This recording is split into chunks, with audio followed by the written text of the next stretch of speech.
A legendary soldier, in pursuit of vengeance for his brother, crossed borders and found himself imprisoned. 5 years later, he returned to the city. His elder brother had become a son-in-law, enduring relentless humiliation. Due to his prison record, he was scorned by everyone. Yet, unbeknownst to him, his biological parents were renowned figures from a prestigious family in the capital. At the capital prison, numerous class inmates knelt before the gates. "Release my brother." As one surveyed the scene, those dark-clad figures stood like ferocious beasts, instilling fear in all. It was hard to fathom what manner of person could command such respect from these rulers of the night. However, to the young man in simple attire, this was but a fleeting vision. "Rise. While I am away, conduct yourselves properly. Remember, once you are out, serve the nation well and refrain from wrongdoing." "Yes, we shall heed your orders, brother."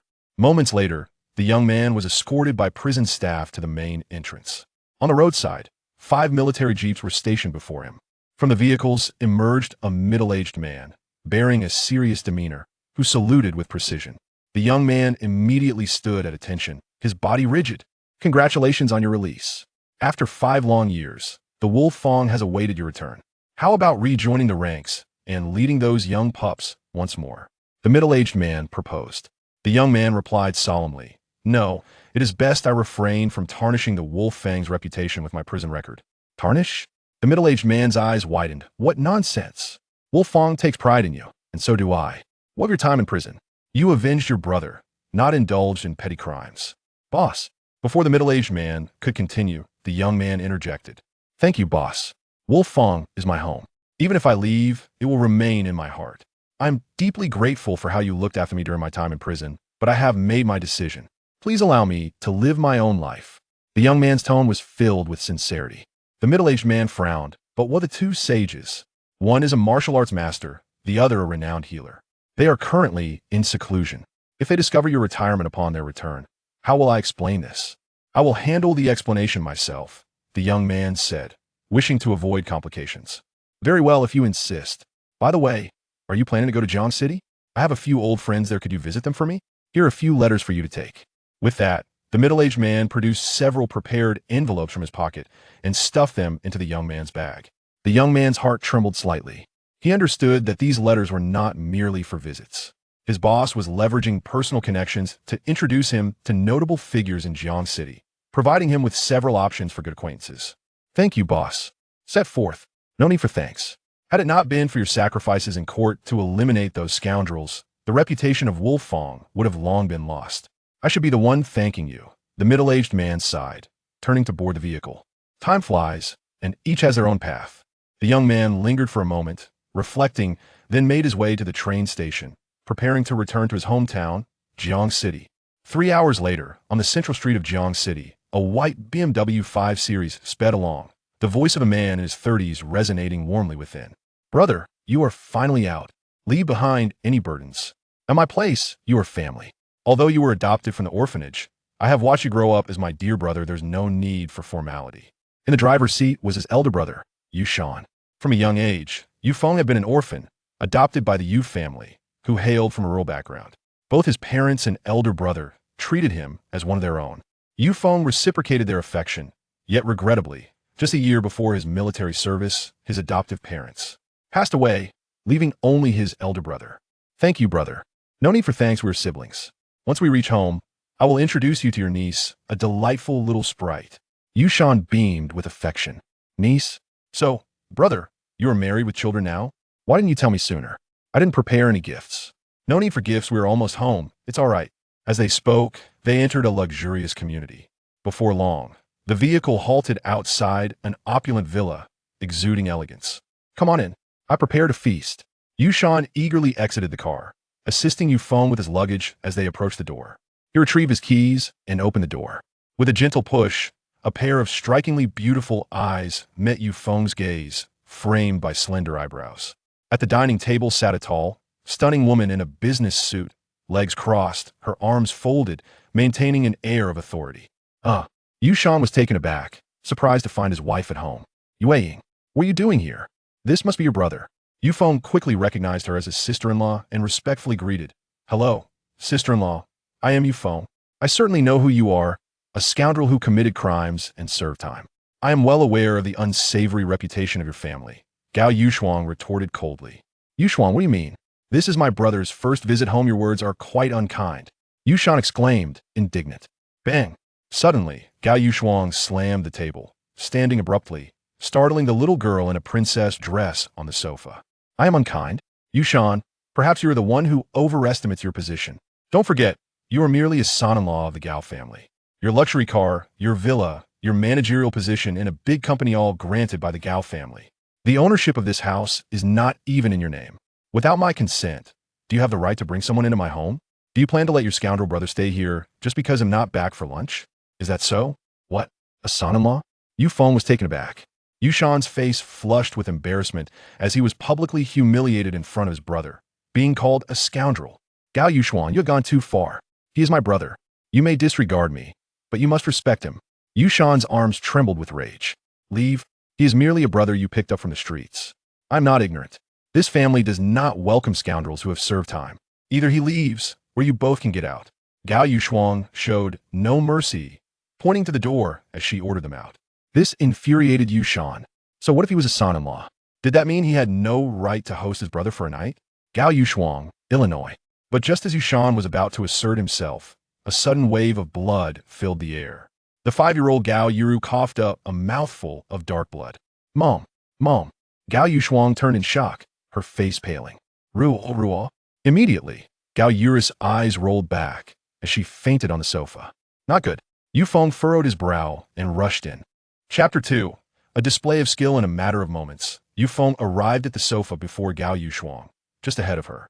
He gently lifted the eyelids of the little girl, discovering them laced with crimson veins, an indication of poison. What are you doing? Get away, scum. Gao Yushuang, unaware that Yufeng was tending to his daughter, felt a surge of anger.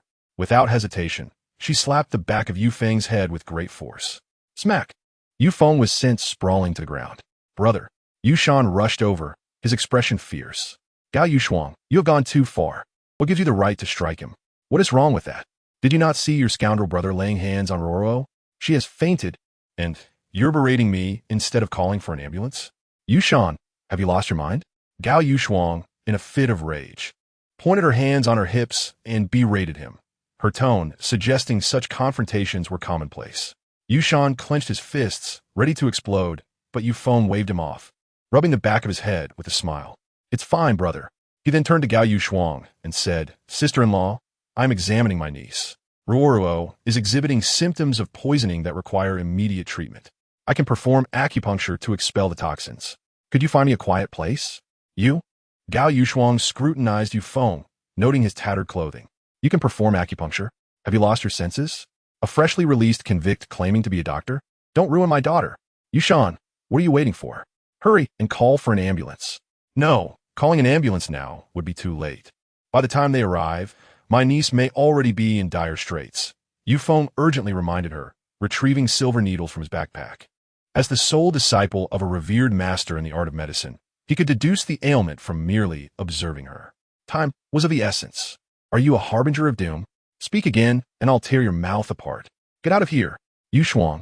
Look at Ruo's face. Just as Gao Yushuang was about to force Yufeng out, Yushan pointed at Gao Yuan's little face, his expression ghostly pale. Following his finger, they beheld Ruo's visage on the sofa, displaying an unusual purple hue, as if she were suffocating. The color creeping from her neck to her forehead, a horrifying sight. This is bad. This is serious. Yufeng could not afford to hesitate. This was his niece. Regardless of how his sister-in-law treated him, the child was innocent. As a healer, he was bound to save lives. He quickly knelt before the sofa, turned Gao Yuan onto her back, and unbuttoned her shirt. Ruoruo, you scoundrel Yufeng, what are you doing? Get away from her. Gao Yushuang raised her hand again. But in the next instant, Yufeng turned and shouted urgently, silence. If you don't want Ruo to suffocate, then be quiet. His voice rang out powerfully, filled with authority. In that moment, Gao Yushuang froze, as if confronted by a lone wolf. Yushuang, let my brother try. If he is asserting such confidence, he must possess skills. With Ruo in this state, calling an ambulance won't suffice. Yushan quickly interjected, knowing Yufeng would not act without certainty. Why you faced with two imposing men? Gao Yushuang was rendered speechless, her face contorted with rage. Yushan, you're truly something else. I warn you, if anything happens to Ruo, I will ensure you and your brother end up in prison, ruining your lives forever. No need for that. Should anything happen to my niece, I will pay with my life. Yufeng replied resolutely, then deftly took a slender silver needle, waved it over a lit alcohol lamp, and inserted it into Ruo's chest at a specific acupuncture point. 7 needles to expel the poison. Yufeng held his breath, following the steps of the acupuncture technique to fill the remaining 6 points, channeling energy from his dantian through his fingers into Ruo's body. For Yufeng, who had reached a high level of mastery, this was not an arduous task. He could only hope that Ruo could withstand the force. Is this effective? Can you even do it? If not, don't waste time. I'll call an ambulance. Gao Yushuang urged. Just as her words fell, Gao Yuhuan suddenly opened her eyes. She is awake. She is awake. Yushan exclaimed joyfully. Quick, get a basin. Yufeng commanded. I'll go. Yushan rushed to the kitchen to fetch a basin. Upon returning to the sofa, Yufeng cradled Ruo in his lap. Ruo, dear, wait until Uncle removes the silver needles. Then you must vomit as much as you can. Understood? Ruo nodded. With that, Yufeng placed the basin before her, his hands moving with the swiftness of lightning as he swiftly removed the 7 needles. Gagged the moment the needles were extracted, Ruo felt an overwhelming urge to vomit, as if a torrential flood had been unleashed. She expelled a pool of black blood, accompanied by partially digested food that emanated a foul odor, appearing a ghastly purple-black. After approximately 3 minutes, Ruo's complexion finally returned to normal. Remarkable. He truly possesses skill. Gao Yushuang was momentarily at a loss for words. Her gaze towards Yufeng instantly transformed. Mom, Ruo cried out, yearning for her mother's embrace. Don't worry. I'm here. Gao Yushuang quickly took her daughter from Yufeng, comforting her. Witnessing her daughter's recovery, Gao Yushuang's fury began to dissipate. See, Yushuang, my brother is quite capable. Yushan wiped the cold sweat from his brow, eagerly inquiring. Gao Yushuang, proud by nature, found it difficult to concede. Yet, Yufeng had indeed saved her daughter's life, leaving her at a loss for how to express her gratitude. What does it matter how capable he is? His character is still flawed. He cannot stay in our home. Yufeng had anticipated this response, smiling as he said, It's all right, brother. Since sister-in-law doesn't welcome me, I shall seek refuge elsewhere. I happen to have some friend around. Brother Yushan felt a pang in his heart. Yufeng said nothing more, turning to grab his belongings. Just as he was about to leave the villa, Gao Yushuang's voice rang out behind him. Wait, I only meant that you cannot stay here. I didn't say you had to leave. After all, your brother is my family's son-in-law. If outsiders hear that we drove away the brother of our son-in-law, it would tarnish our reputation. By the way, Yushan, I recall the logistics department of the group needs a cleaner. You can take him to the office to complete the onboarding process. There are also employee dormitories available. He can stay there. Gao Yushuang commanded with an air of superiority. Yushan's expression brightened. Great. The employee dorms are quite nice. Yufeng, brother will take you to the group. Chapter 3. A visit to an elder. Yufeng did not ponder too deeply. Since his sister-in-law could provide him with a temporary refuge, he saw no reason to decline. As for the work he would undertake, it no longer mattered. Ever since he had crossed borders 5 years ago to avenge his brothers from the Wolf Fang, resulting in his incarceration, he had long since come to terms with life. Moreover, his arrival in Jiangsheng was not solely to reunite with his elder brother, but also to convey the news of their fallen brothers from the Wolf Fang to his wife and children residing in Jiangsheng. He wanted to ensure Wang San's wife knew her husband was a hero, a man who sacrificed himself for his brothers, a pride of the Wolf Fang mercenary corps. Approximately half an hour later, Yushan drove him to a luxurious building. This was the Gao family jewelry group. What do you think? Impressive, right? Yushan said proudly. Yufeng glanced up, slightly astonished. Is this the family business of my sister-in-law? Indeed, the renowned jewelry group. With me around, you will have a place to stand in Jiangsheng. Yufeng smiled faintly. Thank you, brother. No need for thanks. If you say it again, I'll get angry. Yushan pretended to frown. All right, I want to say it again. Now, that is more like it. Come, brother will take you inside. Having spoken, Yushan swiftly led him into the building, arriving at the Human Resources Department on the 4th floor. As soon as they entered, a refreshing gust of air from the air conditioning enveloped them, a veritable balm in the sweltering summer heat, invigorating to the senses. Isn't that the useless husband of General Gao? One voice chimed. What brings him here? I don't know, but look, He has even brought along a poor boy. Could he be some rustic from the countryside? Quite possible, quite possible. Just look at that naive expression, truly a blight on the air. Almost immediately, a cacophony of unflattering remarks ensued. Yushan was preoccupied with finding an office to facilitate his brother's onboarding, oblivious to the whispers, yet Yufeng heard every word. A son-in-law. A waste. He clenched his fists, sighing inwardly. Although the Yu family hailed from humble beginnings, their parents had imparted a crucial lesson. One must possess dignity. Brother, why did you choose to be a son-in-law? He wondered. Still, Yufeng refrained from voicing his thoughts. Perhaps his brother truly loved his sister-in-law. They had a daughter together, and to speak up might only complicate matters. Come in. A woman dressed in a sleek black dress emerged, her demeanor icy. Yes, Yufeng nodded as he stepped into the office. Come here, little brother.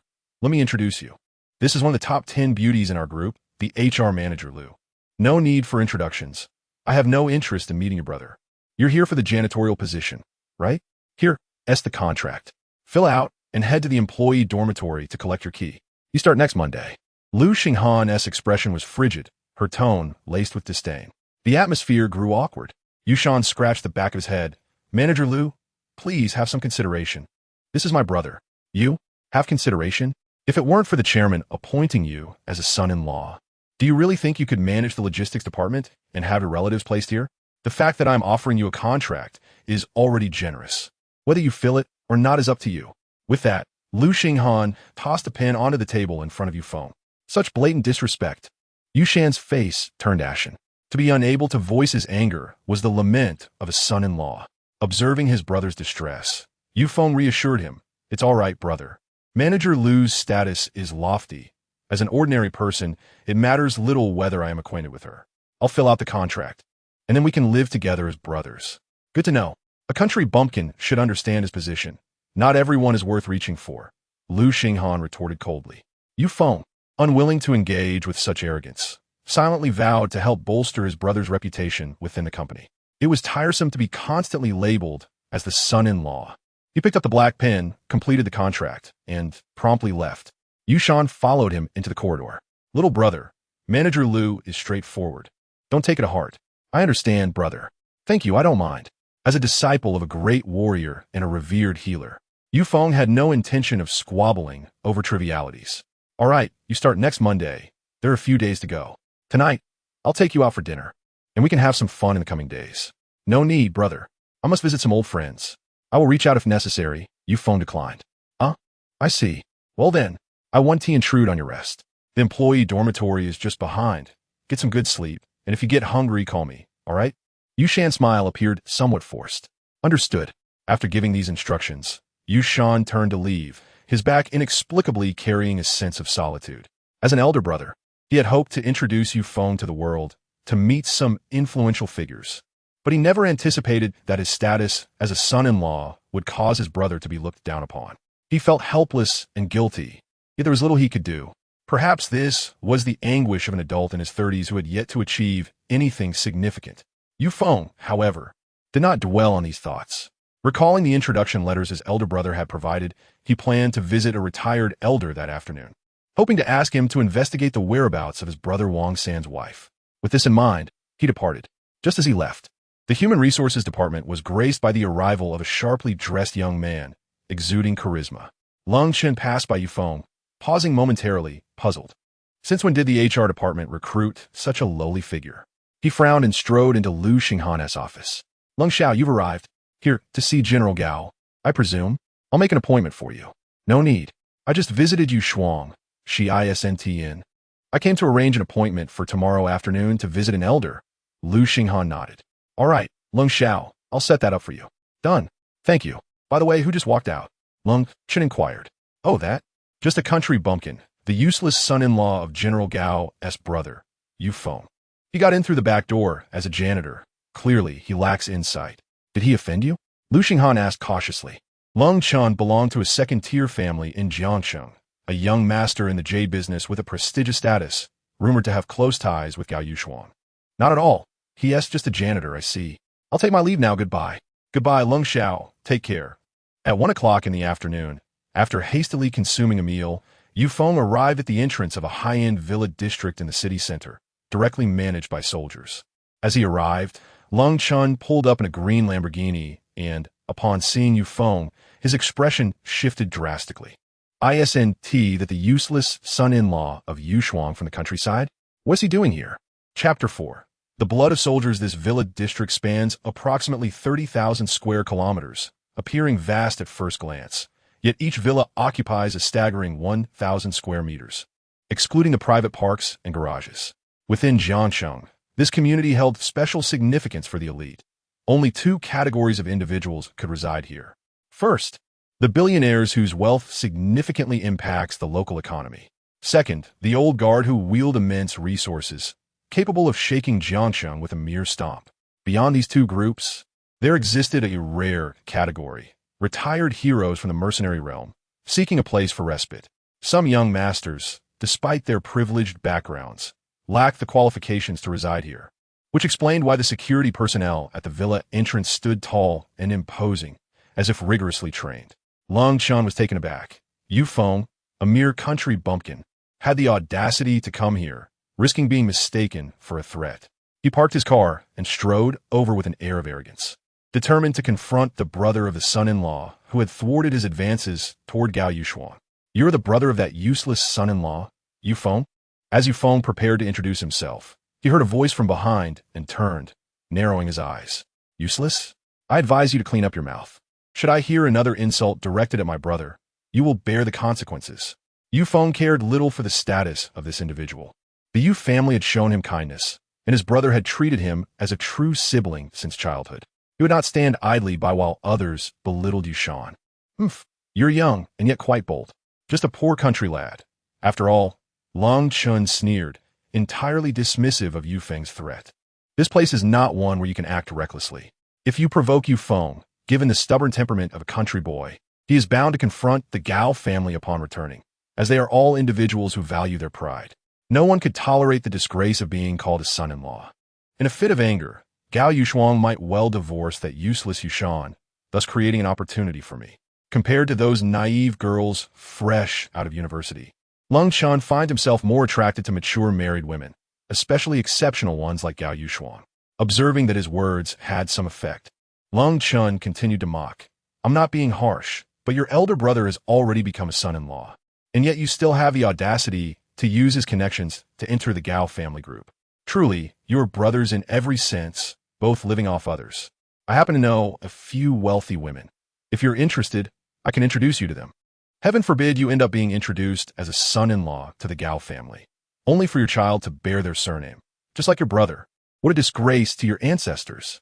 He laughed boisterously, but the next moment, smack, he received a resounding slap across his face. Yu Feng wasted no time in retaliating, leaving a crimson handprint on Lung Chen's cheek. Once the lone wolf king of the Wolfang, he had never endured such humiliation. A man may be killed, but not insulted. You dare hit me? Lung Chan exclaimed, eyes wide in disbelief, covering his face and pointing at Yu Feng. Unfazed, Yu Feng responded. If you don't shut that foul mouth of yours, I won't hesitate to toss you into the river. Lung Chen's expression shifted dramatically. He had not anticipated that this country bumpkin would truly dare to strike him. How audacious. He sneered inwardly and immediately turned to the soldier stationed at the entrance of the villa, barking, What are you standing around for? This guy has violated the security rules of the villa by brawling at the entrance. He is a dangerous individual. Seize him at once. The uniqueness of this villa district lay in its stringent security regulations, differing greatly from others. Anyone who engages in a brawl within a street's length of the villa would be deemed a threat and arrested without cause, even detained. Yu Feng's actions had undoubtedly placed him at a disadvantage. The fully armed soldiers at the entrance immediately assumed a serious demeanor, their sharp gazes fixed on Yu Feng, filled with astonishment. Such overwhelming pressure. These were elite mercenaries, their combat prowess extraordinary, and they could tell at a glance that Yu Feng was not to be trifled with. They noticed the deep calluses on his right thumb, a unique mark of someone who has wielded a firearm for years. Very dangerous. In unison, the soldiers drew their weapons, aiming at Yu Feng's head. Lung Chun, seeing this, felt a momentary shock and then fanned the flames, declaring, "Bind him up and take him to the station. This guy is definitely a dangerous individual. I recommend detaining his family as well." In contrast, Yu Feng remained calm and composed, slowly reaching into his jacket. "Don't move," came a loud warning. Yu Feng did not halt his actions, his eyes locked onto their guns, and then, under their watchful gaze, he produced a letter of introduction from within. The soldiers collectively sighed in relief. For some reason, even this mundane action instilled a sense of fear in them. "I am here to visit old Lu. This is a letter of introduction," Yu Feng stated, extending the letter toward a soldier standing 5 meters away. The soldier, still somewhat tense, accepted the letter, glancing at it before scrutinizing Yu Feng for a long moment. Amidst this, Lung Chen's mocking voice echoed, "Country bumpkin. What are you pretending for? Old Lu, he's a significant figure here, controlling vast mineral resources in this villa district. Do you think you can just waltz in to see him? Don't believe him. He just stalling for time." A slight smile crept across Yu Feng's lips as he turned his head, his chilling gaze piercing Lung Chen like a silver needle. Lung Chen shuddered, cold sweat breaking out on his back. The soldier nodded, saying, "Please wait a moment. I will call Secretary Lu's assistant." "All right, thank you," Yu Feng replied. The soldier hurriedly jogged into the security room, dialing a number. "Country bumpkin, just wait. You'll be exposed for your deception. It's over for you." Lung Chen continued to underestimate Yu Feng. However, just as his words faded, the soldier rushed back from the security room, the tension on his face lifting, and bowed respectfully. "I apologize, sir. You may enter. Building 502 is old Lu's residence. Secretary Wang is waiting for you at the door." Lung Chen stood aghast, disbelief etched across his face. How is that possible? This guy actually... Before he could process it, Yu Feng said, "Thank you.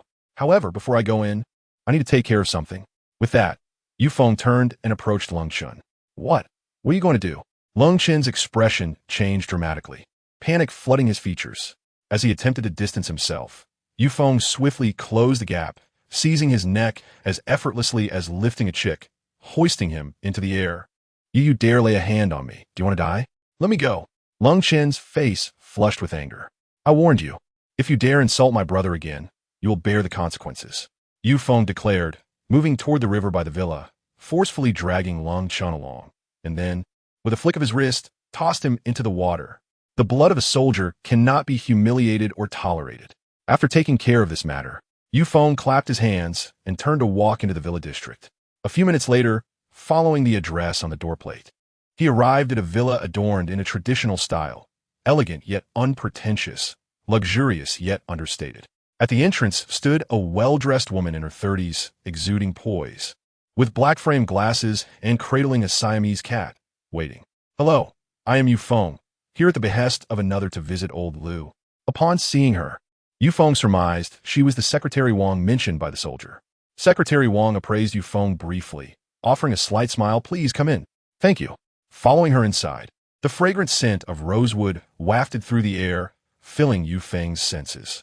In the grand hall, 10 meters in, an elderly man with a head full of white hair was intently reading a newspaper. Secretary Wang approached the elder, leaning in to whisper, "Old Lu, the guest has arrived." "Ah, he has come." Lu Masheng sighed gently. "It's rare for a younger generation to take the time to visit an old man like me. Alas, as one ages, even reading the newspaper feels taxing on the eyes. Perfect timing for a chat." "You jest, old Lu. You've only just retired a few years ago. Your health is still robust. The young ones overseas are hoping you'll return to guide them in military matters," Secretary Wang teased. "Me? No. I think I'll enjoy my retirement in this picturesque Jiangnan water town and not trouble them." Lu Masheng spoke dismissively, yet his eyes betrayed a yearning for the battlefield. Knowing that time had rendered such a return impossible, he removed his reading glasses, set the newspaper down, and slowly turned his head. "Come, let me see which capable individual has come a visit." "You are." In that instant, Yu Feng murmured, quickly adjusting his posture to stand at attention, then promptly saluted the elder. "General Lu." His voice rang out loudly, infused with utmost respect. The elder before him was no ordinary man.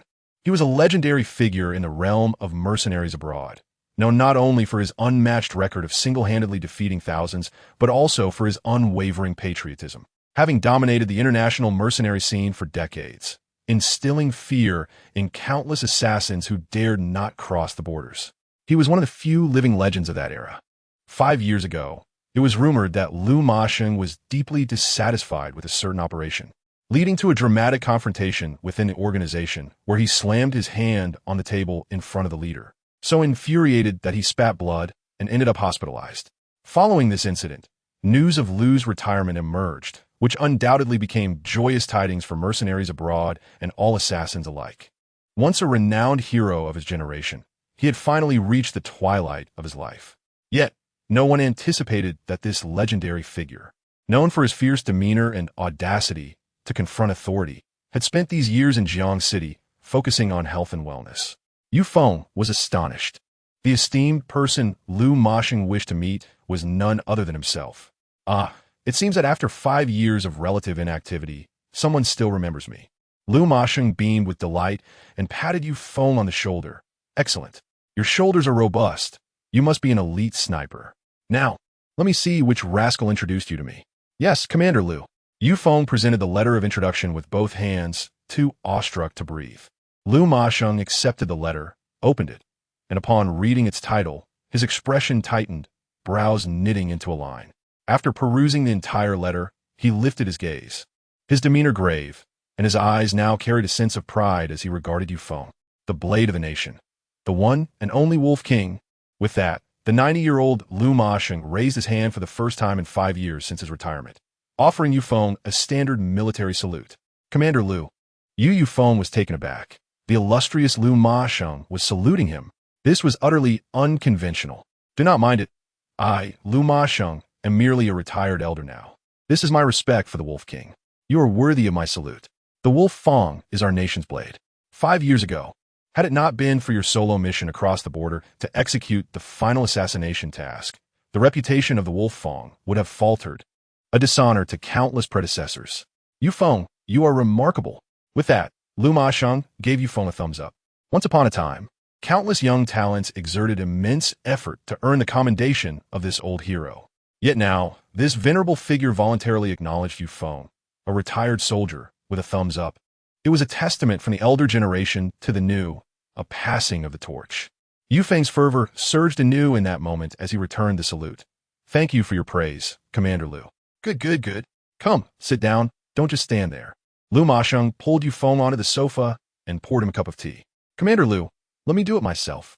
No need, it's merely pouring tea. I can manage, you are the hero.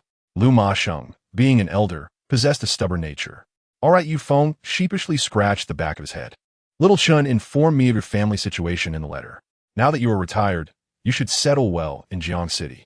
Tomorrow, I will have Secretary Wang transfer 50 million to you, appoint you as the chairman of a security group composed of top-tier foreign mercenaries. Take my letter and assume your position without any worries. Lu Masheng declared, marking the first time he utilized his personal connections to pave a path for a young individual. Yu Feng immediately rose from the sofa. Commander Lu, I did not come here to seek a favorable future. You have misunderstood. Lu Masheng's confusion deepened. If you do not heed my arrangements, then what do you intend to do? Do not forget, your file in the Wolf Feng has been classified as top secret these past years. Aside from the security group, you have nowhere to go. To be honest, this morning I filled out an application to be a janitor at the Gao Jewelry Group. My elder brother and sister-in-law have found me a good position. I can be self-sufficient, Yu Feng explained, wishing to avoid tarnishing the legacy of Lu Masheng, the heroic elder. Moreover, he simply desired to live a peaceful life as an ordinary person. A janitor? Lu Masheng slammed the table, exclaiming, What is this? The illustrious king of the Wolf Feng. Reduced to a mere janitor? Commander Lu, this is my own wish. Lu Masheng stammered, momentarily a loss for words. He stared at Yu Feng for a long while, confirming that the young man was not jesting. With a deep sigh, he replied, Fine. Since you have decided on your path, I shall not say more. If you encounter difficulties in the future, as long as it does not violate the law, feel free to seek me out. Do you hear me? Yes, Commander Lu. I can comply with that request. Then, Yu Feng added, However, Commander Lu, I did come to request your assistance in investigating the whereabouts of my late comrade Wang San's wife and child. Chapter 6. The Grudge of Small Man Wang San. This name had once appeared alongside a mission report on Lu Masheng's desk. He recognized the individual, who served as a sniper observer in the Wolf Feng Special Forces, pairing with Yu Feng to form the most formidable sniper team in history. Their partnership was a hallmark of the Wolf Feng's formidable reputation. During a mission where the Wolf Fong was besieged by multiple foreign mercenary groups, Wang Xin sacrificed himself on the battlefield to shield Yu Feng from bullets. Subsequently, Yu Feng avenged Wang San's death, leading to further events. Lu Moshing's stance on this matter was one of protection. He sought to make those mercenary groups pay the price.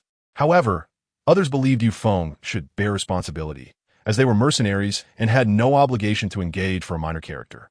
It was this very incident that caused Lu Moshing to slam the table in anger and eventually retire.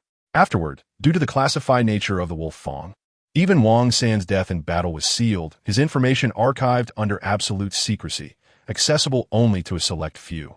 When Yu Feng voiced this request, Lu Moshing gleaned what he intended to do. You wish to inform Wang San's wife and child of his death, do you not? Lu Moshing inquired. Yu Feng nodded emphatically, yes. But do you realize this violates regulations? If it were to leak, do you understand what it would mean? Lu Moshing asked earnestly. I understand, but heroes must not be forgotten. I would not hesitate to face court once more. My brother's wife and child have the right to know that their husband and father was a hero. Yu Feng's tone was resolute. This struck a chord with Lu Moshing. Such loyalty and righteousness, unafraid of the world's judgment. If one had a brother like this in life, there would be no regrets in death. Very well. Lu Moshing decided without hesitation, turning to Secretary Wang. Go, with my name, mobilize the Overseas Intelligence Organization to access Wang San's file. Investigate and compile his family's address and background information. Send a copy to Yu Feng's phone. Yu Feng, this is your final mission. Yes, I guarantee the completion of the task. Yu Feng stood at attention, saluting for the third time. This salute was given willingly. Having emerged from the Wolf Fong, he understood well that Lu Moshing's leadership of the mercenary groups abroad was not only to safeguard the borders, but also to execute a special mission. In the words of a leader, Lu Moshing was the true hero hidden in the shadows, protecting the nation for decades. Afterward, Lu Moshing engaged Yu Feng in conversation for a long time, recounting many old stories. Unbeknownst to them, 2 hours slipped by, and dusk gradually approached, with the streetlights illuminating the roads. Yu Feng, stay for dinner tonight, Lu Moshing invited. Thank you, Commander Lu, but I must decline. My elder brother is likely coming to fetch me for dinner. Yu Feng cleverly refused, not because he did not wish to dine with a legendary hero, but because he was eager to locate Wang San's wife and child. Just 1 hour after Lu's command was issued, news from Kyoto arrived. Ah, I see. Very well then. Lu Moshing stood to escort Yu Feng from the villa. As night fell, the stars twinkled like pairs of pearl-like eyes hanging in the sky, watching over the people of this world as they moved about in the dark. As the second largest economic hub in the country, Jiang City has always been a captivating metropolis for the youth, especially when night falls and the tall buildings along the river illuminate with a kaleidoscope of colorful lights. It creates an enchanting spectacle that leaves a lasting impression. Within this city, numerous entertainment venues attract a multitude of privileged youths who thrive on their influential backgrounds. Each night, these scions indulge in revelry and release their emotions, basking in the glory of their families. This evening, Lung Chun is seething with anger. He has reserved an extravagant private room at the Pear Blossom Entertainment Club, inviting Lu Xinghan, the human resources manager of the Gao Jewelry Group. The thought of being fished out of the river like a drenched chicken makes him tremble with rage. How dare a country bumpkin lay hands on him? Does he truly believe he is someone of significance? Having been sheltered by his family throughout his life, Lung Chun has never endured such humiliation. The more he thinks about it, the angrier he becomes, especially with Lu Xinghan just finishing her shift. He intends to extract information about Yu Feng from her and take appropriate action. As he contemplates, the door to the private room is gently pushed open by a server. Good evening, madam, the server politely announces. Thank you, Lu Xinghan replies, still in her black business suit that perfectly accentuates her S-shaped figure, resembling a floating lily on the water, evoking an irresistible desire to embrace her. If it weren't for Gao Yushuang's exceptional beauty, Lu Xinghan might have been one of Lung Chun's prime targets. Xinghan, you've arrived, Lung Chun greets with a warm smile, rising to graciously pull out a chair for her. Thank you, Lung Xiao. You seem rather eager to treat me to dinner. Is there something amiss? Lu Xinghan inquires with a subtle smile, her eyes glinting with intrigue. Let us sit down and talk, he invites. All right. Lu Xinghan, unreserved, takes her seat. After all, it is not the first time Lung Chun has invited her to dinner. usually to inquire about Gao Yushuang's schedule for his pursuit. This time, it seems to follow the same pattern. Truth be told, Lu Xinghan is envious of Gao Yushuang. Being vain, she too desires a partner of noble lineage. Yet Lung Chun's heart has long been claimed. After they sit, Lung Chun pours a glass of red wine for Lu Xinghan. Xinghan, I did invite you for a specific reason. It concerns Yu Feng, the brother of the son-in-law who just joined your group today. I intend to deal with him. Yu Feng, Lu Xinghan furrows her brow. Did that boy offend you? Details are unnecessary. I merely require his information and address. Can you assist me with this? Lung Chun states coldly. Lu Xinghan hesitates, realizing that Yu Feng has unwittingly provoked someone he should not have. Is he unaware that the Lung family's Jade Group is about to enter a significant partnership with the Gao family? What a fool. Lung Xiao, what exactly did he do? Share it with me, and I will report it to the president, ensuring that this country bumpkin returns to the countryside. No need. I can handle my own affairs. You need not worry. I assure you that this matter will remain confidential. Here is a necklace worth 300,000. I hope you like it. As he speaks, Lung Chun presents an exquisitely packaged gift box before Lu Xinghan. 300,000, Lu Xinghan gasps, her eyes instantly sparkling. Coming from an ordinary family, she has never worn anything of such value, and her earnings at the Gao Group are far from sufficient. What do you say, Xinghan? Consider it a favor for me. I shall remember your kindness. Without a second thought, Lu Xinghan tucks the necklace into her bosom. Rest assured, Lung Xiao, I will help. I have no fondness for that brother living off others either. He resides in our group's employee dormitory, so you can deal with him anytime. Excellent. With Yu Feng's address in hand, Lung Chun's expression turns icy. Boy, you dare to toss me into the river. Your time is up. After dinner, Lung Chun sends Lu Xinghan home and returns to the private room. As a scion of the Lung family, he is not foolish. Yu Feng managed to enter the villa area with a letter of introduction, meeting none other than the illustrious Lu Lao. There must be something amiss. What he needs to do now is uncover Yu Feng's true identity. Having obtained his address, it hardly matters when he acts. Would this fellow dare to flee? With that thought, Lung Chun takes out his phone and makes a call. Hello, Xiaolong. Why didn't you come this afternoon? The voice on the other end belongs to a retired gentleman in his 60s, Wang Guiping, a significant figure who once wielded great influence in Jiang City's economic resources and also resides in the villa area. Apologies, Wang Grandpa. I was held up with some matters. Lung Chun responds with regret. Oh, I see. I thought something had happened. No worries. I'm always available. Whenever you have time, bring over that antique your grandfather entrusted you with. Sure, Wang Grandpa. I will find a time to bring it over. By the way, do you know Lu Lao? Liu Lao? Wang Guiping's brow furrows slightly. The name Lu Haixing springs to mind, an esteemed elder of great repute who also resides in the villa area. You mean Lu Haixing? Yes. Lung Chun nods, unaware of Lu Lao's esteemed status. I know him. We had tea together a few days ago. What is on your mind? Wonderful. That makes things easier. Wang Grandpa, it's nothing serious. A person named Yu Feng came to the villa area today, looking for Lu Lao, and I'd like to know more about his background. Can you help me investigate? Yu Feng. Wang Guiping's expression turns puzzled. He hasn't heard of this name among the city's notable youths. Yes, Lung Chun continues. By the way, my old man has recently acquired several antiques, and often mentions you, saying he wants to select a few as a birthday gift for you. Oh, how thoughtful of old Lung. Please convey my thanks. I will have someone look into this matter and get back to you by tomorrow. Upon hearing about the antiques, Wang Guiping's eyes light up, and without hesitation, he agrees. Lung Chun smiles faintly. In his view, there is no problem that money cannot solve. Thank you, Wang Grandpa. I await your news. After hanging up, Lung Chun's eyes glint with a hint of coldness. Unbeknownst to him, the Lu Lao he heard about is not the same Lu Lao Yu Feng has met. Wang Guiping's status is insufficient to casually enjoy tea with that esteemed Lu Lao in a vast villa area. Soon, Lung Chun will regret the decisions made today and pay a steep price for his actions. The employee dormitory of the Gao Jewelry Group, newly renovated in recent years, offers luxurious single rooms without gender discrimination. Upon returning to the dorm, Yu Feng first submitted his employment information at the office on the first floor, received his key, and proceeded to his room, 501. After spending 3 minutes freshening up and 2 minutes eating, it was only 8 in the evening. Lying on the empty bed, he reminisced about his days in the military wondering how his brothers from the Wolfong unit fared during his 5 years in prison. As he pondered, the scene of his elder brother's home during the day involuntarily surfaced in his mind. The sinister poison, cultivated by his niece Gao Yuru, was not merely a case of food poisoning. It was a special chronic toxin originating from the Central Plains, colorless and tasteless. It could be stealthily mixed with food or drink, implanted into the human body, and once ingested in sufficient quantity, it would lead to a fatal poisoning. Had he not arrived in time that morning, the consequences could have been dire. Who, he wondered, wished for his brother's child to meet such a tragic fate?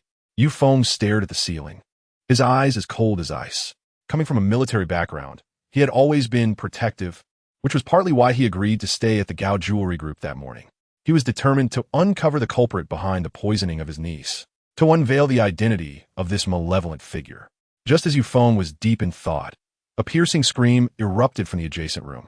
He swiftly rolled out of bed, opened the door, and upon reaching the corridor, noticed a pool of water seeping from beneath the door of the neighboring room.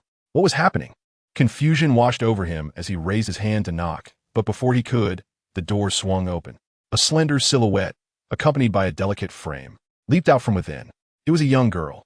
Uncle, the pipe in my room has burst. Can you help me? Young Liru heaped behind Yu Feng, her hair cascading over her shoulders, her face a portrait of panic. With her stunningly beautiful features and the long-sleeved white shirt she wore, she appeared exceptionally enchanting under the moonlight. All right, just a moment.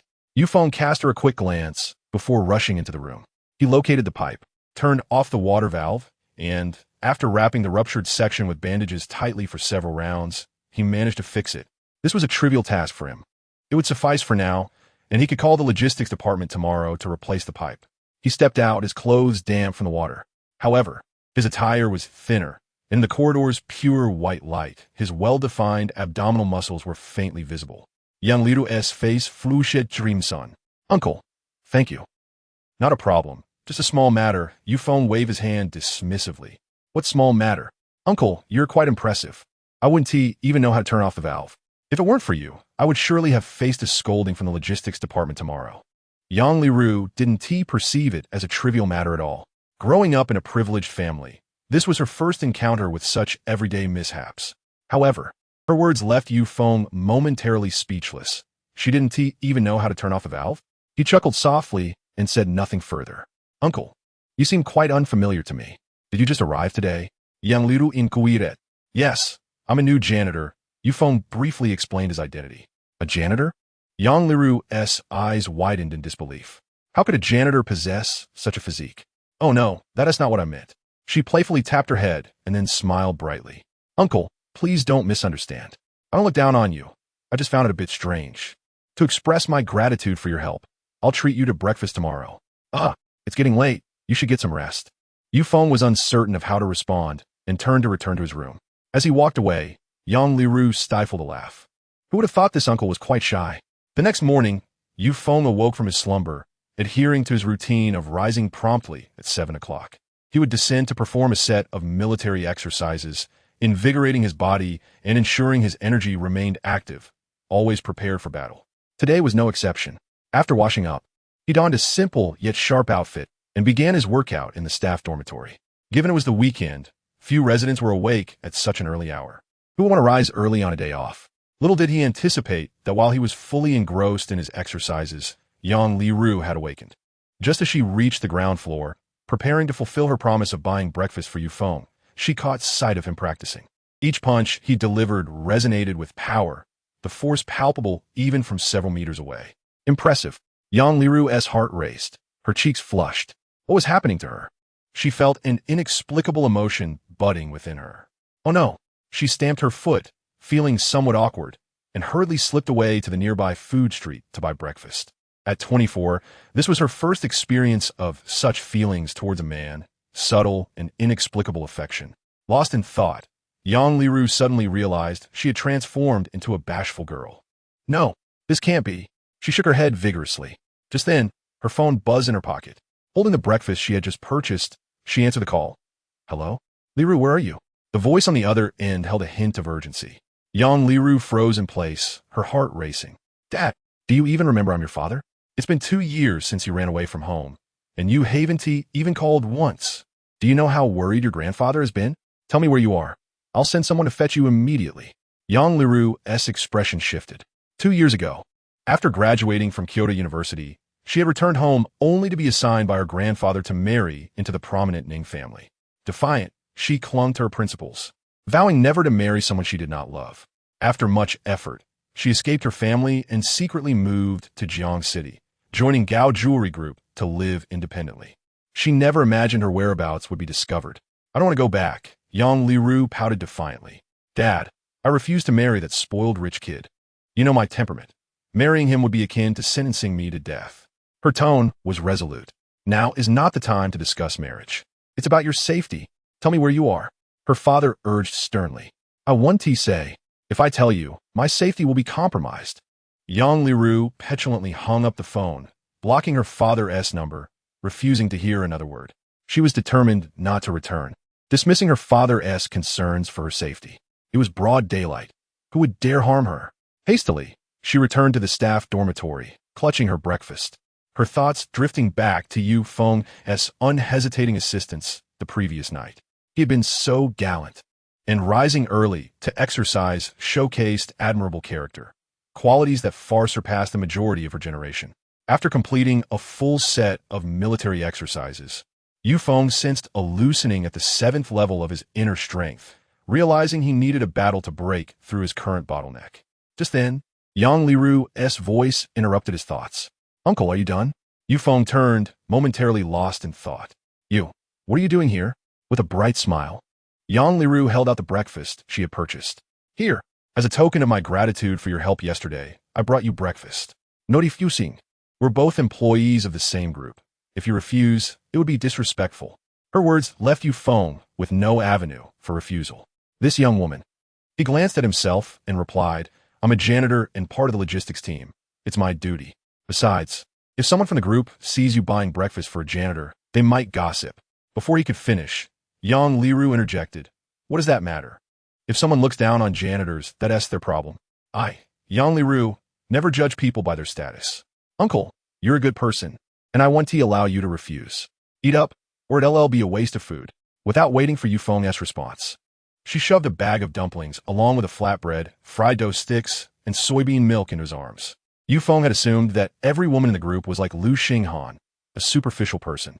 However, it now appears that the girl living next door is quite remarkable. Thank you, I will finish it. Yu Feng accepted, and in the next moment, he stuffed a small dumpling into his mouth, consuming it hurriedly. Hey, uncle, eating too quickly is bad for your stomach. Yang Liru reminded him with concern. I'm used to it. I'm a bit hungry, he replied. There's a small table outside the group where we can sit and eat. Shall we? All right. Yang Liru nodded, realizing it wasn't appropriate to eat while standing. It would also be improper to return to her dormitory. Therefore, going to a small table outside seemed quite suitable. As they conversed, they made their way outside. Yu Feng continued to eat as he walked, and by the time they reached outside the group, nearly all the dumplings were gone. He picked up a soy milk bottle, intending to take a sip, but as he raised his head, a blinding light suddenly pierced his eyes.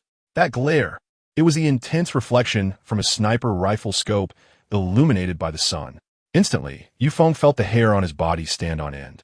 The instinct of a marksman directed his gaze towards the towering buildings ahead. There's a sniper. Yu Feng squinted and murmured, who could it be?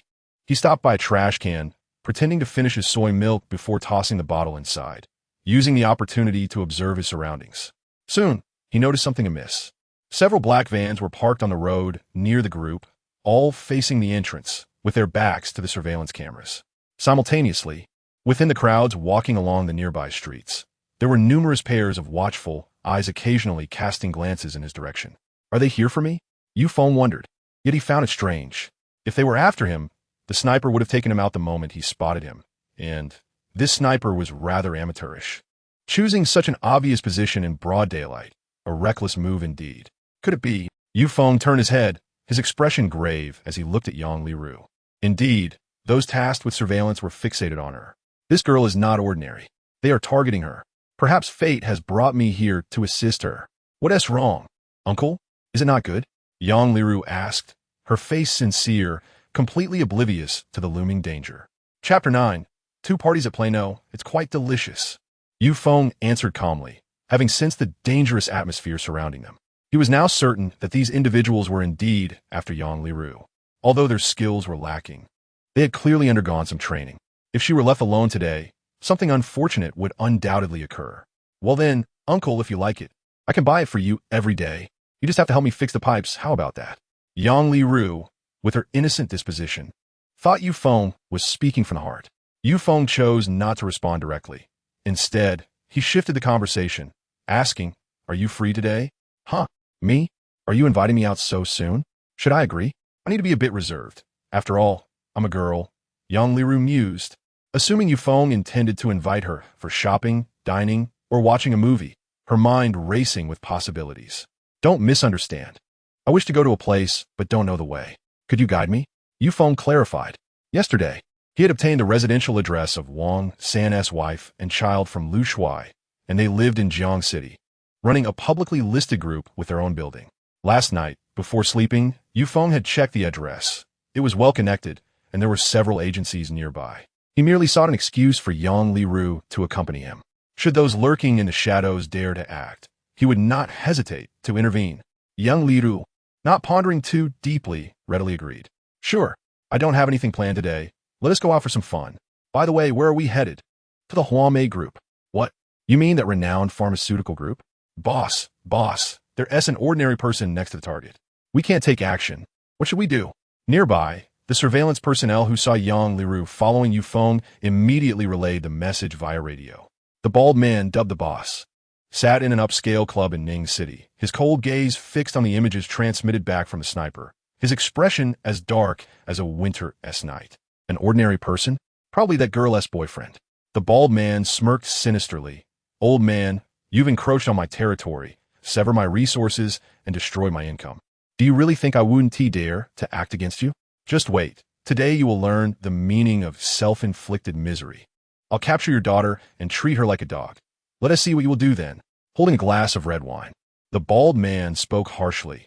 "No matter where he goes, find an opportunity to capture Yang Liru when she is alone. Remember, act swiftly, don't dawdle." "Yes, boss." The bald man was one of the top 3 ruthless figures in the dark underbelly of Ning City, controlling 30% of the illicit business. His reputation and methods instilled fear in many. However, he had not anticipated that just the previous week, when he was preparing to seize a large silk business, a formidable rival emerged, namely the well-known second-tier family, the Yangs. The head of the Yang family made a bold move, monopolizing the silk trade with $1 billion deal, claiming it all for themselves without leaving a crumb behind. Logically, the bald man and the Yang family should have kept to their own paths. But this interference had created enmity. Initially, the bald man wished to keep the matter discreet and approached the Yang family to propose cooperation on the lucrative deal. To his surprise, the Yang family dismissed him outright, even throwing dirt at him at the entrance. This action infuriated the bald man, prompting him to fixate on the Yang family's long-sought-after daughter. Though the night was dark, such underworld matters were best handled by those accustomed to the shadows. The bald man had found Yang Liru. He intended to use her to avenge the humiliation he suffered at the hands of the Yang family.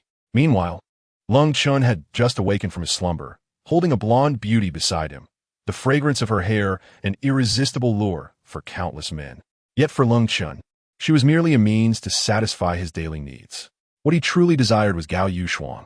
Before that, he needed to deal with the younger brother of the son-in-law beside her. A country bumpkin. Once this young master learns your identity, it will be your end. As he watched the clock's hand approach 9, he presumed old Wang had woken. He donned his silk robe, poured himself a glass of red wine, and settled on a leather sofa, crossing his legs as he dialed Wang Guiping's number. "Beep. Hello, Wang Guiping just finished breakfast, had a sip of water, and picked up the phone. Old Wang, it's me. How did it go with that phone you asked about?" "Xiaolong. Is it possible you got the name wrong? No one named Yufeng came to see old Lu yesterday." Wang Guiping replied leisurely. "What?" Upon hearing this, Lung Chun sat upright in shock.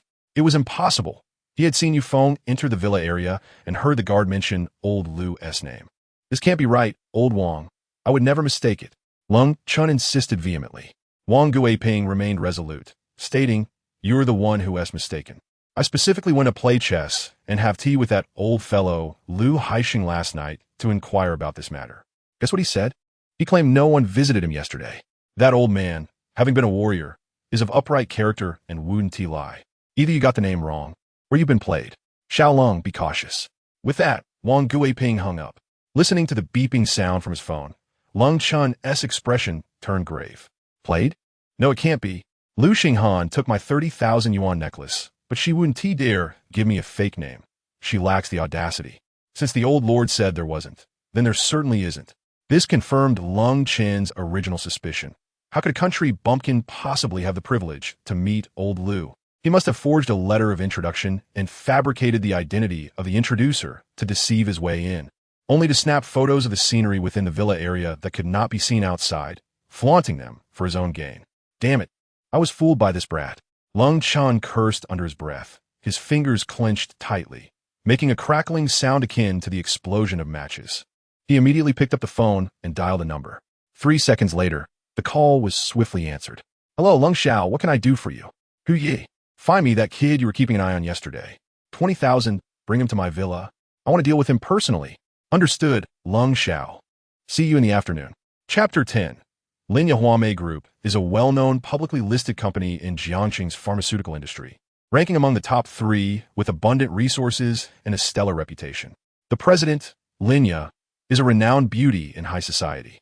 However, it is unfortunate that she has a son, and the identity of her husband remains a mystery. Recently, countless successful individuals from various fields have sought to court Linya, but the only outcome has been their expulsion from the group.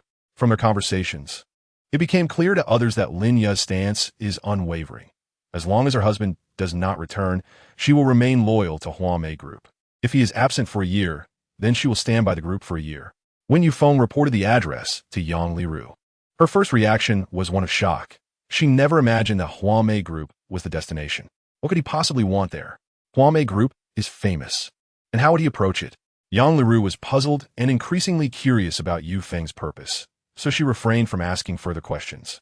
Half an hour later, they arrived at Huamei Group, and the imposing structure, towering over 100 stories, was an awe-inspiring sight. Even the Gao's jewelry group could hardly overshadow its brilliance. Yufeng, what are you doing here? At the entrance, Yang Liru could no longer contain her curiosity and inquired.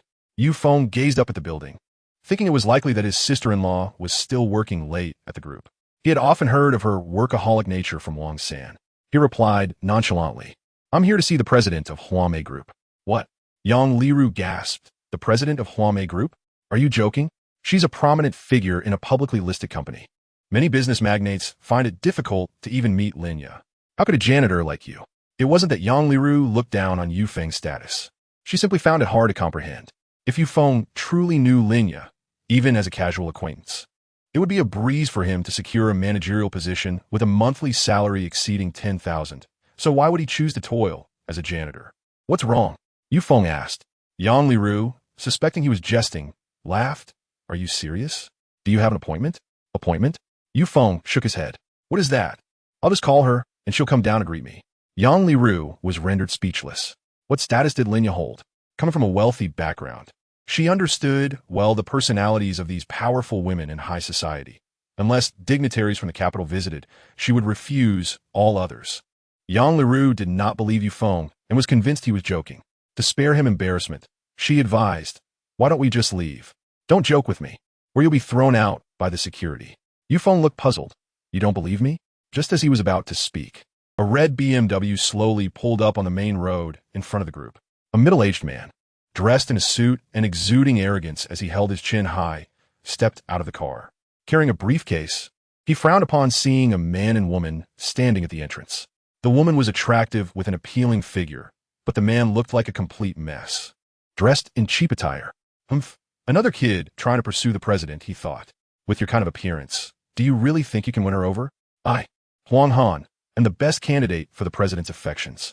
He strode up to the entrance, narrowing his eyes at Yufeng. What are you doing here? Yufeng glanced back at him and turned away. Let's go inside. The air was thick with disdain. Huang Han's face fell, astonished that he had been so blatantly ignored. Stop. I asked you what you're doing here. Huang Han stepped in front of Yufeng. Yufeng raised his head defiantly. Do we need to report to you? Of course you do. If you're an employee of the group, I, as the director of human resources, have the authority to manage you. If not, then you, as an outsider, are not permitted to step foot into the group. It's the rule. Huang Han puffed out his chest, his tone dripping with condescension, as if he had Yufeng completely under his control. Yufeng replied calmly, I'm looking for the president of the group, which doesn't concern you. Moreover, I am not one of your employees, so you have no right to manage me. You seek the president? Huang Han's heart raced. He realized this was just a bum trying to reach for something unattainable. Yang Liru began to panic and tugged at Yufeng's arm. Let us go. We should leave. Yufeng gently shrugged off her hand. He had important matters to discuss with Linya regarding his brother's situation and did not want to waste time. Moreover, he was wary of the watchful eyes around him, knowing they might act at any moment. Huang Han took a step back, a mocking smile on his face. Kid, I know exactly what you're after. You just want to sneak in and confess your feelings to the president, hoping to win her over. Yufeng thought, is this guy brain dead? Step aside. I want to let you. What are you going to do about it? Want to fight? Huang Han squinted, immediately dialing the security department. Hello, Director Huang? Send 10 men to the entrance. There's a bum trying to force his way into the group. Yes. After hanging up, Huang Han wore an expression of smug satisfaction. As the situation escalated, Yang Liru grew frantic, stomping her feet. She should have anticipated that trouble would arise. How could a janitor know Linya? What to do? The more anxious she became, the more flustered she felt. Meanwhile, Yufeng maintained his calm demeanor. He took out his phone and found Linya's private number, which Lu Shuai had sent in the previous day, dialing it. Hello, a cool, mature, and charming voice answered on the other end. This is Wang San's brother. I'm downstairs at your group, and someone is preventing us from entering.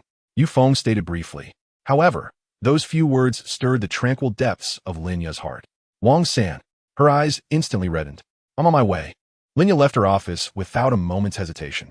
After the call, Yufeng felt assured. Yet Huang Han remained dismissive. Wang San's brother? Come on. Let us see what kind of connections you have in the group. For everyone I catch, I'll fire one. I refuse to believe you can stay here. Who is Wang San? Huang Han had no clue. The name was utterly laughable. Minutes later, urgent footsteps echoed from within the group, and 10 uniformed security guards rushed forward. Director Huang, who was trying to force their way in, the head of the security department demanded. Huang Han pointed at Yufeng. There he is. Kick him out. Where's Wang San? Where is he? You said you had someone. Quickly summon him here. I'll expel him in no time. As the words echoed, a chilling voice resonated within the corporation. Huang Han, have you grown audacious? Linya had arrived. Chapter 11. The arrival of both parties at the very moment the voice was heard. Huang Han's corpulent frame visibly trembled. His previously confident demeanor, filled with the resolve to oust Yufeng, faltered, leaving him momentarily stunned. The president? It is indeed the president. As Linya, clad in a sleek black business suit, descended the staircase with purpose, the head of security promptly stepped aside. Yang Liru's expression shifted slightly. Could it be that the person Yufeng called was Linya? Did he truly know the president of Huame Group? Surely this was no dream. Since when did you, the director of human resources, possess the authority to dismiss the president? I was unaware of such a development. Lin confronted Huang indirectly. In a fluster, Huang Han slapped himself across the face. I'm sorry, President. I didn't realize the person he mentioned was you. I thought he was just a random individual trying to cause trouble in the company. Is that your justification? Linya narrowed her eyes. As she spoke, her gaze fixated on Yufeng, her eyes locked onto this man. 5 long years. She had waited an excruciating 5 years for news of her husband. And yet Huang Han nearly drove Yufeng away. How could she not be incensed? President, I understand my mistake, and I assure you it will not happen again. Huang Han's back was drenched in cold sweat, and his face turned pale under Lin Ya's formidable presence. He had not anticipated that this seemingly ordinary individual, a man of humble appearance, was indeed acquainted with the president. What was the nature of their relationship that warranted the president's personal attention? The same question lingered in Yang Liru's mind, amplifying her curiosity about the courageous man from the previous night. If there is a next time, you may as well resign. Remember, he is our esteemed guest at Huame Group. Linya paused, then turned her attention to the head of security, continuing, as for the 10 of you, each will receive a reprimand.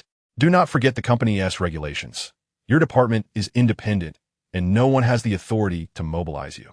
If it happens again, you are all dismissed. Understood. The 10 security personnel responded in unison before hastily returning to their posts. After addressing them, Linya turned to Yufeng. Shall we head to the office? Or, Let us go to the office. There are matters best discussed in private. Yu Feng's words were somewhat ambiguous, causing a tremor of unease within Linya. Oh, and you must be Huang Han. Kindly attend to my friend here. I will return shortly.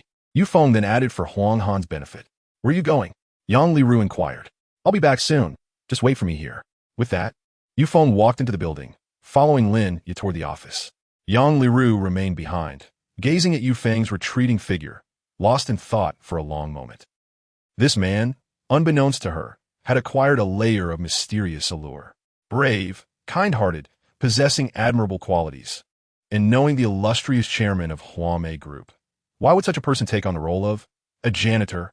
Yang Liru silently resolved to discreetly investigate upon her return to the HR department tomorrow. Little did she know, with Yu Feng's departure, the dangers lurking in the shadows drew ever closer. Upon entering Linya's office, the decor was refreshingly simple, devoid of antiquated wooden benches and traditional furnishings. Each wall was adorned with exquisite landscape ink paintings, and at the center stood only a desk cluttered with documents requiring daily attention. As soon as she entered, Linya closed the door behind her. You're Yu Feng, Wang San's comrade, correct? Before Yu Feng could respond, Linya spoke first, catching him off guard. I had a hunch it would be you. Wang San once mentioned that if a stranger claiming to be his brother came looking for me, it would surely be you. To him, you were the best of brothers, a comrade worthy of trust with his life. As she spoke, Linya's eyes glistened with unshed tears. Yu Feng bowed his head, fist clenched. I'm sorry, sister-in-law. I failed to protect Wang San. The weight of those words, signifying death, crashed upon Linya. Despite 5 years of mental preparation, hearing the news struck her heart with tumultuous waves, inducing a dizzying sensation. She closed her eyes, tears cascading down her cheeks like fallen petals. This sorrowful emotion lingered for about 10 minutes, enveloping the once vibrant room in a somber atmosphere. Taking a deep breath to regain her composure, she quietly asked, How did he pass? Just as she posed the question, a thought struck her, and she quickly apologized. I forgot the protocol. This is confidential, and I shouldn't pry. If it puts you in a difficult position, I want to hold it against you. Yu Feng affirmed resolutely, sister-in-law. Wang San fell heroically on the battlefield. During a mission, our sniper team was surrounded by enemies. Wang San sacrificed himself to draw the enemy away to protect me. His life saved mine. In pursuit of vengeance, I violated regulations and crossed borders to eliminate the enemy, ultimately facing trial. I served 5 years in prison and regrettably could not inform you sooner. Sister-in-law, I'm truly sorry. Releasing the burden of truth, a weight lifted from Yu Feng's heart. This matter had haunted him for 5 long years, and now, sharing the truth with Linya, he hoped that Wang San could finally rest in peace. Third brother. A soft lament echoed in the office as Linya crouched, burying her face in her hands, weeping fiercely. She let loose the pent-up longing of 5 years. Witnessing this sorrowful scene, Yu Feng bowed his head, silently exiting the office. His silhouette appeared desolate. He paused at the doorway for a moment, murmuring, Sister-in-law, take care. With the message delivered, Yu Feng's task was complete. He placed the card containing the compensation funds on the desk and stepped out of the office. Retreating to a secluded corner, peering through the transparent glass of the building at the adjacent high-rise. In the southwestern direction, he spotted a sniper. 1, 2, 9, 10. A total of 5 vehicles, quite a crowd. Such a grand display suggests Yang Liru's identity is anything but ordinary. Observing the surroundings, Yu Feng concluded that he felt no pressure nor inclination to retreat. Rather, he was filled with a fierce resolve. 5 years had passed. Did anyone still remember the once infamous Wolf King, whose name echoed across the land? Chapter 12. He is trained, fixating on the situation surrounding the building. Yu Feng divised a rue combat plan. There were 11 individuals in total, with the sniper posing the greatest threat. He would exit through the back door, circling around to neutralize the sniper first. Regardless of the reasons behind the threat to Yang Liru, having encountered the situation, he could not remain idle. Born from the military, holding the nation in high regard, and dedicating himself to maintaining societal peace. After hesitating for a moment, he began to move, but just as he was prepared to descend, 5 vans charged aggressively toward the entrance of Huame Group, surrounding it completely. What? Yu Feng's expression shifted. Had they already made their move? Were these people out of their minds, Launching an attack now? No. Something fell amiss. It didn't seem they were part of the same faction. Yufeng detected a discrepancy. The vehicles and the hidden individuals in the darkness were not aligned. If they were not allies, then who were they targeting? No matter. He needed to act swiftly. Yufeng turned and entered the elevator, altering his initial combat plan. On the first floor, as the vans surrounded the entrance, they immediately drew the attention of the security team. Soon after, the doors swung open, and a dozen muscular men, bare-chested and menacing, stormed out. Above, the sniper, who had been vigilantly monitoring the situation at Huamei Group, changed his expression and barked into the intercom. Who are these people? Do they not realize they are alerting the prey? Are they out of their minds? I don't think they're ours, came the reply over the intercom. Not ours. The sniper was taken aback. Could there be another group coming to capture Yang Liru? However, he recalled that there hadn't been any recent conflicts involving the Yang family in Ning City. Aside from them, no one else possessed the capability to track down Yang Liru's whereabouts. Uncertainty gripped the sniper's mind, and he quickly sought guidance from his superior. Boss, there's a group that has blocked the entrance to Huamei Group ahead of us. What should we do? What? The bald man in the surveillance room's face paled.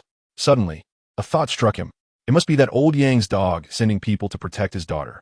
Hurry, take action immediately.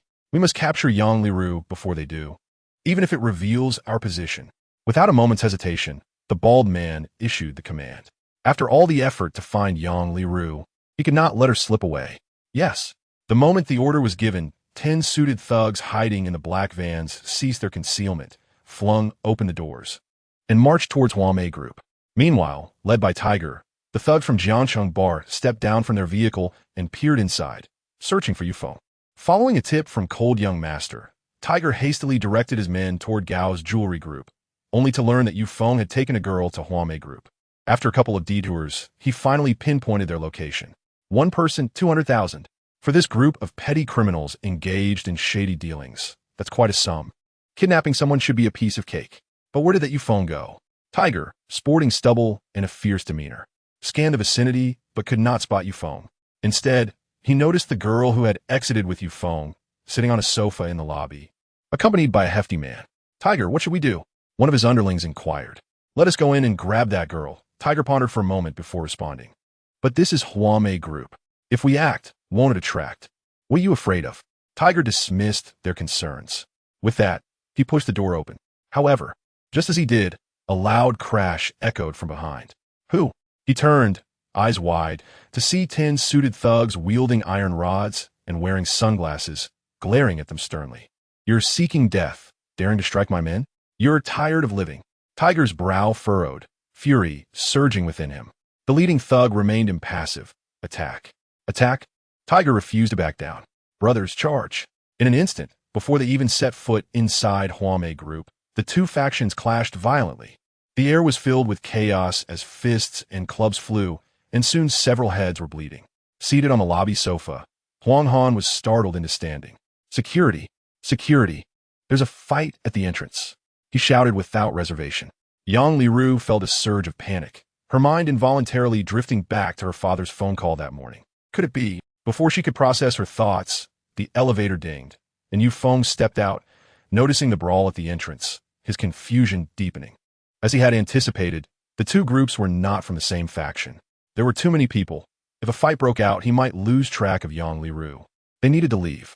Uncle, Yang Liru began to ask Yufeng, but he took her hand and urged her towards the back door.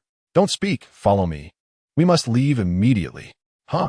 Yang Liru was momentarily taken aback, her cheeks flushing at their contact. What was happening? At that moment, both sides engaged in the fight outside noticed them. Not good, boss. Yufeng is trying to escape. Boss, Yang Liru is making a run for it. The shouts from the crowd arose almost simultaneously. As soon as the words were spoken, the fighters in the melee turned their attention inward. The target is paramount. Charge. Don't let them escape. Over 20 individuals pivoted and rushed into Huamei Group. Huang Han panicked, searching for a place to hide. Run quickly. Some are coming for you. Yufeng urged. Huh? Uncle, are you sure they're after me?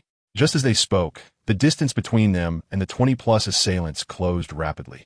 No, we can't escape. Yufeng released her hand, pointing towards the large door. You go first. Turn left outside. There's a park path. 30 meters away is a police station. Seek help there. What about you? Yang Liru asked, concern etched on her face. Without answering, Yu Feng turned like an immovable mountain, positioning himself behind Yang Liru and then charged toward the approaching group. Is this guy insane? Huang Han rubbed his eyes in disbelief. Not only was Yu Feng not fleeing, but he was also charging into the fray. Was he dreaming, or was he simply overestimating his abilities? No. In the next moment, Huang Han realized he had been short-sighted.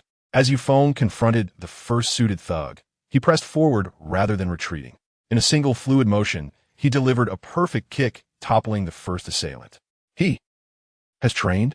With his first strike, Yu Feng controlled his strength, only knocking the man unconscious rather than breaking his neck. He then pivoted with remarkable speed, appearing like a blur as he wove through the crowd. Bang! Tiger drew an iron rod from his waist and swung it at Yu Feng's head.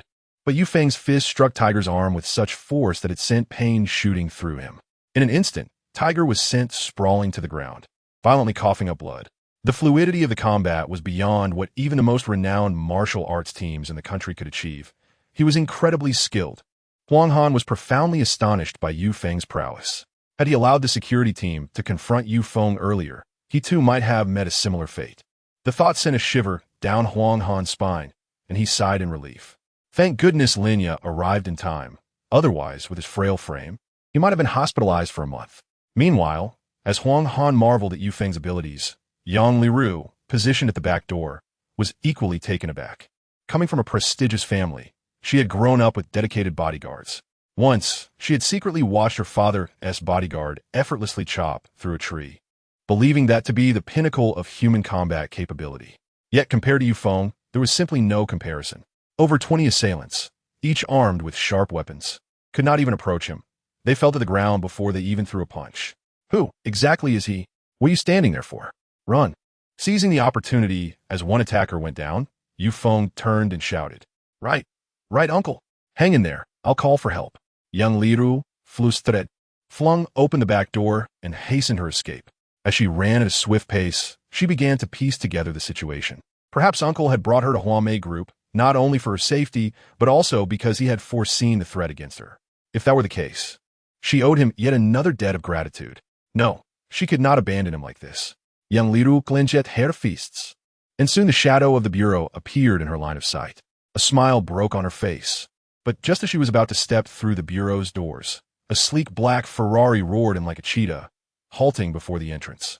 The masked man in the driver's seat swiftly exited, vaulting over the car, and before Yang Liru could enter, he clamped a hand over her mouth, swiftly immobilizing her limbs. You, MMM. Panic surged within Yang Liru as she realized she could not utter a sound. The masked man glanced around the imposing structure, confirming that no one had noticed him, and effortlessly hoisted Yang Liru into his arms, shoving her into the car. With a resounding thud, the door closed, sealing her in isolation. Who are you? Let me go. My father is the head of the Yang family in Ningxing. If you dare to harm me, I assure you. The masked man returned to the car, locked the doors, and lowered his mask. A handsome face was revealed. Instantly tapti fating Yang Liru es gaze. Her voice seemed to be snuffed out, leaving her speechless. Brother? You still remember I'm your sister? Young Jian, her elder brother and the hopeful third young master of the Yang family, had discreetly tracked her whereabouts over the years. If I hadn't, you would have truly fallen into the hands of thieves today. Relief washed over Yang Liru, and she quickly urged, You must let me go. Uncle is surrounded at the Huamei Group. I need to find someone to rescue him. Uncle? Young Jian Baoset, Dakin Abuk. Hurry, stop wasting time. Shaking his head, he replied, No, I can't let you go alone. That group has complex backgrounds. Many are former mercenaries from abroad. If they get angry, even the Bureau won't be able to help. I can't allow you to fall into danger. Have you lost your conscience? If it weren't for Uncle, I would have been captured this morning. Are you asking me to betray him to save myself? Yang Liru's innate goodness made it impossible for her to consider such treachery. She pounded on the window desperately, but her feeble fists only brought her pain. Seeing her distress, Yang Jian felt helpless. Just then, a dozen uniformed officials burst from the bureau, sprinting towards the Huamei Group at breakneck speed. Both Yang Liru and Yang Jian widened their eyes in disbelief. What is happening? Has someone notified the bureau? Let's go. It seems someone is coming to help your uncle. Don't worry, I won't send you back to that hell in Ningxing. Once this matter escalates, those in Ningxing will think twice before coming after you. I'll send you back afterward. Is it all right as long as uncle is safe? Young Liru replied simply. Throughout her life, countless individuals had protected her, yet only Yu Feng had given her a sense of unwavering security. His unusual routine, agile skills, and calm composure were like an intoxicating fragrance that drew Yang Liru to him. She fervently wished for nothing to happen to Yu Feng because of her. Meanwhile, the clash on the first floor of the Huamei group had reached a stalemate. The security personnel stood by, unsure which side to assist. Suddenly, reinforcements arrived. A group of individuals in blue uniforms swiftly sealed off the area. Boss, we're in trouble. The cops are here. What should we do, Tiger? Upon seeing the newcomers, the previously aggressive group of over 20 men shrank back like mice before a cat, ceasing their actions and freezing in place. On the other side of the radio, a bald man spoke nervously. Don't let Jiangxing know what we're doing. He cut the transmission to avoid detection. Tiger's expression darkened. Damn, this time we've really messed up. Didn't Cold Xiao say this guy was just a poor country boy? How could he be this skilled? Shut up. Everyone, put your heads down and come back with us for questioning. One of the male officials approached the crowd with handcuffs, restraining each fighter, eventually arriving before Yu Feng. He scrutinized Yu Feng and asked, "Did you do this to them?" Yu Feng glanced toward the back door and then at the entrance, realizing he had not seen Yang Liru. "I'm asking you a question."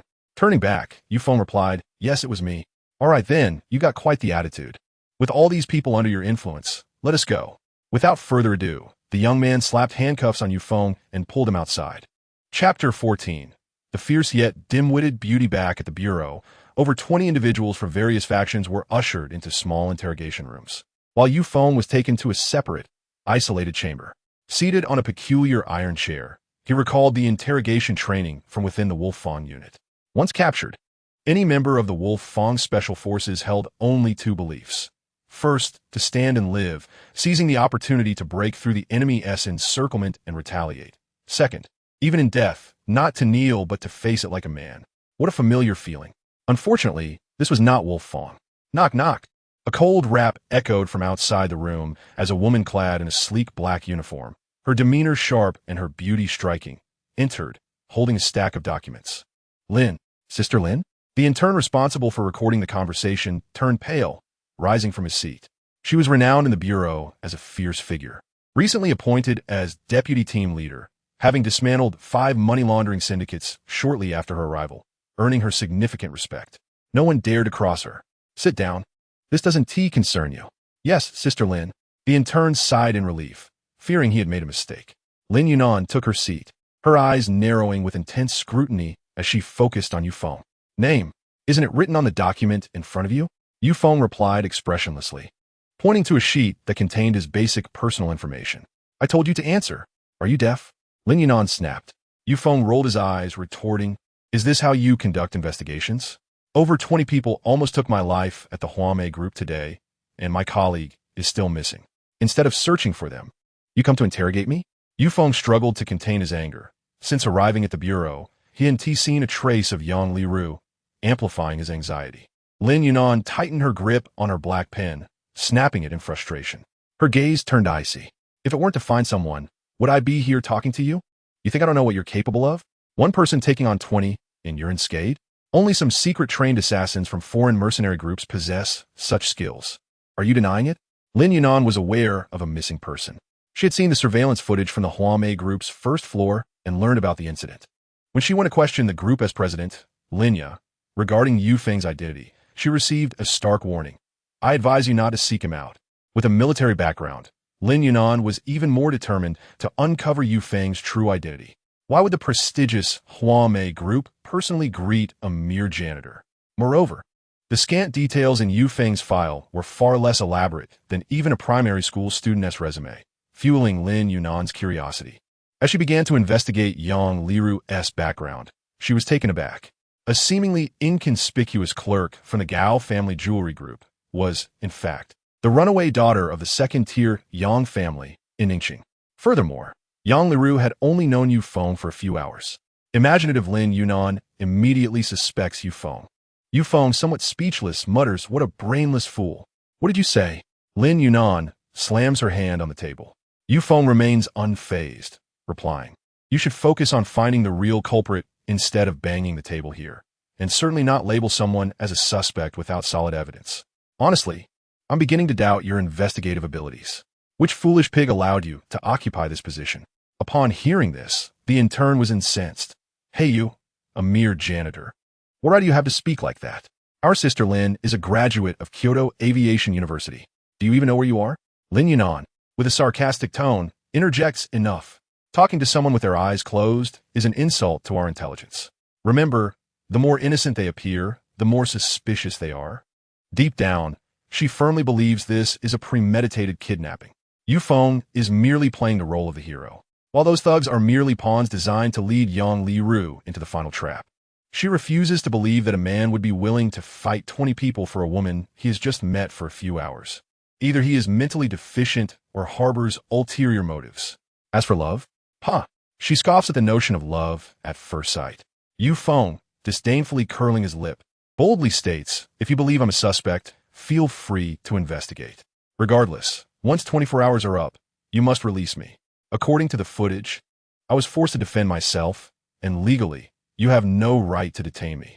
He has already concluded that Yang Liru was most likely abducted, and relying on this beauty with no brains will not lead to her whereabouts. He must wait until he is free. Who says it's just 24 hours? Without my consent, no one has the right to release you. I look forward to seeing where you derive such courage to speak like this. Is that so? Yu Feng crosses his legs. Then let us see. Very well. I find myself in a generous mood today, so I shall entertain you. I am curious to see how long you can maintain this facade. Lin Yunan, unfazed and brimming with confidence, prepares to resume the interrogation when suddenly, there's a knock at the door. Frowning, she opens it to find an older officer beaming with a smile. Team Leader Lin, Mr. Zhang sent me to convey an order. Mr. Zhang? Lin Yunan's expression changes. The only Zhang she knows is the one who introduced her to this position. What order? She holds Mr. Zhang in high regard. The older officer replies, Mr. Zhang said to release Yu Feng immediately. What? Why? I haven't even begun my questioning. Lin Yunan retorts. The officer steps into the room and, with a resigned demeanor, unlocks the handcuffs on Yu Feng. This is beyond my control. Mr. Zhang's orders are clear. Release Yu Feng at once. Team Leader Lin, don't look at me. I'm merely the messenger. With that, the cuffs are removed. Mr. Yu, I apologize for wasting your time. You are free to leave. Thank you. Yu Feng rubs his wrist, slips his hands into his waistband, and strides toward the door. Just as he is about to exit, he halts and, with a smirk directed at Lin Yunan, remarks, Beauty, you should read more books. Misusing the phrase let's wait and see might backfire. Chapter 15. The Birthday Banquet. Lin Yunan, infuriated, glares at him, never anticipating that Mr. Zhang would ultimately command Yu Feng's release. This shameless scoundrel, who called her a brainless fool, has the audacity to tell her to read more. Despite her indignation, Lin Yunan knows she cannot explode. This is not the place for it. She must adhere to orders, so she watches helplessly as Yu Feng saunters out the door. Once he has left, she takes out her phone and makes a call. On the other end, Zhang Lihai, the third in command, stand by the window with a teacup in hand, watching as Yu Feng hails a taxi and departs. Upon receiving Lin Yunan's call, he smiles, knowing she could not contain herself. Yunan, what is the matter? Lin Yunan presses. Uncle Zhang, why did you let him go? Do you know what that scoundrel just said about me? He is a major suspect. Zhang Lihai takes a sip of tea and replies, Yunan, some matters are beyond our reach, and not everything is as it seems. I want to elaborate further. As someone born in Kyoto, you understand certain protocols. Lin Yunan's expression shifts slightly upon hearing this. She suddenly realizes something and inquires, Uncle Zhang, are you suggesting that this man has an unusual background? No, wait. After saying this, she feels something is amiss, even if that were the case. The law applies equally to all, regardless of his identity. I must investigate thoroughly.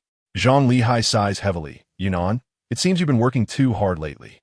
How about this? I'll grant you a day off today. Take a break and return to work tomorrow. No, Uncle Zhang, you must tell me. Lin Yunan tries to press further, but before she can finish, he hangs up. For an unidentified individual, Zhang Lihai actually hung up on her. Such an attitude only heightens Lin Yunan's curiosity about Yu Feng. According to her investigation, Yu Feng is merely the younger brother of a son-in-law hired by the Gao family, and he just started working there yesterday as a janitor. If his background were indeed extraordinary, he would not be relegated to such a position, nor would he be entangled with the runaway daughter of a Yang family from Ning City.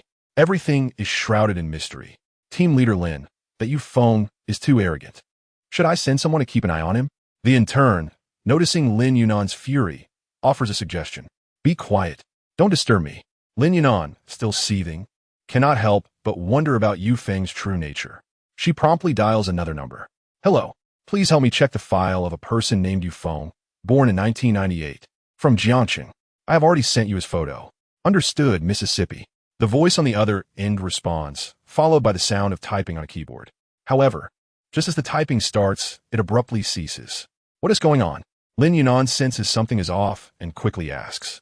And miss, the person you are inquiring about has a 5-year gap in records, and for 4 of those years, his files are classified as top secret. We do not have the authority to access them. What?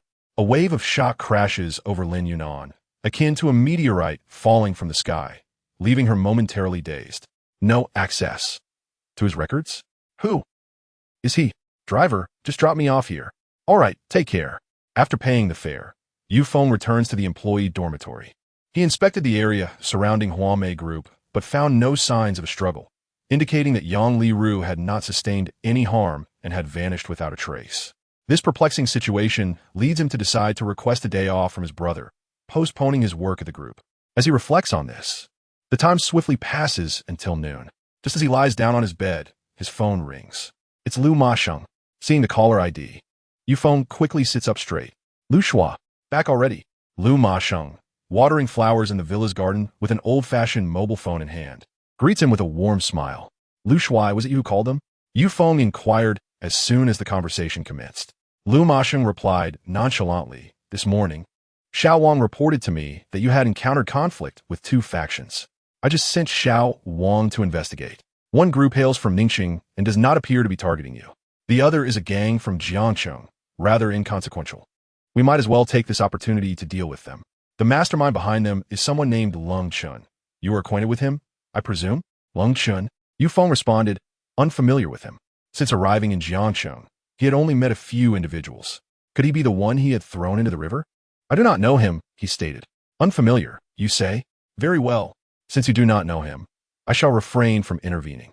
However, allow me to inform you that the group from Ningxing will be released tomorrow. They are likely to return to Ningxing, where a joint operation will ensue to eradicate those gangs. Should this cause you any troubles, do not hesitate to call me. Thank you, Lu Shuai. A flicker of emotion stirred within Yu Feng. He was merely a trivial character, yet this esteemed hero was willing to extend such kindness to him. No need for gratitude. You are the sole Wolf King. Do not forget the oath you took upon joining the Wolf Teeth. If summoned, should there be a summons, I shall return without fail, and when I return, I shall fight, and victory shall be mine. Yu Feng declared, standing tall. Excellent. The conversation concluded with Lu Masheng's voice, filled with the admiration of a mentor for his protege. Yu Feng gleaned from Lu Shuai's words that Yang Liru's identity was quite remarkable, also originating from Ningxing, though the specifics remained unclear. The other faction comprised inconsequential ruffians, evidently directed towards him by someone of limited means and narrow vision. Accepting this, he resolved, if one does not provoke me, I shall not provoke them. If one does provoke me, I shall respond in kind. Yu Feng neither sought trouble nor feared it. As time swiftly passed, evening descended unnoticed. The sun sank below the horizon, casting a golden glow as it retreated into the western sky.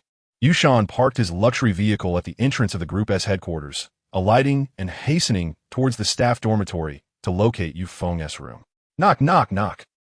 Yu Feng opened the door, brother. You haven't eaten yet, have you? Come, today is Ruo's birthday. I'll take you home for dinner.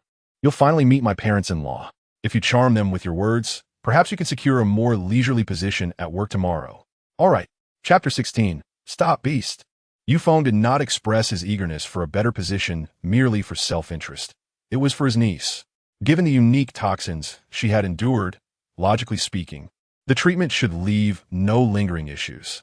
However, Ruo was still a child with a fragile constitution, and to ensure her well-being, Yu Feng decided to investigate further.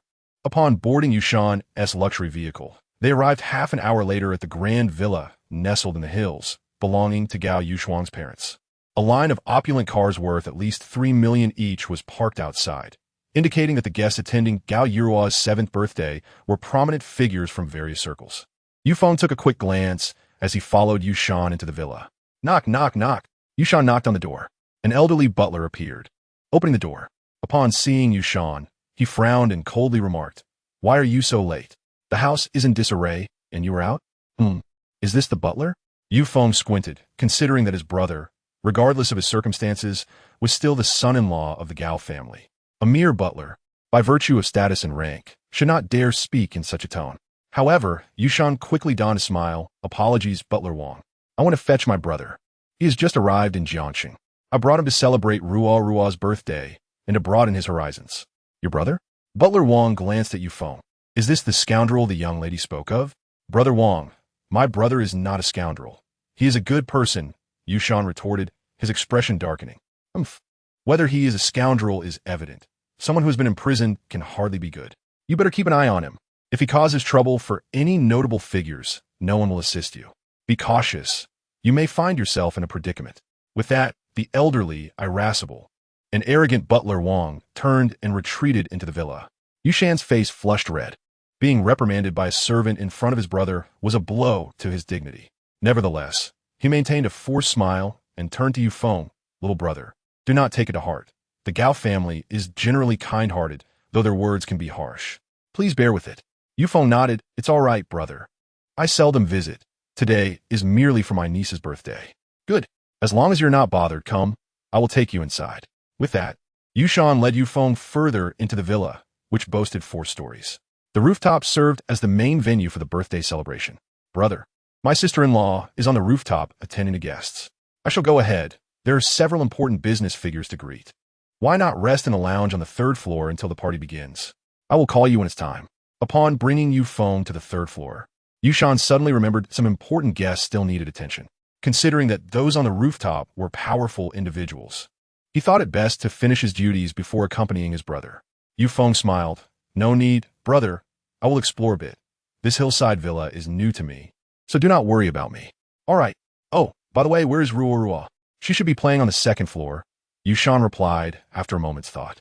"Understood. I will go find Rua and check if the toxins have cleared from her system."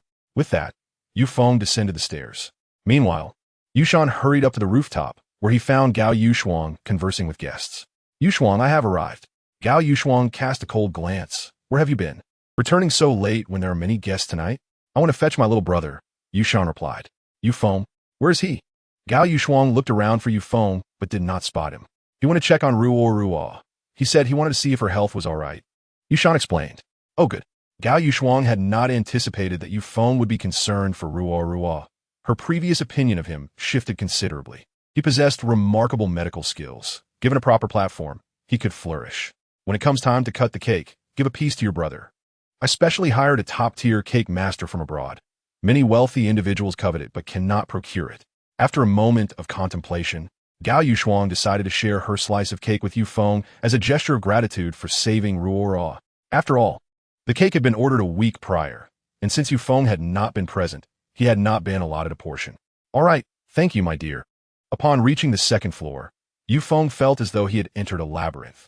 The villa occupied over 270 square meters, with approximately 20 rooms per floor. "Where's Rua?" Yufeng pondered, intending to check her pulse and inquire about anything she might have consumed recently to uncover the true culprit behind the attempts on her life. Just as he wandered aimlessly, a piercing scream suddenly echoed through the air. It was Rua. This was bad. In a vast children's room filled with dolls and figurines, this was Gao Yirua's domain. In preparation for her 7th birthday, her wardrobe overflowed with exquisite princess dresses. Today, she had the privilege of selecting her own attire, and the thought of her uncle attending her birthday filled her with joy. Her father had mentioned that it was her uncle who had awakened her from her slumber. Uncle is so remarkable. He must know countless stories. Faced with the princess dress in the wardrobe, Gao Yirua found herself in a quandary. Having just emerged from the bathroom, she was clad only in a white bathrobe. As she was about to select a new princess dress, the door suddenly swung open. Turning her head, she saw a plump middle-aged man in a suit, his face slightly flushed. Instinctively, she took a step back and pouted, saying, "Uncle, this is a girl's room. Mommy said men shouldn't enter without knocking first." Oh, the overweight man, having consumed several glasses of red wine, swayed between dreams and reality. Upon seeing the girl in the bathrobe, a stirring sensation ignited within him. This must be Ruo. Your mother is right. Men shouldn't casually enter a girl's room. But I did knock. Come, let Uncle give you a hug and admire your fair skin.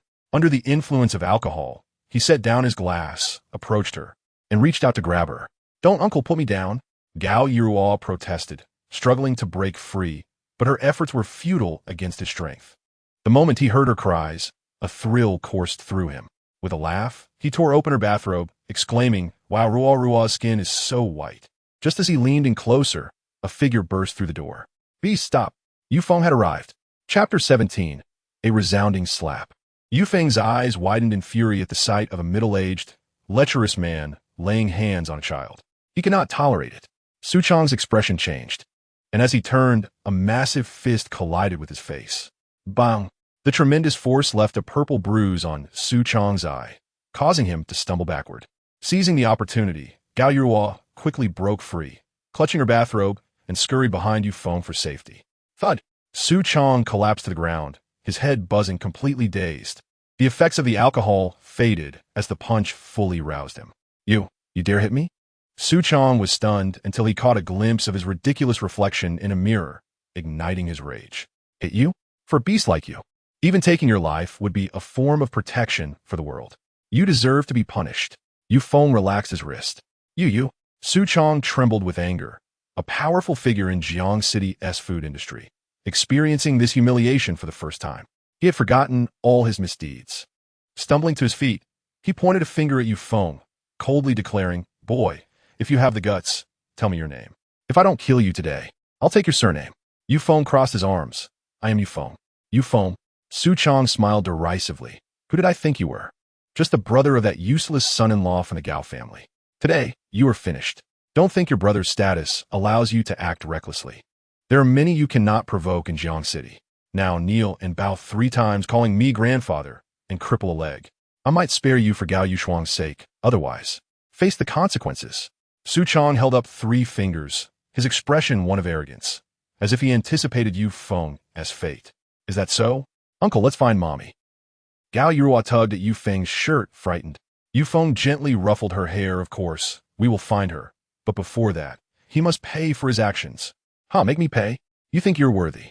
Su Chong began, but before he could finish, a strong wind rushed past him. Yufeng was upon him, raising his hand for a fierce slap. Smack! Su Chong fell to the ground, a crimson handprint etched on his face. "You little..."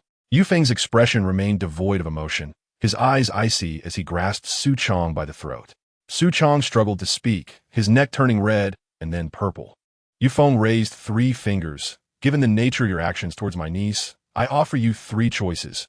First, kneel, slap yourself 100 times, and leave. Second, I will call the authorities to handle this, and before you leave, I shall give you a beating. Third, I will beat you severely, but if you choose this, you will spend the rest of your life in a wheelchair. So what will it be?"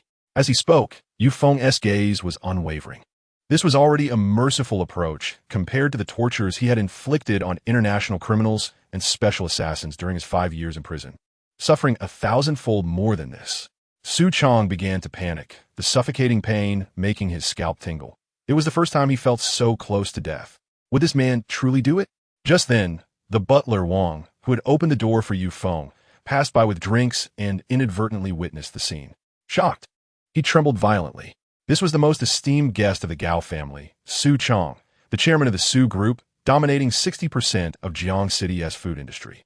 The brother of that scoundrel Yushan dared to treat Chairman Su this way. He had to inform the young lady immediately. Without delay, Wang hurried to the rooftop, gasping for breath as he found Gao Yushuang. Miss, something terrible has happened." Gao Yushuang was slightly startled. "What's the matter?" Wang's voice attracted the attention of other guests. What could possibly cause the Gao family's butler to lose his composure? Yushan's brother has assaulted Chairman Su, even choking him and threatening him. Wang exclaimed. "What?" The room erupted in shock. Yufeng had struck Su Chong? Everyone's faces reflected disbelief. Who at this gathering did not know Su Chong, a self-made man backed by the second-tier Xian family in Jiang City. Striking him would surely bring calamity upon the Gao family. Yushan realized the gravity of the situation. No, my brother wouldn't. Let's go. Take me there immediately. Yushan attempted to explain for his brother, but Gao Yushuang silenced him with a dark expression and left the rooftop first, followed by the other guests, eager to witness the unfolding drama. Oh no! Yushan hurriedly followed. The crowd trailed behind Gao Yushuang to the second floor, guided by Wang to Gao Yurua's room. The door stood open. From a distance, they could see Yu Feng gripping Su Chang's throat, his expression icy. It's over. Upon witnessing this, Yu Shan's mind shattered. He had provoked a mountain. What to do? Su Chang, caught in decision, spotted Gao Yushuang approaching with a crowd and immediately donned a triumphant grin. You're finished, you. Yu Feng smirked coldly. It seems you one turn back until you hit a wall. You truly don't understand the meaning of law. As he spoke, Yu Feng lifted his hand. Stop. Su Chang, turn around. Sister-in-law. As Yu Feng attempted to explain himself, he was abruptly interrupted by the fierce approach of Gao Yushuang. With a resounding slap, the atmosphere shifted to one of palpable tension. Mother, old Wang, take Ruo outside first. Yes, replied the butler, swiftly carrying Ruo away to shield her from the violent scene. Stunned by the slap, Yu Feng felt a chill run through him as he heard Gao Yushuang's scathing words. Scoundrel, are you not going to release Chairman Qin? Do you wish to remain imprisoned? Chapter 18. I will no longer serve scoundrel. Yu Feng released Su Chang. This was the most frequently heard epithet since his arrival in Jiang City. Dumbfounded, he gazed at Gao Yushuang and questioned, Sister-in-law, is it reasonable to strike me without understanding the situation? He sought clarity. Gao Yushuang retorted with a cold smirk. Whether it is reasonable or not is evident. Mr. Su is a distinguished guest of the Gao family. Striking him is tantamount to slapping the face of my family. Is it wrong for me to retaliate? She hurried to assist Su Chang, lifting him from the ground. Mr. Su, are you all right? Su Chang's expression darkened. Chairman Gao, I am extremely displeased with tonight's events. If you cannot provide me with a reasonable explanation, I will reconsider our partnership. Indeed, Mr. Su, I did not foresee this occurrence. It is my oversight, and I sincerely apologize. I assure you, I will provide an explanation. Gao Yushuang bowed and apologized profusely, focusing solely on mending the relationship. She had invested considerable effort to cultivate her rapport with Su Chang, and she would deeply regret offending him over a mere ex-convict. Yu Feng immediately apologized to Chairman Su. She commanded. Yu Shan interjected, little brother, admit your mistake. Do not provoke your sister-in-law's ire. I am not in the wrong, Yu Feng asserted, standing tall, the coldness in his eyes nearly freezing the air around him. Not in the wrong. Do you think we're blind? If you wish to avoid returning to prison, you would do well to heed my advice and apologize quickly. There is still time. Seeing Yu Feng's obstinacy, Gao Yushuang felt a surge of irritation to expel him. How could he refuse to acknowledge his error? Did he believe he was justified in his actions? Why should I go to prison? Yu Feng replied, coolly, sister-in-law.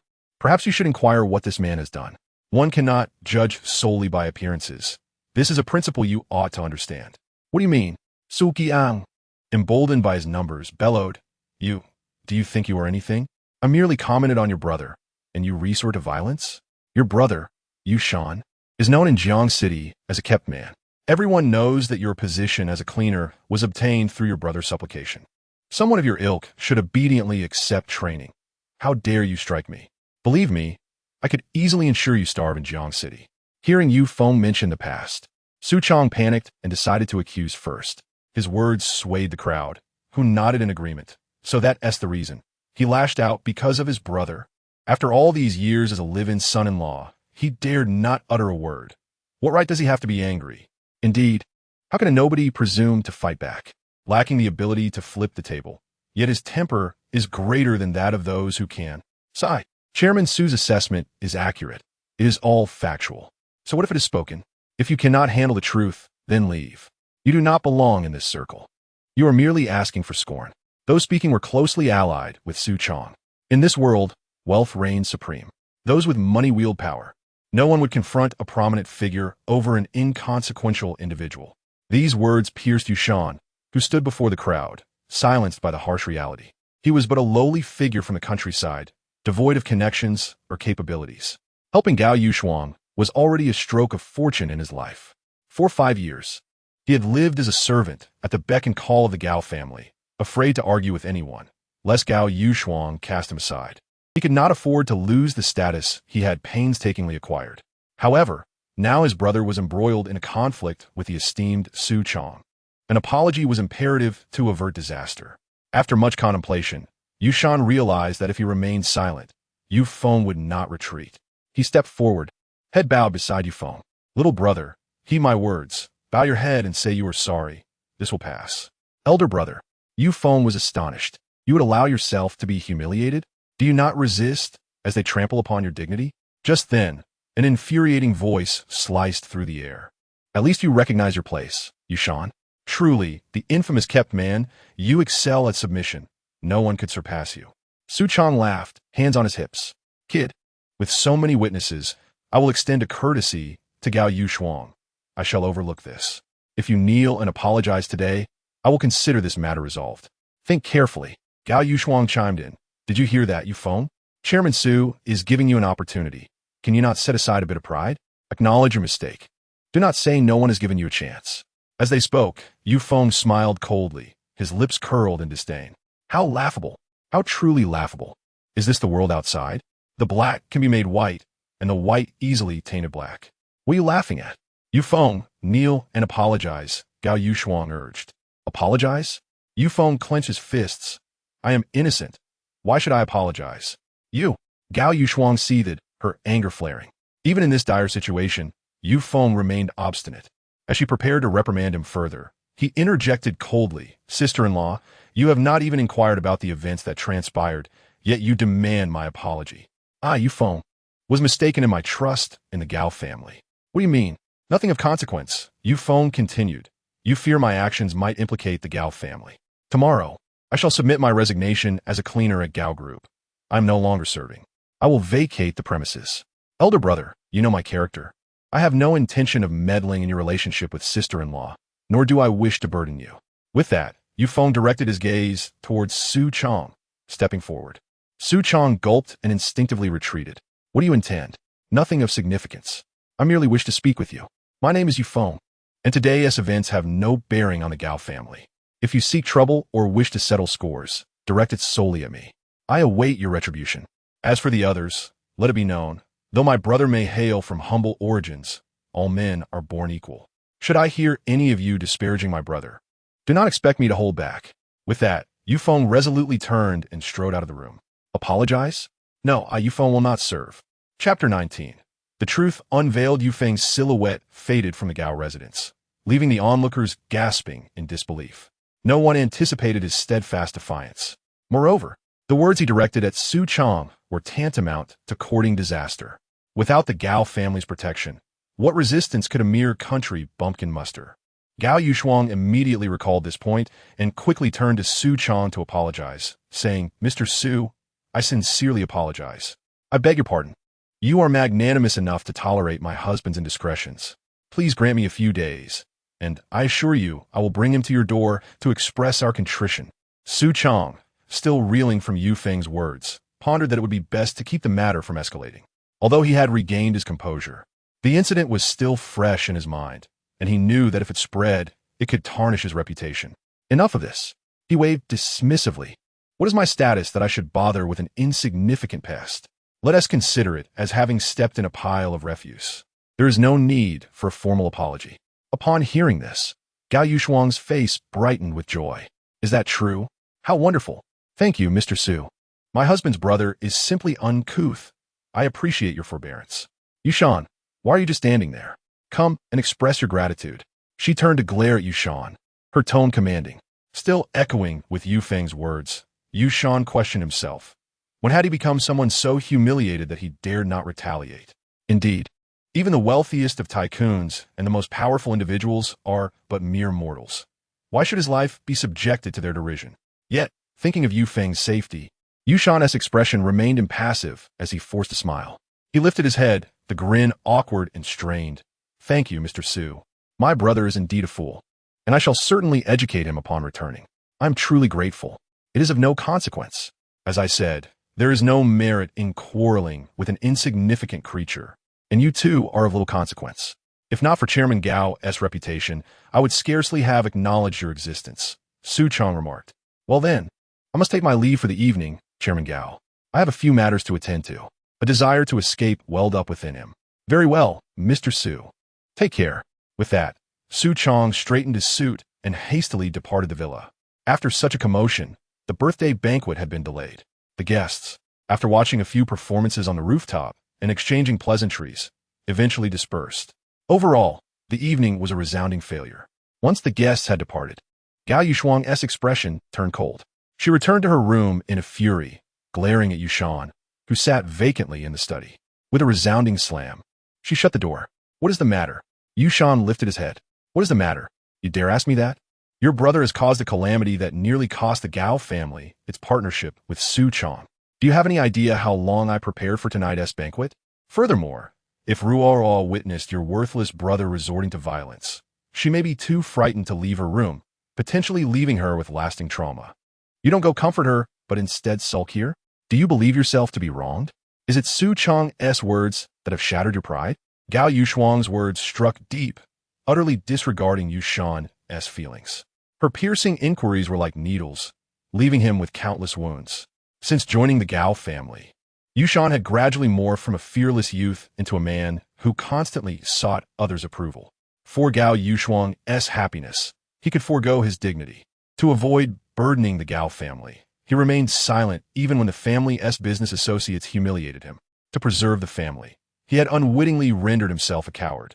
It was only when Yufeng arrived that he felt a flicker of self-worth, a taste of being respected. He wished for his brother to see having such a brother as a point of pride.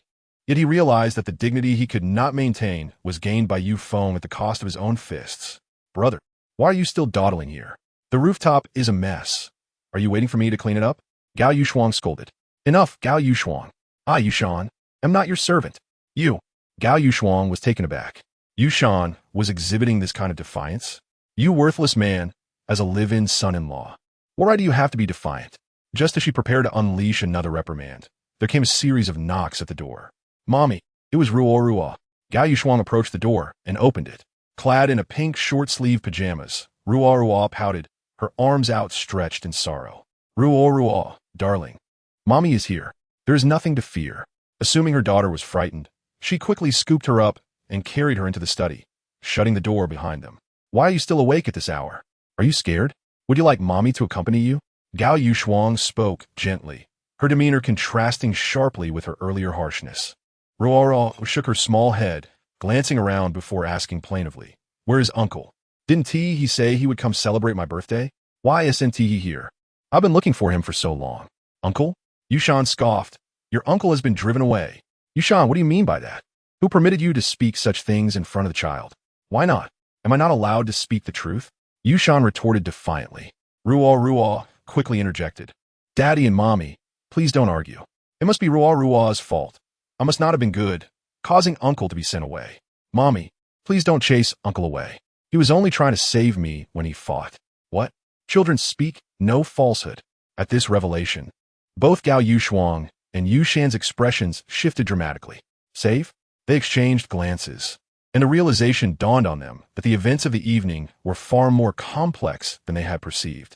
Yushan immediately inquired, Ruo, tell Daddy, what truly happened tonight? This time, Gao Yushuang did not intervene. Ruo pondered for a moment before responding, tonight, after taking a bath, I was choosing my clothes when a chubby uncle barged in without knocking. I asked him to leave, but he wouldn't. Instead, he came over and grabbed me, tearing off my bathrobe. I got scared and cried out, and then Uncle came over and beat up that chubby uncle. After that, you two arrived. In an instant, the truth of the matter unveiled itself. At that moment, Yushan felt as though all energy had drained from him, collapsing to the ground in shock. Gao Yushuang's countenance turned pale, a wave of guilt washing over her heart. Su Chong had deceived her. It turned out that Yufeng had acted violently to protect Ruo. She had scolded him without inquiry, even slapping him and demanding an apology. How heartbroken must Yufeng be? Chapter 20.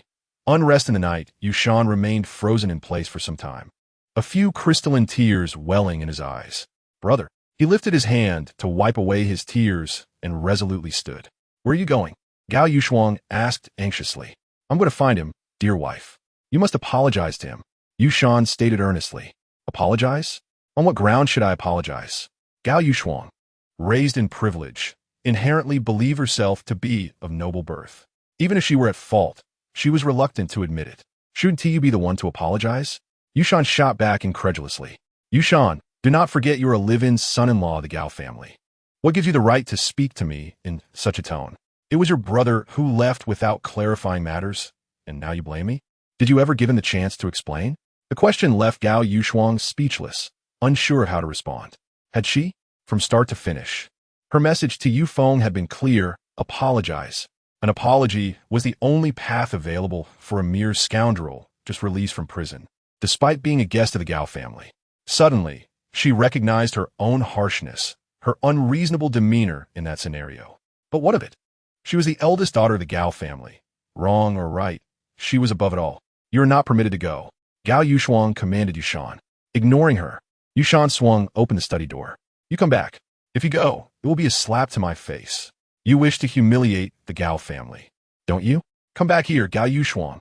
Yushan stepped out of the door and paused at the corridor, speaking in a solemn tone. We have been husband and wife for 8 years. From the moment I entered the Gao family, I have prided myself on never doing anything to betray you. Therefore, I implore you to regard me as a person, will you? I merely wish to apologize to my brother. With that, Yushan resolutely departed. You, very well, Yushan, if you possess the courage. Then do not return, never come back. Her voice echoed relentlessly in the study. Unfortunately, Yushan was no longer the obedient man he once was. He left. Tears, unbeknownst to her, began to cascade from Gao Yushuang's eyes. Upon leaving the Gao residence, Yushan hurriedly made his way to the employee dormitory of the group. He pressed the accelerator, not pausing for a moment, and finally arrived at the dormitory half an hour later. However, when he got there, he found that Yu Feng's dormitory was empty. The furniture was arranged neatly, as if no one had ever resided there. Yu Feng has left. In a panic, he took out his phone and dialed Yu Feng's number. Beep, beep, click. The call was disconnected within the first second. His expression changed as he redialed, only to hear a recorded message. Hello, the number you have dialed is out of service. Out of service? Not even answering the phone? Slowly, he squatted at the entrance of the dormitory, tears flowing uncontrollably, weeping like a child. Brother, you must be so disappointed in me. Sorry. Sorry.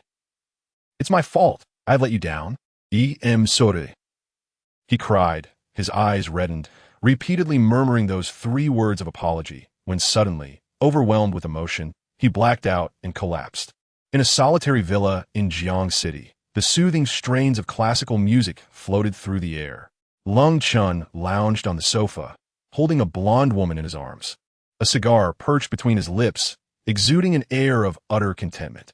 In fact, he was awaiting a gift. The tiger, a notorious thug in Jiang City, had once assisted him in dealing with certain scoundrels during his school days. This time, he expected nothing less. Lung Chun placed immense trust in the tiger's capabilities. The thought of the scoundrel who had once thrown him into the river ignited a fierce anger within him. Tonight, my friend, you are doomed. Leng Xiao. You haven't paid me any attention for several days. The night is deep. Shall we not rest? The blonde woman eagerly removed the cigar from Lung Chen's mouth. Do not rush, my dear. The main business is yet to be concluded. Why the haste? Once I've dealt with this individual, I shall shower you with affection. Be patient. He shall arrive shortly. Calculating the time, Lung Chun believed it was about time. However, just as he was about to call the tiger for an update, his phone rang first. He glanced at the screen and saw his father's name, his expression immediately turning grave. As the head of the Lung family, he was perpetually busy. A call from him signified a serious matter. He sat up straight, pushing the blonde woman away, and answered, Dad. Where are you? His father's icy voice cut through the line. I'm at home, Lung Chun replied. I ask you, does the brawl at Huamei Group this morning have anything to do with you? Do you recognize someone named Tiger? I don't know him. Lung Chun answered promptly. Really? Really? Sweat trickled down Lung Chen's back. If his father learned about his connection to the tiger, he would surely be punished. That's a lie.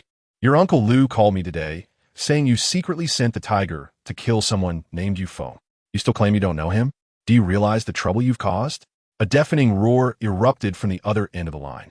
Lung Chun immediately shrank back. Dad, I was wrong. I was wrong. I acted impulsively. I only wanted to teach that Yu Feng a lesson. I never anticipated. Did Tiger and his crew kill him? You fool. Useless in accomplishing anything. All you do is fight and drink. And what good comes of it? I tell you, your Uncle Lou has already erased any detrimental evidence against you. Tiger and his gang will be processed tomorrow. From now on, should anyone ask if you know the Tiger, you shall say you do not. Do you hear me? I hear you, Dad. Long Chun swallowed hard, hesitating before asking, Dad, what exactly happened? Can you inform me? Is Tiger finished? This is merely a minor issue. The critical matter is that among those who fought at Huamei Group, in addition to Tiger and his crew, there were also mercenaries from Ning City, trained professionals, and a significant criminal gang that has been under surveillance for 5 years. Thankfully, your Uncle Lou was vigilant. Otherwise, you would have been implicated, and the Lung family would have borne the consequences. Moreover, tonight I received news that the Ning City gang will suffer a severe blow, possibly leading to their complete annihilation. Stay at home and do not go anywhere. Do you understand? Yes, Dad, I understand. With that, the call ended, leaving Lung Chun drenched in sweat. He hadn't anticipated involvement with mercenaries. It seemed the Tiger and his crew had stumbled into a trap and had failed.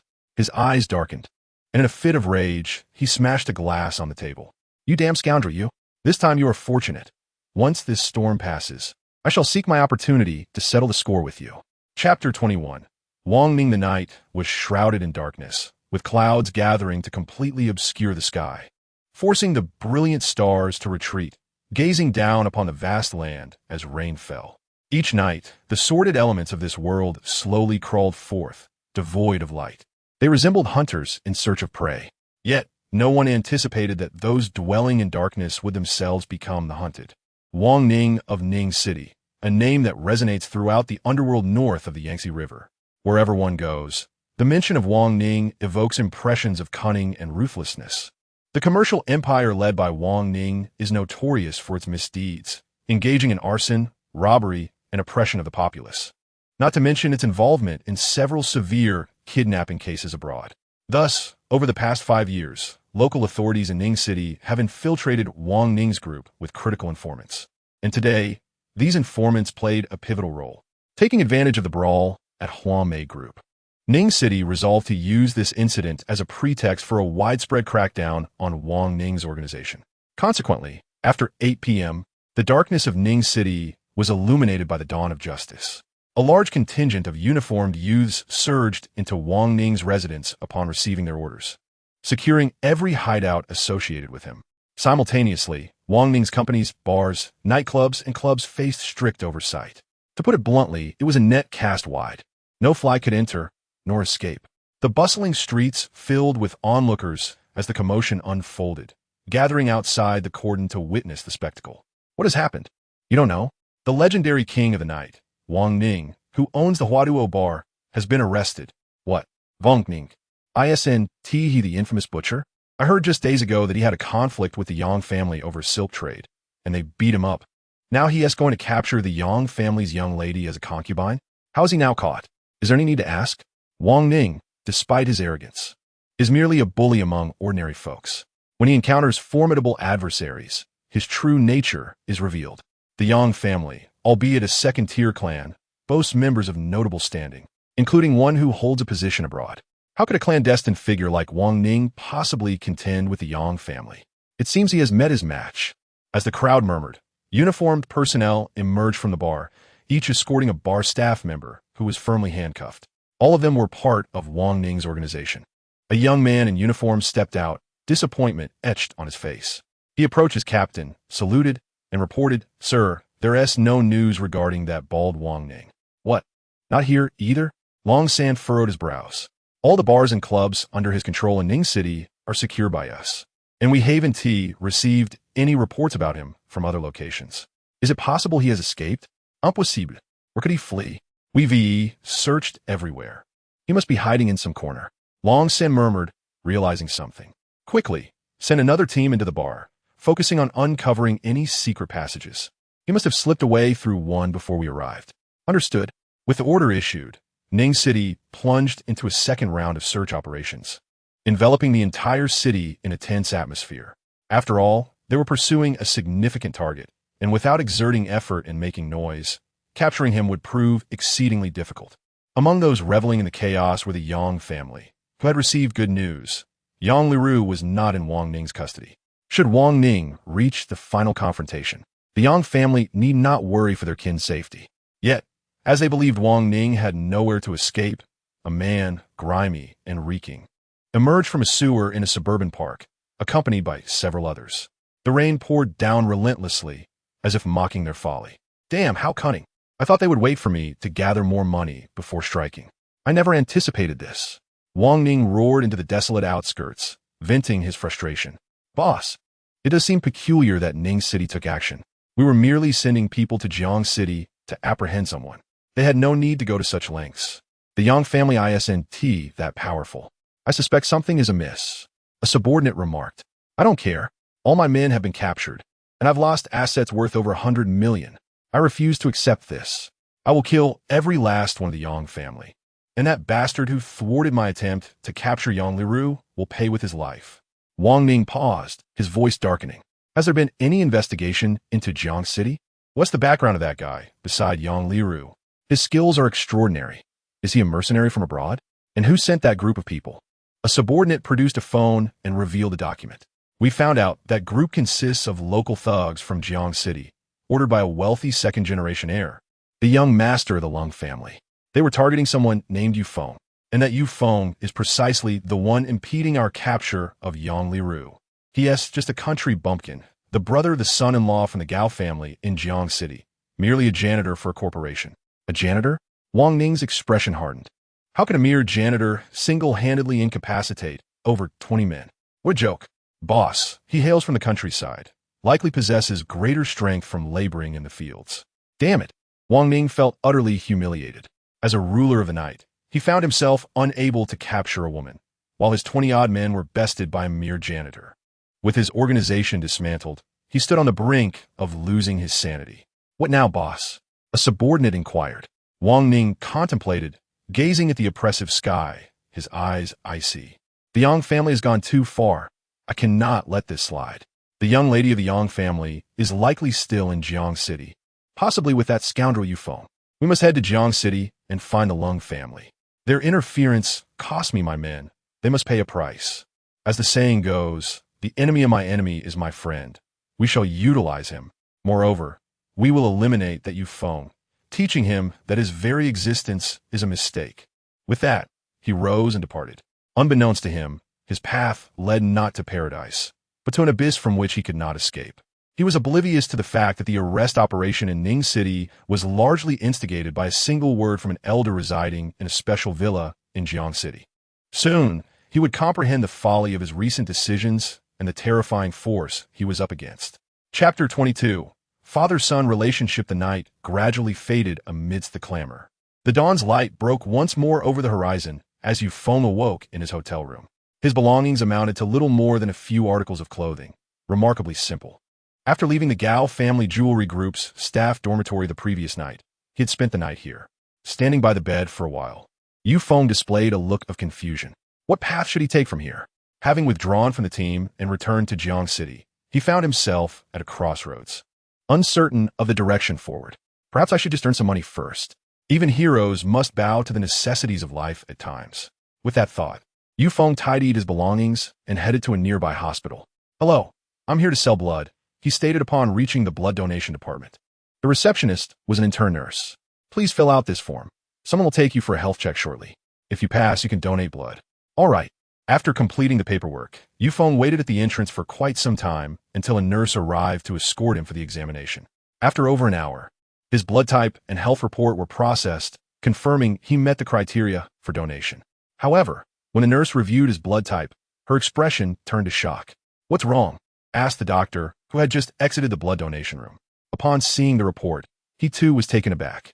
Rh-negative blood. He gasped.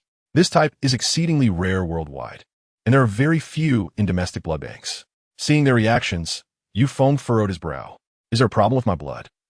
He was aware of the uniqueness of his blood type. Even if drawn, it might not be of much use. However, the doctor's response swiftly dismissed his concerns. No. Your blood is incredibly rare. Our hospital is in dire need of it. I will request a price that will greatly satisfy you. With just one small favor, would you be willing to help us? What? As long as I can donate blood, that is fine. I need money now, and with it, I can procure some Chinese medicine to sell. He had heard about the government's new policy allowing street vending, which was a significant boon for his current situation. Could you possibly donate a bit more? Our blood bank is running low. Sure, no problem. Yu Feng readily agreed. Confident in his robust health and strength as a practitioner of hidden energy, donating more blood was no issue. Thank you so much. The doctor eagerly led Yu Feng to the donation room. 10 minutes later, 2 full bags of blood were promptly sent to the refrigeration unit, and Yu Feng received 3,000 yuan in cash. The funds should suffice for him to endure this month. Thank you, Mr. Yu. Upon your return, please ensure to rest adequately. Dizziness may occur, but it poses no significant threat to your health, so there is no need for concern. Very well, thank you. After securing the cash in his pocket, Yu Feng promptly exited the hospital. Simultaneously, the hospital received a call from Kyoto. Hello, did your blood bank just receive 2 bags of Rh-negative blood? This is the District 4 hospital in Kyoto. I am the director. I have dispatched 2 helicopters to Jiang City to collect the blood bags. Relevant orders will be issued to your highest authority in a few minutes. What? The doctor who had just emerged from the blood bank received this call and immediately wore an unpleased expression. It was challenging to find an Rh-negative blood donor, only to send the blood out again so soon. However, upon hearing that the call was from the Kyoto District 4 hospital, she quickly swallowed her words and replied, Understood. I will arrange for the blood bags to be packed in ice immediately. Make haste. Yes. After hanging up, she pondered how significant the patient residing in Kyoto must be to warrant a personal call from the hospital's director. She hurried back to the blood bank to comply with the orders. Approximately an hour later, 2 helicopters landed on the hospital rooftop. 5 fully armed soldiers disembarked in an orderly fashion, swiftly taking the pre-prepared ice boxes and leaving without uttering a word. Time was of the essence.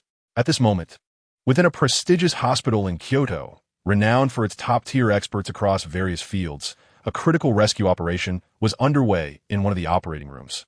The patient was none other than the crown prince of the esteemed Ji family, the most valued son of the patriarch who currently held the reins of the family's power. Initially, the patriarch intended to pass the family's leadership to his son Ji Nan after a 3-year wait until his own passing. However, an unexpected car accident had sent Ji Nan into the operating room, where he had yet to emerge. An elderly man, clad in a white coat, approached the patriarch of the Ji family. Patriarch, you must prepare yourself, Mr. Nan may. No matter the cost, we must save him, the patriarch replied coldly. Yes, patriarch, the military hospital will exert every effort. However, the Ji family's bloodline is exceedingly rare. Mr. Nan is currently experiencing severe blood loss. Without sufficient blood replenishment, even a divine being would be rendered powerless. Use mine, as well as the blood of the 2nd and 3rd sons. We are all members of the Ji family. The patriarch rolled up his sleeve, revealing a frail, bony arm. That won't do. I've already had the blood tested. While your blood and that of the other gentlemen share the same type as Mr. Nan's, they are incompatible and cannot be used. For now, our hopes rest solely on those 2 bags of blood from Jiang City.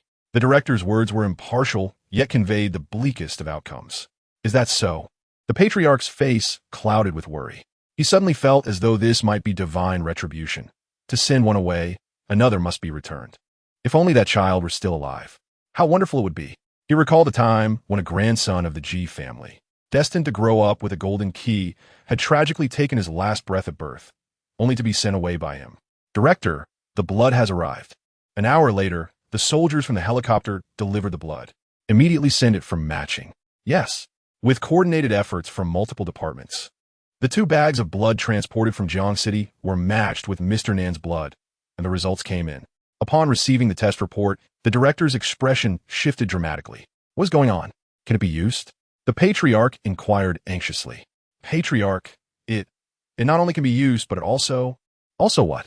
The patriarch, already fraught with urgency, snatched the test report, his eyes widening in shock as he fixated on the final outcome. A statement read, blood matching degree, 99. 999, relation, parent-child relationship. The patriarch was taken aback. What did these 4 words signify? The original owner of these 2 bags of blood was highly likely to be Ji Nan's child. In other words, the child who had tragically passed away in the operating room and had been sent away by him was, in fact, still alive. The patriarch inhaled sharply. The magnitude of this revelation was akin to the moment his G family business empire broke into the top 10 globally. The excitement, the joy, the exhilarating thrill. He was alive. The grandson of the G family had not perished. Patriarch, please remain composed. Do not become overly agitated. I will have personnel retest immediately and ensure the accuracy of the report. The director, astonished, also recognized the significance behind the report should it prove accurate. The G family was currently at the zenith of prosperity, a top-tier family in both Kyoto and across the nation. The patriarch had 3 sons and 2 daughters. The eldest, Jinan, held the position of chairman of the G family's business empire. The second was the chairman of a top-tier overseas mercenary protection group. The third was a single man in the entertainment industry, controlling 80% of the resources therein, a well-known figure. The elder daughters were equally impressive. The eldest was a highly respected academician who had received the highest honors in the medical field, while the second daughter, after graduating high school, had been taken under the wing of a retired economic magnate and now held a significant position in the Ministry of Economy, with a future brimming with potential. Every member of the G family's second generation was a prominent figure in society. Yet regrettably, the third generation had no male heirs. Over the past 20 years, the second and third sons had each fathered a daughter, and even the 2 daughters had failed to produce male offspring. If Jinan's child had miraculously survived and was found, he would be the only heir of the G family's third generation, inheriting countless resources and becoming the most authoritative young noble in this generation. 10 minutes later, the retest report was presented. The director, still shocked, took it from the messenger. Patriarch. The patriarch waved his hand, refusing to look further, and declared, quickly take the blood bags to the operating room. We must ensure Jinan's survival. Additionally, relay my orders to mobilize all resources of the G family to locate the original owner of these 2 blood bags. Upon discovery, report immediately. Understood. 10 middle-aged men in military green uniforms stood up and left the hospital. The patriarch turned, gazing at the red indicator light above the operating room, tears glistening in his eyes. Son, you must hold on. Xiao Feng is alive. He did not take his last breath. He has survived. Father has already sent someone to find him. The G family finally has a future. You cannot die. Rest assured, patriarch. All the hospital's experts are in the operating room. With these 2 bags of young Master-S blood, I guarantee Mr. Nan will awaken safely. At 9 o'clock in the morning, outside the employee dormitory of the Gao Jewelry Group, the glaring sunlight pierced Yushan's eyes like a sharp dagger. He groggily opened his eyelids, and upon seeing the sky, tears began to stream down his cheeks. As he regained consciousness, memories of the previous night's events flooded back. He quickly checked the dormitory, only to find that Yu Feng had not returned, filling him with disappointment. Little brother. Yushan furrowed his brow and exited the dormitory, heading towards the HR department's office of Lu Xinghan. By this time, the group had already begun its workday. As the head of the HR department, Lu Xinghan sat at his desk, preening before the mirror. Truly, the gift from young Master Lung is remarkable, strikingly beautiful. She felt a surge of joy, pondering how wonderful it would be if she were the one favored by young Master Lung. Alas, it was unfortunate. The object of his affection was none other than President Gao. Suddenly, the door swung open. Lu Xinghan's eyes narrowed instinctively as she shielded the new necklace adorning her neck. Upon seeing Yushan, a wave of displeasure washed over her. What brings you here? She snapped. You are not welcome this early in the morning. Yushan inquired about his younger brother's whereabouts. How would I know where Yu Feng is? By the way, isn't today his first day at work? Don't forget to remind him that being even a minute late will result in a salary deduction, until it is entirely withheld, Lu Xinghan retorted sharply. Has he not been to the HR department? Yushan pressed further. Must you persist? You arrive and immediately inquire about him. He is your brother, not mine. What do you expect me to say? Is he here to submit his resignation letter this early in the morning? Lu Xinghan said dismissively, preparing to leave. However, as her hand struck the desk, it landed upon a white envelope, which lay unnoticed beneath a cup. Curiously, she picked it up, only to discover it was indeed a resignation letter. Her eyes widened in shock. What? Let me see that, Yushan exclaimed, seizing the envelope. The timestamp indicated it had been placed there the previous night at 10 o'clock, meaning it had been sitting there unnoticed since then. Guilt enveloped Yushan as he read through the letter. Why are you crying? A grown man weeping like a child. This is not the HR department, nor a place for you to wallow in self-pity. Leave at once. Lu Xinghan snapped, noticing Yushan's reddened eyes and feeling an inexplicable anxiety. Why had Yu Feng suddenly resigned? Could it be that young Master Long had truly acted against him? The speed of it all was astonishing. Before she could grasp the situation fully, a woman in a casual dress approached briskly from outside the office. "Sister Lu," she greeted. Lu Xinghan glanced over and smiled faintly. "Ah, it's Li Ru. You've arrived for work.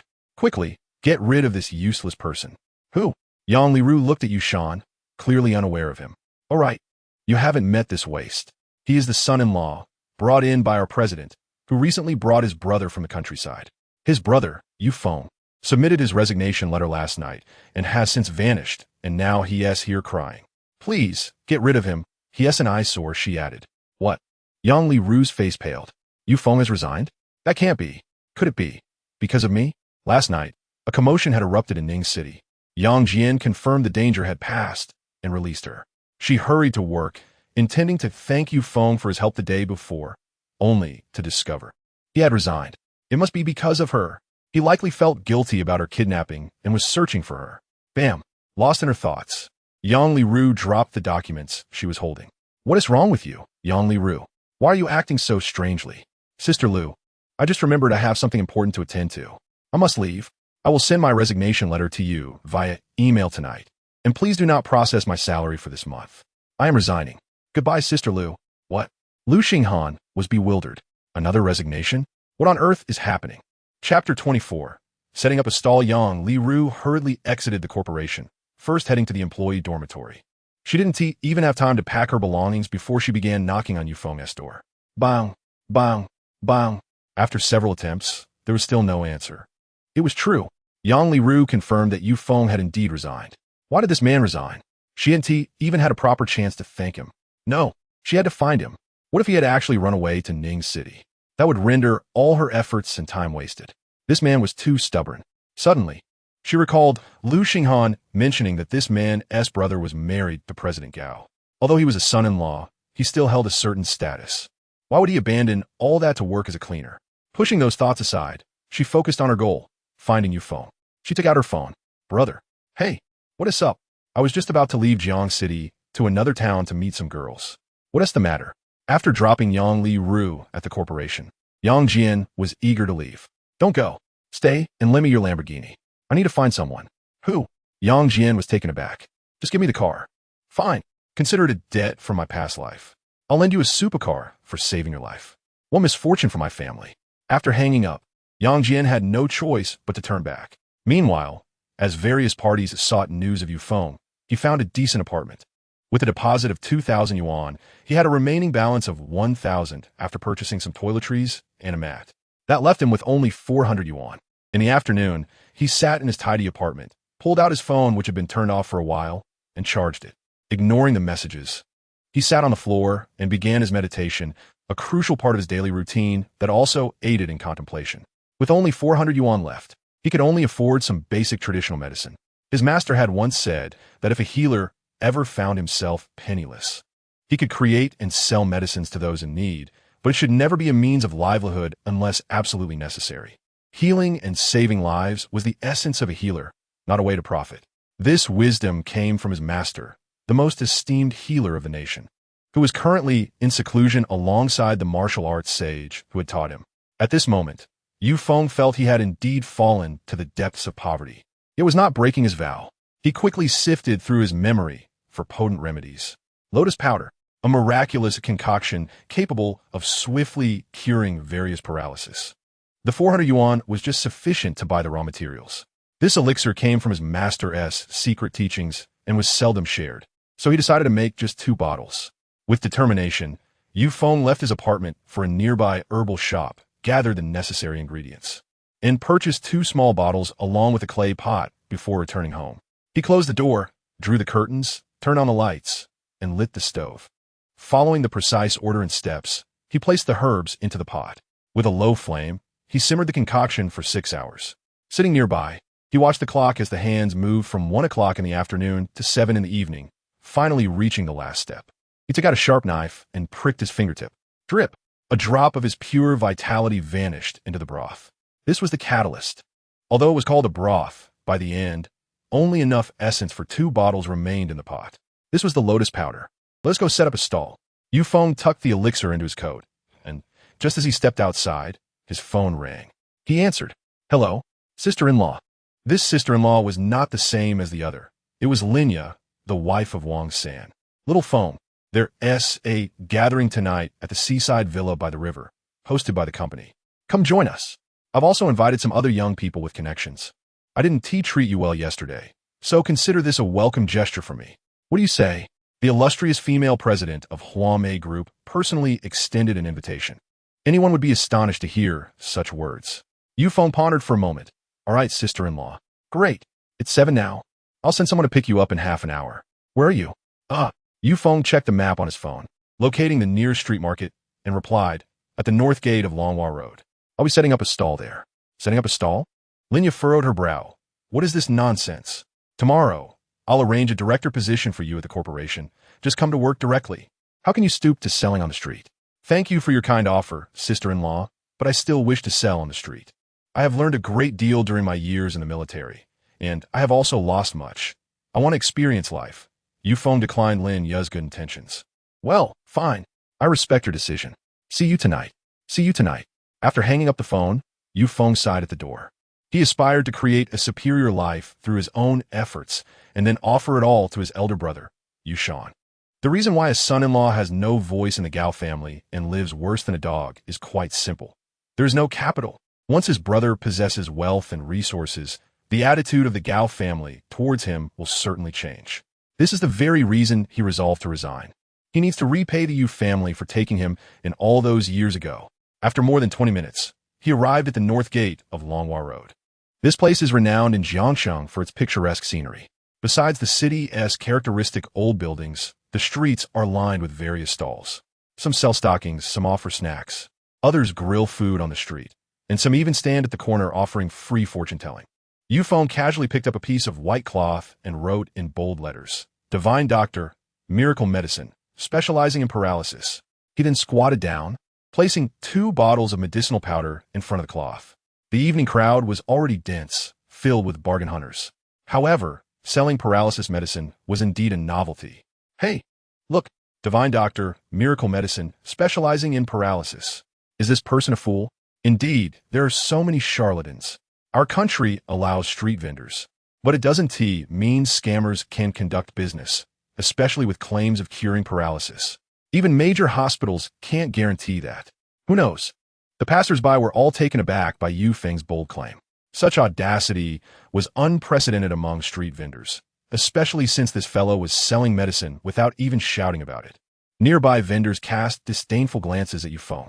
Hey, what rubbish are you selling? Don't occupy other people's space. Do you really need to sell these 2 worthless bottles? No one is buying. At that moment, a wealthy man, adorned with gold rings and necklaces, pulled up beside Yu Feng in an Audi, rolling down the window and looking down at him. Look at this. Selling on the street, while driving an Audi, Yu Feng slightly raised his head and saw the rotund, middle-aged man inside the car. Those who are destined to buy will do so. Those who are not will miss out. Miss out? Lu Chong chuckled. He opened the car door and squatted in front of Yu Feng's stall. These 2 bottles of medicine. What loss are we talking about? Kid, be humble on your first outing. Otherwise, if someone beats you up, don't blame society for being cruel. You should be ashamed of selling such rubbish. Just take these 2 bottles away. Lu Chong was also a street vendor. Selling fruit on the streets was more profitable than running a fruit shop. However, he anticipated that a late arrival would result in his preferred spot being taken by a kid selling fake medicine. Yufeng calmly replied, I sell my medicine. That's my business, and it has nothing to do with you. Nothing to do with me? Lu Chong rolled up his sleeves. What if someone buys your medicine and something goes wrong? We street vendors would be implicated. Exactly. There is no such thing as a cure for paralysis. Stop making us laugh. Just get lost before you cause trouble for us. Yeah, just leave. With Lu Chong leading the charge, the surrounding vendors joined in with sharp tones, drawing the attention of the crowd passing by. It was a classic case of turf wars. However, it was understandable. Allowing someone selling fake medicine to set up shop here would indeed affect others' businesses. As the saying goes, cutting off someone's livelihood is akin to murder. Who could bear it?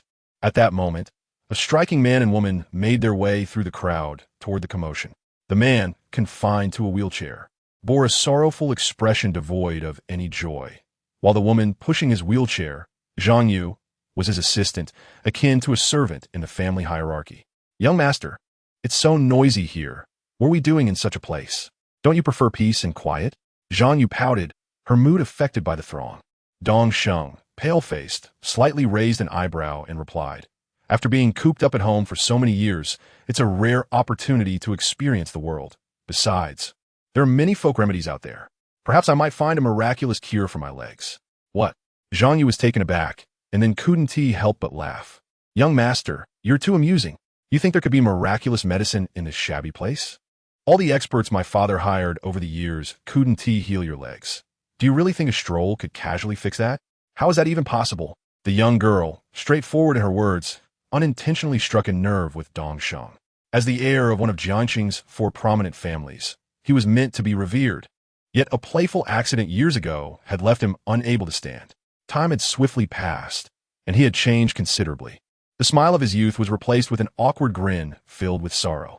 Suddenly realizing her mistake, Zhang Yu froze and quickly apologized. "I'm sorry, young master. That wasn't my intention. I'm so sorry. No witties. Perhaps you're right. I should accept the reality of my condition. Why should I cling to these broken legs?" Dong Sheng struggled to come to terms with the truth. If there were a chance, truly a chance, he would do anything to stand again. At that moment, a shout came from 10 meters away. "You, selling fake medicine, did you hear that? Hurry up and take your paralysis cure and get lost.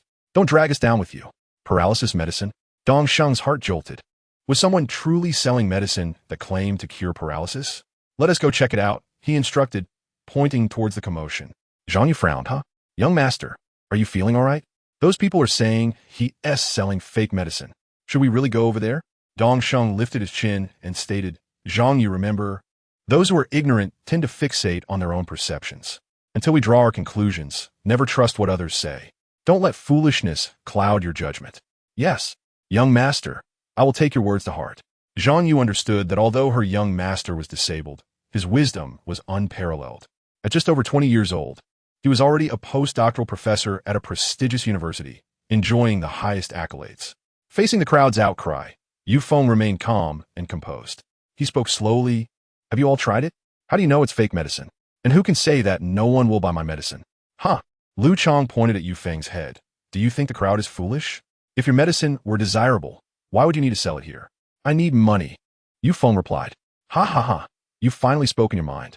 You're in desperate need of cash. That's why you're here selling fake medicine, hoping to scam a fortune and run away, right? We've seen through your little scheme. Just hurry up and leave. Do not disturb me while I conduct my business. Furthermore, let me remind you that in this place, only by selling quality goods can one earn a profit. Do you see my Audi? It was purchased from a street vendor. Individuals like you, peddling counterfeit medicine without a shred of conscience, deserve to remain impoverished for life. Is that so?" Just as Lu Chong finished speaking, a blue Rolls-Royce Phantom unexpectedly turned the corner and came to a halt just a meter away. The mere arrival of this luxurious vehicle instantly captivated the attention of countless onlookers. "Wow, Rolls-Royce.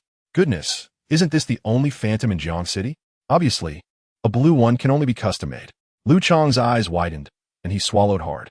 Yet in the next moment, an elderly gentleman in a suit swiftly exited the driver's seat and approached him. Lu Chong's heart raced. Could he be seeking him out? Goodness, could I be the abandoned heir of a wealthy family, now being summoned back to inherit a fortune, just like in a novel? He instinctively reached out his hand, eager to display his gentlemanly demeanor, but to his surprise, the old man sidestepped to address Yu Feng. A jolt ran through Lu Chong. The old man respectfully stated, "Mr. Yu, I am your driver, here to escort you to the party. Please get in the car." A wave of astonishment washed over the crowd. A driver? Operating a Rolls-Royce? This young man selling counterfeit medicine possesses such a luxurious vehicle and a chauffeur? Goodness, everyone's perception of reality shattered. Lu Chong felt a burning flush on his face, as if he had just been slapped. The words echoed in his ears. "In this place, only by selling quality goods can one earn a profit. Do you see my Audi? Purchased from a street vendor. Apologies, but this person doesn't even sell from a stall and has a Rolls-Royce for transport." Chapter 26. This is a miraculous medicine. If someone were to capture the expressions of the onlookers and create a meme, it would undoubtedly go viral. Astonishment. Unbelievable. Is this the life of the wealthy? Good sir, you have a driver to fetch you in a Rolls-Royce. Do you still lack money? What a joke. Regardless of others' reactions, Lu Chong dared not exhale, feeling as if he were walking on air, poised to plummet at any moment. He wished he could find a hole to hide in. An old Audi compared to a Rolls-Royce? Yufeng glanced at the elderly man and nodded. It seems there will be no gains from street vending tonight. Please wait for me in the car. I need to tidy up. Of course, Mr. Yu. The seaside villa party has yet to commence. Take your time. After speaking, the old man returned to the driver's seat, starting the engine as he awaited Yufeng. The mention of the seaside villa stunned Lu Chong once more. Yufeng stood, folded the white cloth into a bundle, and tucked it away, preparing to leave with the medicinal powder, when a voice suddenly rang out from the crowd. Young man, please hold on. Dongsheng gestured for him to stop. Yufeng turned toward the voice, halting his steps. Is there something you need? He inquired. Dongsheng smiled slightly. Indeed, I wish to purchase a bottle of your medicine. Lu Chong thought, is someone really coming to buy medicine? Goodness, even if he has money. There is no need to make a fool of oneself. What kind of miraculous medicine that can cure paralysis would be sold on the street? Though he pondered this internally, he dare not voice it. After all, a Rolls-Royce was present. He lacked the courage to provoke a wealthy individual. He surmised that Yufeng was merely experimenting with life, casually bringing a few bottles of medicine for fun. Unfortunately, a fool had bitten the bait. Yufeng, taken aback by the sudden customer, retrieved a bottle and glanced at Dongsheng. Your legs, they were broken 3 years ago. Dongsheng's expression shifted dramatically. How? How do you know? Lu Chong exclaimed, Goodness, one can tell how long someone has been paralyzed. This person must be an actor. The crowd was all ears, intrigued. Yufeng replied nonchalantly. When both legs are paralyzed, one's appearance changes accordingly. This is a little-known principle in traditional Chinese medicine.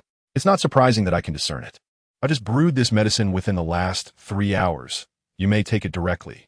However, initially, you will only be able to move your toes. In 24 hours, you may be able to walk. Zhang Yu placed her hands on her hips. 24 hours? That won't do. What if something goes wrong after taking the medicine? And then we can't find you? You have the option not to purchase it. Yufeng was not one to negotiate, nor would he lower his dignity by begging someone to buy. You, step aside. Dongsheng shouted angrily. Young master, this fraud. Zhang Yu attempted to argue, but upon seeing Dongsheng's serious demeanor, she fell silent. Dongsheng turned back apologetically. I apologize, young man. My servant lacks tact. I will buy this medicine. How much for a bottle? Upon discerning the duration of Dongsheng's paralysis, Yufeng concluded that this individual was no ordinary person. After 3 years confined to a wheelchair, he yearned to stand once more.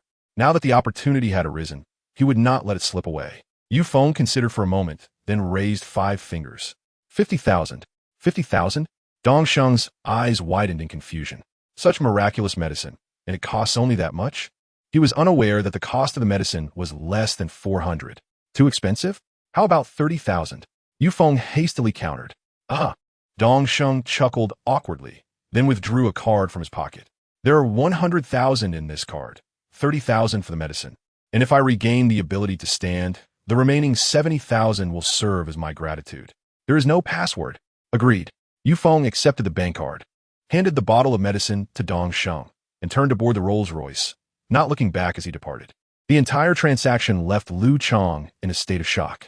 3,000 for a bottle of medicine, with an additional 70,000 as a token of gratitude? My heavens! He gasped, astonished by the sheer profit. His gaze darted to the bottle in Dongsheng's hand, eager to verify the authenticity of the medicine. He even began to suspect that the man whisked away in a Rolls-Royce might genuinely be a disciple of some miraculous healer. Young master, do you really intend to drink it? Zhang Yu asked, swallowing hard, her voice trembling. Drink! Dongsheng eagerly uncapped the bottle and tilted his head back, consuming the entire medicinal concoction. Look, this fellow actually drank it. The audacity to consume counterfeit medicine. Someone exclaimed. Who says it's counterfeit? What if it's real? Did you not see that young man in the Rolls-Royce? Is a person who rides in a Rolls-Royce truly so desperate for money from selling counterfeit medicine? But if it is real, why not apply for a patent and supply it to hospitals instead of selling it on the street? Lu Chong posed a question to someone in the crowd. Yet, as they continued to speculate, Dongsheng, seated in his wheelchair, trembled all over. In the next moment, his pupils dilated in disbelief. Young master, you. Zhang Yu held her breath. They witnessed the edge of Dong Sheng's black cloth shoes twitch ever so slightly. His toes moved. Lu Chong, the crowd. Zhang Yu, quickly, take me home and summon a specialist from the hospital immediately. Yes. As the words left his lips, Zhang Yu finally believed in the existence of miracles. The movement of his toes was nothing short of miraculous. If all the elders in Dong Sheng's family, who placed great hopes on him, became aware of this event, they would undoubtedly rejoice and invite all the prominent figures of Jiang City's high society to a grand banquet, announcing Dong Sheng's ascension as the heir. Once they departed, Lu Chong and the onlookers felt as if they had lost a precious treasure, overwhelmed with a mixture of emotions. It was real. Goodness, I missed out on a miraculous medicine. Had I known, I would have sold my house for it, even if it cost 50,000. Indeed, Lu Chong's face burned once more. Was slap in the face. The nation had just opened up street vending privileges, and such a remarkable figure appeared in the realm, proving that one must not judge a person by their appearance. He, Lu Chong, seemed to have grasped the essence of Yu Feng's words. Those destined to purchase will do so, while those who are not will only suffer the consequences of their own loss. Those who judge by appearances and possess limited insight are fated to remain unconnected. Yu Feng was unaware of the profound impression that the sale of a single vial of medicine had left on that group of people. His primary concern lay with the 100,000 in his bank account. With that sum, he believed he could establish a small business. He planned to return and hand this money to his elder brother, for the members of the Yu family, no matter their circumstances, should uphold their dignity. Even as a son-in-law, one must strive for independence, rather than relying on others for sustenance. Deep in thought, he caught sight from afar of the grand seaside villa by the river. Chapter 27. Uncle, you must be here, Mr. Yu. The chairman is in a meeting in the villa conference room. Please rest in this presidential suite for now. Once the kitchen has prepared the dishes, I will escort you to the banquet, where the chairman will introduce you to the young master. Also, if you find yourself bored, feel free to explore the second floor. All amenities here are complimentary for our guests. Young master? Upon entering the seaside villa, Yu Feng was led to an elegantly decorated, exceedingly comfortable private room. Hearing the elderly man refer to someone as young master stirred his curiosity, prompting him to inquire, "Is that Linya and Wang San's son?" The elder nodded silently. "The young master is 10 years old today. You will understand once you meet him." "Very well, I shall await." Yu Feng made no further demands. From Lu Moshing's files, he knew that Wang San had a son, and he felt a tinge of disappointment for not having seen him during his previous visit on Saturday. Deep down, Yu Feng wished to embrace this child as his own godson, vowing to protect his family in Wang San's stead. After the elder departed the suite, Yu Feng found himself alone. The seaside villa was expansive, covering over 200 square meters. Its opulent decor featuring a grand hall adorned with priceless artwork and an array of antiques. The second floor housed a small bar, bustling with top-tier performers and dancers, rivaling the finest nightclubs in Jiang City. The third floor was a resting area, while the fourth floor was split between office space and an expansive terrace for moon-gazing and sea-viewing. The entire villa belonged to Linya, who, being perpetually occupied with work, often opened it to esteemed visitors of Jiang City, both to foster connections and to showcase the extensive resources of Huame Group. Unlike family-owned enterprises, Huame Group's ascendance was solely the result of Linya's efforts, lacking any external backing or resources. Its rapid rise over the past decade earned her immense respect among Jiang City's elite, even for members of prominent families. On this night, Linya hosted a gathering for the youth at the seaside villa, a day of particular significance as it marked her wedding anniversary with Wang San. Linya had promised Wang San that should he ever leave this world, she would face the future with optimism and joy, rather than sorrow, as he cherished her smile. And she had kept her promise. Stepping out of the private room, Yu Feng made his way to a small balcony on the floor. Realizing he might have to wait some time for news from Linya, opting instead for a drink, he descended to the second-floor bar, settling into a spacious booth and ordering a cocktail. Minutes later, a crimson Ferrari rolled into the villa's parking area. Four young heirs, clad in suits, entered through the gated entrance. "Wow, Hua Xiao, this is the seaside villa of Huame Group. I've heard only a select few have the privilege to enter here. My father has sought access for ages without success. How did you manage to get a pass?" asked Meng Ru, a member of a lesser-known family, his dyed red hair and sycophantic demeanor betraying his excitement. The driver, a young man from the second-tier Hua family, basked in the admiration, boasting, "A pass is nothing. I'm Hua Ran, handsome and charming. I met Chairman Lin a few days ago, and he granted me this pass. How about it? I'm treating you all to a glimpse of the world. That's incredibly generous, Hua Xiao. You are truly my idol," exclaimed another, as they all lavished praise upon him. "Chairman Lin personally gave you that pass? If word gets out, you'll be the role model for all young masters in Jiang City." Hua Ran laughed heartily, parking the Ferrari before adding, "Today, besides showing you the famed seaside villa of Huamei Group, I'll also introduce you to Lung Chun and a lovely young lady." "Lung Chun? No way. The young master of the Lung family? How can it be that Hua Xiao knows him?" "Impressive," they exclaimed, their interest piqued. "I heard he has been courting the married daughter of the Gao family. Could it be that he has succeeded?" Perhaps. But who is this lovely lady?" asked one of the companions, all of whom were from ordinary middle-class families, their monthly allowances barely sufficient for entertainment, let alone romance. Hearing of a potential lady in their midst, they rubbed their hands in eager anticipation. "This young lady is Lu Xinghan from Gao Corporation's HR department, a true gem. However, you all should not harbor any thoughts. She is my prey," Hua Ran declared, narrowing his eyes. "Lu Xinghan? I've heard of her. She is renowned for her beauty within Gao Corporation. Since Hua Xiao has said so, we extend our early congratulations on your good fortune," they chanted, offering their well wishes amid a chorus of admiration. After a round of flattery, the group entered the elevator bound for the bar on the second floor. As they departed, a Lamborghini glided into the parking lot. Yang Liru, still clad in her daytime dress, surveyed the area for a parking spot before securing her vehicle.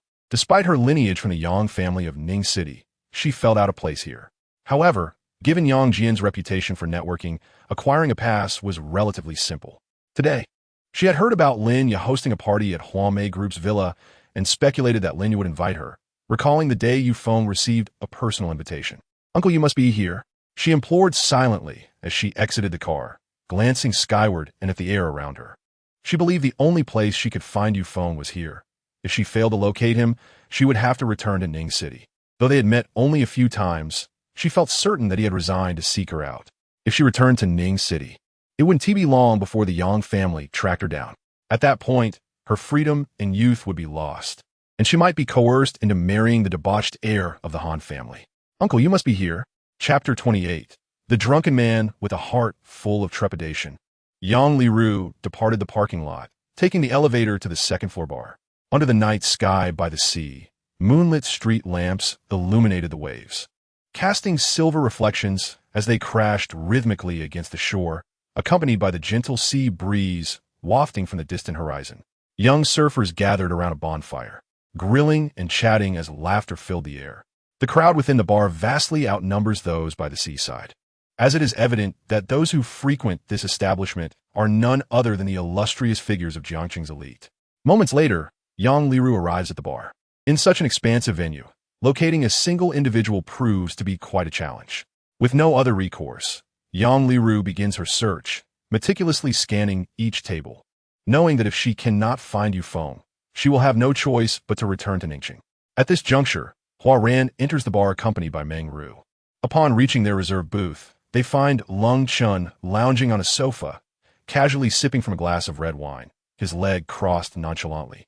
Beside him sits a strikingly beautiful young woman, exuding an aura of innocence and possessing an exquisite figure. "Lung Xiao, Hua Xiao has arrived," Lu Xinghan whispers softly into Lung Chen's ear. The moment the three young men accompanying Hua Ran lay eyes on Lu Xinghan, their expressions shift to one of awe. Her beauty is unparalleled. Even the most renowned celebrities and models pale in comparison. The thought of sharing a night with her is worth any sum of money. Alas, she is the quarry Hua Ran has set his sights upon. Meanwhile, Lu Xinghan's gaze towards Hua Ran is laden with ambition. As a scion of the second-tier Hua family in Jiangcheng, aligning herself with the likes of Lung Chun could secure her a life of opulence. Fortunately, she has endeared herself to Lung Chun, or she might not have this opportunity. Lung Chun slowly opens his eyes. "Hua Xiao, please take a seat." "Waiter, bring 5 bottles of whiskey." He snaps his fingers, and the bar staff promptly presents 5 bottles of premium whiskey. Lung Chun fills 5 glasses, and Hua Ran takes a seat opposite him. "Lung Xiao, your spirits seem quite high today. What prompts you to treat me to drinks?" Has the beautiful CEO of Gao Group, Gao Yushuang, finally succumbed to your charms? Lung Chun chuckles awkwardly and waves his hand dismissively. Don't even mention it. I've been utterly harassed by that son-in-law's brother of Gao, Yushuang, these past few days. I hardly have time to pursue her. The brother of that useless son-in-law? Huaran pauses, inquiring. Indeed, Lung Chen's expression turns icy. Is that so? I would love to hear how a mere wastrel's brother could provoke someone of your stature. Does Gao Yushuang not fear offending the Lung family? Huaran retorts, his disdain palpable. He has long harbored contempt for the Gao family's son-in-law, and upon learning that his brother has crossed Lung Chun, he adopts a combative demeanor. Forget it. He's merely an insect. Besides, that kid has probably fled by now. Who knows where? Fled? Upon hearing an opportunity to speak, Lu Xinghan interjects, Yes, Hua Xiao. That Yufeng stirred up trouble with Lung Xiao and submitted his resignation early this morning. He fled, and we haven't seen him since. He must be terrified of Lung Xiao seeking retribution. What? Huaran bursts into laughter. So cowardly. Truly a waste, just like his brother. Lung Xiao, let us drink and not sully our mood over such insignificant beings. Agreed. Lung Chun raises his glass, glancing at the young men behind Huaran. You fellows need not hold back. Since you're friends of Hua Xiao, you're my brothers. Today, we drink together and share both fortunes and misfortunes. Thank you. Lung Xiao, your generosity is commendable. As the atmosphere fills with camaraderie, Lung Chun, buoyed by the flattery, declares, You may call me Lung Xiao, and I shall not treat you poorly. I proclaim that in this bar, any woman you desire shall be brought to your room upon my word. Choose from all the beauties present. As the liquor flows, boasting accompanies it, particularly from one of privileged background. Naturally, intoxication leads to a suspension of disbelief. With several drinks consumed, Meng Ru and the others, emboldened, indulge freely. Seizing the moment, Lu Xinghan shifts closer to Huaran, raising his glass to toast. Their gazes nearly igniting with sparks. Before long, Meng Ru's cheeks flush crimson. Having been raised in a strict household, he rarely frequents nightclubs, and his meager allowance does not permit such extravagance. Now, under the influence, he feels a lightness within, prompting him to rise with a smile. Lung Xiao, Hua Xiao. Pardon me, I must visit the restroom. Please continue drinking. All right, hurry back. Meng Ru hastily makes his way to the restroom, but as he emerges, his senses are muddled with drunkenness, causing everything to blur. Just as he stumbles forward, he spots a celestial figure, a vision of beauty that captivates him entirely. So beautiful, he gasps, throat parched, mesmerized by her pristine white dress and ethereal presence. Unable to restrain himself, he calls out, Hey, come here. Let this young master embrace you. With reckless abandon, he lunges forward, emboldened by the presence of Huaran and Lung Chun. Hey, who are you? Let me go. Yang Liru, searching for Yufeng, turns abruptly and is caught off guard as the inebriated Meng Ru seizes her. Release me. Someone help. Panic sets in as she struggles, unaccustomed to such an encounter. Let go of me. Help. Help. She screams, but the onlookers merely watch, unwilling to intervene. Knowing that Meng Ru emerged from a prestigious booth reserved by Lung Chun. Best not meddle. We wouldn't want to offend a powerful figure. Meanwhile, Yufeng, discontent with the low alcohol content of his cocktail, hears the commotion and his expression shifts. That voice, Yang Liru, with great effort. Yang Liru finally breaks free from Meng Ru's grip, shoving him away, causing him to tumble to the ground in a drunken stupor. The onlookers chuckle at his misfortune, and he feels the sting of humiliation. A woman from a nightclub, pretending to be pure. He glares, rising from the ground to slap Yang Liru hard across the face. The sound of the slap echoes, leaving a vivid mark upon her cheek. Yang Liru stumbles backward, the fiery pain piercing her heart. It is the first time in her life that she has been struck. Stunned, she stands frozen as Meng Ru bellows, You filthy wench. You should consider yourself fortunate that I even noticed you. You think you're pure? Look at yourself. You're here for us young masters to toy with. With that, he rolls up his sleeves and reaches out with a lecherous grin. You're not going to resist, are you? You only understand the rules after receiving a slap. If I don't teach you the ways of men today, I'm not Meng. Lost in a drunken stupor and consumed by base desires. He lunges towards Yang Liru, but just as he advances, a hand strikes him across the face. Meng Ru is sent flying, landing several meters away. blood trickling from the corner of his mouth, and his face marked with 2 glaring handprints. Yufeng turned to him. "Uncle." Yang Liru's expression froze momentarily, but upon recognizing the assailant, she quickly recovered from her pain. Elated, "Uncle, it's really you. I'm so glad to see you here." Yufeng replied nonchalantly. "I thought you had been captured. I didn't expect to find you here." Yang Liru smiled sheepishly. "I'm sorry for worrying you. My brother came to protect me that day, so it's good to hear that. Let's go." "Go." Just as Yufeng finished speaking, Meng Ru, like an indomitable cockroach, clambered back to his feet, clutching his crimson face, his expression menacing as he fixed his gaze on Yufeng. "You slapped me, and now you think you can just walk away?" Meng Ru coldly stated. "Oh, it seems that one slap hasn't taught you how to spell lesson." Yufeng, hailing from the military domain, loathed such shameless, self-righteous, and bullying young science. "Lesson? Huh, dare to lay a finger on me and see if you can walk out of here upright." Although Meng Ru had a modest background, he had a formidable older brother. Furthermore, with the young master of the Lung family present, it would be too easy to let this boy leave after just one slap. "Is that so?" Yufeng narrowed his eyes, stepping forward in an instant to stand before Meng Ru. "You, so fast." Meng Ru couldn't finish his sentence before Yufeng raised a hand. Slap. Another resounding slap sent Meng Ru sprawling to the ground, followed by a foot descending upon his hand. Excruciating pain coursed through Meng Ru's body, turning his face as pale as death. "Ah!" A pained scream echoed throughout the bar. "What the hell? Has this guy gone mad? Doesn't he realize this person just emerged from the presidential booth?" The crowd murmured, watching in anticipation. "Look at this guy's attire. He must have snuck in. Who cares? He dares to provoke someone from the presidential booth. He's finished." Concerned murmurs rippled through the crowd. Yang Liru grew anxious, surprised at Yufeng's decisive action. For some reason, seeing him stand up for her stirred something within her heart, akin to love. "You're finished, you're finished, you're finished." Meng Ru repeated these words in agony. "I know you're finished. Today, I'm in a good mood and haven't dealt a fatal blow to you. Otherwise, it wouldn't just be your hand in pain. Also, you should be grateful this is the territory of my sister-in-law. Otherwise, given your lewd behavior earlier, I would have made you kneel and apologize right here." Yufeng's demeanor was calm, each word resonating with authority. You wait. You're quite something. If you let me make a call, I swear I won't let you live today." Meng Ru shouted, his voice trembling with anger and resentment. "A call? Yufeng chakod, fine. I'll give you 3 minutes to summon everyone you can. Otherwise, you won't be leaving tonight. Just you wait." Meng Ru retreated, his fingers still trembling as he hurriedly pulled out his phone. "Hello, Meng Ru. Why haven't you returned?" "Hua Xiao, hurry. I've been attacked. I'm in the restroom." "What? Someone dare to hit my man? Wait for me. I'm coming right now." After hanging up, the other few drinking nearby cast puzzled glances. "What is going on?" Lung Chen's expression darkened. "My little brother was attacked. Which blind fool dared to touch my people? Let's go see." Lung Chun grabbed a bottle and stormed out of the presidential suite. As he did, the onlookers gasped in surprise. "It's the young masters of the Hua and Lung families. Goodness, it's them. That kid is probably finished." Everyone seemed to predict Yufeng's fate, yet he remained composed, sitting calmly on the sofa. "Uncle, should we leave?" Yang Liru tugged at Yufeng's sleeve. "Why? He struck first. We have nothing to fear.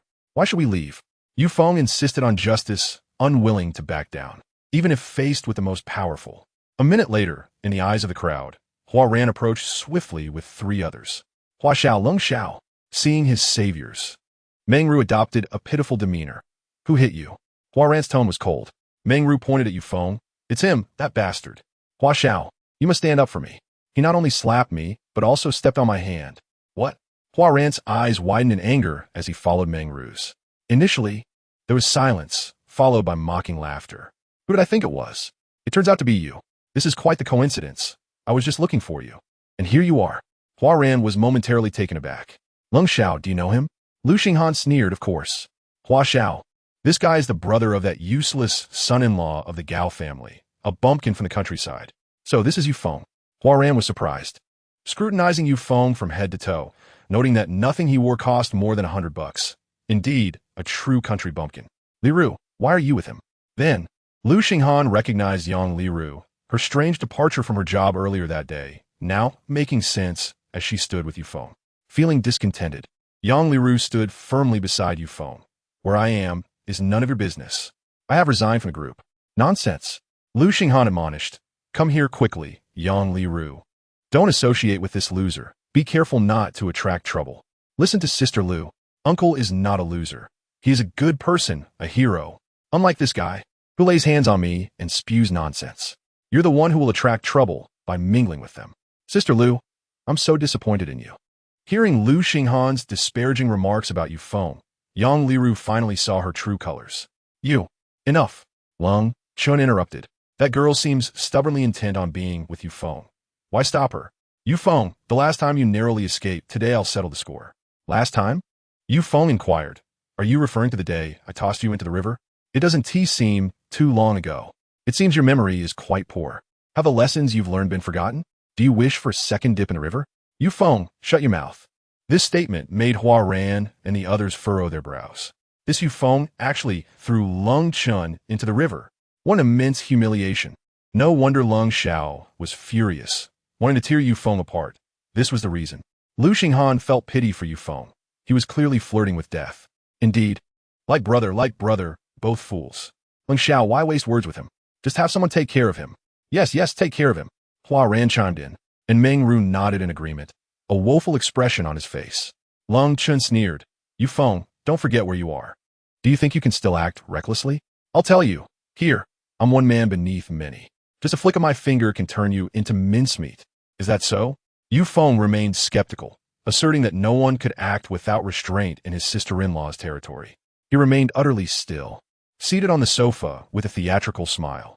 I would indeed like to see how you intend to dismember me. Come, I await your demonstration. All right. Cold Chun retrieved his phone. Hello, Brother Lu. It's young Master Cold. How was your time at the bar today? I trust you are enjoying yourself. The old steward has mentioned that today is a leisure day for the young masters of Jiangxing. Feel free to indulge as you wish.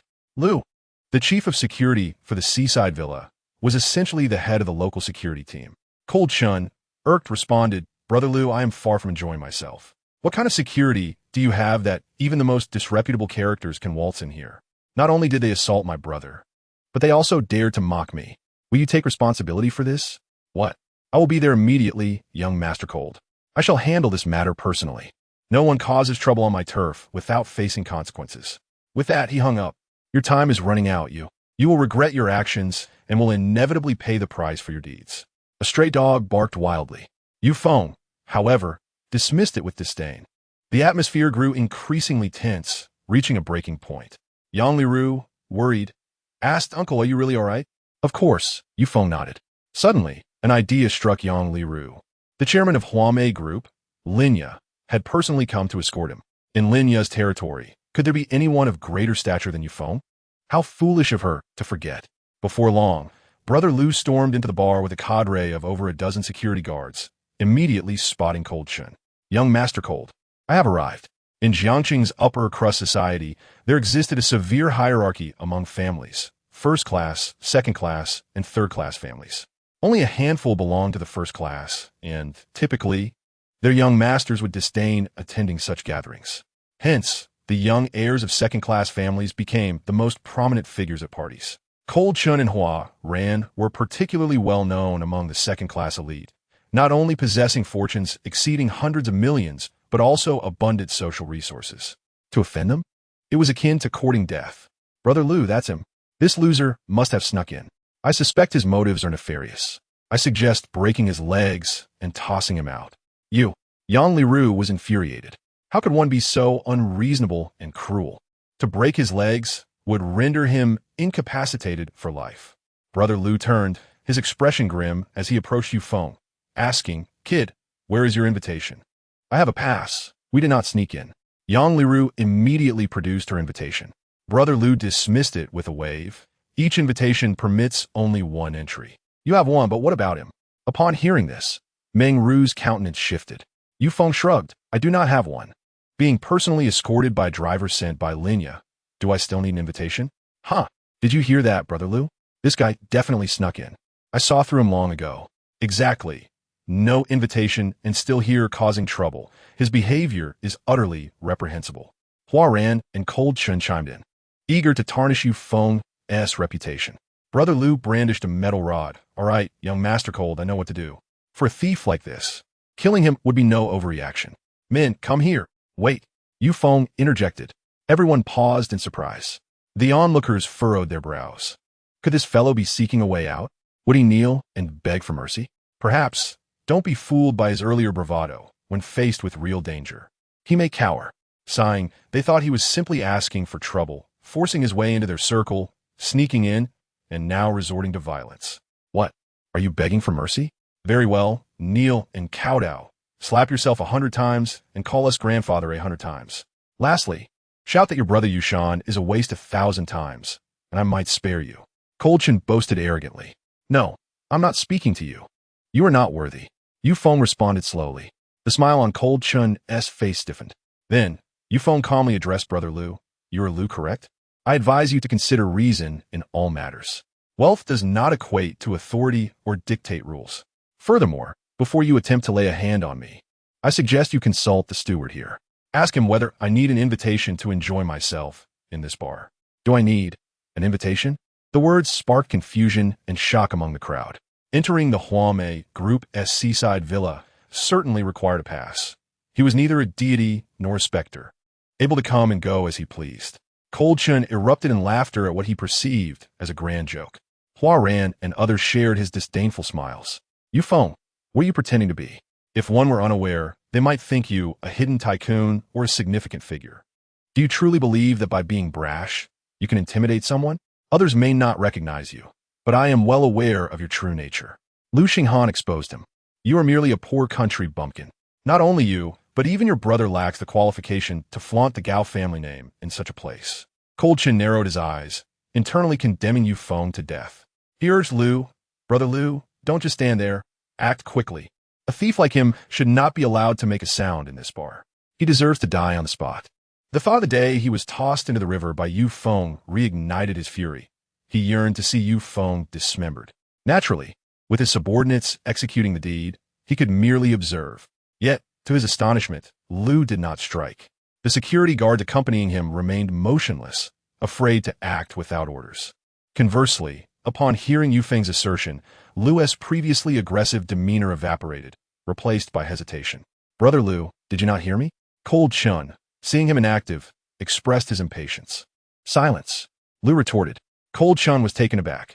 How dared this security chief speak to him in such a tone? Did he wish to jeopardize his position? Hua Ran and the others were equally stunned. Liu retrieved his walkie-talkie, instructing the security guards to stay put, before stepping outside to call the steward of the seaside villa. For any outsider wishing to enter for leisure, a pass was undoubtedly necessary. However, for certain distinguished elites, an invitation could be optional. He had witnessed the steward personally escort a dignitary from the capital without a pass. The calm demeanor of the young man before him made Liu waver. Could his identity be extraordinary? In this line of work, a single misstep could lead to ruin. After securing a position with a monthly salary of 50,000, merely guarding the door, he had no desire to lose it so easily. To ensure absolute certainty, Liu activated the signal on his walkie-talkie. A crackle of static ensued, and the elderly steward, who had just finished escorting Yu Feng to the conference room, took out his walkie-talkie. Speak. Liu addressed him with deference. Steward, several young masters from second-class families are causing a ruckus at the bar with someone named Yu Feng. That Yu Feng does not possess an invitation. What should I do? What? Yu Feng? The steward gasped in shock. Were these second-class brats emboldened by a bear's heart and a leopard's gall? The chairman had permitted them to enjoy themselves here out of respect for their family elders. Yet they dared provoke a guest of Huame Group? Have you laid a hand on him? The steward inquired, his tone grave. Liu's heart sank. The chill in the steward's voice confirmed his suspicions. This Yu Feng was not an ordinary individual. Still, not yet ready to take action. Fortunately, you refrained. Otherwise, you would have found yourself in serious trouble. He is an esteemed guest invited by the chairman. If you dared to harm him in the slightest, there would be no place for you in the entire Jiang city. Immediately control the scene. Anyone who dares to lay a hand on Yu Feng will be knocked unconscious on the spot.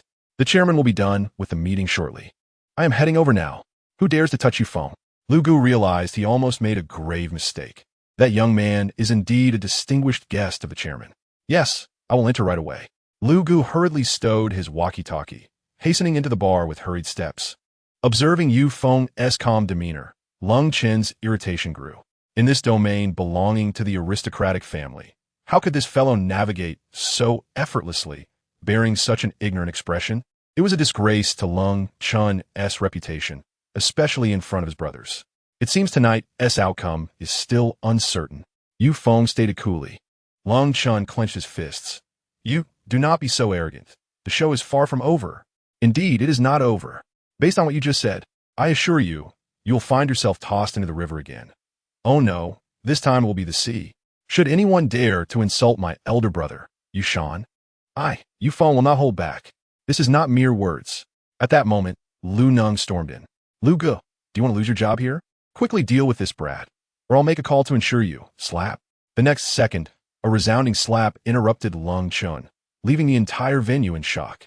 As the second-generation heir of a prominent family, Lung Chun was slapped hard.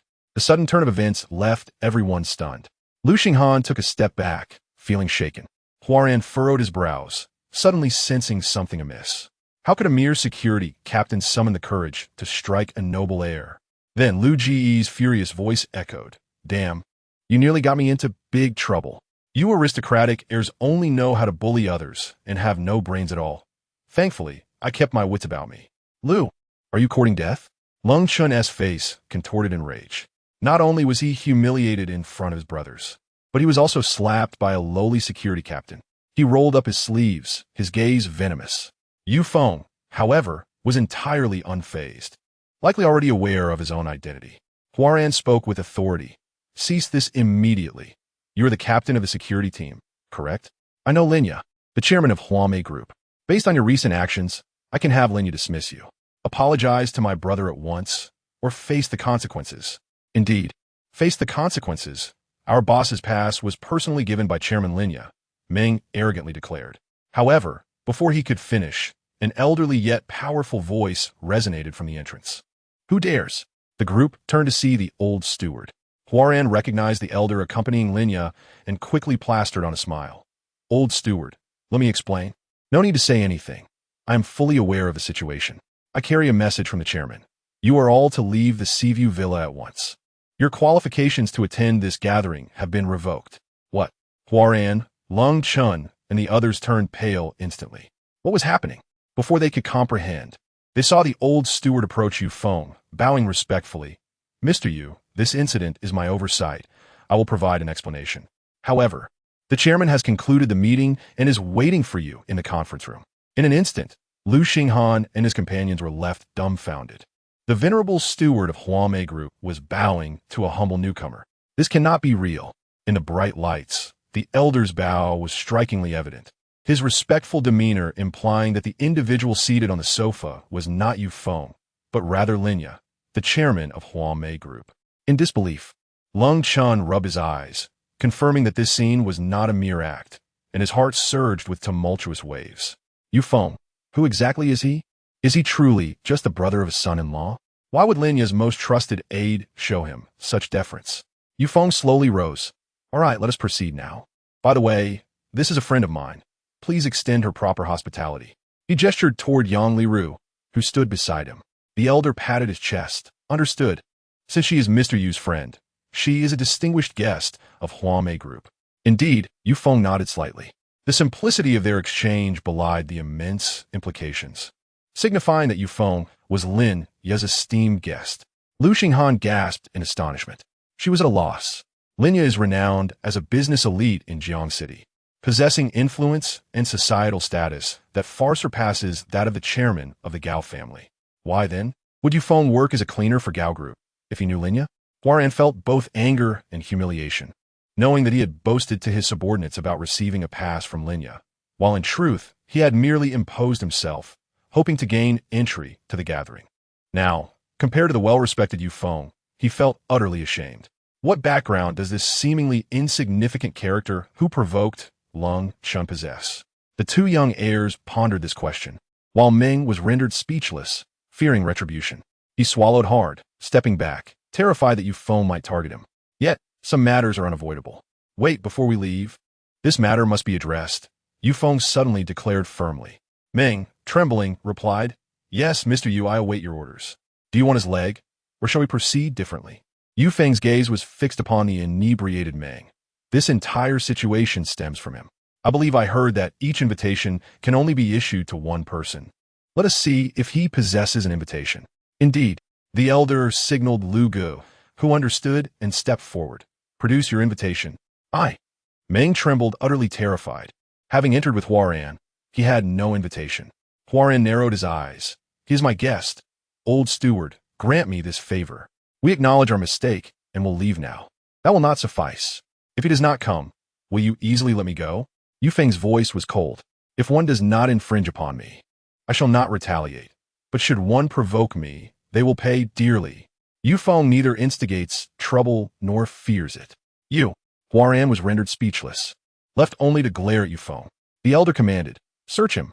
Understood. Lu Gu executed the order, and a minute later, he reported, this person has no invitation. Yu Feng smiled. Since there is no invitation, let us adhere to the rules. Very well, Mr. Yu. Lu Gu gestured broadly. Someone break his legs and throw him out. Upon hearing this, Meng deflated like a punctured balloon, collapsing to the ground. He clutched Huaran's trousers desperately. Hua Xiao, save me, save me. I do not wish to become disabled. Help me. Huaran's brow furrowed tightly, glaring at Yu Feng. Your name is Yu Feng, correct? I shall remember this name. Spare him, and I owe you a favor. I will repay you in the future. Apologies, but I do not enjoy owing favors. Nor do I wish for others to owe me. We are not acquainted. Yu Feng remained resolute, leaving Huaran feeling utterly humiliated and entirely out of control of the situation. He left behind a harsh remark. All right, I remember this. We will not forget this grudge. In the future, be more cautious when crossing the street.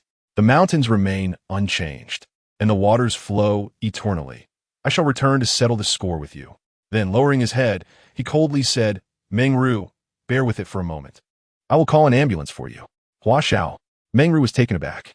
Was he going to betray him? Let us go. With that, Huaran turned and led the others out of the bar without a backward glance. Hua Xiao, you cannot treat me this way. I do not wish to become a cripple. Crack. As he spoke, Brother Lu forcefully stomped down on Meng Ru's knee as if it weighed 1,000 pounds. In an instant, his leg bone fractured, the sharp sound of breaking bone echoing in the bar, so clear and piercing to the heart. No one anticipated Brother Lu would resort to such violence. Showing no mercy whatsoever, a scream pierced the air, and Huaran's face twitched slightly, his fury reaching a boiling point. Soon after, Brother Lu waved his hand, and over a dozen security guards rushed in, dragging Meng Ru out to the corridor, mercilessly striking his legs with iron rods. Each blow was brutal and cruel. Just watching from afar, one could feel the pain. Lung Chun swallowed hard, suppressing his fear, and grasped Lu Xinghan's hand. We must leave. Wait. Just as Lung Chun prepared to lead Lu Xinghan away, Yu Feng intervened, blocking his path. What? Do you still wish to lay a hand on me? I have an invitation. And so what? Yu Feng swiftly seized Lung Chun by the collar. Yu Feng, what are you doing? Have you lost your mind?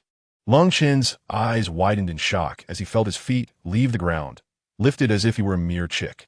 Lu Xinghan, frightened, retreated to the side, not daring to utter a word. Today, she finally witnessed Yu Feng's sharpness and resolve. This brother-in-law was anything but timid. He was entirely different from Yushan. Put me down. If you don't kill me today, I swear I will never let this go. Lung Chun threatened. He had forgotten that if threats were effective, he would not have been thrown into the river in the first place. This time, he made the same mistake. The crowd inside the bar watched in shock as Yu Feng exited, leading them to the rooftop on the second floor. The seaside villa was built right by the ocean, and beneath the rooftop lay the unfathomable depths of the sea. Lung Chen's body shuddered. Yu wouldn't tea. Before he could finish, Yu Feng suddenly released his grip. 3 seconds later, with a splash, Lung Chun was thrown into the sea. I have warned you. Anyone who dares to insult my elder brother in my presence will bear the consequences. I, Yu Feng, am a man of my word. Chapter 33. Legacy. A figure floundered in the water. On the rooftop, Yu Feng strode away from the bar under the astonished gazes of the crowd.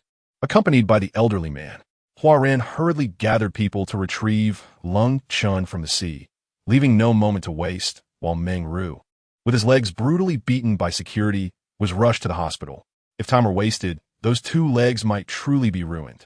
Lu Xinghan, who had witnessed the events of the night, completely changed her opinion of Yufeng. The first time she met him, she had naively judged him to be a good-for-nothing reliant on the Gao family. Without his brother-in-law, he was nothing. But now, she felt her previous judgment was foolish and immature. A man personally invited by Linya, the chairman of the Huame group. A man who disregarded the sons of Jiangqing's prestigious families, casually tossing one into the sea. How simple could it be? Lu Xinghan stood dazed at the bar's entrance, suddenly recalling that Yufeng had referred to Linya as sister-in-law. Linya was Yufeng's sister-in-law? What was going on? With a heart full of questions, Lu Xinghan left the bar, returning home alone. Meanwhile, Yufeng followed the elderly man into a private room on the 4th floor, where a table of lavish dishes awaited him.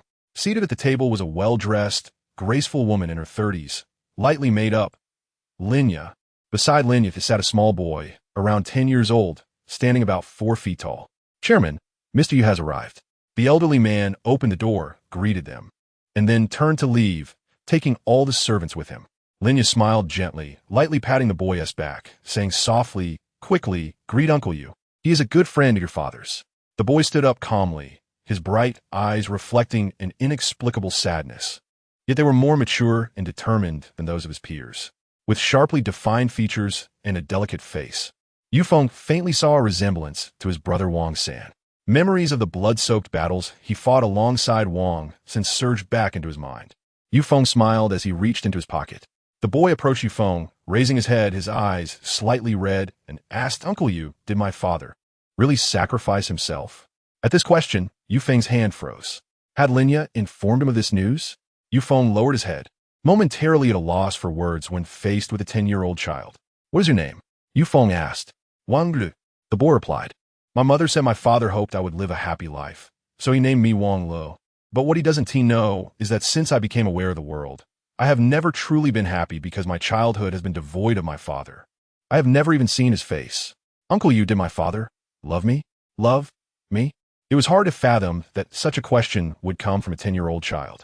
For the past 10 years, Wang Sin had served in the elite special forces known as the Wolf Fang, returning home every month for a high-stakes mission, teetering on the edge of life and death. Unyielding, but the price he paid was the time lost with his family. Due to the nature of Wolf Fang, returning home required navigating complex procedures, and the journey involved multiple cities, consuming a significant amount of time.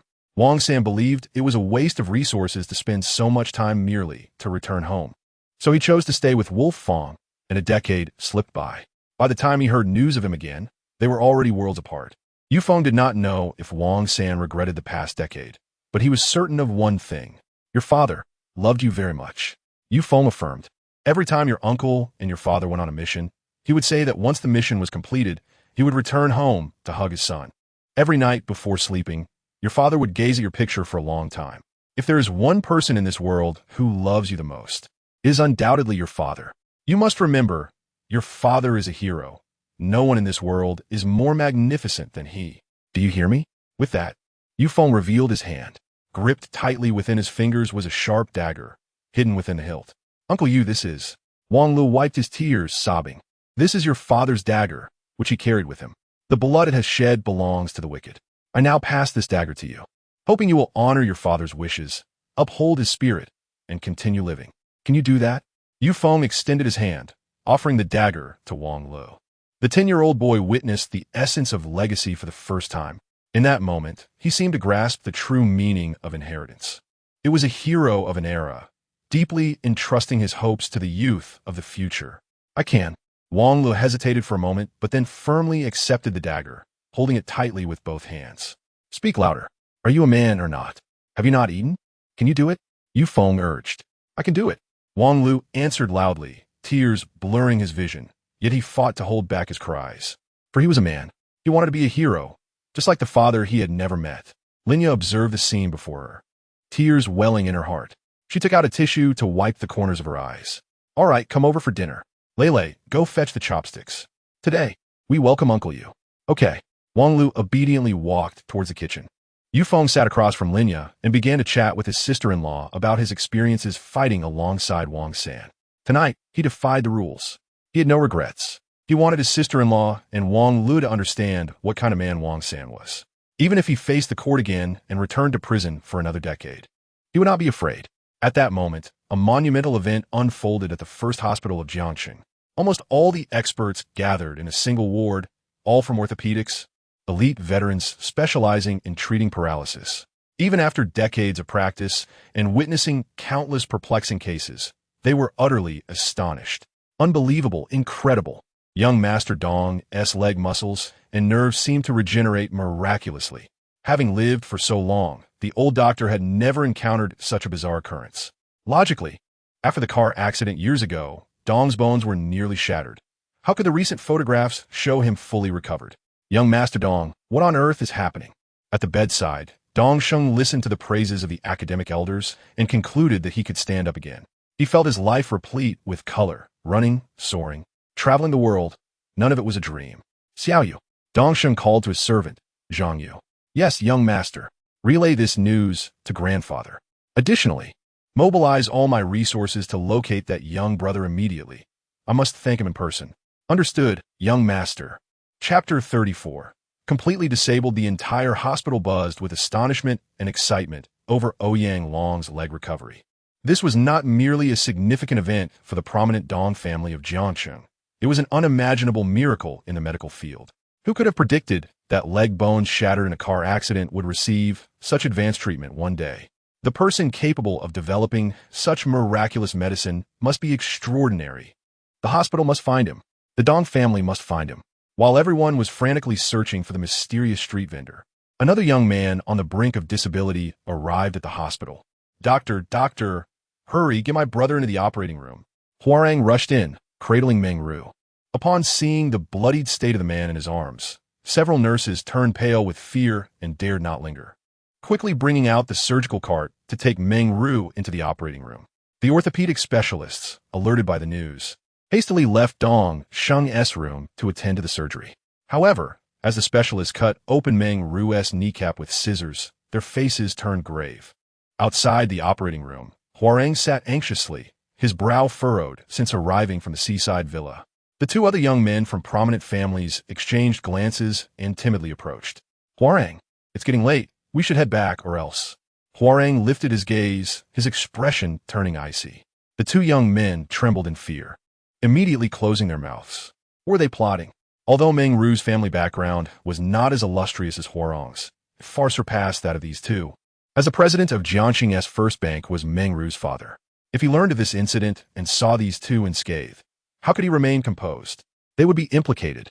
They wished to flee, not seeking to share the same year, month, and day of birth, but rather to share the same year, month, and day of death is all nonsense. Friends who indulge in revelry together are merely enjoying the moment. When disaster strikes, they scatter. Huarang narrowed his eyes, a cold sneer forming in his heart. Get lost. Do not let us see you two again. The two young men breathed a sigh of relief, repeatedly thanking him. Thank you, Huarang. We had no choice. We'll take our leave now. Get lost. Soon after, a Mercedes-Benz E-Class sedan slowly drove into the hospital. A middle-aged man, dressed in a suit and with a serious demeanor, strode towards the operating room. Huarang immediately stood up. Uncle Meng Hai had just finished overtime at the bank. Upon hearing that his son had his knees shattered, he rushed to the hospital. Seeing Huarang, he felt an internal fury, but refrained from expressing it. How could the young master of the Hua family transport his son to the hospital and hold him accountable? He had neither the authority nor the ability to do so. He forced a smile. Good evening, young Master Hua. My son, Uncle Meng, it's my fault for not taking proper care of Meng Ru tonight. I will have my father compensate you. I'm sorry. Meng Hai's expression shifted. What exactly happened? It's like this. Huarang recounted the events of the evening, deliberately omitting the details of Meng Ru provoking Yang Liru and laying hands on her. Even if Meng Ru was at fault, it did not warrant having his leg broken. He had no intention of letting that scoundrel, Yu Feng, off easily. After listening to his account, Meng Hai's expression darkened, and he whispered, You mean to say my son was crippled by a guest of the chairman of Huamei Group, just for uttering a few harsh words? And was even disqualified from your gathering? He even tossed the young master of the Lung family into the sea? Yes, that Yu Feng is the brother of the Hai family's daughter-in-law. When I left tonight, I had someone discreetly monitor him and Linya. I received news that they finished dinner together, and Linya's son had a dagger in hand. I suspect Linya might have simply wanted to buy something nice for her son, treating Yu Feng as a distinguished guest. Huarang speculated. As a prominent figure in Jiangxing's aristocratic circle, it was not difficult to have attendees monitor Yu Feng's movements. Upon receiving this information, Meng Hai's face turned fiery with rage. Lingjia, Yu Feng. His arms trembled. Everyone in Jiangxing's upper-class society knew of Lin Ye's affection for her son. But what was Yu Feng? He was merely someone who wielded a fine dagger. Why should he be treated as a distinguished guest by Lin Ye? Had she lost her mind? For the sake of a useless brother-in-law from the Gao family, she would dare to cripple his son? Who do you think you are? If my son becomes disabled for life, Lin Ye, I will not let this go. Ding dong. Just as their conversation reached its peak, the operating room door swung open. The expert doctor sighed deeply as he emerged. Doctor, how is my son? The expert fixed a gaze upon him. Let your son return to the ward first.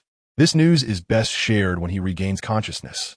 Doctor, upon hearing this, Meng Hai's face turned ashen. Half an hour later, they all gathered in Meng Ru's ward. As the effects of the anesthesia wore off, Meng Ru finally opened his eyes. Upon regaining consciousness, he instinctively attempted to move his legs, only to discover that he could not move them at all. Xiaoru Meng Ru panicked, tears streaming down his timid face. Dad, what happened to my legs? Why can't I feel anything? Dad Meng Hai inhaled deeply. Doctor, speak. What is the condition of Xiaoru's legs? The doctor's expression grew solemn.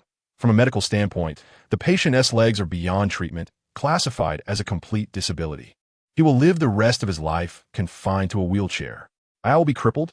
Meng Ru was momentarily stunned, then erupted in a desperate shout. I refuse to be disabled. I refuse to sit in a wheelchair. You bunch of quacks. Dad, send me abroad. I want to seek treatment abroad. Feudal. Our first hospital of Jiangxing is among the best, even compared to hospitals abroad. No matter who the doctor is, they can only shake their heads. The doctor solemnly declared that it was akin to a death sentence. Despite being somewhat prepared, Meng Hai was still unable to accept the finality of the news. Xiaoru, do not worry.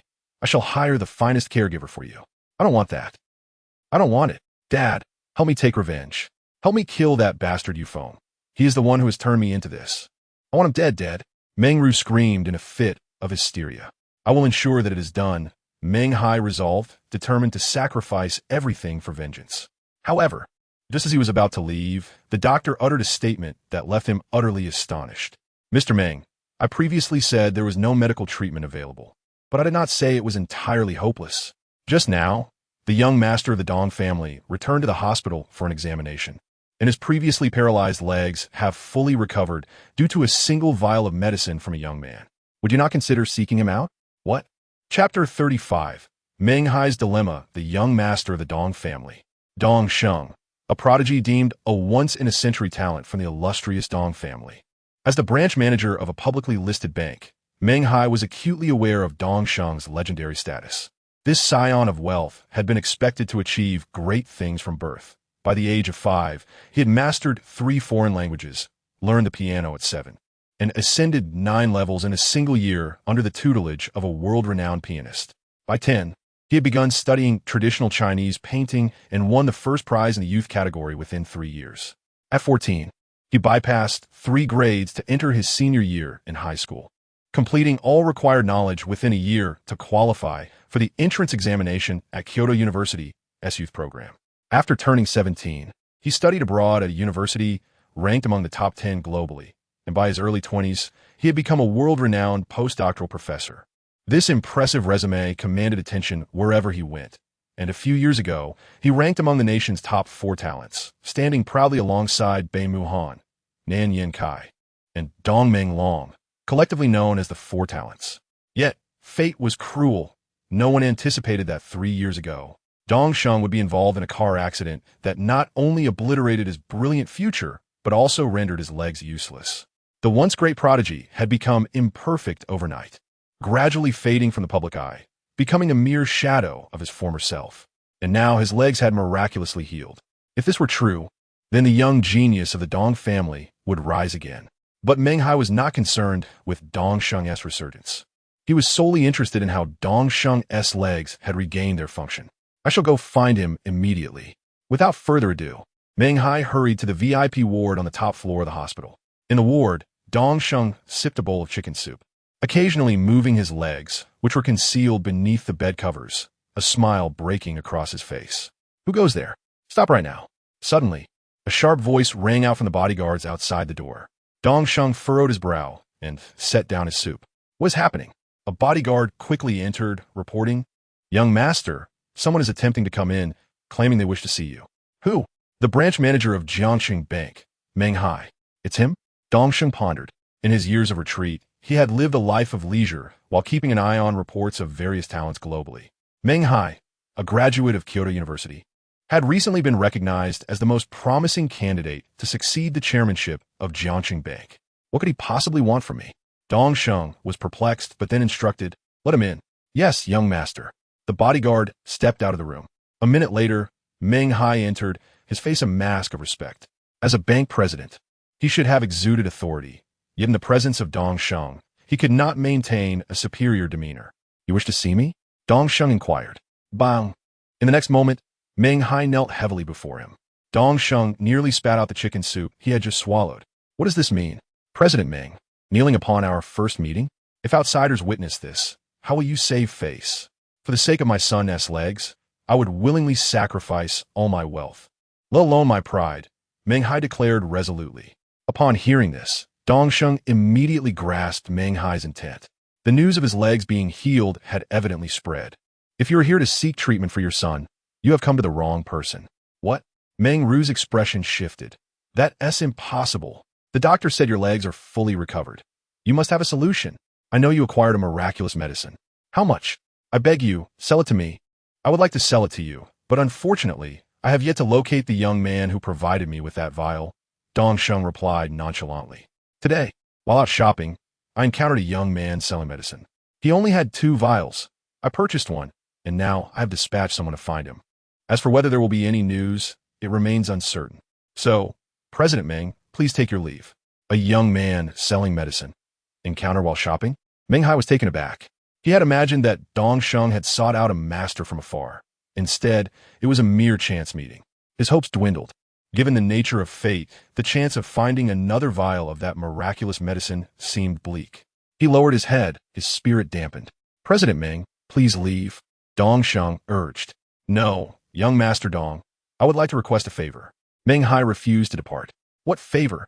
"If you manage to locate that young man, I implore you to help me acquire another vial of that miraculous medicine. In return, I, Meng Hai, vow to serve you as a loyal subordinate for the rest of my life, assisting you in building your empire without hesitation." With that, Meng Hai bowed deeply 3 times.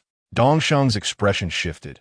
It was quite the temptation for the future chairman of Jiangxing Bank to have someone like Meng Hai as a devoted follower. After 3 years of retreat, he had witnessed the other 3 talents establish their own legacies, while he remained in obscurity. Now, with his legs healed, he was determined to make a powerful comeback. Having the chairman of a major bank as a subordinate would undoubtedly provide solutions during times of financial difficulty. After much contemplation, Dongsheng agreed. "Very well. I promise you that once I locate the young man, I will exhaust all means to procure another vial of that miraculous medicine for you and will inform you to meet him at the Dong family residence." "Thank you, young Master Dong." Having received this assurance, Meng Hai departed the ward, unwilling to impose further. Once in the corridor, his demeanor turned cold. Although he now had Dongsheng's guarantee, he understood that the opportunity remained exceedingly slim. In his thoughts, he loathed the worthless Yu Feng even more. "You bastard! I will not let you escape." With that, he pulled out his phone. "President, do you have instructions? Immediately check our bank's loans related to the Gao family group. Inform them that if they do not repay the loan within a month, we will freeze all their accounts and seize their properties and vehicles." "Understood, President. I will take care of it right away. Let us start with the Gao family. You brought a son-in-law into the city and then brought his brother along. I may not be able to contend with the magnificent Hua Mei group, but the Gao family is hardly a challenge for me. Just wait." He chuckled sinisterly as he exited the hospital. Unbeknownst to him, the very Yu Feng he sought vengeance against was the creator of the miraculous medicine he desperately sought. He was destined to become the greatest of fools. Chapter 36. I want you to mind your own business. The night was deep, with the sea shimmering under the moonlight. After dining with Linya, Yu Feng prepared to leave. That evening, he had unburdened himself of the memories he had kept bottled up for years, feeling considerably lighter. As for the events that transpired in the bar, he paid them no mind. As he descended the stairs, ready to venture outside, he noticed Yang Liru squatting alone on the beach, gazing at the distant sea. In the dead of night, most of the beachgoers had departed, leaving her solitary. "Mr. Yu, the car is ready," the old butler announced. "Thank you, but I shall return by myself." Yu Feng politely declined. The old butler paused, about to say something more, but upon seeing Yu Feng's gaze directed at Yang Liru, a knowing smile crept across his aged face. "Understood, Mr. Yu. The room on the 4th floor is always open for you," he said before briskly walking away. Yu Feng, puzzled, contemplated the butler's words as he approached the beach. Kneeling beside Yang Liru, he remarked, "Why are you still out here so late? Be careful, or you might get taken away." Yang Liru's expression froze momentarily before she playfully punched his shoulder. "Uncle, you scared me. Who would dare to abduct me in the middle of the night? Are you silly?" "Huh, that might not be the case," Yu Feng teased back. "You're so childish to say such frightening things," she pouted. "Childishness is akin to innocence. Sometimes, maintaining a pure heart and living simply brings greater ease to life." Yu Feng shared his thoughts. Upon hearing this, curiosity flickered in Yang Liru's eyes. She recognized the sentiment as something she had heard from her own father. In a world rife with deceit and manipulation, simplicity often becomes the most coveted luxury. Those who can render life uncomplicated possess true strength. "Uncle, what is your relationship with the chairman of Huamei Group? Why does she value you so highly?" Yang Liru inquired, unable to suppress her curiosity. Yu Feng smiled slightly. "Before you ask me that, perhaps you should ponder whether you harbor secrets of your own, considering someone would seek to capture you and your sudden disappearance."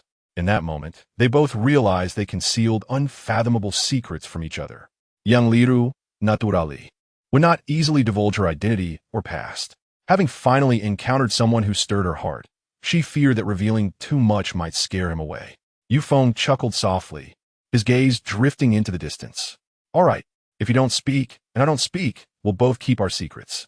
After all, your silence makes me indifferent to finding answers, because in my heart, Uncle, you are the best person in the world," Yang Liru declared, admiration evident in her demeanor. "Are you not concerned that I might be a villain?"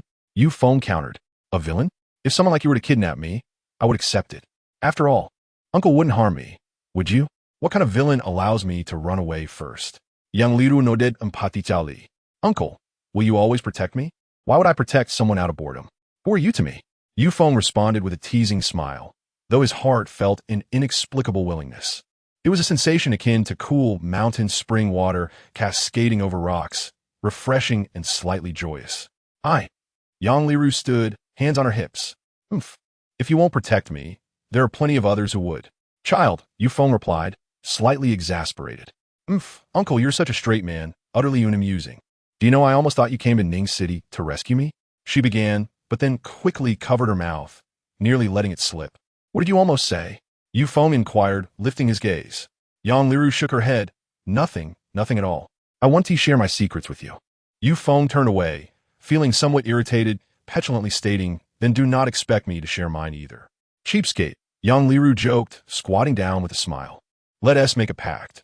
Neither of us will voluntarily reveal our secrets, and we'll continue like this." "I resigned," Yu Feng replied. "How coincidental, I also resigned," Yang Liru exclaimed, her eyes wide with excitement. Yu Feng looked at her in surprise. "Hey, Uncle, don't look at me like that. We can find jobs together tomorrow." Yang Liru suggested cheerfully. "I have my own matters to attend to. Helping you is merely a matter of justice. You need not concern yourself with it. Nor is there any necessity for me to resign," Yu Feng sighed. "Who said I resigned because of you?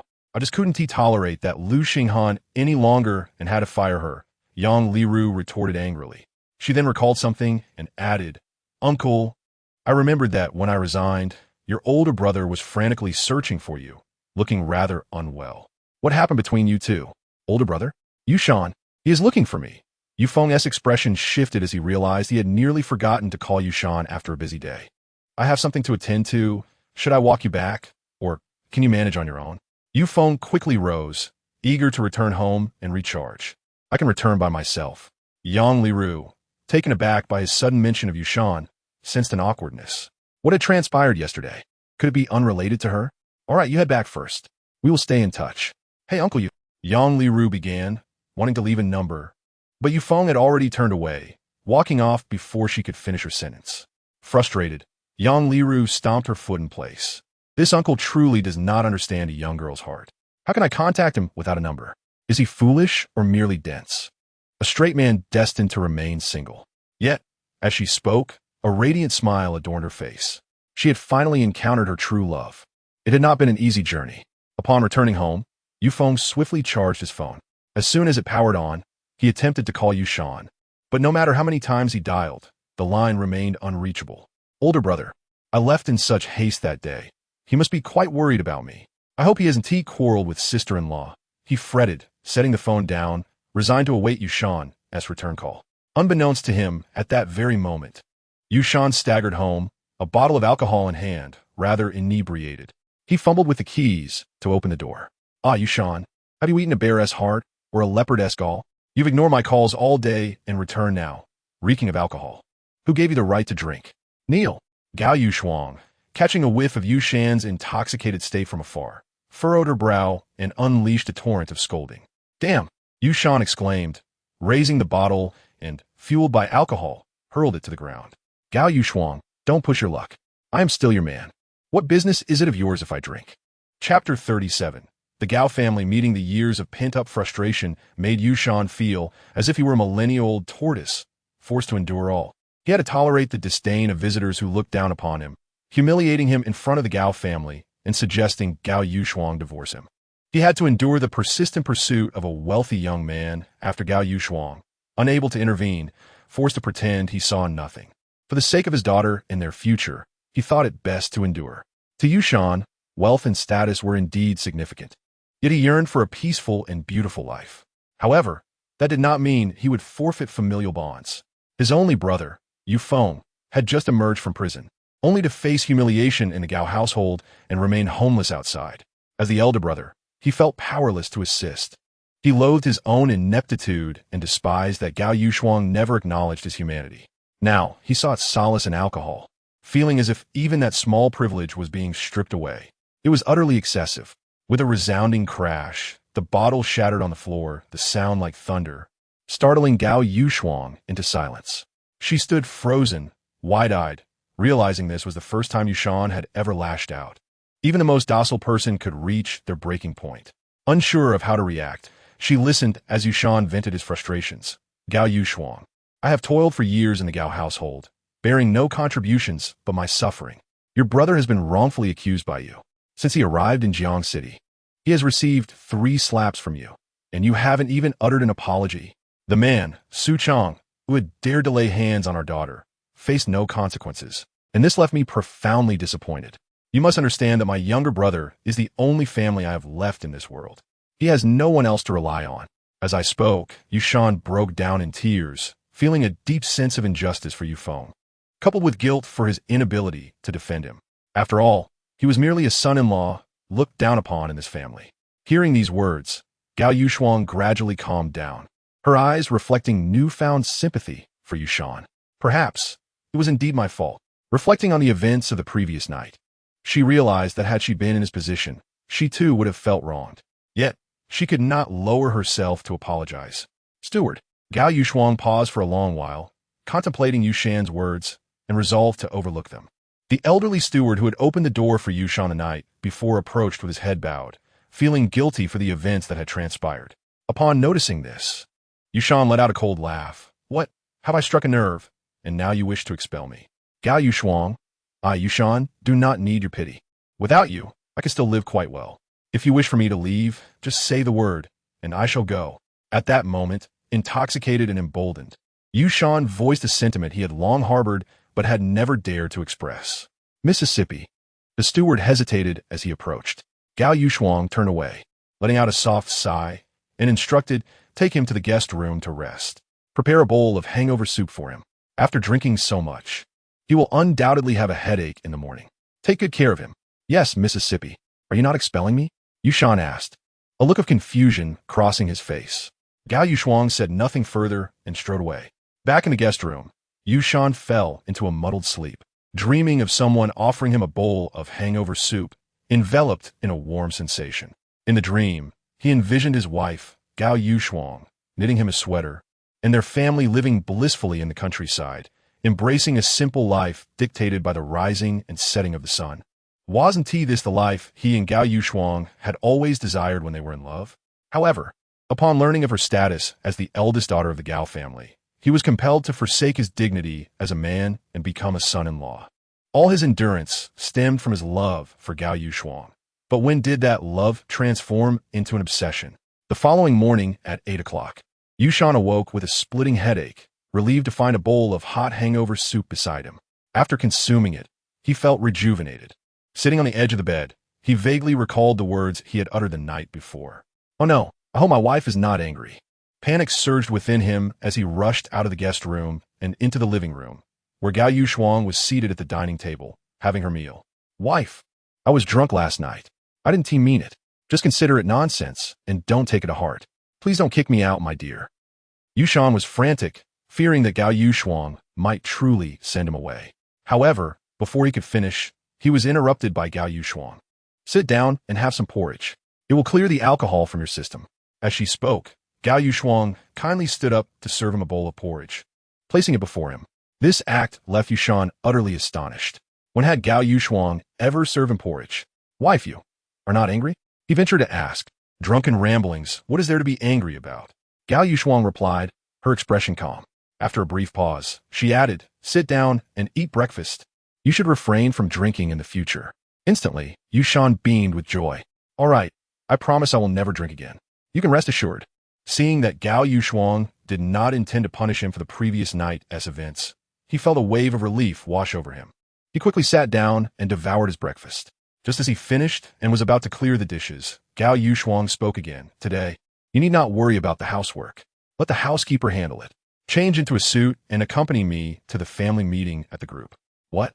The Gao family's meetings were typically convened only during critical times, attended by the family's significant figures. In the past, Gao Yushuang had never taken him along. "Why today?" "What do you mean what? You're a member of the Gao family. Why wouldn't you qualify to accompany me? Quit the nonsense and gather your things. We are leaving." "All right." Those words, as if granting him recognition, sent Yushan's heart soaring. He took a few minutes to change into a suit and followed Gao Yushuang to the Gao group. Half an hour later, they arrived at the base of the group. The family meeting had nearly assembled, and as they reached the top-floor conference room, a cold voice echoed with dissatisfaction. "What is going on? Who allowed this useless one to attend?" "Yushuang, do you not realize that today is a family meeting?" The middle-aged man seated at the head of the conference table. Gao Xiong, Gao Yushuang's third uncle and a member of the Gao Group's board, glared at Yushan with fierce eyes. He narrowed his gaze. "What right does a son-in-law have to attend the group meeting?" Chapter 38. One must bear the consequences of their own actions. At 8 o'clock that morning, Yu Feng finished his military exercises, freshened up, and opened his phone. His elder brother still had not returned his call. What if something happened to him? The thought made Yu Feng anxious. He should have checked in on his brother that night. He must be worried sick. Should I go directly to the group to find him? Yu Feng pondered, recalling the 100,000 yuan he had earned yesterday, which he could hand over. A man may lack ambition or accomplishments, but he must never lack dignity. Being at the mercy of the Gao family would surely sadden his adoptive parents. My Yu family, even if born in the countryside, is upright and of good reputation. Murmuring this to himself, Yu Feng changed his clothes and promptly left for the Gao group. Meanwhile, as Gao Xiong spoke, the other family members gathered their gazes upon Yushan. Soon, ridicule erupted. Laughter, scornful remarks, derisive chuckles. How could this man shamelessly attend the Gao family meeting? Did he not realize his position within the family? Who knows, look at him, so timid and weak, resembling a country bumpkin who has never seen the world. After all these years, even having managed to become a manager in the logistics department, he remains utterly unremarkable. Indeed, there's a saying, a toad can never become a golden toad. Even if it dines with a swan, it will always remain a toad. Each word was unbearable to hear. Yushan's face fluctuated between pale and flushed. Indeed, as a son-in-law in the Gao family, he was still looked down upon. Wife, should I just go to work? I'll wait for you in the office. Having said that, Yushan turned to leave, fearing that he would embarrass Gao Yushuang. However, she immediately interjected, "What do you think you're going? I brought you here to attend the family meeting. You have been part of the Gao family for so many years. You are rightfully one of us. Am I wrong to say that my husband is not a member of the Gao family?" Her tone was firm, unwilling to yield. Upon hearing this, Yushan was taken aback, while others' expressions shifted dramatically. Wife, Gao Yushuang's words were resolute, perhaps influenced by hearing Yushan's heartfelt confessions while drunk the previous night, and coupled with her previous misunderstandings regarding Yushan's younger brother. She began to change her perspective, yet outwardly, she remained as proud as ever. Oomph. Gao Xiong sneered coldly. Someone who brings trouble to our Gao family dares to claim to be one of us? Yushuang, it seems you're still unaware of the agenda for today's meeting. With that, Gao Xiong slowly stood up, opened a stack of folders, and tossed a report in front of Gao Yushuang. What is this about? She frowned, her brows furrowing. She found it peculiar that today was not a regular meeting day for the Gao family, yet they had suddenly summoned the younger members to the group for a meeting. As she picked up the report and quickly scanned it, her heart surged with turmoil upon grasping its contents. The foremost bank in Jiangsheng had issued a loan repayment ultimatum to the Gao family. Her complexion drained of color, her face turned pale. What on earth was happening? How could this sudden turn of events? It was all due to the misdeeds of your useless husband's brother. A young man of low standing within the family rose to slam the table, cursing loudly. My brother? Yushan's heart raced with anxiety.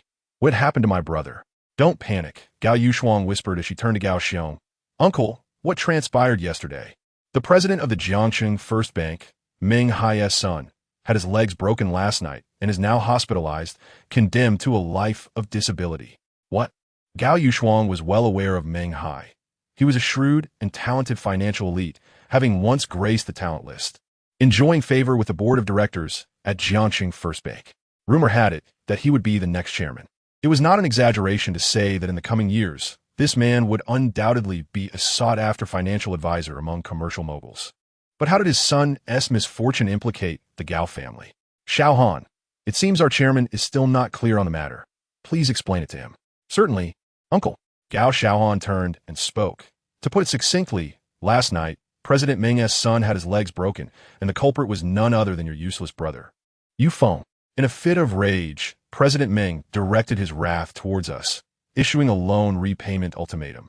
This morning, we calculated that the Gao family owes a total of 100 million at Jiangsheng First Bank, with only 50 million in liquid assets available.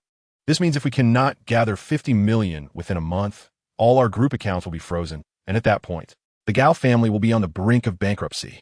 Gao Yushuang instantly realized the gravity of the situation. Impossible, impossible. My brother could never have broken President Meng's son's legs. It must be a rumor. Yushan shook his head repeatedly, denying the claim. Enough. We know your brother well. He has been a labor reform inmate for 5 years. Let outsiders be oblivious, but do you take us for fools? What could a labor reform inmate possibly do that would warrant a rumor? President Meng is a person of significant stature. Would he slander your brother without cause? Absurd. Gao Xiaohan sneered before returning to his seat.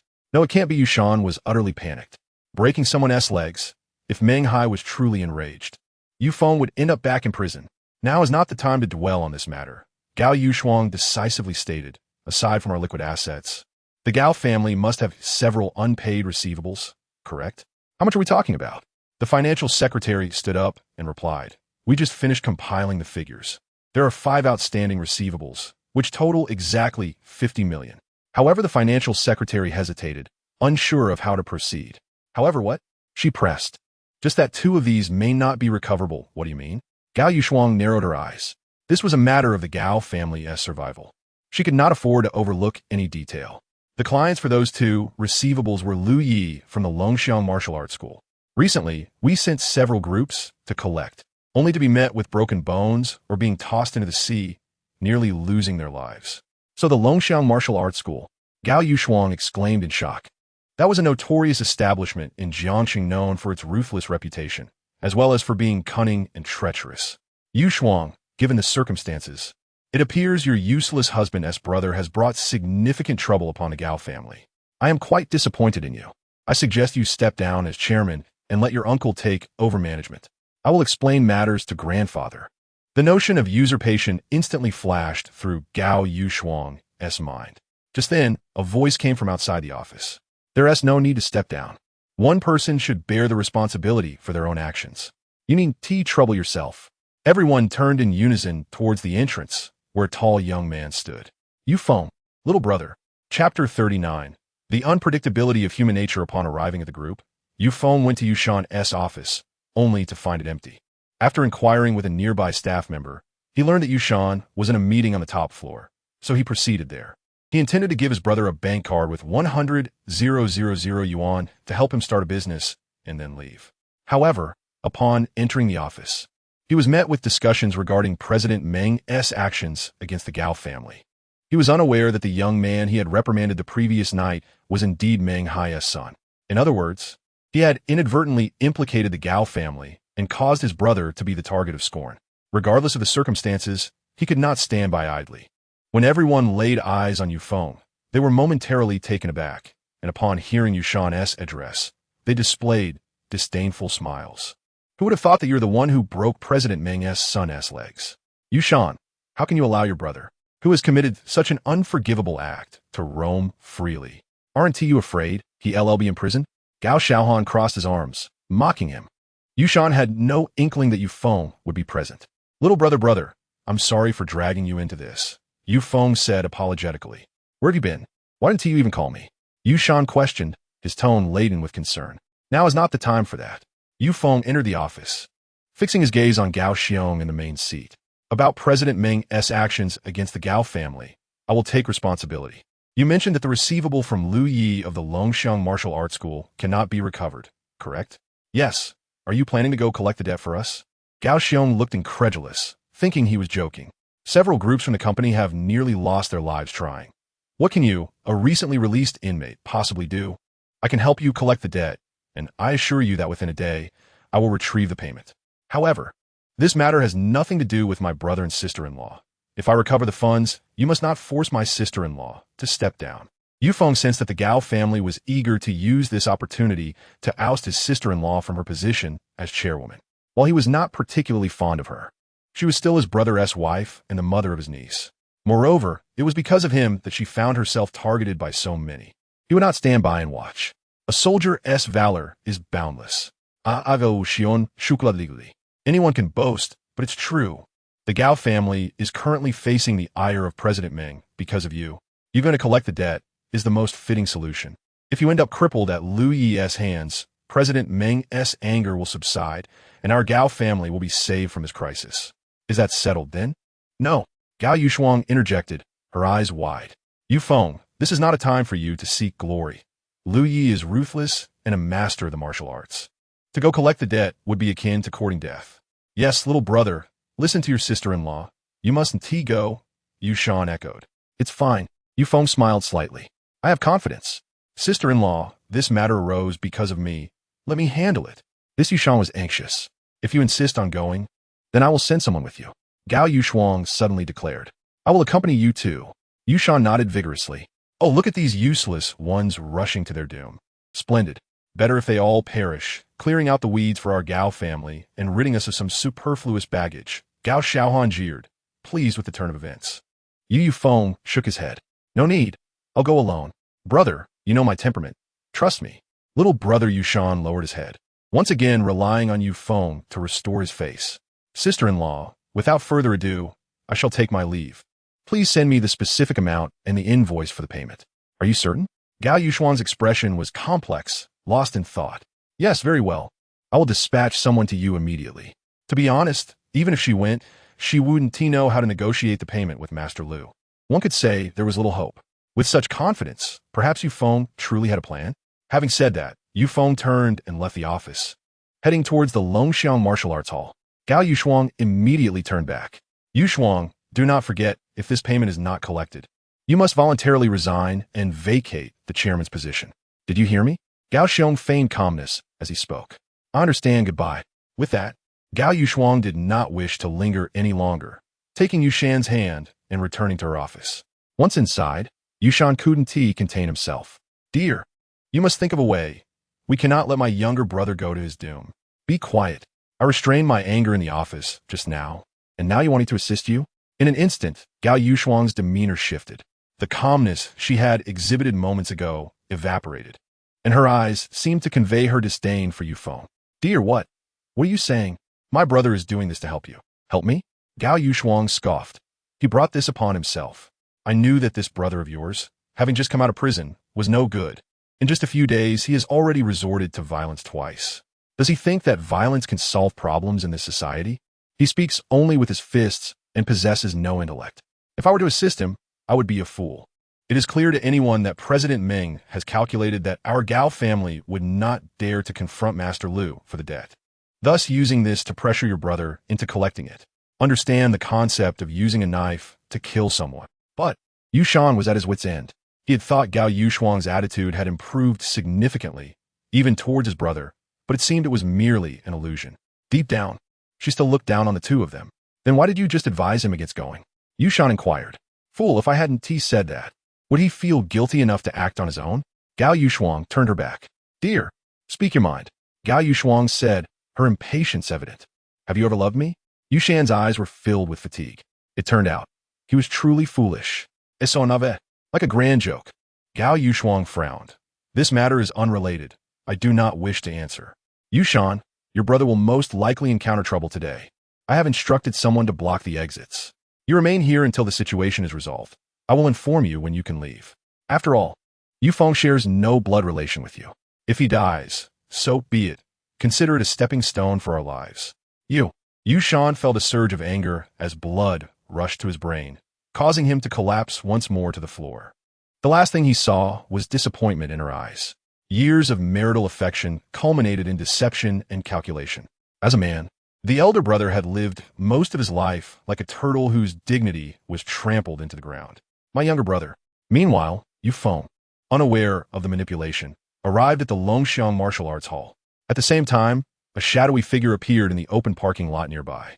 Goodness, the uncle is quite impressive, even daring to collect debts at the Longxiang Martial Arts Hall. Yang Liru was utterly astonished, filled with disbelief. Chapter 40. The challenge arrives at the end of the corridor on the 6th floor of Jiangshang First Hospital's inpatient department. Meng Hai lit a cigarette, the smoke curling from his somber face as if narrating the resentment within. Beep, beep, beep. A phone rang. Hello, President. I just received news that the Gao family has convened an important meeting, and Yu Shan's younger brother, Yu Feng, has volunteered to go to the Longxiang Martial Arts Hall to collect the debt. The voice on the other end reported. I understand. Having said that, Meng Hai hung up the phone, a cold smile spreading across his weathered face. As the bank manager, he could easily access anyone's account information. Liu Sanpao of the Longxiang Martial Arts Hall was a notorious gambler, spending his days boxing and teaching disciples while indulging in drinking and gambling at bars. Yet, he often fell victim to schemes, losing millions, and his wife, upon discovering this, took all his money, leaving him with only a small allowance. Consequently, Liu Sanpao turned his attention to jewels, recently ordering a batch of precious gems from the Gao family under the pretense of his wife's birthday. Due to the Longxiang Martial Arts Hall's reputation, the Gao family neglected to sign a contract, assuming Liu Sanpao would deliver the goods willingly. Little did they know, once Liu Sanpao received the jewels, he blocked all contact with the Gao family, denying any debts. Several attempts by the Gao family to reclaim their funds were met with refusal, ultimately leading to violence. Without a contract, legal recourse was impossible. Meng Hai had been keeping this matter in mind, ready to use it as an opportunity for revenge. You sever my son's legs. I will ensure you meet your demise. With a flick, he discarded the cigarette, crushing it underfoot. Yang Liru stealthily approached the Longxiang Martial Arts Hall, fully aware of its significance to the Gao family. She could easily surmise that Yu Feng was there for the more than 10 million in jewel payments. This is bad. Liu Sanpao is ruthless and vicious. He clearly intends to take advantage of the situation. If my uncle confronts him for payment, it would be a death sentence. Thinking of the Gao family employees who had been injured, Yang Liru felt a chill. My uncle is indeed strong, but no matter how strong he is, can he contend with an entire martial arts hall? Liu Sanpao has over 50 disciples, each wielding a stick. Even if a group of masters descended from the mountains, they would be brought to their knees. Having finally found someone she liked, she couldn't bear to watch her uncle perish. Uncle, hold on. I will fetch help. With that, Yang Liru took out her phone and dialed for assistance. At that moment, Liu Sanpao, dressed in a black martial arts uniform, sat in his office, puffing on a cigar while fiddling with a cricket. Having not gambled in a while, his heart began to race. The jewels he had swindled from the Gao family were nearly all gone, leaving him with only 10 million. Interestingly, The jewel business was quite lucrative. The genuine gems he obtained wholesale from a Gao family could be resold at several times the price. Perhaps I should delve into this industry myself. With a wicked smile, Lu Sanpao contemplated how to extract another large sum from a jewelry group when a disciple suddenly entered. Master Lu, what is it? Lu Sanpao inquired. There's someone outside claiming to be a debt collector and requesting to see you. A disciple replied respectfully. A debt collector? Lu Sanpao sneered coldly. Surely, they aren't here on behalf of the Gao family? Lu Sanpao narrowed his eyes. Indeed, Master Lu. It seems the Gao family truly lacks understanding of the rules. They've sent numerous people to collect debts without success, yet they still expect to be paid? They are merely sending someone to their doom. Go throw him out. What if he refuses to leave? The disciple furrowed his brow, asking. Then it's simple. Just beat him until he leaves on his own. Lu Sanpao barked without even blinking. Understood. The disciple, excited by the command, immediately grabbed his stick and rushed out. Anyone who comes to the martial arts hall to learn is usually hot-blooded and prone to violence. For months, they had been hitting sandbags and kicking wooden boards, bored to death, and now a human punching bag had finally arrived. They hoped he would be tough enough. Meanwhile, Lu Sanpao hardly regarded the situation. They still dare to come for the payment? The thoughts may seem beautiful, yet I find myself with merely 10 million left after indulging in extravagance, and I will be left to drink the cold winds of the Northwest. Muttering to himself, Lu Sanpao continued to smoke his cigar.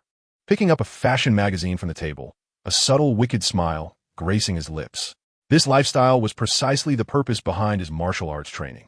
When funds ran low, one simply had to seize a little more. With a formidable fist and a tenacious character, others would have no recourse against him. If anyone dared to challenge him, they were welcome to try. Yet, just as he became engrossed in his thoughts, a cacophony of fighting erupted from outside the door. Fighting had commenced so swiftly. He yawned lazily, picking up his phone to time the events, curious to see if the fighters dispatched by the Gao family were indeed resilient enough to last a minute. However, he mused, they probably wouldn't even last that long. He set his phone down, choosing to ignore the commotion. As moments ticked by, the sounds of battle gradually subsided. Lu Sanpao retrieved his phone, surprised to find that they had indeed lasted more than a minute. To his astonishment, these opponents possessed considerable fortitude. His 50 or so apprentices, while not exactly martial arts masters, were certainly strong enough to take on 4 or 5 foes at once. With so many fists flying, it was likely that their opponents were incapacitated. Alas, yet another fool seeking their doom. He sighed, just then hearing hurried footsteps outside. One of the apprentices, who had rushed out with a wooden stick, burst into the office, panic evident on his face. Liu Ye. Yes, I understand. Were they beaten to a pulp? Lu Sanpao replied nonchalantly. It's no issue. Send someone to take him to the hospital, then report to the authorities. Just say he came to challenge the dojo. It's a matter of martial arts etiquette. No laws were broken, so it's not a big deal. He waved his hand dismissively. And no, it's not, the apprentice stammered, but before he could finish his sentence, a figure suddenly appeared before him, causing him to gasp in shock, unable to articulate any further. Not what? Speak plainly. Did you kill him? Lu Sanpao pondered, considering the multitude of fists that may have indeed ended a life, which could prove troublesome. He lifted his gaze, only to find a young man standing at the entrance, seemingly appearing out of nowhere. The newcomer spoke in a deep, commanding tone. A person like you running a dojo is a disgrace to your ancestors. Liu Ye, when you plan to repay the 10 million you owe to the Gao family? A challenger had arrived. Lu Sanpao's expression shifted dramatically, his body stiffening in disbelief. Furrows of worry forming on his brow. This was indeed a debt collector from the Gao group. Impossible, he thought, taken aback by the sight of the young man, who bore no injuries whatsoever. How could this be? Lu Sanpao instinctively stood, narrowing his eyes. The young man, Yu Feng, clapped his hands and walked past the apprentice, entering the office confidently and taking a seat before Lu Sanpao. His demeanor was as unyielding as a mountain, and merely his presence exuded a palpable pressure that enveloped Lu Sanpao's heart. You must be Liu Ye. Let us get straight to the point.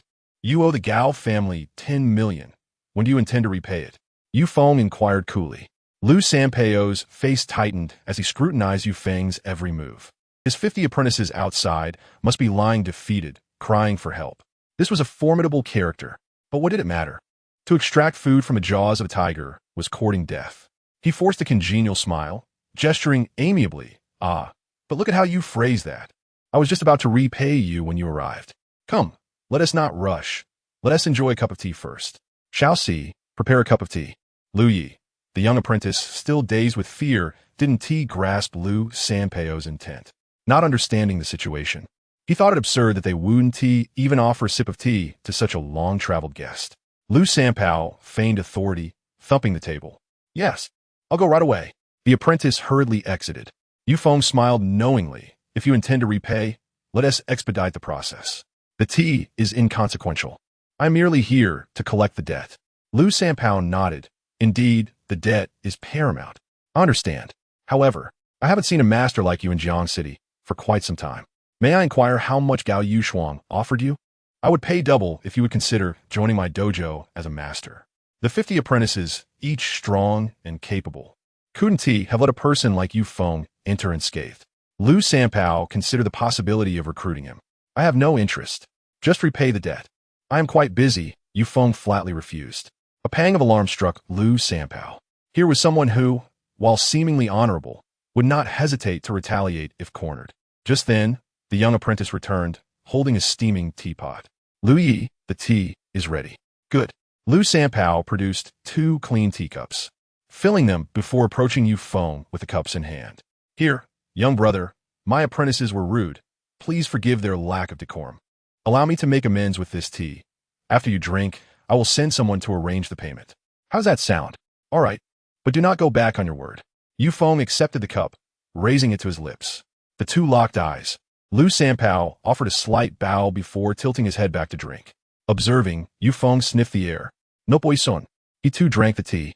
But just as he did, a piercing gaze shot forth from Lu Sanpao. Lu Sanpao squinted, swiftly discarding the teacup. Now is my chance. You're gonna die, kid. He lunged, drawing a dagger from his waist and thrusting it toward Yu Feng's abdomen. A treacherous individual always plots for their own gain. The distance between them was less than half a meter, and Lu Sanpao was known for his speed. Such a move would be unavoidable for any ordinary person. He envisioned the scene of Yu Feng bleeding profusely. Is strength all that matters? How foolish. Lu Sanpao laughed heartily, but the next moment, his laughter abruptly ceased. He looked down in shock, realizing that his dagger could advance no further. A single callous thumb had firmly seized his wrist. He could not penetrate. With all his might, he struggled in vain. The blade was a mere centimeter from Yu Feng's abdomen. It was over. Lu Sanpao's realization struck him hard. Suddenly, an overwhelming force surged forth like a tidal wave. Boom! Yu Feng raised his fist, striking down. Lu Sanpao was sent flying, akin to a broken kite, crashing to the ground with a pained expression. He scrambled to his feet, frantically reaching for the dagger, but Yu Feng offered him no opportunity for reprisal. Stepping forward to stomp heavily on his hand. The anguished cries echoed far louder than the moans of the defeated outside. Yu Feng held the teacup. This tea is quite good, but it's a pity that you wasted it. I knew you were a crafty fellow from the start. I had thought that if you repaid the debt promptly and behaved, I might overlook the injuries inflicted upon Gao Group's employees. But now, the adage about a dog not changing its nature rings true. As his words fell, Yu Feng increased the pressure. Ah, please spare me, good sir. I was wrong. I will never dare again. Lu Sanpao pleaded, though in his heart, he wondered how he would retaliate in the future. Yu Feng's expression remained calm. No, I would never dare. You are a person of great stature, with formidable might. I wouldn't dream of crossing you again. Lu Sanpao was utterly terrified. Just from the way Yu Feng had effortlessly seized his wrist, Lu Sanpao realized he had struck an iron wall. At this moment, he dared not seek retaliation. But what of the 10 million? Yu Feng crouched down, pressing his foot firmly on Lu Sanpao's palm, and coldly inquired. I still have it. I still have it. A card in my pocket with exactly 10 million, no password. Lu Sanpao trembled as he pulled out the bank card with his other hand, handing it to Yu Feng. Yu Feng took it, and to ensure absolute certainty, he took out his phone to record. I forcing you? Lu Sanpao shook his head repeatedly, his forehead dripping with cold sweat. No.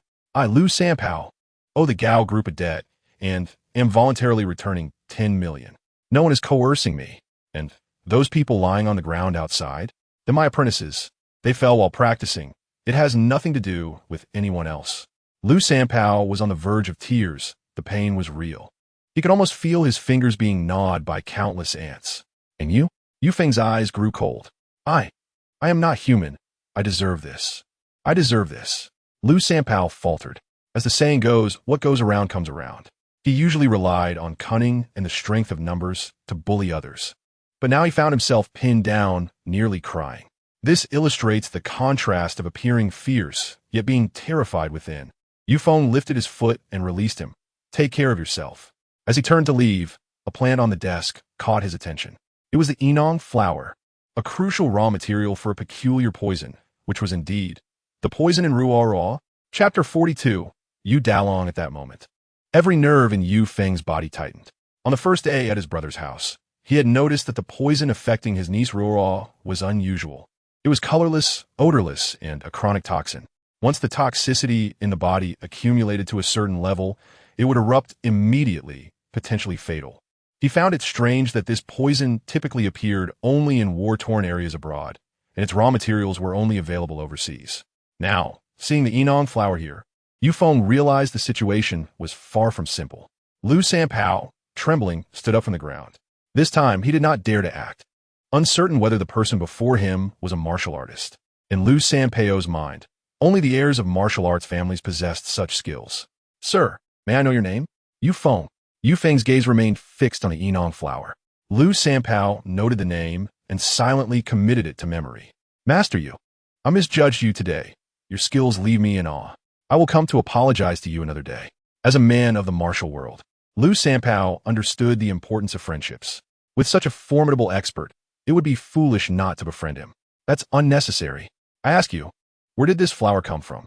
Yu Feng pointed at the Enong flower, his expression serious. Lu Sanpao smiled and replied, a friend had me bring it from abroad. It's just a worthless plant. Valueless plant? Yu Feng chuckled internally. Anyone capable of acquiring such a plant would surely know its purpose. You cannot deceive me. You must know what this flower is used for. Tell me, has anyone recently used the fruits of this flower? Yu Feng's tone turned icy, resembling a wrathful demon. The sudden shift startled Lu Sanpao. He swallowed hard. Master Yu, in the martial world, we have our rules. Please don't make it difficult for me. Yu Feng turned, scrutinizing Lu Sanpao. I wouldn't mind re-evaluating what just transpired. Lu Sanpao stepped back in alarm. It's the young master of the Lung family, Lung Chun. He paid me several million to help him find this plant from abroad, saying it was for recreational purposes. I thought, Lung Chun. Yu Feng recognized the name. During a phone call, Lu Shuai had mentioned that this Lung Chun had once sent someone to deal with him. Do you have a photo of him? Master Yu. That would be against the rules. Yu Feng's eyes narrowed. I'll get it. I'll get it right away. Lu Sanpao, terrified, hastily retrieved a photo of Lung Chun from his phone and handed it over. The moment Yu Feng saw the photo, he was enraged. So was him. He was the one who had been thrown into the river in the exclusive villa area. The young master who had sent someone to harm him. The same debauched heir who had been cast into the sea yesterday. He was indeed Lung Chun, the one who poisoned his niece Ruo. Thank you. With that, Yu Feng took the bank card and swiftly exited the boxing gym. He needed to convey this information to his brother immediately. Just as he stepped out of Longxiang boxing gym, a dozen uniformed officers rushed over. The leader was Lin Yunan, who had been suspicious of Yu Feng 2 days prior. Quick, this way. Yang Liru hurriedly approached. Upon seeing Yu Feng, she was taken aback. You? It's you? Yu Feng looked at Yang Liru, puzzled. Lin Yunan glared at Yu Feng, full of fury. Uncle, are you all right? Yang Liru, Banting, rushed to Yu Feng's side to check on him. What are you doing here? I followed you after seeing you leave Gao Group. Then I came to the boxing gym. I was looking for help for you, uncle. Lu Sanpao didn't harm you, did he? You're not injured, are you? I'm Fina. Yu Feng replied tersely, feeling a touch of warmth in his heart. A girl he had known for only a few days was so concerned about him, truly kind-hearted. But if Lu Sanpao were to hear this, he would likely burst into tears. I'm fine. I have troubles. Lin Yunan was uninterested in the pleasantries. You all check the boxing gym. If there was any fighting or brawling, take everyone away. Yes. A dozen officers rushed into the gym. I'll let you go last time. This time, you won't slip through my fingers easily. Lin Yunan was still fixated on the previous incident. Without clarifying Yu Feng's true identity, she felt unsettled. She needed to see what kind of extraordinary person this individual was. whose file was highly confidential. Yu Feng frowned, finding it troublesome. Madam, I have urgent matters to attend to. Whatever it is, let's discuss it later. Not so fast. Did I permit you to leave? Lin Yunan glared at him. If someone arrives at the bureau, it indicates a case. You are a suspect and cannot leave. Yu Feng, I am sorry, Ankel, E. Yang Liru lowered her head, filled with guilt. It's all right. Some women are self-righteous and thoughtless. It's quite normal. Yu Feng muttered impatiently. Say that again. It's nothing. You misheard. You. At that moment, the group that had rushed into the boxing gym returned. What happened? One replied, Master Lu said his apprentices fell while practicing. Nothing happened. What? Lin Yunan's eyelids flickered in disbelief. Where's Lu Sanpao? Master Lu is indisposed. In the restroom. He just spoke to me through the restroom door. This is a typical excuse to evade responsibility. He wants to sweep the matter under the rug.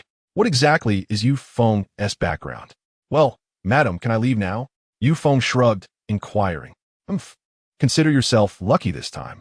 Lin Yunan pouted, signaling her subordinates to withdraw, retreat. She was left with no choice. She had thought this would be an excellent opportunity to apprehend Yu Feng for thorough questioning, but unexpectedly. Wasn't Master Lu of Longxiang Boxing Gym supposed to be formidable? Why was he too scared to speak directly? Farewell, madam. I hope we do not meet again. Liru, let us go. All right, uncle. Although young Liru felt perplexed, she followed Yu Feng out. On the way, they hailed a taxi. Yu Feng asked, Young Liru. Do you know Longxiang? Yang Liru's expression tightened. Uncle, you don't know him? Wow, uncle, I thought you knew him. He is the guy you threw into the sea last night. Yang Liru remembered it vividly. I meant, what is the relationship between Longxiang and the Gao family? Yu Feng adopted a different approach. At this query, Yang Liru's facial expression became enigmatic. She chuckled awkwardly. I fear the entire group is aware that Longxiang is your brother-in-law, the suitor of Gao Yushuang, the chairperson of Gao Group. Chapter 43. The patient Yang Liru Gao Yushuang's suitor. Yu Feng immediately became alert. Although he had only met Longxiang a few times, he was well aware of his reprehensible character. Such a person would resort to any means necessary to achieve his goals. At present, the suspicion that he had poisoned Ruoro loomed large. To pursue Gao Yushuang, he would not hesitate to harm her child, thereby creating discord between her and his elder brother. Yushan, seizing the opportunity to intrude. What a profound scheme. Uncle, what are you thinking? Yang Liru inquired, her large eyes wide with curiosity. Nothing. Are you going to the group with me? Yu Feng asked. Zula. I also need to handle my resignation paperwork. Uncle, shall we look for jobs together this afternoon? Yang Liru responded, Herr Don Hope Fool. If she could work with Yu Feng, she would gladly sweep the streets. Yu Feng, however, did not wish to ponder too much. He must first deliver the 10 million to Gao Yushuang. As for Longxiang, he would find a time to deal with him properly. In the Gao Group's conference room, 3 or 4 hours had already passed, and the Gao family was embroiled in a heated meeting. Chairman, it's been so long. I suspect he has met his end. How about you consider stepping down? Gao Xiong glanced at his watch. It was now noon, and Yu Feng had yet to return, likely perished. Sitting across from him, Gao Yushuang wore a grave expression. She had not anticipated that Yushan would suffer a hemorrhage. Only moments after sending him to the hospital, these individuals had begun eagerly vying for power. Such audacity! She did not intend to speak, for she was waiting, not for news of Yu Feng's triumphant return. She understood that was improbable, but rather for the news of his demise. After which she could leverage her connections to Meng Hai, conveying this information to resolve the group's crisis. At that point, the power struggle would cease to exist. Why rush? Gao Yushuang remained calm. Gao Xiaohan smirked, a derisive grin as if mocking her naivety. Cousin, you can't possibly believe that Yu Feng could emerge alive from Lu Ye's boxing gym. That's sheer fantasy. If anyone knows of Lu Ye's prowess, it's you. Don't forget, the ones we sent to confront him were your people. Whether he returns alive, you know better than anyone. Don't tell me you actually have confidence in him. That would be laughable, cousin. Who says that? Gao Yushuang retorted defiantly, her pride at stake. Ha! Gao Xiaohan burst into laughter, his features contorting with mirth. Cousin, I see you've been with that useless son-in-law for too long. Your wits have dulled. If he manages to return and brings back the 10 million, Gao Xiaohan will. Bang! Just as he uttered the last word, his laughter abruptly ceased. The conference room door was forcefully pushed open, and a figure slowly emerged into view. Upon seeing this person, everyone was struck dumb, as if thunder had struck. He had returned alive. Gao Xiong's expression turned grave. Gao Yushuang's face shifted, a mix of surprise and incredulity. Gao Xiaohan looked as though he had swallowed something bitter. Hastily covering his mouth, Yu Feng entered, his gaze sweeping over the assembly before coming to rest on Gao Yushuang. He withdrew a card from his pocket and slammed it onto the table. This is the 10 million payment. With a swish, all eyes converged on the card. A silver VIP customer bank card, with a minimum deposit of 10 million. The card status confirmed that Yu Feng was not jesting. Is it truly 10 million? Gao Xiaohan could hardly believe it, reaching out to seize the card, but Yu Feng swiftly swatted his hand away. What are you doing? Afraid I'll check it? Gao Xiaohan sneered. You don't deserve it. Little brat, you must be tired of living. Gao Xiaohan growled, preparing for a confrontation. Slap.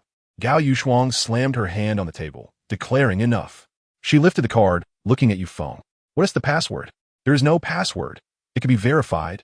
Yu Feng replied nonchalantly. All right. Gao Yushuang quickly entered the card number into her phone. A string of zeros appeared on her screen. It was indeed 10 million. Yu Feng had not lied. A confident smile spread across her face. Well then, this confirms the 10 million. I propose we conclude today's meeting. The matter of the power struggle is hereby dismissed. Tomorrow, I will send someone to organize all related loans for delivery to Jiangxing as First Bank. Settling these loans promptly would benefit the Gao family. This proclamation left the other members in stunned silence, unable to find any loophole to challenge her. Gao Xiaohan's expression darkened, frustration boiling within him. Fine.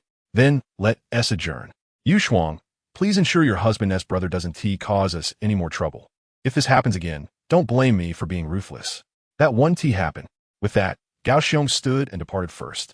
What was intended as a power grab had culminated in a rather humiliating spectacle. Yu Feng had somehow emerged from Longxiang boxing gym, which could only imply two possibilities. Either he possessed extraordinary martial prowess, leading Lu Yi to fear him, or he had some connection with Lu Yi. Clearly, the latter was impossible. A scoundrel freshly released from prison could not possibly know Lu Yi. After Gao Xiong left, others followed suit, returning to their respective duties. Only Gao Yushuang and Yu Feng remained in the conference room. Yu Feng, you've endured a lot. Lu Yi didn't give you any trouble, did he? Gao Yushuang expressed concern. Yu Feng had returned alive with the payment, which was the best outcome, and she was delighted. Sister-in-law, where's my brother? Yu Feng asked, his voice low. Gao Yushuang furrowed her brow. Your brother is not feeling well and has gone home to rest. After some deliberation, she opted not to disclose the full truth to Yu Feng, fearing Yushan might speak out of turn in his presence, undermining his own integrity. All right, I won't disturb him. Please let him know to give me a call when you return. Okay, Gao Yushuang nodded. Afterward, Yu Feng exited the conference room and made his way to the ground floor of the group. Yang Liru was squatting on the steps at the entrance, awaiting his arrival. Uncle, you're here? Yang Liru exclaimed with excitement, rising to her feet. You haven't left? Yu Feng asked in surprise. Why would I leave? Didn't I promise to look for a job with you? Yang Liru grinned. Looking for a job? Yu Feng chuckled wryly. With his capabilities, he actually no longer needed to seek employment. Exactly. Come on. Uncle, I just found a particularly good job. Follow me. Chapter 44. The 3-day limit. Unable to resist Yang Liru's enthusiasm, Yu Feng followed her to a commercial plaza. Much like the renowned Wanda, this plaza was a newly opened A-class entertainment center, featuring amusement parks, chain restaurants, children's play areas, tutorial centers, and various offline shops. Since this plaza had only recently been established, it was somewhat desolate, especially on a Wednesday, a typical workday. Upon arrival, Yu Feng frowned. Was this truly the place to seek employment? Uncle, you're not laughing, are you? I've discovered something. Yang Liru observed Yu Feng's expression with keen curiosity, the distance between them seemingly no more than a fist's width. Yu Feng felt a flush creep up his cheeks. This was the first time in his life, from the moment he was born, that he found himself so close to a girl. Now nearly 26 years old since entering the Wolf Fong, he could be described, without any mercy, as a perpetual bachelor. Clearing his throat, he took a step back and remarked, There's nothing to be particularly happy about. Aren't you here looking for a job? Oh, right. Yang Liru exclaimed, skipping around. Uncle, let us play a game. A game? Yu Feng was momentarily taken aback. What did playing a game have to do with job hunting? Come on, just play. Young Liru pouted adorably. All right, Yufeng felt a bit awkward, but you need to turn around first. Okay, he complied, turning away and closing his eyes. Stay right there, don't move. I'll be right back. With that, Yang Liru bounced off to a nearby shop. This was a newly opened restaurant in need of promotion, and Yang Liru entered with determination. Inside, a man lounging with his legs crossed looked up. Sis, you finally made it. I spent $1 million on this restaurant for you. What are you doing? Shut up, just play your game. Yang Liru snapped at Yang Jian, then hurried inside to retrieve a fluffy bear costume she had meticulously chosen from the wholesale market the night before. It was a labor of love, and she had worked hard until midnight to prepare it. Yang Jian, looking bewildered, watched as Yang Liru zipped herself into the costume and called out, "What are you waiting for? Help me with the zipper." Reluctantly, he approached, reminding her, "Sis, it's the middle of summer. Be careful not to overheat in that thick outfit. Just wear it for a little while, okay? Stop talking. Hurry up. I don't have time," she urged. All right. After adjusting the costume, Yang Liru admired herself in the mirror, giggling and bouncing out of the shop. Curious, Yang Jian set aside his phone and stealthily followed her, hiding at the door. His breath caught when he saw the man, the very one who had rescued Yang Liru that day. "Little sis, have you found love?" Yang Jian thought, feeling a mix of happiness and sympathy. Coming from a prominent family, Yang Liru had little power over her own marriage, as evidenced by her previous betrothal to a scion of the Han family. If this man doesn't measure up to your status, do you think father and grandfather would approve? Yes, just a janitor, recently released from prison with a criminal record. Yang Jian sighed, shaking his head, unsure of what to say.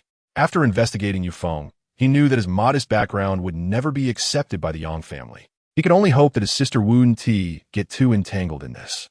"Uncle." Yang Liru positioned herself awkwardly on the ground, propped up on one side while playfully shaking a stack of flyers as if they were a cigarette.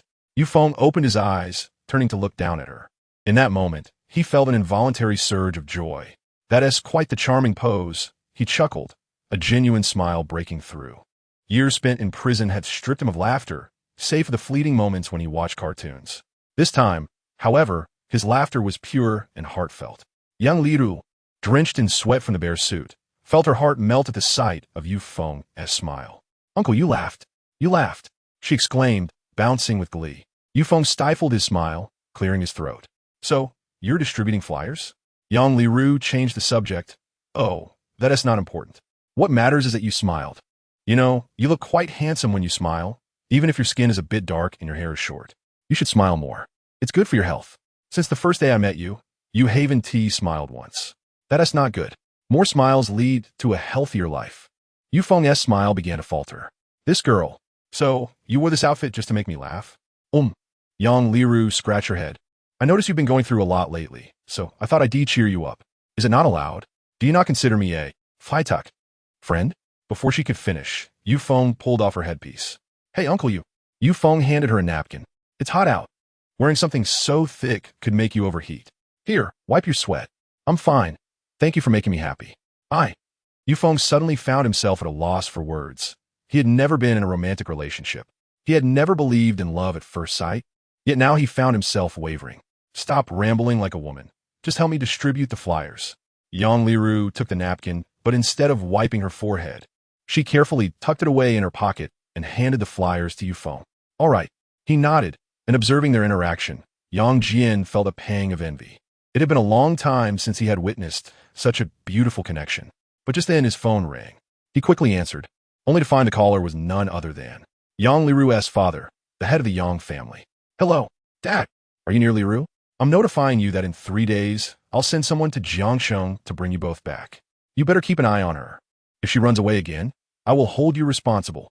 With that, the call ended, leaving him with only 3 days. Yang Jian's smile vanished instantly, replaced by a look of deep sympathy for Yang Liru. Suddenly, he felt lost. Was reality truly this cruel? Sheesh. If this Yufeng were from a prominent family, I might fight for your happiness, but alas, he is just an ordinary man from the countryside. Sorry. Chapter 45. Unattainable. Meanwhile, as Yang Jian lamented Yufeng's background, the operating room doors at the military hospital in the capital finally swung open. The red light turned green, and a team of nurses carefully wheeled Jinan out, transferring him to a VIP room for strict 24-hour care. At the entrance, old Master Ji, weary from a night of vigil, felt his strength waning. However, seeing his son, Jinan, safely emerge from danger, his heart found solace. As long as he was alive, there was hope. My son, our family's only grandson, will soon be found. When you wake, I will bring him to you and hold a grand banquet to pass on the Ji family's princely title to my grandson. Tears streamed down old Master Ji's face as he gazed at the unconscious Jinan. The nearby doctor, having just completed the surgery, turned pale at the mention of the title prince, nearly stumbling in shock. He maintained his composure, quietly leading the director aside after the nurse escorted Jinan away. Director, is it possible that the old master has become muddled? Wasn't Prince Sun declared dead from congenital asphyxia 26 years ago and sent out of the capital? The director took a deep breath, disbelief etched on his face. Don't ask me. I can hardly believe it myself. Yet, the facts are as they are. Here, this is the DNA comparison result between the blood sent in yesterday and Mr. Nan's. Take a look for yourself. The attending physician, filled with astonishment, accepted the report and scrutinized it closely. Within moments, a gasp escaped his lips. Realizing the inappropriateness of the situation, he quickly silenced himself and whispered to the director. A 99.9% match. How is this possible? Mr. Nan's son is alive. He didn't die. He has lived to 26. Even donated blood to the hospital. What a coincidence. Indeed, it is quite the coincidence. But if fate were not intricate, how could we call it fate? The director mused.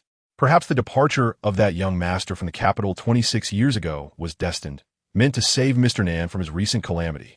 The attending physician grasped the implications and asked solemnly, Director, are you suggesting that Mr. Nan's accident is not straightforward? Sure, that is not our concern.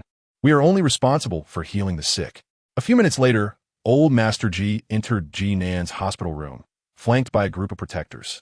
He closed the door, leaving only a few trusted aides within. What have you discovered? What is the truth behind yesterday's accident? Despite his fatigued expression, the authority in his voice resonated like a mountain, stirring those present. Report to you, old master. The truck that collided with Mr. Nan was stolen by the driver, who died instantly in the crash. His identity has been altered, and we cannot trace it. A man in sunglasses approached old Master Ji, bowing his head as he spoke. Old Master Ji narrowed his eyes. It seems, as I suspected, someone cannot contain their envy, wanting to challenge the strength of the Ji family. Old Master, should we deploy the secret police to monitor the various factions in the capital? No need. A bunch of clowns. They're beneath my notice. In due time, the true culprit will reveal themselves. These filthy sharks believe they can prey on the Ji family because we have no heirs to inherit our vast estate. I am eager to see who dares to have such grand ambitions against us. The others exchanged glances, acknowledging old Master Ji's confidence, which would likely be dismissed as folly in anyone else's hands. So what should we do next? The next course of action is none of your concern. There's only one thing of utmost importance. Find the owner of those 2 bags of blood from Jiang City. I have already dispatched someone to gather information from the first hospital of Jiang City. You should send someone along as well. Remember, when you encounter young Master Sun, treat him as though you are meeting me. Whatever he instructs you to do, provided it does not breach moral boundaries, comply without hesitation. Additionally, ensure that he is made aware of his true identity and bring him back to the capital intact. I want the prominent families of this city to witness whether the Ji family truly has heirs. At noon, Lung Chun awoke from the embrace of a blonde beauty. He squinted, the humiliation of the previous night still weighing heavily on his heart. That you phone. First, he threw me into the river. Then he nearly got me into trouble. Last night, he tossed me into the sea, leaving me utterly humiliated among Jiang City's elite.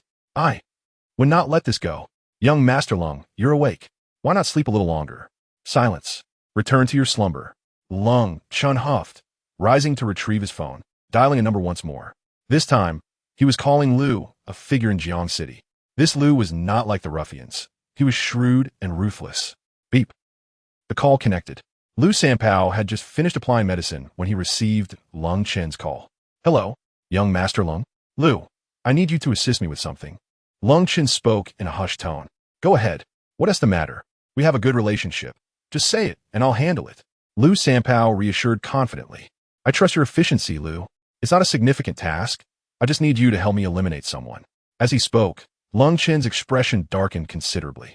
The look on his face was far from what one would expect for his age. Who? Liu Sanpao inquired. You Feng. What? Liu Sanpao sprang up from his seat, as if ignited by fire. His complexion, which had just regained some color, went pale again. What's wrong, Liu?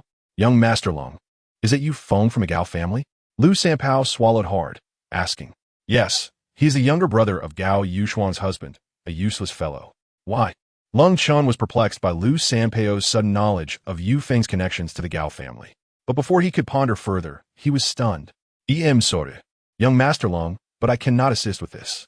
Liu Sanpao refused without a moment's hesitation. Have you lost your mind? I just sent that powerhouse away. And you want me to kill him? Only a fool would do that. He is a monster who can fight off over 50 men unscathed. What? Lung Chun paused. Liu, what do you mean by that? Liu Sanpao trembled as he replied. Young Master Lung, it's not that I don't want to help you. But this Yu Feng is someone I cannot provoke. You should seek someone else. Oh, by the way, I must tell you something. Yu Feng inquired about that plant. He already knows you have used the fruits from it. Don't think me unprincipled, but I advise you to abandon the idea of winning Gao Yushuang's affection. That Yu is not someone to be trifled with. Lung Chen's forehead was lined with dark furrows. Not someone to be trifled with? Chapter 46. The Arrival of Wang Ning. He, Lung Chun, cannot be intimidated by a country bumpkin, a poor nobody. With a sharp motion, he threw his phone onto the floor, shattering it into pieces. The temperature in the room plummeted, creating an oppressive atmosphere. The blonde beauty beside the bed had never witnessed such fury from Lung Chun before. Liu Sanpao, after all the money I spent on you for entertainment, this is how you keep secrets from me? You think I can't handle a poor nobody? Who do you look down on? Lung Chun vented his frustration, dressing and stepping out, but Liu Sanpao's words echoed in his mind. Yu Feng knows. The implication was clear, yet complex. If Yu Feng understood that plant, it meant he comprehended the effects of its fruits. If this bastard were to inform Yushuang, wouldn't he that mean? All his painstaking efforts would be in vain.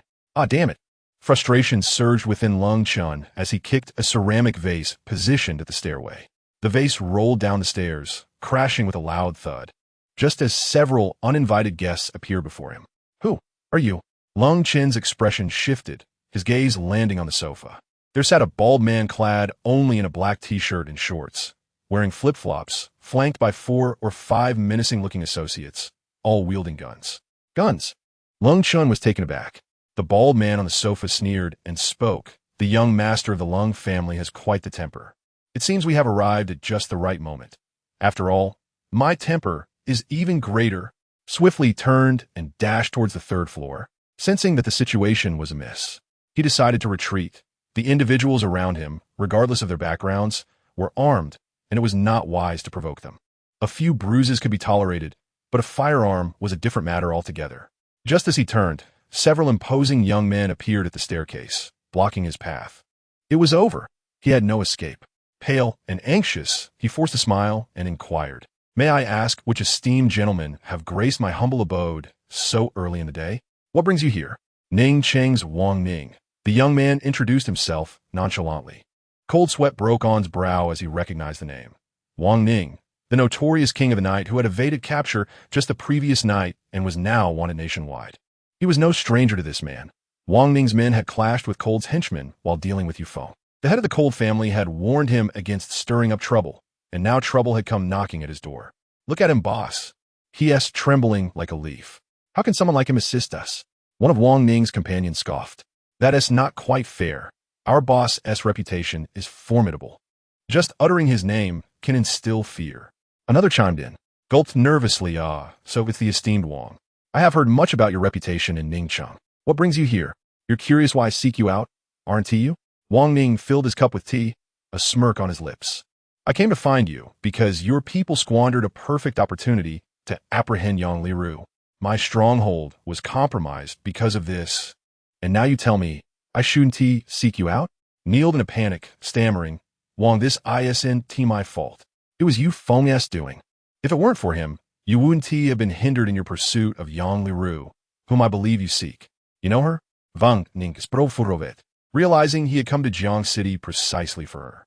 "Yes, I saw her with Yu Feng last night," blurted out before Wang Ning could ask further. His demeanor was one of desperation. "Go on," Wang Ning urged. Nodded, weighing his options carefully. Wang, you are a straightforward man, so I won't beat around the bush. I know you were here to confront me about that incident, but it truly wasn't my doing. It was all Yufeng's fault. I propose we join forces to deal with him, and perhaps we could also devise a plan to capture Yang Liru together. What do you think? A younger member of the group interjected. He seems quite the opportunist, doesn't he? Looks like a thief in the making, while another remarked. He figured out even before you stated your intentions. Wang Ning set down his cup, sensing the shift in dynamics. Realized this could be advantageous. Finding Yufeng had become a pressing need, and Wang Ning's arrival was fortuitous. Wang, you mean? I agree, but how can I trust you? Wang Ning questioned. At that moment, one of the youths from the third floor spoke up. Boss, we just found some documents in the safe upstairs detailing his tax evasion and other misdeeds. If he tries any tricks, let us take him down together. Felt a chill run down his spine. This was perilous, but he maintained a facade of calm, assuring Wang, you needn't worry. I would never deceive you. I want Yufeng dead just as much as you do. Trust me on this. Wang Ning smiled slightly, nodding, I will trust you, but my patience is not boundless. You have 3 days to find an opportunity where Yufeng and Yang Liru are together. I will devise a flawless plan to eliminate them both. Of course I promise, replied, eager to comply. By the way, a young man from the group piped up, I just discovered a beautiful woman in the bedroom on the 3rd floor. Should we? S. heart sank. That woman was someone he had invested heavily in. Gentlemen, I trust you will exercise discretion. My brothers have just survived a harrowing ordeal. They deserve some respite. Of course, no objections here, replied with a forced grin, while internally despairing. Almost immediately, several men rushed toward the bedroom, and soon piercing screams echoed throughout the house. A terrified blonde beauty cried out, knelt in silence, suppressing his turmoil, closing his eyes and covering his ears, his heart bleeding for the chaos unfolding. Meanwhile, in the first hospital of Jiang City, Meng Hai sat in Meng Ru's ward, slowly answering a call. What is the status? How did things go with Master Lu at the Longxiang boxing gym? He asked coldly. At the mention of the boxing gym, Meng Ru, seated beside him, perked up, abandoning her soup as memories of the previous night as humiliation ignited a fierce resentment within her. As the son of a bank president, Meng Ru held a respectable status in high society. Yet now, she found herself in a predicament, being cornered by a mere knife seller. Report to the president, Lu Sanpao. What happened to him? Meng Hai asked, tension mounting. He was beaten and is now hiding in the boxing gym, too frightened to show his face. Meanwhile, Yufeng left unscathed and took the payment back to the Gao Group. Just moments ago, the Gao Group settled all our loans with interest and declared they would no longer collaborate with us. Now, the headquarters is sending someone down to investigate, claiming to take this matter very seriously. What? The news struck Meng Hai like a lightning bolt, leaving him drained and stunned. Lu from Longxiang boxing gym had been beaten? By a poor boy from the countryside selling knives? Was this truly happening? Meng Hai gasped, hanging up the phone, panic seeping into his thoughts. Losing a partner like Gao Group was not a catastrophe for the bank, but the arbitrary deadline issued was a stain on their reputation. If the higher-ups investigated him, his career would be over. What on earth happened? How could Yufeng walk away from Lu Sanpao unscathed and even retrieve alone? Hearing this, Meng Ru's appetite vanished, her eyes darkening. Dad, has that scoundrel Yufeng died yet? Meng Hai appeared weary, the weight of the situation evident on his face. Utilizing personal connections to tarnish the reputation of the bank without yielding any visible results is a lamentable affair. That Yufeng remains as lively as ever. Alas, he sighed deeply. Meng Ru's expression shifted drastically, consumed by madness. Father, we cannot let that scoundrel Yufeng go unpunished. I want him dead. My legs cannot be sacrificed in vain. He shattered them. Meng Ru lamented, contorted in rage. At that moment, a woman entered the room, carrying a tray of cooked food. Upon seeing Meng Ru in tears, her expression darkened. Meng Hai, what has become of Yufeng? Our son's legs are broken. Are you truly willing to let him off so easily? He is our only son. I understand. No one desires that wretch's demise more than I do, Meng Hai replied, his demeanor heavy with suppression. Over the course of a single night, a few strands of his once jet-black hair had turned white. Then do something. You have plenty of brothers who dwell in the shadows. Have them take action. Bind that scoundrel, beat him to death with sticks, and dispose of him in the sea. Wouldn't that be a clean solution? Meng Ru's mother, Wang Mei, was notorious for her fierce protection of her offspring. When Meng Ru fought with classmates in kindergarten, even when he was at fault, she had insisted on breaking the legs of the other child's parents to force them to withdraw from school. From childhood to adulthood, she had shielded Meng Ru in nearly every circumstance. Given that this time, the adversary had directly broken her son's legs, there was no way she would let it slide easily. I know I should find someone to take care of him. How dare he break my son's legs? His life is forfeit. Just as Meng Hai uttered this fierce declaration, the hospital room door was suddenly thrust open. A man in a blue and white striped patient gown, pallid and in his 30s, entered the room.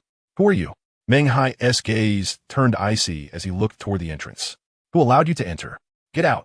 Are you seeking death? Meng Hai stood up, rolling up his sleeves as he approached the door, already in a foul mood compounded by the unexpected arrival of the patient. In the next instant, a loud thud echoed. The man knelt down. Meng Ru. Meng Hai. Vong Mai. Mr. Meng, greetings. I am Yu Feng's brother, Yu Shan. Yu Shan, the infamous son-in-law of the Gao family? What is he doing here? An hour prior, Yu Shan had fainted from rage after hearing Gao Yushuang's words, was taken to the hospital, and following a doctor's examination, had been left in the ward to regain consciousness naturally. Minutes prior, upon waking, his first act was to inquire about Meng Ru's hospital room, not for any other reason, but to apologize on behalf of his brother. How fortunate that the scoundrel was absent. Yet his brother had come. Wang Mei, frustrated and seeking an outlet for her anger, immediately rolled up her sleeves and approached Yushan, delivering several hard slaps across his face. Crack! 2 sharp sounds resounded, leaving marks on Yushan's cheeks. Mother, slap me a few more times. I can't get out of bed. Meng Ru growled menacingly. Very well. Crack! Another 2 slaps, 3, 4, each more forceful than the last. Yet Yushan remained silent, his gaze resolute. Even as blood trickled from the corner of his mouth, he knelt there, unmoving. Failure to educate a child is the fault of the parent. The brother's shortcomings lie with the sibling. It is his negligence that allowed Yu Feng to suffer and provoke Meng Ru, leading to this situation today. Had he listened to Yu Feng that night, this chaos might have been avoided. He endured the barrage of slaps without a word. After receiving dozens of blows, Wang Mei, breathless, sneered. A useless person is just that. All he knows is how to take a beating. No wonder he is a poor country bumpkin, tough-skinned but worthless. Meng Hai stepped forward. Speak quickly. We have no time to waste on someone like you. If you wish to plead for your brother, let him come here himself, kneel, admit his fault, and cripple himself. Then he can serve my son as a slave. Not merely a slave, but a eunuch. I want him to live a life worse than death, to suffer endlessly. Call your brother here. Call him. Meng Ru's emotions spiraled out of control as he seized a bowl of chicken soup from the bedside table and hurled it at Yushan's head. Boom! The scalding soup splattered all over Yushan, his clothing stained, chicken bones tumbling down upon him. The shattered bowl left a bloody gash on his face. He was like refuse, subjected to abuse without retaliation. Truly a worthless being. Even after such treatment, he does nothing? A mangy dog. I suppose Gao Yushuang took you in as a son-in-law because of your pitiful existence. Ahaha! Wang Mei laughed uproariously, her tone dripping with unrestrained derision. Still not leaving, you useless fool. Meng Hai Bao Lao. Yushan pondered for a long time. What do you mean? I command you to leave. Meng Hai glared, unable to endure the sight of Yushan. I am willing to offer my legs to repay the debts incurred by my brother. At that moment, Yushan uttered a statement that left everyone in stunned silence. To use my own legs to repay Yu Feng's debt? They could not have misheard. The expressions of the 3 men instantly changed. To be unable to stand is, for a man, akin to the most excruciating ordeal of his life. The impairment of one's legs can throw a man's confidence into the abyss. His remaining years would be spent in shadow. A son-in-law, willing to sacrifice his own legs for the sake of his brother? Meng Hai's expression shifted. Are you serious? Having received the earlier news, Meng Hai confirmed that Yu Feng possessed extraordinary skills, at least capable of contending with Master Lu from the Longxiang boxing gym. In such a scenario, if the individuals he sent were unable to inflict fatal harm on Feng, it would not only alert the enemy, but also backfire upon himself. And now, the notion of using your brother's legs to atone for your mistakes seems to inflict even greater pain and guilt upon Feng. Meng Ru also chimed in. Very well. Since you are so sincere in wanting to bear responsibility for your brother, I will oblige. Father, break his legs, and ensure he never stand again. Meng Hai turned to Wang Mei. What do you think? Wang Mei shrugged and venomously replied, It doesn't matter. Someone must pay for my son's legs. Let Yushan come. It seems fitting that Yu Feng's wretched offspring should also experience the taste of familial disability. All right, Meng Hai, note that. Yushan, are you certain you wish to use your legs to repay this debt? I am certain, Yushan declared resolutely. His life had been lackluster. In the Gao family, he had no dignity, living day by day worse than a dog, a life worth little, rather than live on his knees. He would use his life to secure a future for his brother. He was still young, without a wife or children. He could not afford to be disabled. Consider it an apology from an older brother for the events of these past few days. Good. Meng Hai retrieved his phone and promptly called a group of people. Before long, several young men wielding iron rods entered with ferocity. President Meng. Yes. Meng Hai pointed at Yushan. Break his legs and leave him at the operating room door. Do not spare him. I will take full responsibility for everything. Understood. The young men, motivated by money, raised their clubs towards Yushan's legs. Kid, Barrett, who told you to provoke President Meng's son? You'll be saying hello to a wheelchair for the rest of your life. Bang! The iron rod swung down with force. Crack! 1 strike, 2 strikes, 3 strikes. Minutes later, Yushan was hastily sent into the operating room. His legs were broken. Even if amputation was unnecessary, his legs were done for. As night fell, upon receiving news from the hospital, Gao Yushuang rushed to the hospital. Upon entering the ward, she found Yushan awake, his legs encased in plaster. He gazed out at the moonlight, his expression calm, devoid of any anxiety or panic. Yushan, what? What happened to your legs? Gao Yushuang covered her mouth. Tears streamed down her cheeks. Someone like me. Will you shed tears for me? Yushan turned his head, his expression detached, as if he were observing a stranger rather than his wife. What do you mean? Yushan, we once loved each other. I admit I have not treated you well over the years, but we are still husband and wife. Yushan, why are you being so foolish? Your brother has returned with $1 million. Why do you still seek Meng Hai to settle your brother's debt? That waste who just emerged from prison, does he deserve it? Shut up.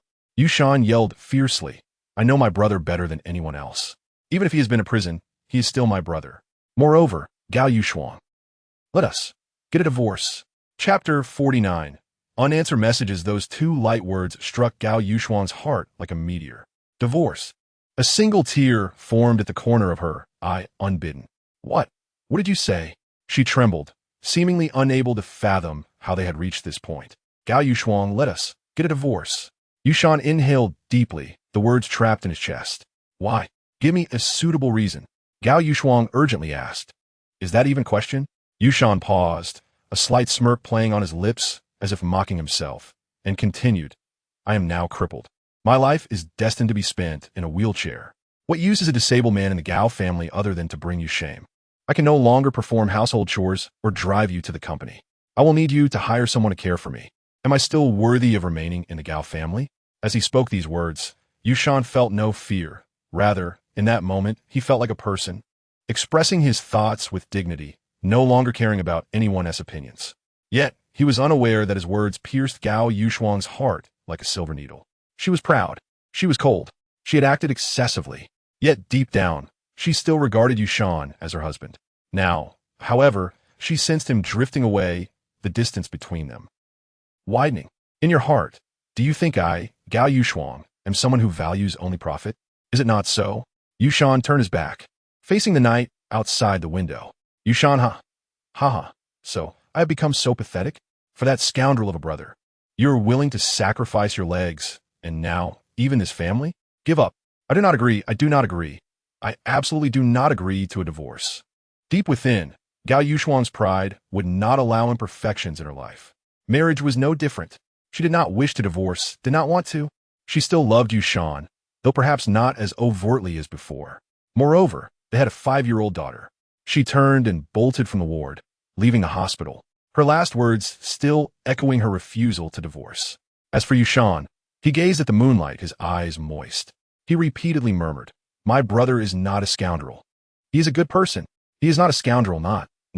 As the deep night settled in, after distributing flyers, it was already 10 o'clock. Yang Li Ru, drenched in sweat, after changing from her cute bear costume, bought 2 takeout meals of fried noodles with milk tea, and returned to the outdoor table in the square, placing them before Yu Feng. Here, eat while it's hot. The fried noodles are fresh out.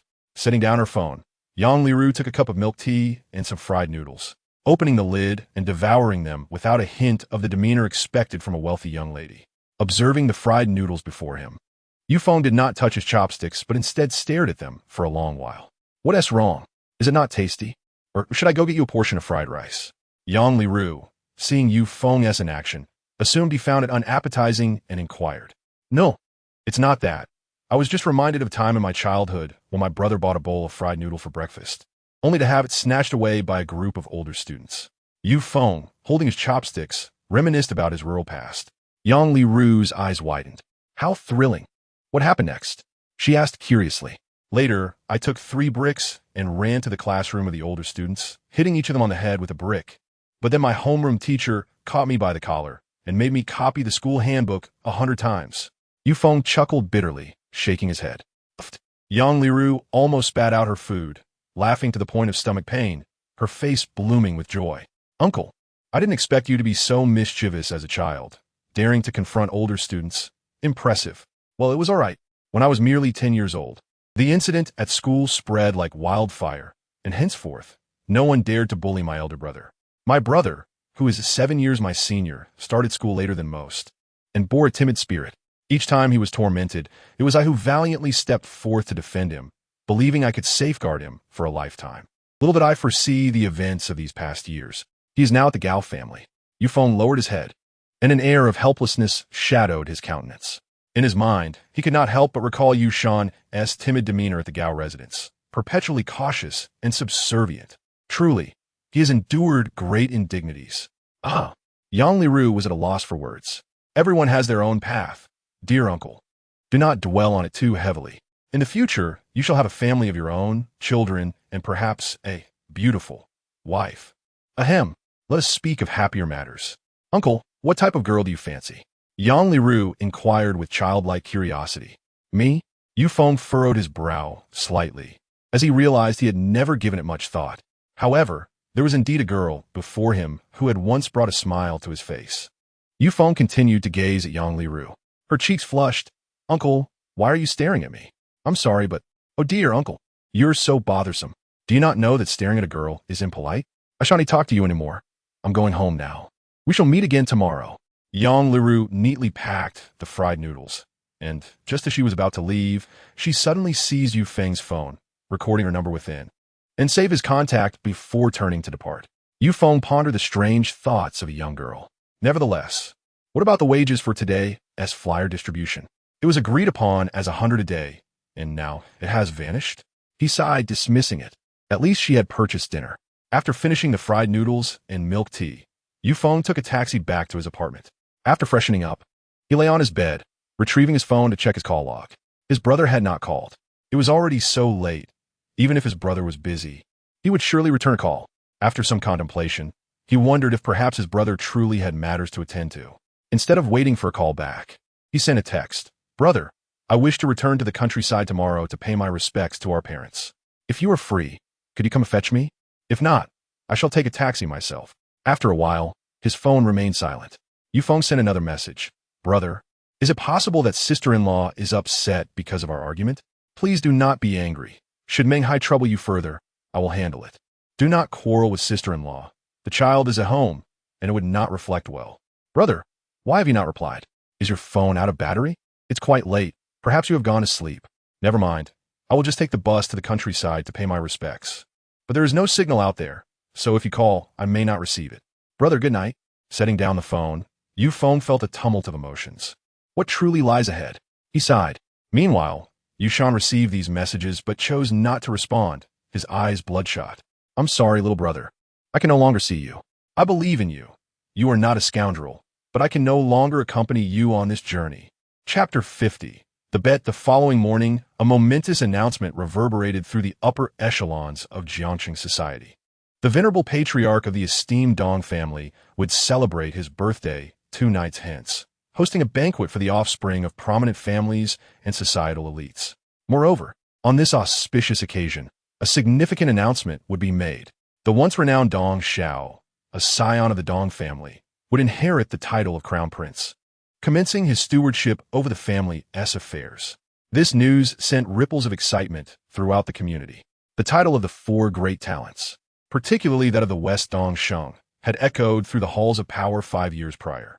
Beyond Dong Sheng's own talents, the influence of the other three talents in the provincial capital was paramount, especially that of Bei Muhan, the heir apparent of the illustrious Mu family in the capital. Young and accomplished, he stood as a paragon among the younger generation, sought after by countless maidens, a veritable Prince Charming. His mastery of the seven-character quatrain had garnered him entry into the ranks of contemporary literary giants, bestowing upon him an elevated status. The other two talents were equally distinguished, each commanding undeniable influence in their respective domains. Jiangsheng had gained national renown due to the presence of Dong Sheng, yet only a few years prior. He had suffered a tragic accident that left him incapacitated. Alas, was the patriarch of the Dong family in his right mind?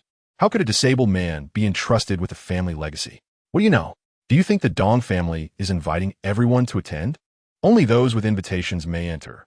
Since you cannot get in, speculating is pointless.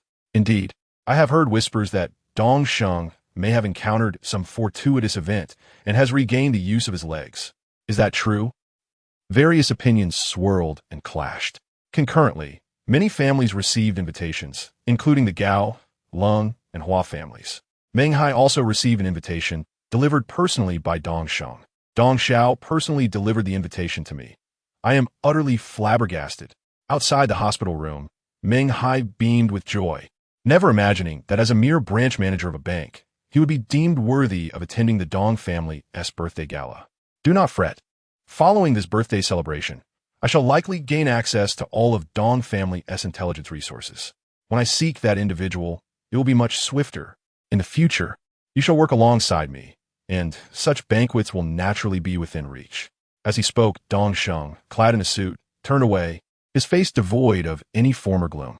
Following exhaustive examinations by experts, the conclusion was reached. He was fully rehabilitated. This remarkable news spread like wildfire through the Dong family, and the announcement of his ascension to the title of Crown Prince became an undeniable topic of conversation at every table. Meng Hai, overwhelmed with gratitude, knelt on one knee. For Dong Xiao, I would face 1,000 deaths without hesitation. Enough, rise. Dong Xiao, take care. Within a dining establishment at Jiangxing's New Square, the atmosphere remained as lackluster as the previous day. Yang Liru entered, arms laden with new garments, and upon setting down her bags, she rushed to the mirror to showcase her dresses. The moment Yang Jian, engrossed in his mobile game, beheld this scene, he sighed, "Ah, here we go again." Indeed, love for fashion is a potent elixir, transforming one completely. "My dear sister, you are about to drain my car dry. Could you not take a moment's respite?" Yang Jian implored with a grimace. "Silence." Yang Liru shot him a glare. "Do you not see that I'm trying on clothes?" "Fine. Tell me, are you dressing so beautifully today to meet that handsome lad from yesterday?" "I have done some sleuthing. The Yufeng just recently emerged from prison and is only sibling. Yushan is merely a son-in-law. A relationship with him is doomed to be fraught with difficulty, with the knowledge that their father would send someone in 2 days." Yang Jian felt it prudent to dissuade his sister from her infatuation. At these words, Yang Liru's expression tightened, her spirits plummeting, and the dresses in her hands lost their allure. "You're such a jinx. How do you know it won't turn out well? I like him. Isn't that enough? Come now. You are an adult. Do not remain so naive as in childhood. When the time comes, you will have to bring him home. Do you not think? Do you believe father would allow a former convict to be a suitor for the Yang family? Moreover, this fellow's elder brother is a well-known son-in-law in Jiangxing. Neither his family background nor reputation would benefit the Yang family, and could even hinder its progress. Thus, Brother words are no jest." Yang Jian spoke with utmost seriousness. Despite his seemingly carefree demeanor, one must understand that he was enjoying his freedom to the fullest. His marriage serves merely as a tool to bind the interests of the family, instead of squandering time in search of love. It would be more prudent to seize the moment and indulge in enjoyment. Yang Liru's brows knitted thicker. She comprehended the reality, yet she wished to resist, regardless of circumstances. She yearned to pursue her own Prince Charming. With her obstinate nature, her eyes suddenly filled with determination. I do not care. I shall only marry the one I love in this lifetime, irrespective of his status or past. As long as there is love, there is a future. Even if the Yang family disapproves, I shall simply forego the marriage certificate, but will be with him nonetheless. What? What kind of nonsense is this? Without a marriage certificate, what constitutes a marriage? Yang Jian realized that his sister might truly be entrapped this time. After pondering for a moment, he doused her enthusiasm with cold water, saying, "Fine, then I would like to ask you, does Yu Feng have feelings for you?" Yang Liru hesitated for a moment. Perhaps he does. Otherwise, he wouldn't have saved me twice. He is truly a wonderful person. But you're not certain whether he likes you, are you? Yang Jian pressed further, pausing before continuing. I am a man, and I understand men better than you. The way Yu Feng looks at you is quite clear. Do you wish to know what that signifies? What? Yang Liru inquired. First, he harbors no romantic feelings for you. Hence he regards you as he would anyone else. Second, he possesses the ability to conceal his emotions, indicating an exceptionally strong psychological quality, making him undoubtedly a figure of prominence. Even I cannot achieve that. However, from my investigation, it seems that Yu Feng's imprisonment was not for honorable reasons, which essentially rules out the second possibility. So, you are lying. Yang Liru bolted angrily. Then why not try inviting him to a movie? Let's see if he agrees. Yang Jian asked with a smile. Yang Jian was indeed deceiving her. He had only discovered that Yu Feng had been imprisoned, but did not know the reasons behind it. After all, he lacked access to the higher-level information. Yet, he was truthful about Yu Feng's gaze being clear. Fine then, I shall invite him. Humph, the uncle must like me. Otherwise, he wouldn't have laughed at my jokes yesterday. Just watch. Yang Liru took out her phone and sent a message to Yu Feng. Uncle, would you like to go see a movie together? Chapter 51. Yang Liru's persistence with a hint of shyness and a touch of apprehension. Yang Liru took the initiative to suggest watching a movie. Typically, it is the man's role to make such invitations, especially between two individuals who are not yet a couple. But Yang Liru boldly stepped forward. Would the uncle refuse? Surely not. He is such a good person. Yet, would he realize that he likes her? Would he deliberately evade her message? As she awaited a response, her heart raced with anticipation. Externally composed, she sat in her seat, but internally, she was restless, scrolling through her phone while asking friends for recommendations on suitable movies for couples. With each film she encountered, she researched its description and reviews online, striving for perfection in her preparations. Little did she know, at that moment, Yu Feng was already aboard a minibus heading to the countryside. Due to the remote location, the mobile signal was weak, compounded by the fact that he had forgotten to charge his phone the previous night, making it nearly impossible for him to receive any messages. Unbeknownst to him, he dozed off once more during the journey. Meanwhile, outside the first hospital of Jiang City, 2 jeeps bearing license plates from the capital came to a halt at the entrance. 10 men dressed in black suits, donning sunglasses and exuding an air of authority, descended from the vehicles. Among them stood a man known by the codename Eagle, a top-tier spy within the G family's intelligence system and highly esteemed by the elder G. He strode into the hospital with 9 bodyguards from the G family. A few dozen meters away, the hospital president, flustered, hurried down to greet them, accompanied by a group of department heads. Goodness, the G family from the capital, one of the 4 most powerful families in the nation, a mere hospital president could not afford to be negligent. Moreover, he had received news that the G family had come to Jiang City concerning the young master who had been sent away from the capital 26 years ago and was now in a critical state. Anyone familiar with the G family would understand the significance of the title young master. Should a male heir emerge from the 3rd generation of the G family, he would undoubtedly become the most prestigious noble in the capital, far surpassing any so-called talented youths or wealthy heirs. After all, every one of his uncles and aunts could shake entire industries with a mere stomp of their feet. Mr. Eagle, greetings. I am the president of Jiang City's first hospital. You may call me Old Lu. President Lu bowed deeply, his demeanor shocking those around him. What kind of influential figure could elicit such servility from a hospital director? Eagle presented a token, by order of the family head. I have come to access all blood bank records of Jiang City's first hospital. The individuals involved should have briefed you about this, right? The 2 bags of blood sent to the capital a few days ago belonged to the young master. Yes, I have been informed. I have already arranged for the nurse responsible for drawing those 2 bags of blood to be in the conference room.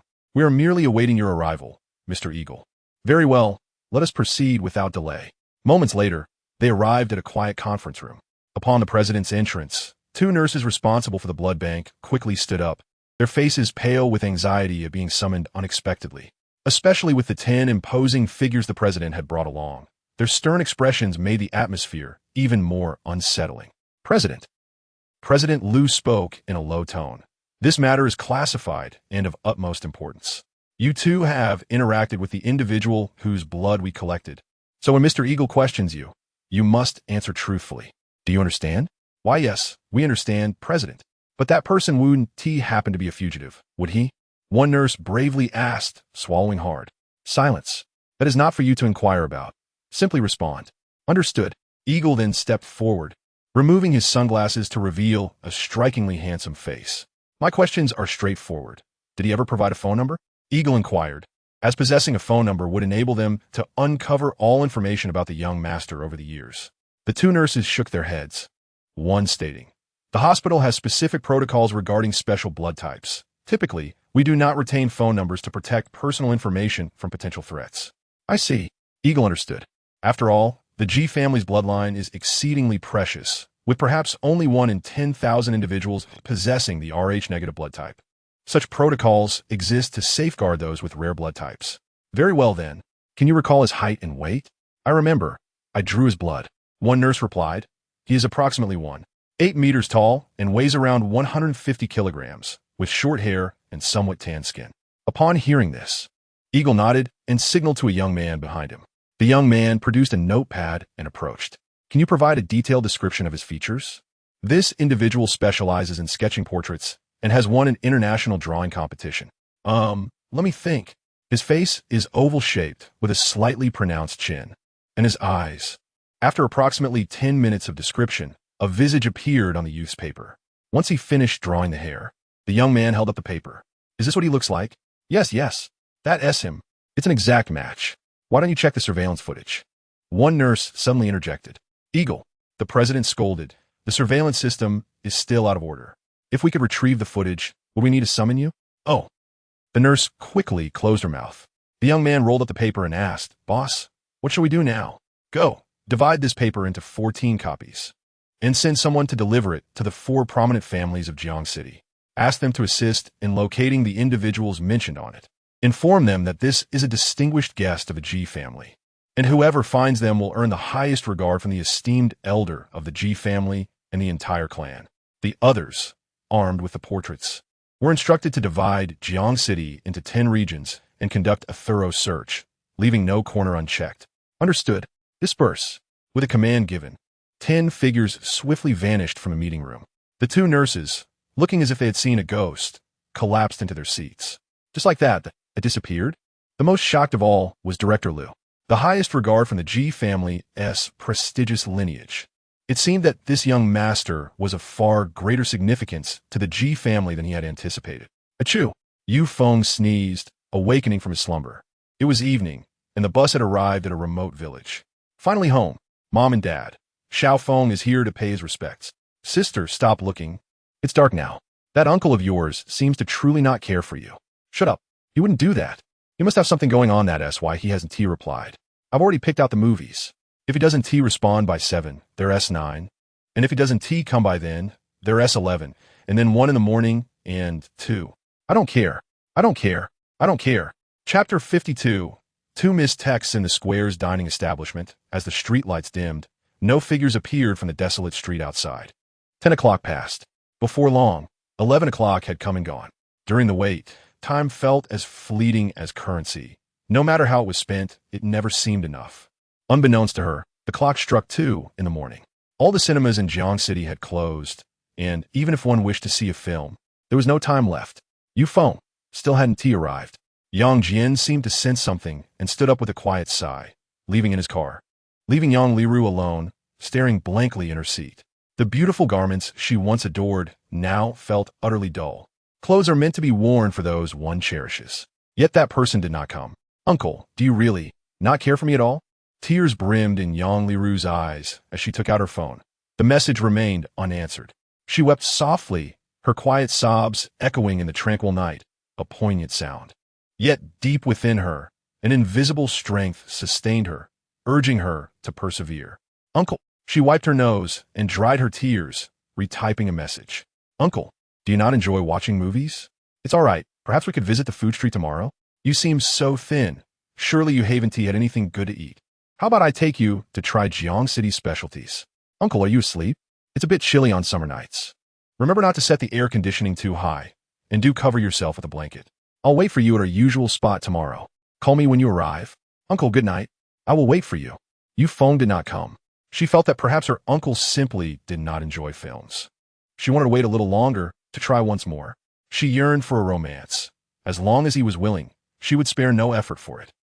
In the depths of the Dong family estate, the elderly master of the Dong family was still awake late into the night. He sat in an imposing chair in the hall, his expression tense, breathing heavily, gripping a portrait tightly in his hands. Before him knelt a group of core members from the Dong family group. Elder, is it truly a directive from the Ji family? A middle-aged man asked solemnly. Yes. This time the Ji family is serious. That young master is in Jiang City. We must mobilize all personnel to search the entire city and locate him. The Ji family's regard is crucial for us. However, tomorrow is your birthday and an important day for the young master. What if something goes awry by sending everyone out now? The middle-aged man inquired again. Do not concern yourself with me. The fate of the Ji family's fortune depends on this. There must be no mistakes. Find him. Understood. With that, countless elites from the Dong estate departed, utilizing their resources to commence a widespread search. Simultaneously, the other 3 prominent families in Jiang City received the same directive. Without delay, mere moments after receiving the orders, a wave of individuals surged from various locations, embarking on a comprehensive search of Jiang City. No one could reject the Ji family's offer. It represented power, wealth, and prestige. In the words of a highly esteemed elder from the capital, if someone receives the Ji family support, no matter how foolish or ordinary they may be, in 3 years, they will command a province. The weight of this statement was immense. At this moment, Yufeng, who had overnight become revered as the young master by the 4 prominent families, was also embarking on a long bus journey home. The round trip from the city to the town would consume nearly 24 hours. After paying his respects to his adoptive parents and tidying the grave, Yufeng sat beside a pile of grass, conversing with himself for an extended time. He left only at dawn, returning home at 9 o'clock in the morning. After a shower and changing into pajamas, fatigue engulfed him and drowsiness lingered in his mind. He lay on the bed, plugged in his phone, and groggily opened WeChat. Big brother, are you still asleep? I finished paying respects to mom and dad. They are living peacefully in the village. Many have left for work. Like Guzi, Xiaowangba, and Hozi, some elders still cultivate the land. Do you remember that chubby girl next door to us in the village? When I returned last time, she had slimmed down considerably and said if I wasn't happy in the city, I could come back and live with her. I turned her down, huh? Big brother, since I've been back for so many days, it seems we haven't had a proper conversation or share a drink. How about we find a time to sneak out for a drink without sister-in-law knowing? After sending these messages, Yufeng set his phone down. The messages he sent 2 nights prior remained unanswered by Yushan. He was uncertain of the reasons and even tried calling, but there was no response. Perhaps his brother and sister-in-law had quarreled? A sense of unease crept into his heart. Could it be truly because Meng Ru's leg was broken that they had fought? Yet he was in the right. That man had acted recklessly after drinking, assaulting Yang Liru, and rather than apologizing, he escalated the situation by bringing others to deal with him. Such a brazen scion deserved far worse than death. As these thoughts swirled in his mind, the image of Yang Liru surfaced. A smile crept onto his face as he thought of her. He couldn't fathom why his heart raced at the thought of that girl. They had only met a few times, and he had merely acted on his military instinct to rescue her. He did not expect her to feel indebted to him. Even more surprising was her concern for his safety, seeking help from the authorities to rescue him, drenched in sweat. He hadn't anticipated her antics in that heavy, adorable bear costume, striking odd poses just to amuse him on a scorching summer day. Was it all merely due to his act of saving her? Yufeng had never been in love, but was not oblivious. He could sense Yang Liru's affection. Yet, lost in thought, fatigue overwhelmed him, and he drifted back to sleep. Meanwhile, as he slumbered, several messages arrived on his phone. Beep! It vibrated softly without a loud ringtone. Uncle, are you awake? I'm up now, waiting for you at the dining establishment. Are you coming today? I have discovered a delightful place to dine, where an abundance of delectable dishes awaits. Uncle, today the treat is on me. I suppose you had matters to attend to yesterday. Could you please not break your promise today? I genuinely wish. Oh dear. Uncle, you cannot abandon me again. I can tolerate your silence, but you must show up. Uncle, I am waiting for you. Yang Liru sent the message with great anticipation, unaware that in Yufeng's world, he had no habit of actively checking his messages. His phone only rang when there was a notification on WeChat. Chapter 53. Trouble brewing. Another day passed in confusion. The 10 bodyguards from the Ji family searched in vain. Jiang City is vast, and even if divided into 10 districts, thoroughly searching each corner is a daunting task, compounded by the surveillance of various neighborhoods and streets. Moreover, the 4 great families yielded no results either. Time swiftly passed, arriving at the birthday of the elder of the Dong family. At this gathering, Dong Sheng, poised to inherit the title of the Dong family's prince, was in his courtyard, admiring the blooming lotus flowers. The maid, Zhang Yu, approached with a bowl of tea. Young master, it's time for tea. Evening is approaching, and the sky suggests rain. The birthday celebration will be held at the hotel. A hotel? Gazing at the overcast sky, Dong Sheng pondered. Have we located that extraordinary person we encountered that day? He inquired hastily. Zhang Yu shook her head. We searched, dispatching all subordinates to that street last night, yet found no trace. We've reviewed the nearby surveillance footage, but there is still no sign. It seems we may never find him, young master. Perhaps we should let it go. Let go. Dong Sheng narrowed his eyes. If we do, I shall certainly miss a grand opportunity in my life. Huh? But your legs are recovering, aren't they? What do you know? The individual capable of producing such miraculous medicine is inherently more valuable than the medicine itself. If I find him, I would willingly offer half my fortune, provided he could assist me. Muttering to himself, Dong Sheng commanded, Go, relay to the subordinates. Whoever finds that extraordinary person shall receive 10 million as a reward. And I shall not go back on my word. 10 million. Zhang Yu gasped in astonishment. Understood, I shall go at once. In the square's dining establishment, Yang Liru rested her head on the table. Dark circles encircled her eyes, a stark contrast to her usual well-rested demeanor. After just 2 sleepless nights, the signs of fatigue were evident. Outside, a thunderclap erupted. Boom! She jolted awake. Uncle, it's raining. It's raining. Please don't come. I forgot my umbrella. The first words that slipped from her lips upon waking were of concern for Yufeng. She had been preoccupied with thoughts of him, wondering when he would arrive, if he would come, and whether he might harbor feelings for her. A torrential downpour commenced, drenching her surroundings. He did not arrive. A cold laugh resonated from behind. Ha! He has stood you up twice, and you still dream of him. Oh dear! My foolish sister. Yang Jian shook his head with a sigh. This time, Yang Liru chose not to retort, for even she had begun to doubt. She retrieved her phone, several messages still unanswered. The message thread from that night bore only her hopeful words, resembling a fool engaged in a monologue. She recalled that Yufeng's gaze was pure, devoid of any romantic intentions. No, it would be more accurate to say that even if he did have feelings, he lacked the opportunity and qualification. With his background and family lineage, he was unworthy of even stepping through the gates of the Yang family. Speaking thus, Yang Jian rose and gently patted her shoulder from behind. Sister, allow me to speak bluntly.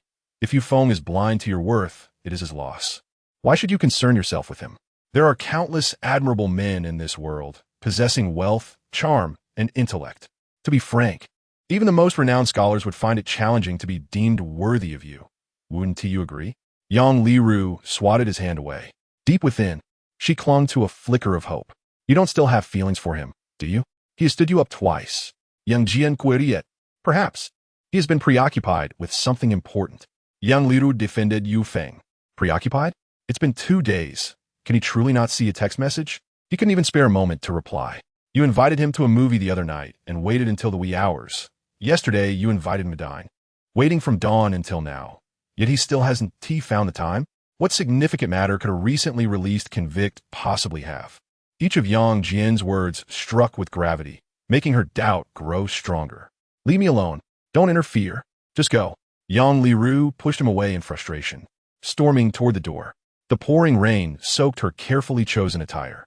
She raised her head, tears blurring her vision. Uncle, do you truly not like me? With a sob, Yang Liru thought it best to confront the truth. Clenching her fists, she composed one final message. Uncle, let us meet and talk. There is much I need to say.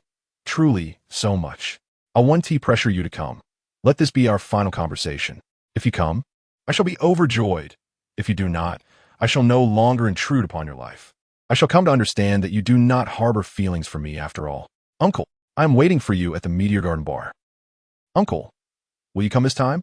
The torrential rain enveloped the apartment, thunder roaring like a tumultuous sea, jolting Yufeng from slumber. Brother, a flash of lightning illuminated his face through the window. That thunderclap. Yufeng recalled a lengthy dream he had. In it, his elder brother suffered a horrific fate, his legs shattered, lying paralyzed on a hospital bed, lifeless and pale as a corpse, utterly alone. The loneliness, the desolation, his wife gone, his family lost. Cold sweat drenched Yufeng's back. Fear gripped him. He dreaded that his brother might truly face such a fate. And the father of Meng Ru seemed capable of such cruelty. No. Yufeng urgently snatched his phone, too anxious to notice the numerous unread messages, and called Yushan. Beep, beep. The phone rang incessantly. Yet no matter how many times Yufeng called, the phone would not connect. He tried several times, but the result was always the same. Something was amiss. His instinct screamed that something had transpired in the past few days. Without time to change clothes, he donned a jacket, grabbed an umbrella, and departed the apartment, heading toward the Gao family villa. Meanwhile, in a hospital room at Jiang City First Hospital, Yushan, hearing his phone vibrate incessantly, opened his eyes. Little brother, 2 days without food had left him weak, his lips pale. He had deliberately starved himself. In his condition, it seemed that dying sooner rather than later might not be such a bad thing. He struggled to rise, intending to reach for his phone. Before departing, he had scheduled a message for his brother, a final farewell. But he felt so fatigued that even raising his hand felt like an arduous task. Summoning all his strength, he turned, but in the next moment, he stumbled and fell from the edge of the bed. Thud! A cup toppled from the table, and his phone crashed to the ground. His eyes bloodshot. He reached for it just as the door to the room swung open. A cold figure clad in a suit entered, a vial of green liquid in hand. I have arrived, you worthless fool. Chapter 54. The chill of heaven, a profound chill enveloped the atmosphere, stirring a deep-seated fear within Yushan. His brow furrowed as he attempted to retreat, only to discover that his body refused to comply. He yearned to scream, yet his throat lacked the strength to produce a sound. Oh, you seem to be in good spirits, Yushan. How does it feel to have your legs broken? Cold Chun cackled with manic glee. He had long bribed the nurses outside and instructed the security personnel in the monitoring room to disable all nearby cameras. Striding forward, he procured a stool and positioned himself before Yushan, raising his foot and bringing it down with a resounding thud. Crack! A weak, pitiful scream escaped Yushan's lips, imbued with anguish. You! He trembled, lifting his other hand to point at Cold Chin's head. You wish to know why I'm doing this, don't you? Cold Chin replied with a sardonic grin. Alas, I had no choice. Initially, I intended to slowly pursue Yushuang, wanting her to wholeheartedly abandon you and be with me. Thus, I prepared a slow-acting poison to gradually kill your daughter. Once she is gone, Yushuang will see you as useless, and then I'll have my chance. That was my plan, but I didn't anticipate your brother intervening. After he discovered that I was the one who poisoned her at the Longxiang Martial Arts School, I had no option but to act first. Otherwise, it would be my demise. As for you, you could have left alive, but now, I must use your death to tarnish your brother's reputation. I truly have no other recourse, Yushan. You must forgive me. Yushan's eyes widened in horror. He suddenly realized that the reason for Ruruo's fainting upon arriving home was the poison. The poison administered by Cold Chun. As a devoted suitor of Yushuang, Yushan began to comprehend Cold Chin's sinister intentions. This scoundrel sought to tear their family apart by poisoning his daughter to be with Yushuang. You bastard! You bastard! Despite his powerlessness, Yushan's love for his daughter fueled his determination. Summoning every ounce of strength, he attempted to rise, grabbing a cup to hurl at Cold Chin's head. Yet, his crippled legs rendered him incapable of standing. You! Rage ignited in his bloodshot eyes. What?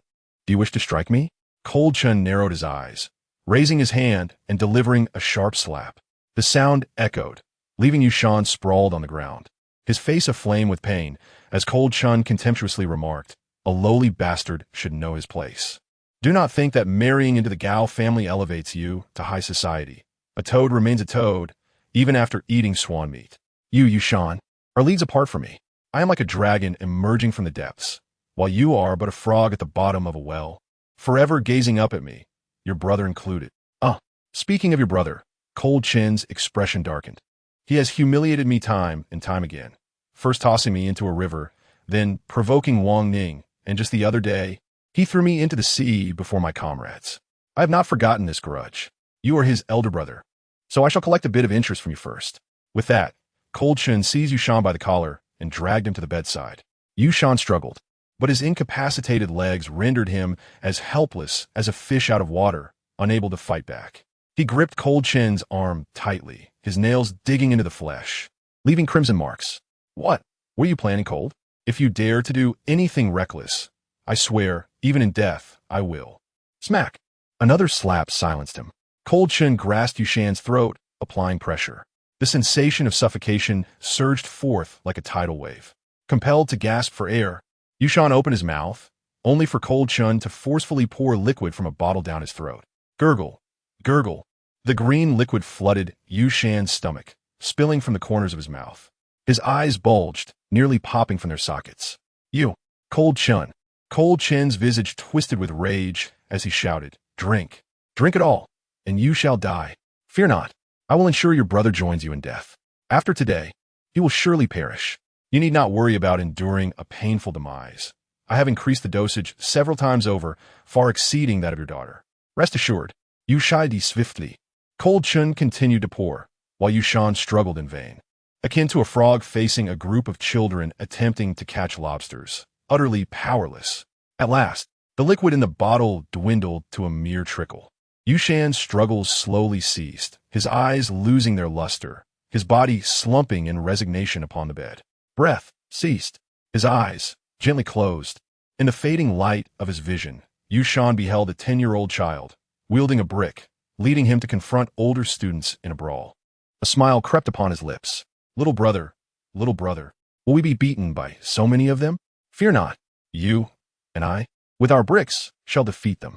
They dare bully my brother. Do they not know the might of Yufeng? Little brother, enough. Bullying my brother is unacceptable. Even if the king of heaven himself were to come, if he laid a finger on my brother, I would smite him. Brother cannot accompany you any longer. I'm so tired, and I wish to sleep. Farewell, little brother. Darkness enveloped him, the essence of life vanishing from the room. Cold Chin exhaled a sigh of relief. Finally done. He tossed aside the bottle, exited the hospital room, and stepped into the corridor, retrieving his phone. Prince, I have completed my task. Are you certain you saw that bastard Yufeng heading toward the Gao family? If this turns out to be false, my plan to frame him will fail. On the other end, Wang Ning's cold laughter echoed. Rest assured, my men are infallible. Not only have I tracked down that scoundrel Yufeng's whereabouts, but I have also located Yang Liru. In half an hour, he will fall into my trap. At that point, Yushan's death will leave no witnesses. You have not deceived me. You have done well. Cold Chin, like a sycophant, replied with a smile. As you say, Prince, we are comrades on the same battlefield. Very well. I shall commence my actions. You may attend the Dong family banquet and create an alibi. The moment Yufeng steps into the hospital and enters Yushan's room, his future shall be sealed in death. With that, the call ended. The storm of conspiracy brewed ominously, oblivious to the impending wrath they would face, not only from the nation's sharpest blade, the Wolf King, but also from the esteemed Ji family of the capital. Chapter 55. The chill of earth, a torrential downpour, formed an absolute barrier at the entrance of the Gao family's villa, where Gao Yushuang sat listlessly by the window. She had not attended the corporation today. In truth, after Yushan uttered the word divorce in the hospital, she had not returned to the office. Memories of their university days flooded her mind, recalling their romantic escapades, dining together, attending classes, strolling through the park at night, and finally embracing before returning to their dorms. Such a life was truly beautiful, yet she could not pinpoint when their relationship had become tainted by an invisible veil, identity. It was only after Yushan arrived at the Gao family that he learned about her status as the sole legitimate heir of a prominent family in Jiangcheng. To marry her, he had to accept the title of son-in-law. She had initially assumed Yushan would back away, as the notion of being a son-in-law was difficult for any man to accept. To her surprise, Yushan had agreed without hesitation. Afterward, they married and had children smoothly. Yushan continued to treat her with unwavering kindness, working tirelessly for the Gao family, enduring humiliation in silence, caring for her daily like a devoted caretaker. Gradually, however, she began to regard Yushan with disdain, hurling insults and accusations, trampling his dignity underfoot. During her days at home, Gao Yushuang came to realize the extent of her transgressions over the years. Yet, with her prideful disposition, she still believed herself blameless. As a wife of the Gao family's son-in-law, she thought he should be prepared for her demands. Why should she not expect him to continue loving her? Why must there be a divorce? Tears streamed down her cheeks as she gazed out at the torrential rain. It was all his brother's fault. Before he arrived, Yushan had never dared to speak against her, always treating her well. But ever since his arrival, he had not only turned to drink, but also unleashed his anger upon her. He even forsook her for that scoundrel recently released from prison, making decisions without consulting her. Yushan, you still want a divorce. It is all your brother's fault. He is the one who has ruined our marriage. She shouted into the void, venting her frustration. Suddenly, a sharp pain gripped her heart, as if a piece of her very soul had been severed. Yushan, dazed, she rose from her seat and changed her clothes, intending to visit the hospital. But as she reached the door, the old butler hurried over. Miss, today is the birthday banquet of the patriarch of the Dong family, and the time is drawing near. Are you ready to depart? The mention of the Dong family tightened Gao Yushuang's expression.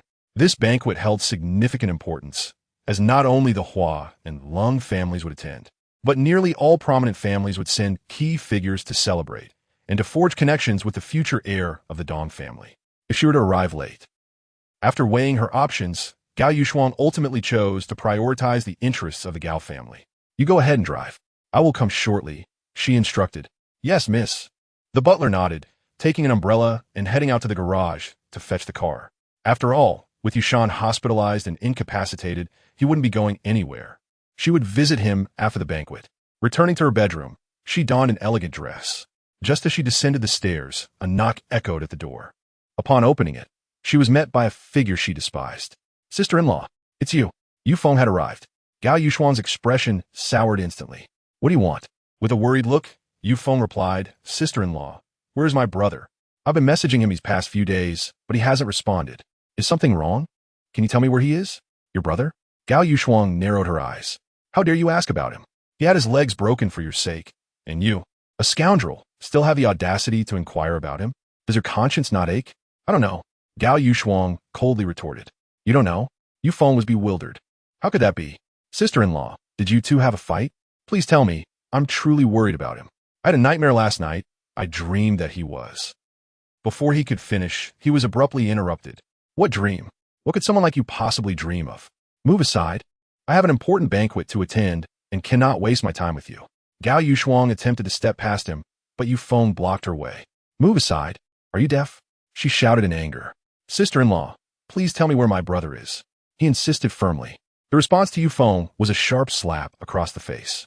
From his second floor, Ruo quietly descended, hiding behind the sofa to observe. Get out of my way. Gao Yushuang shouted again. Yufeng stood his ground, raising his head. Sister-in-law, where's my brother? Another slap echoed in the air. Gao Yushuang's chest heaved with fury, her neck reddening. Yufeng, do not push your luck. Do you think you have any right to question me?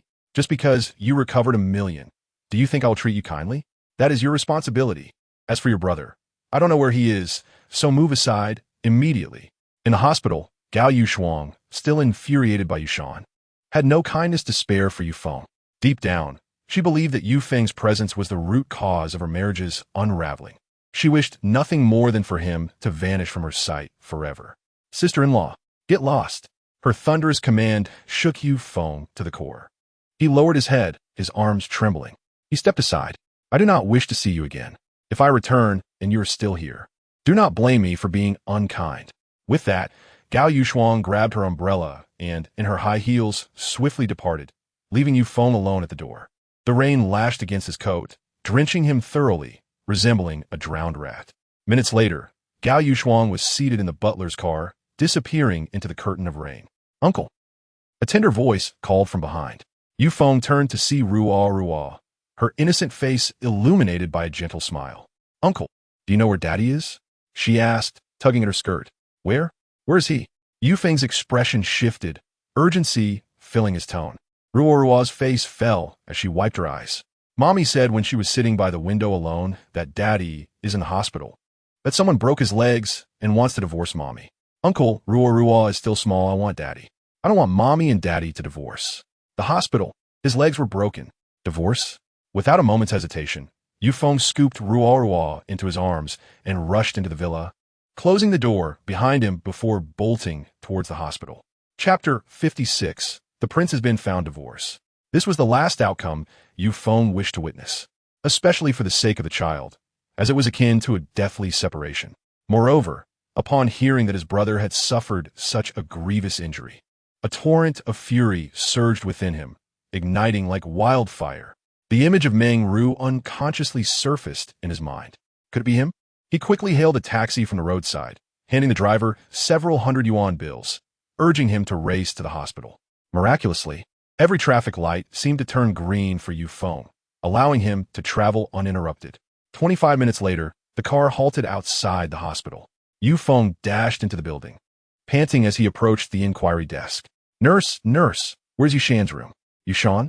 The nurse furrowed her brow, recalling just having received payment from the cold young master not long ago. She swallowed nervously and replied, Room 502 on the 7th floor. Are you his? Before she could finish, Yufeng had already bolted into the elevator. The nurse blinked in surprise, then another nurse approached. Who was that? I don't know, but he was looking for that son-in-law of the Gao family, Yushan. What? That son-in-law has someone visiting him? The nurses exchanged incredulous looks. Our hospital's doctors have hardly bothered with him these days. Who is he? One nurse pointed to Yufeng, who had just entered the elevator.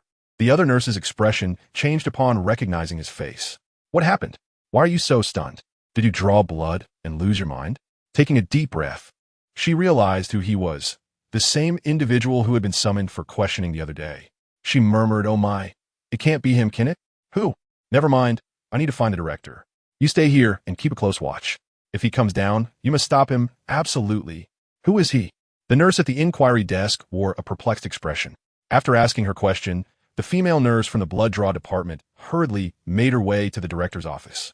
Minutes later, the elevator arrived at the 7th floor. Perhaps due to the familiarity of the hospital staff with Yushan, this floor was not overcrowded with patients. Just as Yufeng stepped out of the elevator, an unsettling emotion welled up within him. Memories of his childhood with his elder brother echoed in his mind. Brother, if anyone bullies you, tell me. Even if it's the King of Heaven, I won't hesitate to confront him. He remembered their family's humble circumstances, yet proud spirit. Their parents had always taught them that a man might lack wealth, power, or good looks, but he must possess dignity. If those upperclassmen dare to snatch your breakfast, who knows, they might even take your wife in the future. I must deal with them to prevent any further bullying. There's no room for negotiation. Let us go. As Yufeng approached the door of room 502, he noticed it was ajar. He took a step forward, trembling with anxiety and fear. Brother. He quickened his pace, reaching the door, and upon raising his gaze, he was met with the sight of a lifeless body. Yushan lay in bed, his hospital gown stained with a greenish liquid. His eyes were tightly shut, devoid of any breath. A deep crimson handprint marred his neck. In that moment, Yufeng felt as though struck by lightning, paralyzed with shock. Brother. Entering the room, he placed his fingers near Yushan's nose, withdrawing them swiftly after a brief moment. No. Breath. Dead. He had no time to contemplate. From his pocket, he retrieved a pack of silver needles, deftly extracting 7 of them. He placed Yushan's head gently on the pillow and, employing the 7-star resurrection technique, he inserted the needles at 7 acupoints on Yushan's head. Furrowing his brow, he tightened his body's nerves, closing his eyes to channel his internal energy through the needles into Yushan's body. It was a foreign toxin, a multiplied foreign toxin. In the next moment, Yufeng's eyes turned icy. The dosage of the toxin far exceeded that which he had encountered in Ruo's body, with its toxicity amplified many times over. The murderer was undoubtedly identified. Cold. You were playing with fire? If it were anyone else, they would likely be beyond salvation at this moment. However, Yufeng was not just anyone. He had once been a national blade, renowned in the global mercenary arena, known as the Wolf King, the deity of the East. His mere existence had made countless assassins tremble at the borders, too frightened to cross. His 2 mentors were revered as formidable forces in the country. He recalled the words of the master who had taught him ancient medical arts. The seven-needle resurrection was a method that could save another's life at the expense of one's own cultivation. Below the realm of transformation, using the technique even once would drain all of one's cultivation. Used with caution, he was willing to trade his own cultivation for his brother's life. This transaction was worth it. Yufeng closed his eyes and began to wield the needles. His life was a gift from a Yu family who had painstakingly raised him. His brother, Yushan, had always shared his food with him. The debt of gratitude for nurturing could not be repaid. Brotherhood transcended the heights of heaven. The mere shadow of his dark energy cultivation was but a wisp of smoke. What did it matter if he became an ordinary person? Brother, your life will not be so easily taken by the King of Hell. I promised. No one can bully you, not even the King of Heaven or the King of Hell. I will seek justice for you. Meanwhile, in the director's office, a melodious tune floated through the air. Suddenly, the hurried footsteps of Wang Fongfong from the blood draw department interrupted Lu's leisurely day. Director. Startled, Lu jumped and slammed his hand on the table. Wang Fongfong, what are you doing? Why aren't you at your post during work hours? He who? Who is he? Wang Fongfong stammered, unable to articulate her thoughts in her haste. Lu shot her an impatient look. Just say it. Who is he? He is here. Wang Fongfong pointed towards the inpatient apartment. Who? Lu exclaimed, exasperated. For goodness sake, who is it? With a slap to her own face. Wang Fongfong regained her composure. Director, it's the 10 people you brought that day, the one who was investigating. Yes, the man who donated Rh-negative blood. He is here. In the inpatient department, looking for Yushan, in room 502. What? Upon hearing this news, Lu's nerves tightened, nearly causing him to leap from his seat. He sucked in a sharp breath. The grandson of the Ji family has arrived? The grandson, sought after by the Ji family patriarch, born with the most valuable key to the kingdom. A prince whose presence could secure the Ji family's favor and elevate one's status. He was here. Lu shouted. Quick, take me there immediately. No, wait. I need to make a call first. He pulled out his phone, and a minute later, the call connected. Speak. Mr. Ing, the prince has been found. In room 502, wisps of blue smoke rose from the 7 silver needles, dispersing into the air. Yushan's complexion gradually turned rosy, while Yufeng's face grew increasingly pale. As time passed, the torrential rain outside continued to pour, each drop crashing onto the street like precious pearls. Just as Yufeng opened his eyes, the energy in his dantian dissipated, and Yushan resumed his breathing. Thousands of miles away, atop a misty mountain peak, 2 men sat at the edge of a cliff, opening their eyes simultaneously. Xiaofeng has lost all his cultivation. This is his tribulation, it seems this time. The odds are grim. To venture out? No, this is his own tribulation. Fate will unfold as it will. But without his cultivation, how can he endure this trial? Heaven's will. Their conversation abruptly halted. At their level, perceiving heaven's will was not difficult. The challenge lay in averting it. Unbeknownst to Yufeng, his sacrifice had already been noticed by the 2 sages. He was drenched in sweat, feeling as if he had shed a layer of skin. Utterly drained. Now, he was merely an ordinary person. Lowering his head, he placed his fingers on Yushan's pulse. Wonderful. His heartbeat has returned. Yufeng sighed in relief, but the situation was far from over. After confirming that his brother was no longer in danger, he examined Yushan's injuries. Fortunately, another bottle of lotus powder had not been sold. He hurriedly retrieved the bottle, carefully pouring it into Yushan's mouth. It would take several hours for him to regain consciousness. Brother, wait for me. After covering his brother with a blanket, Yufeng turned and exited the room, closing the door behind him, his eyes glinting with murderous intent. He took out his phone. A minute later, Lu Masheng's deep voice answered. Hello, Lu. Shuai. It's me, Yufeng. Lu Masheng's expression turned serious. What's wrong? Why do you sound so weak? What happened? Lu Shuai, I need your help. Yufeng clenched his fists. This was the first time he sought assistance from another. Tell me what I can do to help. Lu Masheng responded without hesitation. I need you to investigate the whereabouts of Meng Hai, the president of the first bank branch in Jiang City and the young master of the Lung family, Lung Chun. All right, I'll have the information for you in 3 minutes. Yufeng, can you tell me what is going on? Lu Masheng's concern was evident. I'm sorry, this is a personal matter. Just help me find their whereabouts. Yufeng was reluctant to speak. It was not that he regarded Lu Masheng as an outsider, but rather that he feared Lu Masheng would not consent if he did. This was his own matter, as a young master of the Lung family. His status was lofty and his identity complex. Meng Hai, the branch manager of the bank, sought to employ his own means to seek justice for his elder brother. Very well. If anything goes awry, call me. Remember that. Thank you, Lu. Handsome. After hanging up, Yu Feng stood in the corridor, where a scene suddenly blurred into view. There stood a 10-year-old child, wielding a brick, charging alone into a classroom of older students, delivering a blow to each of those bullies tormenting his elder brother. Despite his tender age and feeble strength, he possessed that courage, for love resided in his heart. The weak should be beaten. That is just. The weak who dare not retaliate are the truly cowardly. To live, honestly, is merely to uphold one's dignity. Strike back against those who strike you, regardless of their stature or how unreasonable they may be, trampling on your dignity and treating you like refuse. If you do not seek justice, you will come to despise yourself. Yu Feng felt no fear regarding his dissipated cultivation. The Wolf King is, after all, the most valiant warrior of the grasslands. Even if he bears wounds all over, even if he stands alone, even if danger lurks ahead, he must seek justice for his elder brother. Brother, wait for my return. After Yu Feng departed, Lu Masheng's right eyelid twitched violently. The left eye signifies fortune, while the right heralds disaster. Secretary Wang, standing nearby, was taken aback. It was the first time he had heard this elder utter such words. Lu, could it be that Yu Feng?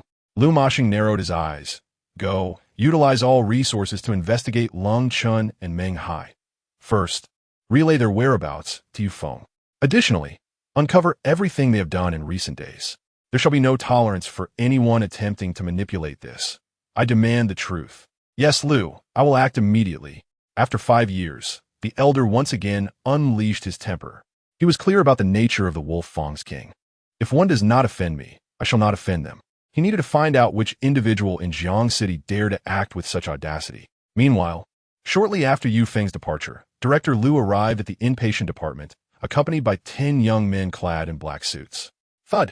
Upon reaching the first floor, Director Lu, visibly anxious, turned to the inquiring nurse, Chui Feng, and asked in a low voice, has the person inquiring about Yushan's ward left? Kui Fan trembled, lifting her head from the desk. Director. Upon seeing the director, she was caught off guard. You, during work hours, you actually fell asleep at your desk? Did Wang Feng not instruct you to keep an eye on that individual? Director Lu thundered in rage. Directo. I did not intend to. My eyes were just too weary, so I merely rested for a moment.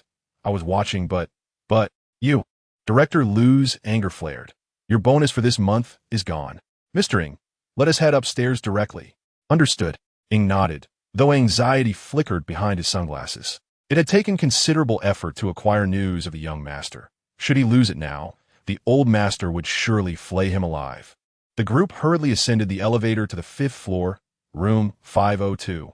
Upon entering, the disarray of the room, with scattered tables and cups, bore clear signs of a struggle. Drawing everyone's attention to Yu Shan by the bedside. The room was empty. Director Lu, what happened? Ng asked coldly. I. Director Lu pondered briefly before quickly stating, I will immediately send someone to the monitoring room to retrieve the surveillance footage from here. No need. Let us go directly to the monitoring room. Ng, eager to learn of the young master's whereabouts, led the group to the monitoring room. A few minutes later, they arrived, only to find the security guard munching on instant noodles. Upon seeing the director, his heart sank. Could it be that the receipt of a bribe from Lung Chun had been discovered? He anxiously stood up, fearing for his job. Director, quickly, pull up the surveillance for room 502 on the 7th floor. Director Lu commanded as he entered. The guard was taken aback. Hurry, speedily retrieve the footage. And do not waste time, Director Lu urged, but the guard's next action left everyone astonished. Bang! The guard knelt before the director. Director, I was wrong. I was momentarily blinded by greed. I should not have accepted the Lung family's young master's bribe to turn off the surveillance. Director, I truly regret it. Please forgive me this once. I shall never dare again, Director. Director Lu. Ng. Chapter 58. Have you missed me? The news that the surveillance outside the ward had been turned off meant they could not even confirm whether that man was the young master. Director Lu's complexion instantly darkened. Who ordered you to turn off the surveillance? Did I not emphasize during yesterday morning's meeting that all cameras in the hospital must remain operational? You treated my words as mere wind in your ears and even accepted bribes. Bribe? The astute Ing immediately sensed something amiss. Why would the young master of the Lung family slip him a bribe to turn off all nearby surveillance? What was he trying to conceal? Mr. Ing, it is my fault for not properly supervising the hospital staff. I will certainly retrieve the young master. Rest assured, I will act immediately. Director Liu began, but Ing interrupted. The surveillance on the first floor can find the young master's trail. Director Liu suddenly slapped his thigh. Of course. The elevator footage can also provide leads. Quickly, pull up the surveillance videos from these two locations within the last 10 minutes. Yes, yes. The guard hurriedly scrambled to his seat, eager to avoid any further mistakes. Minutes later, a video appeared on the screen, with each pair of eyes meticulously scanning the bustling crowd. This was their final opportunity. Finally, after a minute, Ing squinted, pointing to a specific spot. Stop. Capture that image. He extended his hand, and a subordinate handed over the image. After a thorough comparison, they all inhaled sharply. It was indeed the young master. Identity confirmed. I will immediately have someone retrieve all surveillance from the nearby streets to track the young master's whereabouts. One subordinate stated, preparing to leave. But Ing called him back. There's no time. The young master must be in a hurry and has surely encountered some trouble. The old master instructed us before we left that all actions must prioritize the young master's safety. With that, he turned to the guard, lowering his voice. The surveillance for room 502 could be turned off, but the audio can still be recorded. Please retrieve that for us, so we can hear what transpired. All right. The guard complied without hesitation. After a series of operations, a recorded audio began to echo within the monitoring room. Each word that followed caused Director Liu's expression to change dramatically. Alas, I must confess, I had no other choice. Initially, I intended to slowly pursue Yu Shuang, hoping she would wholeheartedly leave you and join me. So I prepared a slow-acting poison to gradually kill your daughter. As for you, you could have left alive, but now, I can only use your death to tarnish your younger brother's reputation. I truly have no choice, Yushan. You must forgive me. Your brother Yufeng has humiliated me repeatedly. First, he threw me into the river, then he caused me to provoke Wang Ning, and just the other day, he tossed me into the sea in front of my brothers. I have not forgotten this enmity. Drink up, drink it all, and you shall perish. Do not worry. I shall ensure your brother accompanies you. After today, he shall surely meet his demise. You need not worry about your own suffering and death, for I have significantly increased the dosage of this poison, far exceeding that which was given to your daughter. Rest assured, upon consumption, he will perish swiftly. Each cold, frenzied, and vicious word etched itself indelibly into the heart of the eagle. Everyone present heard it, including Director Liu. It turns out that the individual lying in the hospital room, Yushan, the notorious son-in-law of Jiangcheng, is, in fact, the grandson of the Ji family. Sent away from Kyoto 26 years ago. What on earth is happening? Without a doubt, Yu Feng, in the surveillance footage, was hastily seeking retribution for his brother. Mr. Eagle, what shall we do now? Should we investigate this, Yushan? A subordinate inquired seriously. Is there a need for further investigation? This Yu Feng is clearly the grandson of the Ji family. Relay my orders to mobilize the secret police of Kyoto within a minute. I want every detail and movement of this individual named Lung Chun. Simultaneously, in the name of the Ji family, issue an arrest warrant for Lung Chun in Jiangcheng. Furthermore, I want a thorough investigation into all matters concerning the grandson in Jiangcheng. No errors shall be tolerated. The rest of you, follow me. We shall retrieve the grandson. As the words fell, 10 bodyguards simultaneously removed their sunglasses. Rigidly disciplined, each had undergone the most stringent training in the world's toughest warrior camps, and today, they had but one mission, to safeguard the grandson, Yu Feng. Anyone daring to threaten him would face dire consequences.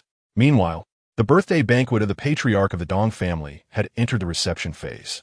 Members of high society gathered in the hotel lobby, the torrential rain outside failing to dampen their conversations. It was noon, yet the sky was as dark as night. Gao Yushuang, clad in a pristine white gown, appeared in the lobby, drawing the attention of many. Ah, the young lady of the Gao family has arrived, looking truly splendid. Forget it. She got herself a son-in-law years ago and even has a child now. What do you know? The more mature a woman, the more captivating she becomes. Look at Gao Yushuang.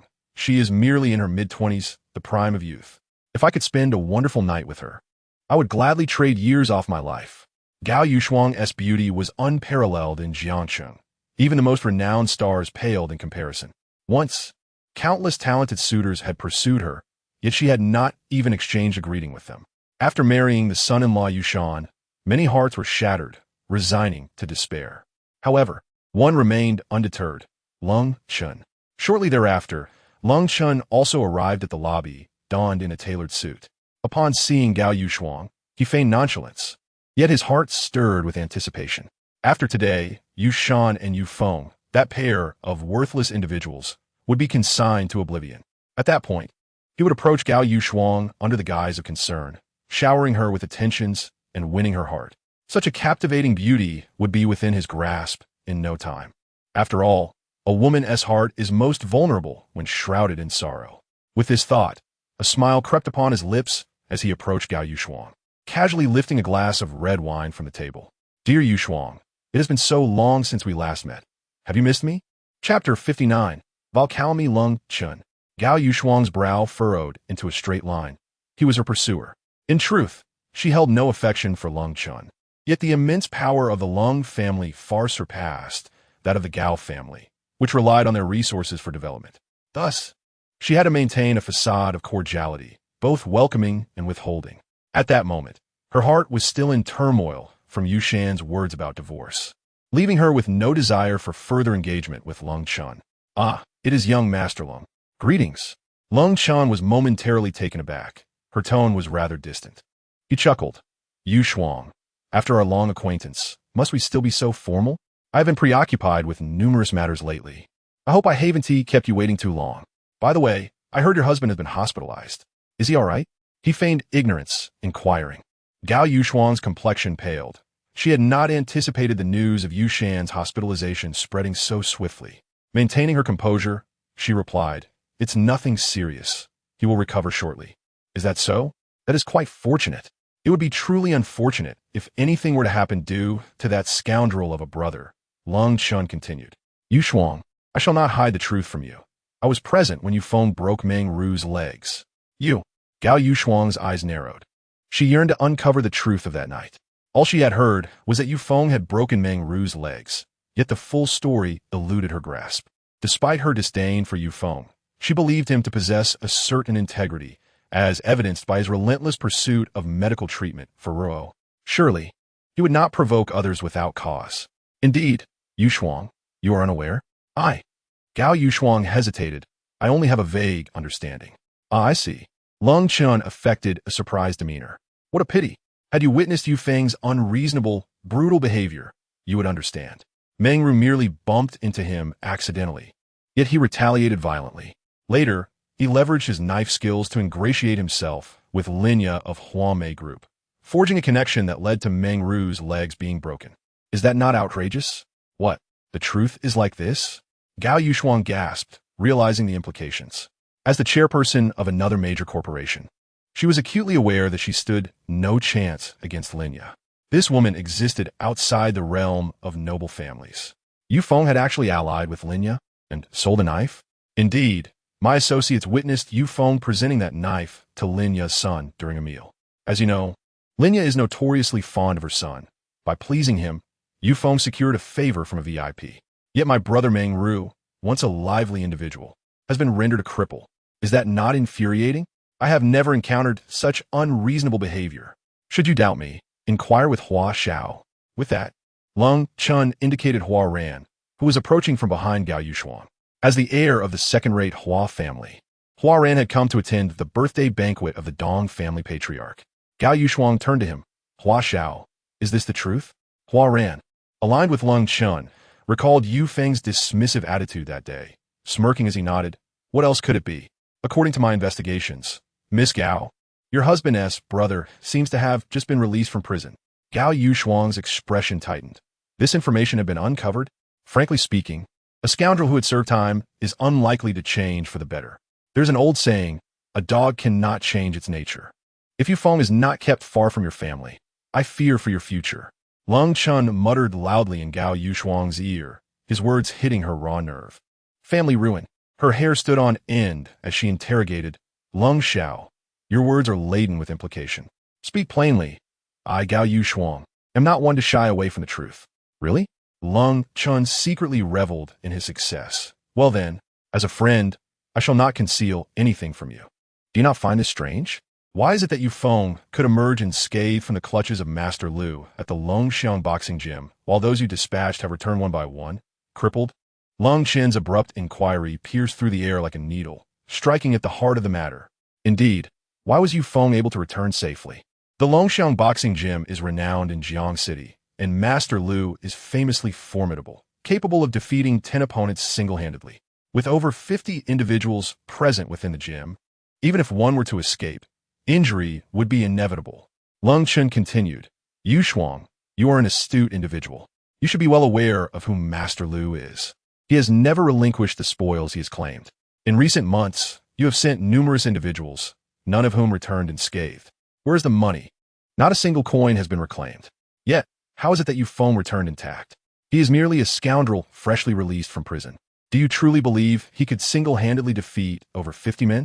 With a gesture of exasperation, Lung Chun glanced at Huarang, who shook his head in disbelief. I cannot accept this, Miss Gao. My family, the Huas, consider ourselves a top-tier clan among the second-rate families, and over the years, I have recruited numerous skilled individuals. The most proficient among them have only trained at a prestigious martial arts academy in the country, capable of taking on, at most, 8 opponents. 50? I cannot fathom such a person's existence. Their exchange plunged Gao Yushuang deeper into doubt. The more she contemplated, the more peculiar it seemed.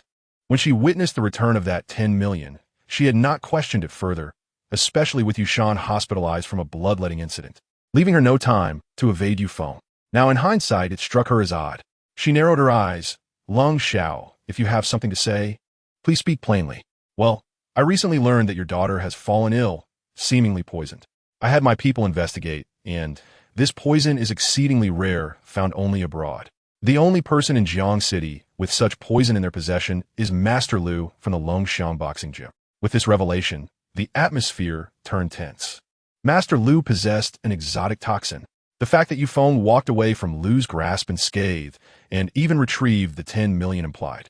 The poison involving Ruoran. Lung Chun snapped his fingers. If my information is accurate, the first person to approach Ruo that day was Yu Feng. Yu Shuang, you have been careless. This Yu Feng is indeed a scoundrel. He aims to gain your trust by employing such a method of poisoning and then curing. Chapter 60. He has arrived on the rain-soaked streets. The streetlights flickered to life one by one. The sun was nowhere to be seen. Only a young man, hands in his pockets and dressed in a thin vest, stepped cautiously through the puddles, his demeanor cold and menacing. Though he walked alone, it felt as if an army marched behind him. He carried nothing but a heart yearning for justice. Zhang Yu, holding an umbrella, hurriedly emerged from a street corner. She was baffled by the butler's choice of such a hotel. Parking was a hassle, and she had to run a great distance to relay orders, which infuriated her. After receiving instructions from Dong Sheng, she understood the significance of that young man to her young master. She spared no effort in conveying his commands. Once her task was complete, she headed towards the hotel, anticipating the impending banquet. After today, her young master would inherit the title of Dong family's crown prince, and the news would astonish the once renowned Four Talents. However, as she turned the corner, her expression froze. The young man in the downpour looked eerily familiar. She halted, squinting to get a closer look. Yet, an inexplicable dread filled her, as if approaching him would spell her doom. Fear gripped her heart in such a heavy downpour. Without an umbrella, could he be mad? What adult would be foolish enough to act this way? But wait, wasn't he headed toward the hotel? Suddenly, the streetlight beside him flickered, illuminating his face in a blinding glare. In that moment, she recognized him. It was him. She was incredulous. The young man her master had tirelessly sought over the past few days had appeared, voluntarily. He has arrived. Young master. I must inform him at once. With that, she discarded her high heels and dashed barefoot through the rain, racing past Yu Feng into the hotel's back entrance, in search of young Master Dongsheng. Meanwhile, Yu Feng continued his steady, resolute stride towards the hotel's entrance. Upon entering the opulent lobby, he observed the crowd clad in suits, their faces masked with deceit, as if this palace-like venue concealed a den of predatory wolves. regarding ordinary people as mere ants. In his previous life, Yufeng had believed that the realm he fought for upheld the values of peace and prosperity. He had imagined that life after prison would be vibrant and full of color, but he was sorely mistaken. The world was a jungle, governed by the law of the survival of the fittest. The weak perished and the strong thrived. Yushan, his elder brother, lived a life overshadowed by the Gao family, sacrificing his own legs for a semblance of security, unaware that his tormentors had no intention of sparing him. Though Yufeng could not fathom why Lung Chun sought to harm his brother, he was resolute. Debts must be repaid. As he approached the hotel, disdainful glances were cast in his direction. The security guard scoffed. "What beggar is this? Get lost. You don't belong here." The self-styled elites within the lobby pointed and laughed at Yufeng, treating him as a spectacle. "Look at that guy, drenched like a rat. Does he think he can join the banquet?" Such ignorance abounds in the world. The elderly patriarch of the Dong family had stated that anyone could attend, but that referred to those of status and significance. Only a fool, oblivious to his own worth, would dare to intrude. "I wager this fellow is just a beggar, seeking to annoy us. Let's see how he gets thrown out." Yufeng, however, paid no heed to their words. Instead, he noticed Lung Chun engaging in laughter with Gao Yushuang, their proximity suggesting intimacy. Suddenly, he caught a glimpse of a complex smile on Gao Yushuang's face and recognized the young master of the Hua family, standing beside her. In an instant, Lung Chen's expression darkened. "I should have realized earlier. My brother, Gao Yushuang, and this crowd are cut from the same cloth."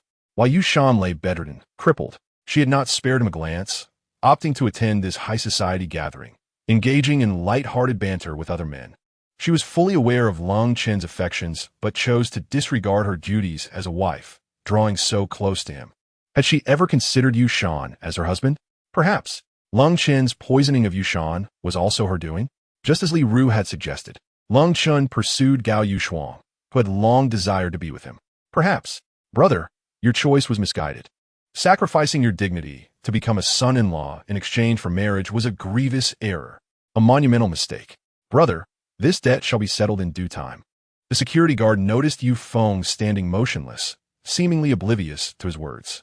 He immediately furrowed his brow and coldly remarked, "You filthy beggar. Did you not hear me speaking to you?"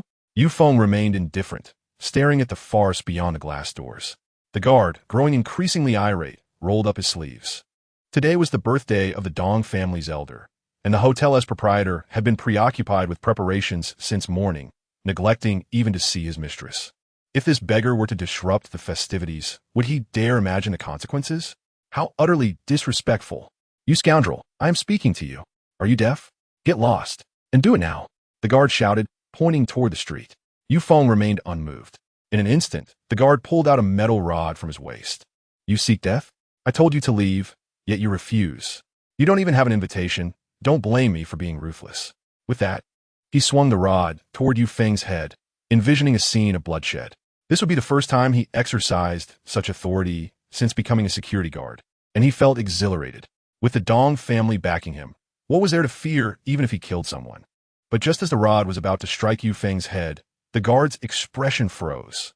In a flash, Yufeng seized the metal rod with incredible speed, rendering the guard's attempts to resist futile. Before the guard could utter a word, Yufeng turned his head, his crimson eyes resembling a lone wolf in the night, and coldly commanded, "Leave." Chapter 61, A Night of Blood and Rain, The Wrath of the Wolf King. This was a tribute to the Wolf King, the sharp blade of the nation, revered in the realm of elite mercenaries. No one had truly witnessed the Wolf King's fury. For those who had were silenced in the most discreet manner. Today marked the first time in 5 years that Yufeng had unleashed his wrath. His eyes brimmed with murderous intent, and with a single glance, the guard was left in a state of sheer terror. The arm that he had so firmly gripped suddenly went limp. He swallowed hard, the sound echoing clearly in the rainy night. The command to get lost resonated, drawing the attention of countless eyes in the hall. Gao Yushuang, still reeling from Lung Chen's earlier remark, gazed in astonishment toward the entrance. How'd he end up here? She distinctly recalled telling him to leave, yet he had followed her here.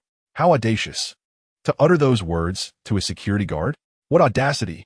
Reflecting on Lung Chen's insinuation, Gao Yushuang became increasingly convinced that it might indeed be true.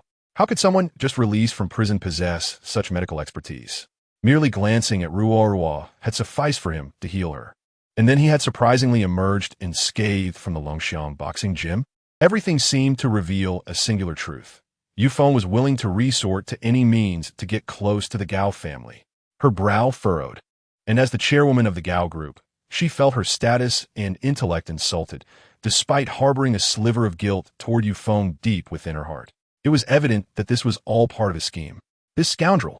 She clenched her fists, her rationality slipping away. Lung Chun, seeing his objective achieved, smirked coldly and turned toward the entrance. Oh, isn't that Yufeng? How oblivious can you be? This isn't a place for you. The name Yufeng sent ripples of recognition through the guests in the hall. It was familiar. Wasn't he the brother of the Gao family's disgraceful son-in-law? The very same who had assaulted Chairman Su Chong at the Gao family's banquet? Indeed, it was him. I've seen him. He broke the legs of the son of President Ming in a bar owned by the head of Huamei Group. His actions were utterly despicable. A truly brutal and unscrupulous wretch. Is that so? What does he want here?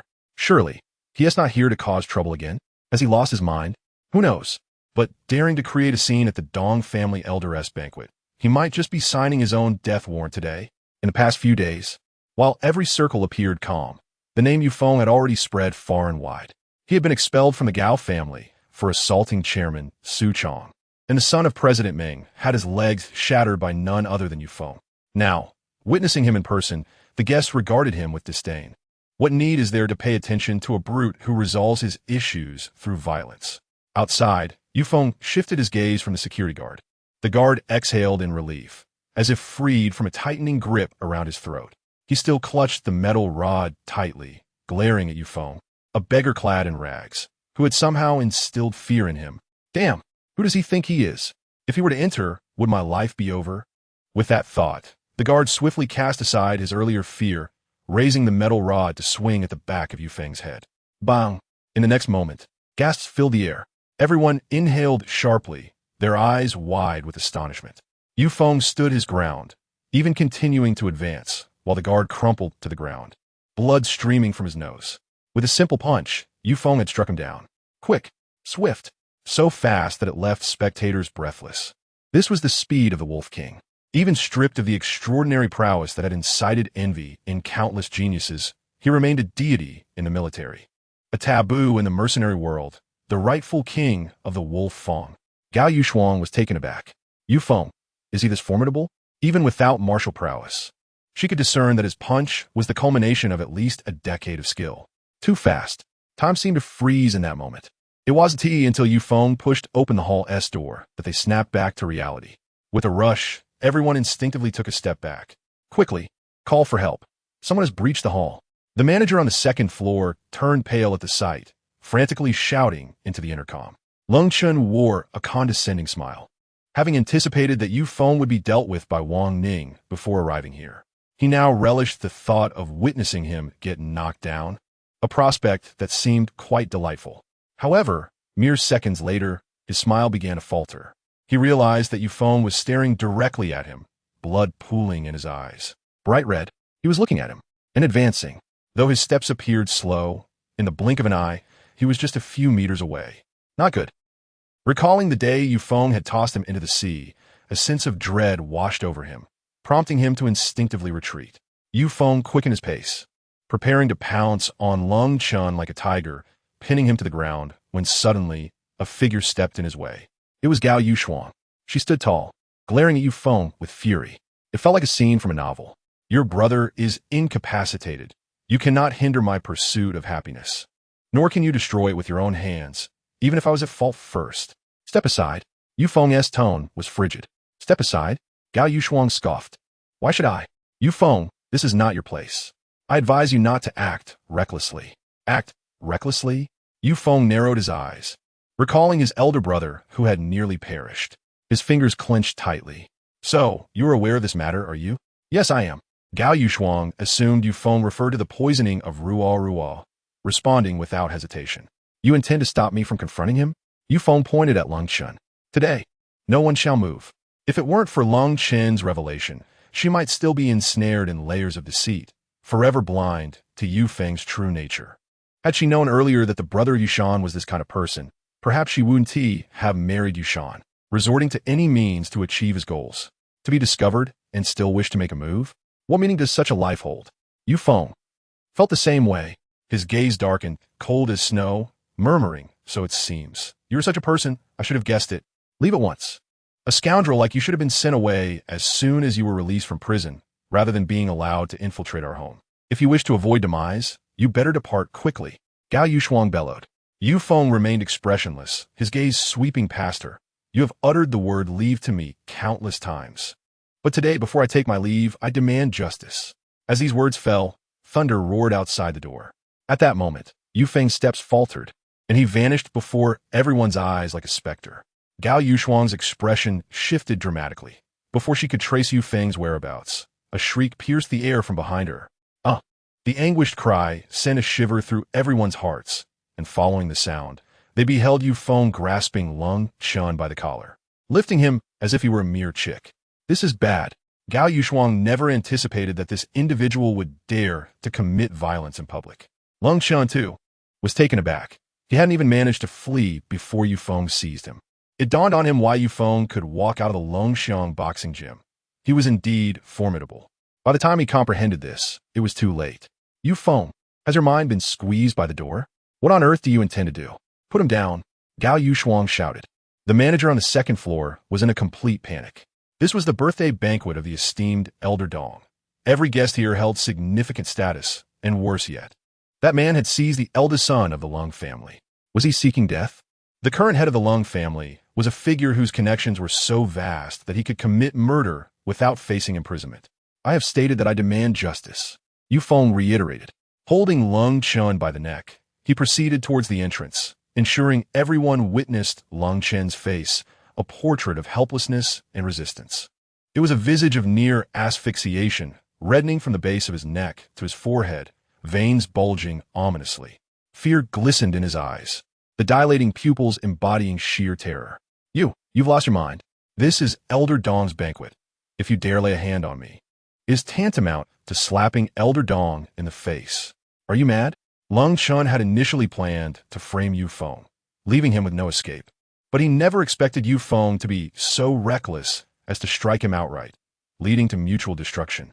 The Dong family was a top-tier clan in Jiang City, wielding immense power, with disciples scattered across various domains. Elder Dong was a formidable figure. A mere stomp of his foot would summon half of Jiang City's listed corporations to pay him homage. To act here was to show utter disrespect to the Dong family. To stand against Elder Dong, was this not a death wish? Yu Feng's demeanor remained calm. The Dong family? He reached the front door and turned to gaze at those who considered themselves the elite. This Yu Feng was indeed as reckless as the rumor suggested.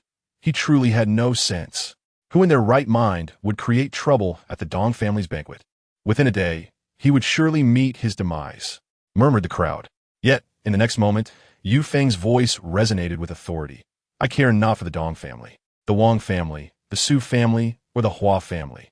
Wrongdoings must be met with consequences. I have come not to provoke anyone nor to seek favor, but simply to demand justice. It is as straightforward as that. Anyone who obstructs me is opposing me, and should not expect mercy, especially after what I declared that night at the Gao family gathering." "The Gao family gathering?" A young man in a suit furrowed his brow, inquiring of those around him. "What did he say?" "I have no idea." Another replied. "I remember. He said that if anyone dared to insult his brother Yushan again in Jiang City, they should not expect mercy." "What? Just that? Who does he think he is to speak so brazenly?" Bang! As if to respond to the crowd's mockery, a deafening crash echoed from the entrance. Lung Chun knelt on the ground, veins on his face threatening to burst. Yu Feng had forcefully kicked him to the floor. At that moment, discussion ceased. No one dared to utter another word, for they realized that Yu Feng was truly unhinged. Blood began to seep from the knee where Lung Chun knelt, forming a small pool around him. Crack! Then came the sound of Yu Feng gripping Lung Chen's arm and wrenching it with force. The arm snapped. The other arm met the same fate. Gasping, each person stood wide-eyed, horrified by the gruesome spectacle that made many feel nauseous. Gao Yushuang's complexion paled. To break an arm like that? How brutal. You bastard. You dare. Lung Chun glared at his severed arms in disbelief, unable to fathom that Yu Feng would dare to do this to him. Not only but others shared the same disbelief. This surreal scene was all too real. Slap. Before Lung Chun could finish, a resounding slap interrupted him.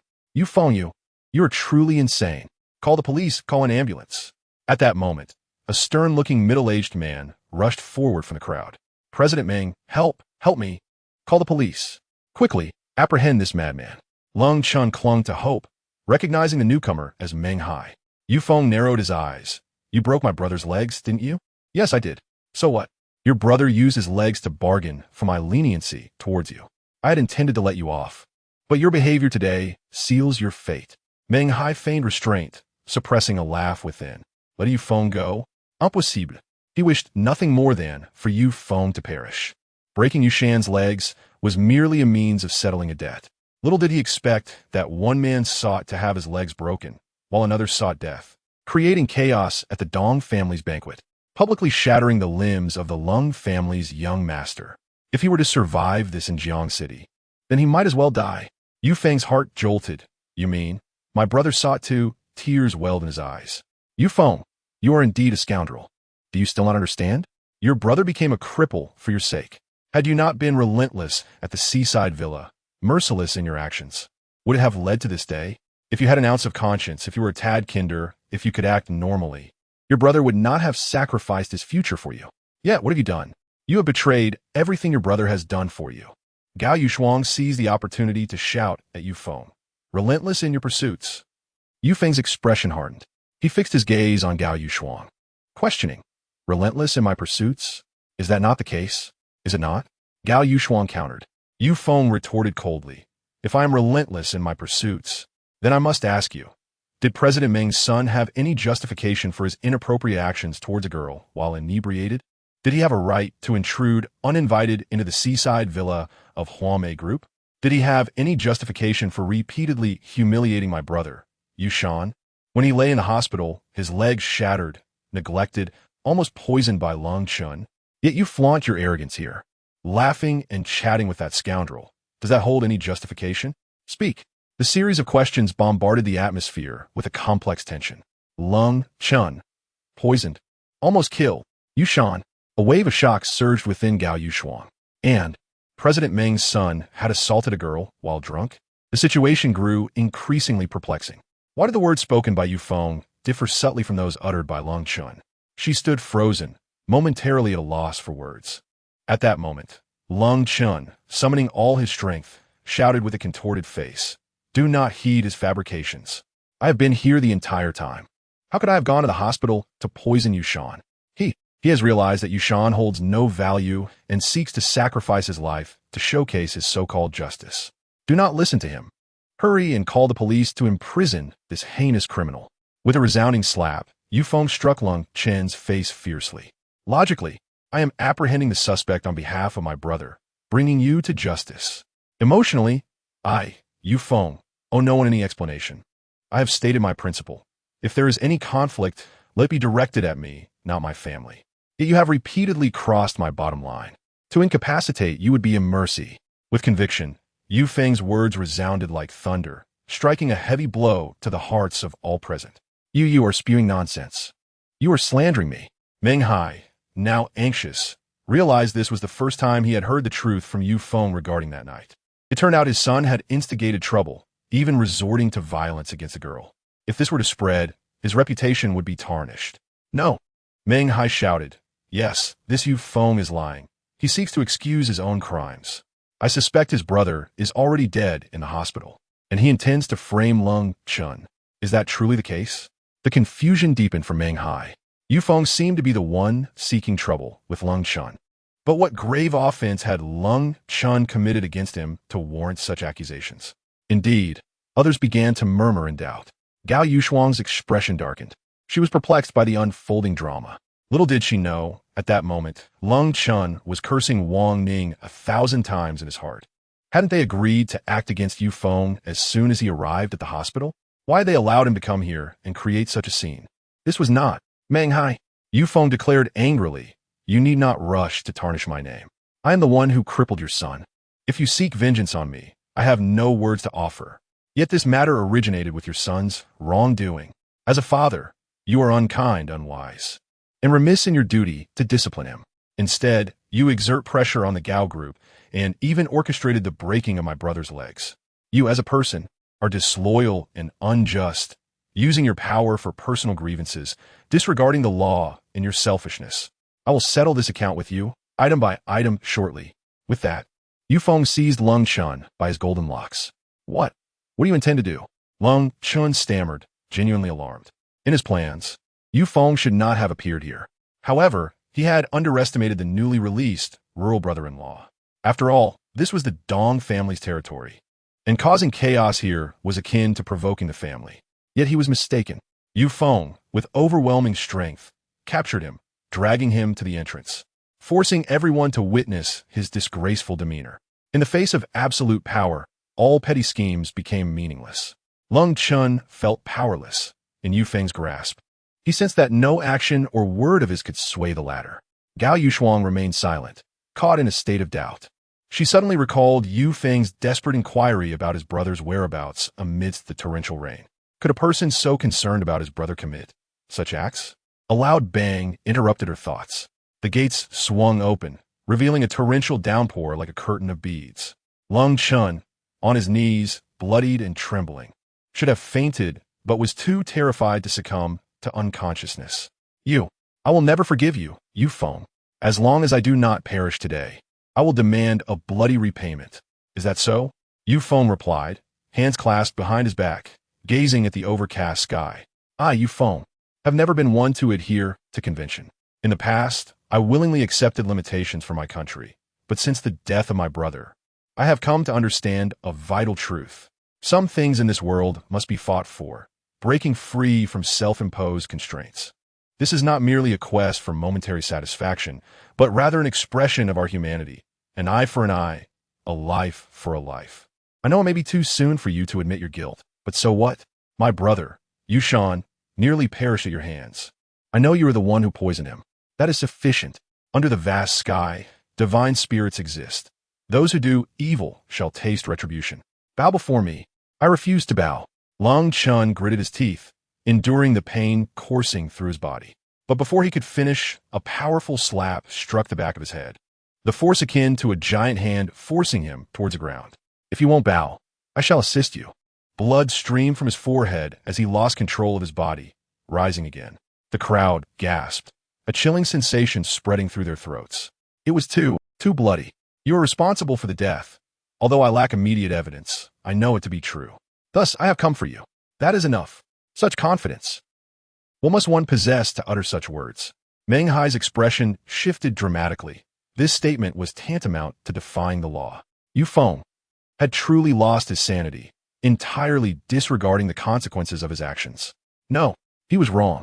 It was not that Yufeng neglected the repercussions. Rather, he understood that the outcome would be Lung Chun facing justice and the truth emerging.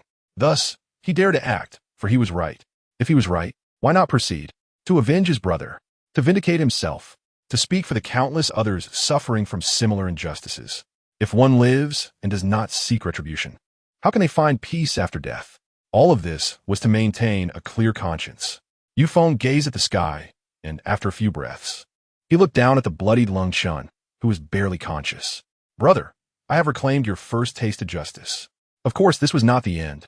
He turned away, the rain forming a curtain behind him, enveloping the hotel completely. Lung Chun, with his back to the crowd, knelt on the floor, his body stiff, listening beside Yufeng. In that moment, this deeply impactful scene shattered everyone's perception of Yufeng. This man was utterly insane. Meng Hai swallowed hard, a chill running down his spine, a sudden realization dawning upon him. He had erred. From a moment he decided to eliminate Yufeng, he had made a grave mistake. This man was not to be trifled with. In the next instant, he sought to flee, only to find Yufeng's gaze locking onto him. A voice echoed in his ear. Meng, it is time for me to settle the score with you. Meng Hai. Chapter 64. Yang Li Ru is in danger. It's your turn. In that instant, a bone-chilling cold surged up Meng Hai's spine. He felt a sudden chill, and his feet, which sought to escape, became paralyzed. Fear, terror. He was awestruck by Yufeng's cold ruthlessness. In front of so many, he had shattered the legs of the Lung family's young master, creating such a bloody scene. Would he fare any better if the roles were reversed? No, no. Do not come closer. Cold sweat poured from Meng Hai's forehead, his face pale, nearly engulfing his neck. With each step back, he felt as if he were exhausting all his strength. In his line of sight, Yu Feng approached him. No one in the crowd dared to intervene. First, they were afraid. Secondly, they were powerless. In that moment, Yu Feng resembled a celestial judge descending from the heavens, without wielding any weapon, a mere piercing gaze and still dread. Do not approach, please, Meng Hai stammered, paralyzed by fear. Yu Feng coldly declared, I have stated before, there is a reckoning between us. Good and evil will eventually be repaid. It is not that retribution does not come, but that the time has yet to arrive. Your son is now crippled, and this is the consequence of his disgraceful actions. However, my elder brother has no enmity with you, and to break his legs is your fault. When a person errs, they must be punished, regardless of who they are. As soon as he finished speaking, Yu Feng appeared 5 meters away, the distance between them now merely a few steps. Crack! Before Yu Feng could make a move, Meng Hai felt his body grow weak, collapsing to the ground. His 3 statements echoed like a verdict, leaving an indelible mark upon him. In that moment, he realized he was destined for a grim fate akin to that of the cold and composed Cold Chun. Even the esteemed heir of the Cold family could not escape. How could he, a mere bank president, hope to resist? A foul stench subtly wafted from Meng Hai. He was terrified, utterly paralyzed with fear. No, don't come closer. His face drained of color. Had he known this would happen, why had he ventured out to assist Cold Chin? Would it not have been wiser to hide away? He was truly frightened. Given another chance, he would undoubtedly choose to flee rather than stand up for Cold Chin. Don't come closer? Yu Feng clenched his fists. Have you ever considered how my brother will live the rest of his life after you broke his legs? Have you thought about how you would live if your own legs were shattered? He had not provoked you. It was I who caused your son's legs to break. Is it reasonable to place the blame for my actions upon my brother? Meng Hai, I ask you, is it just? With that, Yu Feng stepped forward, looking down at him from above, his face as grim as the depths of a dark well. Ah, no. Please. You say no, and that is enough. Yu Feng raised his foot, descending with force. Suddenly, bang! In the storm, wisps of smoke escaped from the gun barrel. A black van pulled up outside the lobby, its window rolled down. Ah, murder! Murder! Panic ensued in the lobby, everyone scattering like frightened rabbits to the corners. Meng Hai was paralyzed with fear once more. Yu Feng's foot hovered a mere centimeter from his knee. His legs remained intact, yet he felt as though he might shatter.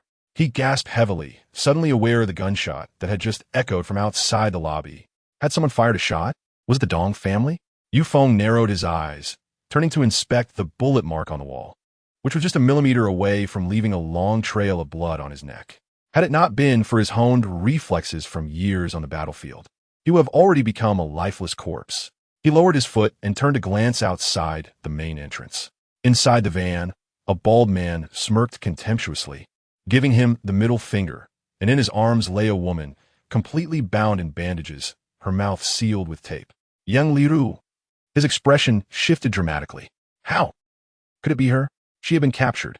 He saw tears brimming in Yang Liru's eyes as she shook her head desperately. His heart raced, as though he were losing someone precious. Beep, beep, beep. His phone rang from his pocket. The bald man pointed to the ringing phone, his gaze icy. Yu Feng retrieved his phone. I remember that shot, Wang Ning sneered coldly. I am here to kill you, kid. Let us play a game. If you can catch me within half an hour, we'll settle this at the abandoned car lot outside the city. Otherwise, I'll have my way with Miss Yang and then sell her abroad. What do you think? You are playing with fire. Everything seemed to converge fortuitously on this day. At this moment, Yu Feng was filled with murderous intent. He yearned for Yang Liru to remain unharmed. He could not fathom why. Upon seeing her risk heat stroke to make him smile, he felt that protecting this girl was worth every effort. It had been a long time since he had genuinely smiled, like a child. And now, at this critical juncture, Yang Liru had been captured. He would not hesitate to act. He would rescue her. Playing with fire? Wang Ning. I played with countless flames in my lifetime. One more 1T make a difference. I suspect this Miss Yang means a great deal to you, Mr. Yu. Come and catch me. With that, Wang Ning rolled up the window, quickly starting the engine and instructing the driver to leave. Yu Feng pocketed his phone and marched toward the door. Just as he reached the entrance, Dong Sheng burst into the hotel courtyard with a throng of bodyguards from the Dong family. We found him, we found him. Zhang Yu pointed at Yufeng. Young master. It's him. Hearing this, Meng Hai's terror dissipated like smoke. Gathering courage from an unknown source, he scrambled to his feet. Dong Sheng, quickly apprehend him. Don't let him escape. He is a madman. A lunatic, don't let him get away. Dong Sheng paused slightly, glancing at Meng Hai, but saying nothing. Instead, leading his men to block Yufeng. Ha ha ha, Mr. Yu, it's over for you. You thought you were so formidable, didn't you? Come on, fight. The Dong family is all here. Tonight, you shall surely die. Ha ha. It seemed he was venting his embarrassment from being frightened by Yufeng earlier, laughing maniacally. The crowd quieted, murmuring among themselves. Finally, the Dong family had arrived. Surely this kid was finished. Not just finished. He might not survive this life. Whose fault is this? He broke the cold family's air and dared to speak to Dong Sheng's men in such a manner. If he doesn't die, who will? But in the next moment, the scene at the entrance left Meng Hai and everyone else utterly astonished. Dong Sheng, with a respectful expression, bowed deeply to Yufeng, his hands clasped. Please accept my deepest bow, sir. I have finally found you, my benefactor. Benefactor? Gao Yushuang. Meng Hai. The crowd was bewildered. Yufeng merely cast a glance at him, his gaze falling upon the car keys at his waist. I'll borrow your Audi for a moment. I will return it. With that, he snatched the keys from Dong Sheng and swiftly departed, pursuing the vehicle parked by the roadside. The hunt had officially begun, but who was truly the prey? Yufeng was uncertain.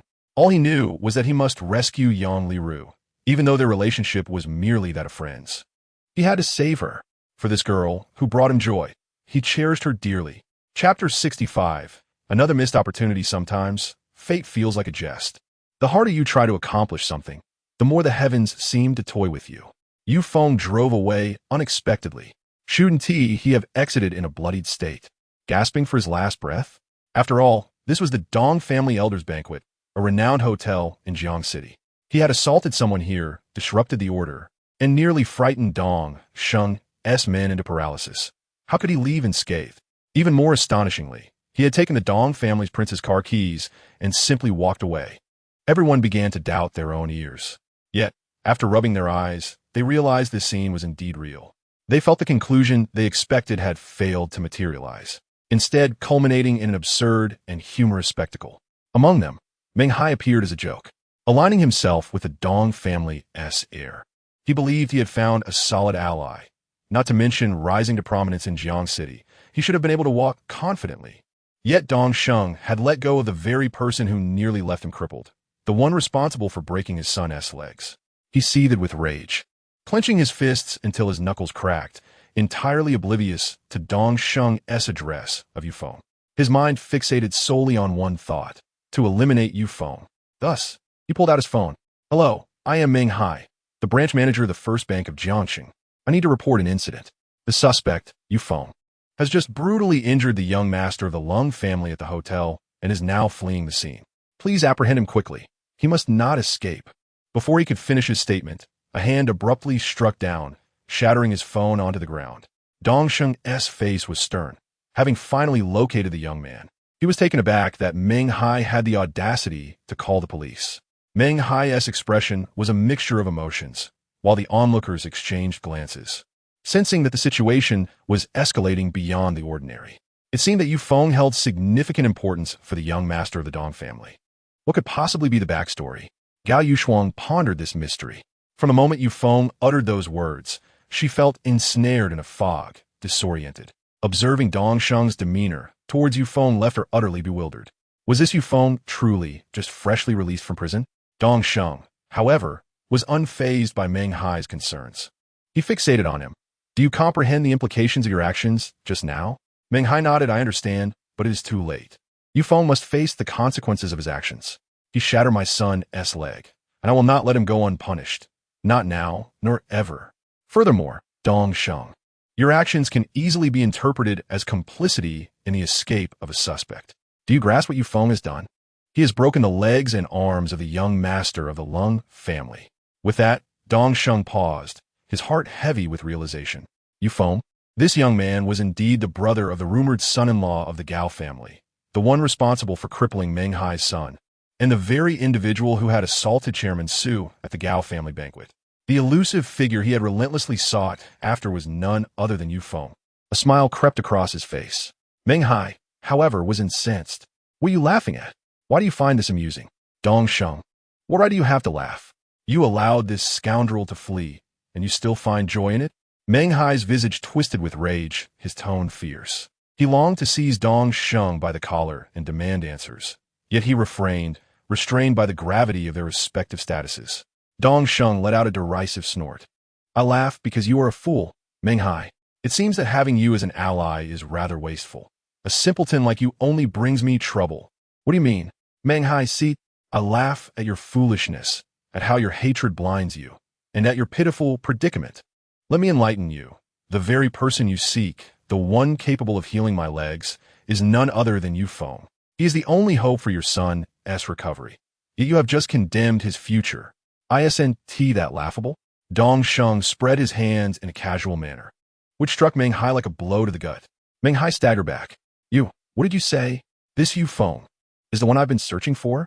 No, this cannot be. It cannot be. Meng Hai shook his head vehemently, disbelief coursing through him. The man who had injured his son was also the one who could restore him? No, it was impossible, according to his investigations. Yufeng was merely the brother of a country bumpkin. How could he possess such medical prowess? I have no reason to deceive you, Meng Hai. You are truly dim-witted.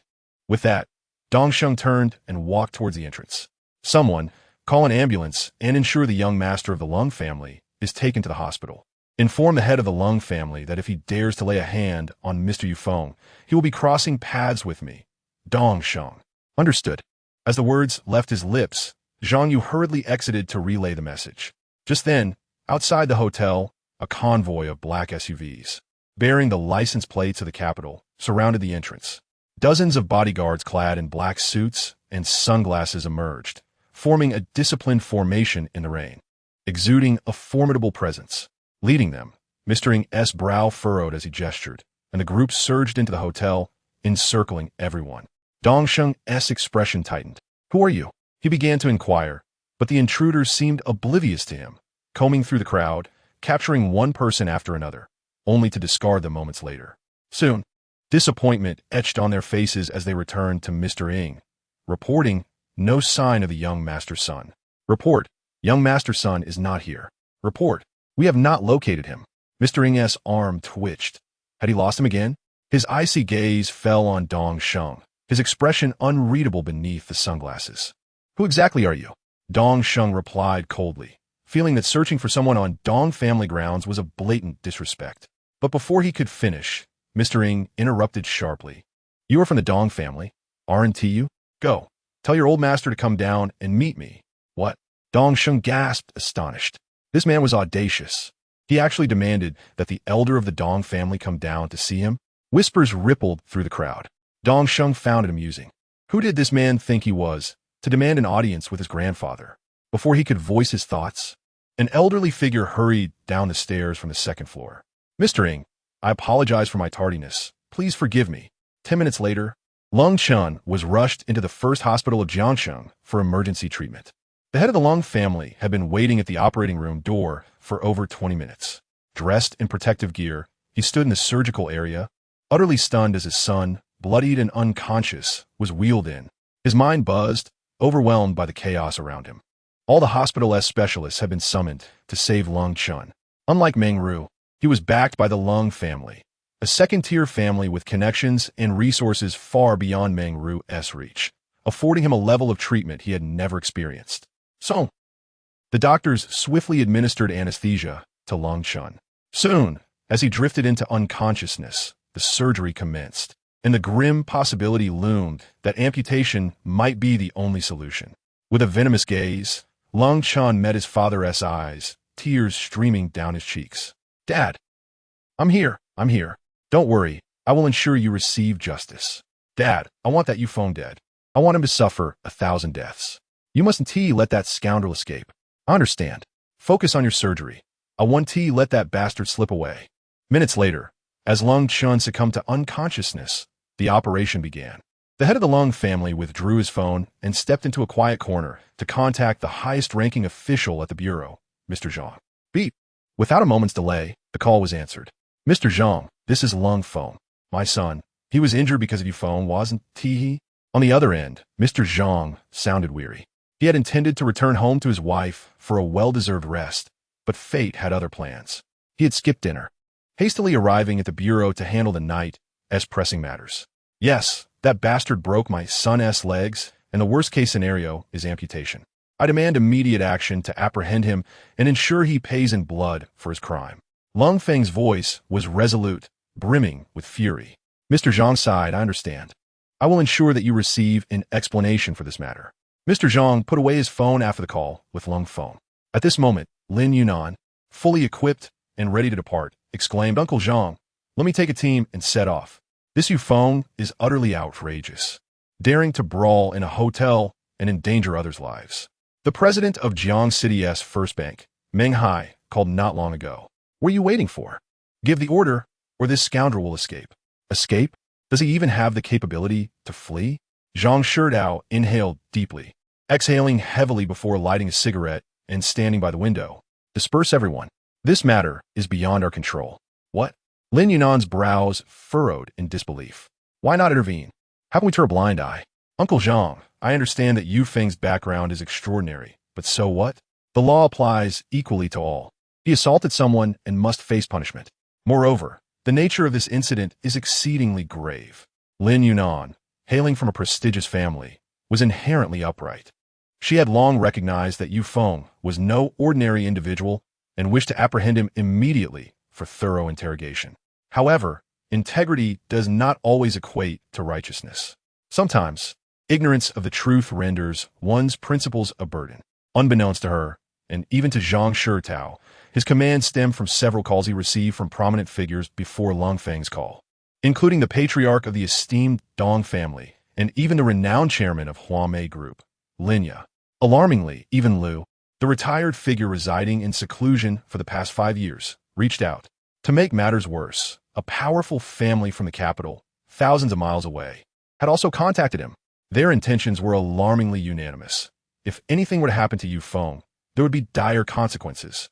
It was difficult to fathom what kind of individual could provoke such concern among these influential figures. No one knew the immense pressure weighing down on Zhang Shidao. He felt on the verge of tears. Who exactly was Yu Feng? Yet he forced himself to remain composed and softly addressed Lin Yunan. Yunan, I know you are a principled person, but some matters are beyond our control. Do you think this is merely a simple case of assault? Do you have any idea how many people are involved behind the scenes? We cannot intervene with Yu Feng. The night is too late. Go home and leave this matter be. With a swift motion, Lin Yunan slammed her palm on the table. Lin Yunan, you are being insolent. Zhang Shidao barked, his temper flaring. As a seasoned figure, he had his own pride. Despite your distinguished background, you are still under my command. You have no right to slam the table. Lin Yunan retorted with righteous indignation. Indeed, I am being audacious. I mock you for being a coward who shies away from responsibility. Who does Yu Feng think he is? He harms others, yet expects to evade justice? I, Lin Yunan, have not harbored fear of authority since the day I donned this uniform. Anyone who breaks the law must be apprehended, regardless of their identity. You, Zhang Shidao, seemed to sense something and immediately commanded. I order you not to interfere in this matter. Otherwise, you will resign and leave. Need you say? I resign immediately. Lin Yunan resolutely removed her jacket and threw it at Zhang Shidao's feet. I am determined to capture Yu Feng, and once I shed this title, I am no longer under your jurisdiction. Farewell. With that, Lin Yunan strode out, braving the torrential rain, and mounted her motorcycle, tracking Yu Feng's movements through the city's surveillance feeds.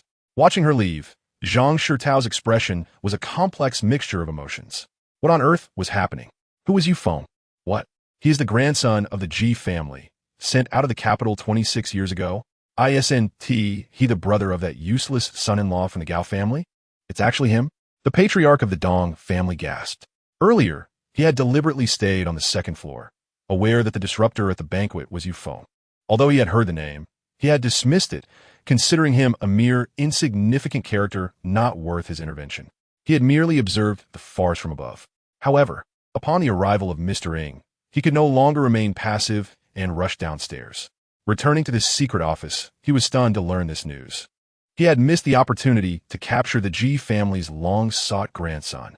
He had lost, The friendship of the G family. Mr. Ng, I assure you, I will provide an explanation for this matter. I will dispatch someone immediately to locate the grandson's whereabouts. The patriarch of the Dong family hastily stated. Mr. Ng's expression was icy. No need. You allowed the grandson to leave your territory and encounter danger. I will remember this. My people are already scouring the city as surveillance for him. You should pray that those pursuing the grandson are not dangerous individuals. Should anything happen to him, I guarantee that your Dong family, along with everyone who attended your banquet tonight, will face the wrath of the G family. The rest is for you to handle. The patriarch of the Dong family had instructed that no one should know the grandson's identity. You understand what to do. He nodded repeatedly. I understand. I will take my leave. By the way, I have a recording. Please pass it directly to Zhang Shirtao. The cold-hearted young man from the Lung family has committed numerous atrocities. Yet if he harms the grandson's family, he shall surely descend into the depths of hell, never to rise again. Chapter 67. The fury of the Wolf King Jiang City, shrouded in dark clouds, faced the onslaught of a storm. After Yufeng drove away, various factions mobilized frantically under a flurry of orders to trace his path. Meanwhile, Yufeng had already left the city center, heading towards the outskirts. His face revealed no trace of fatigue. His anger fueled him, invigorating every nerve in his body. Yang Liru sat in the driver's seat.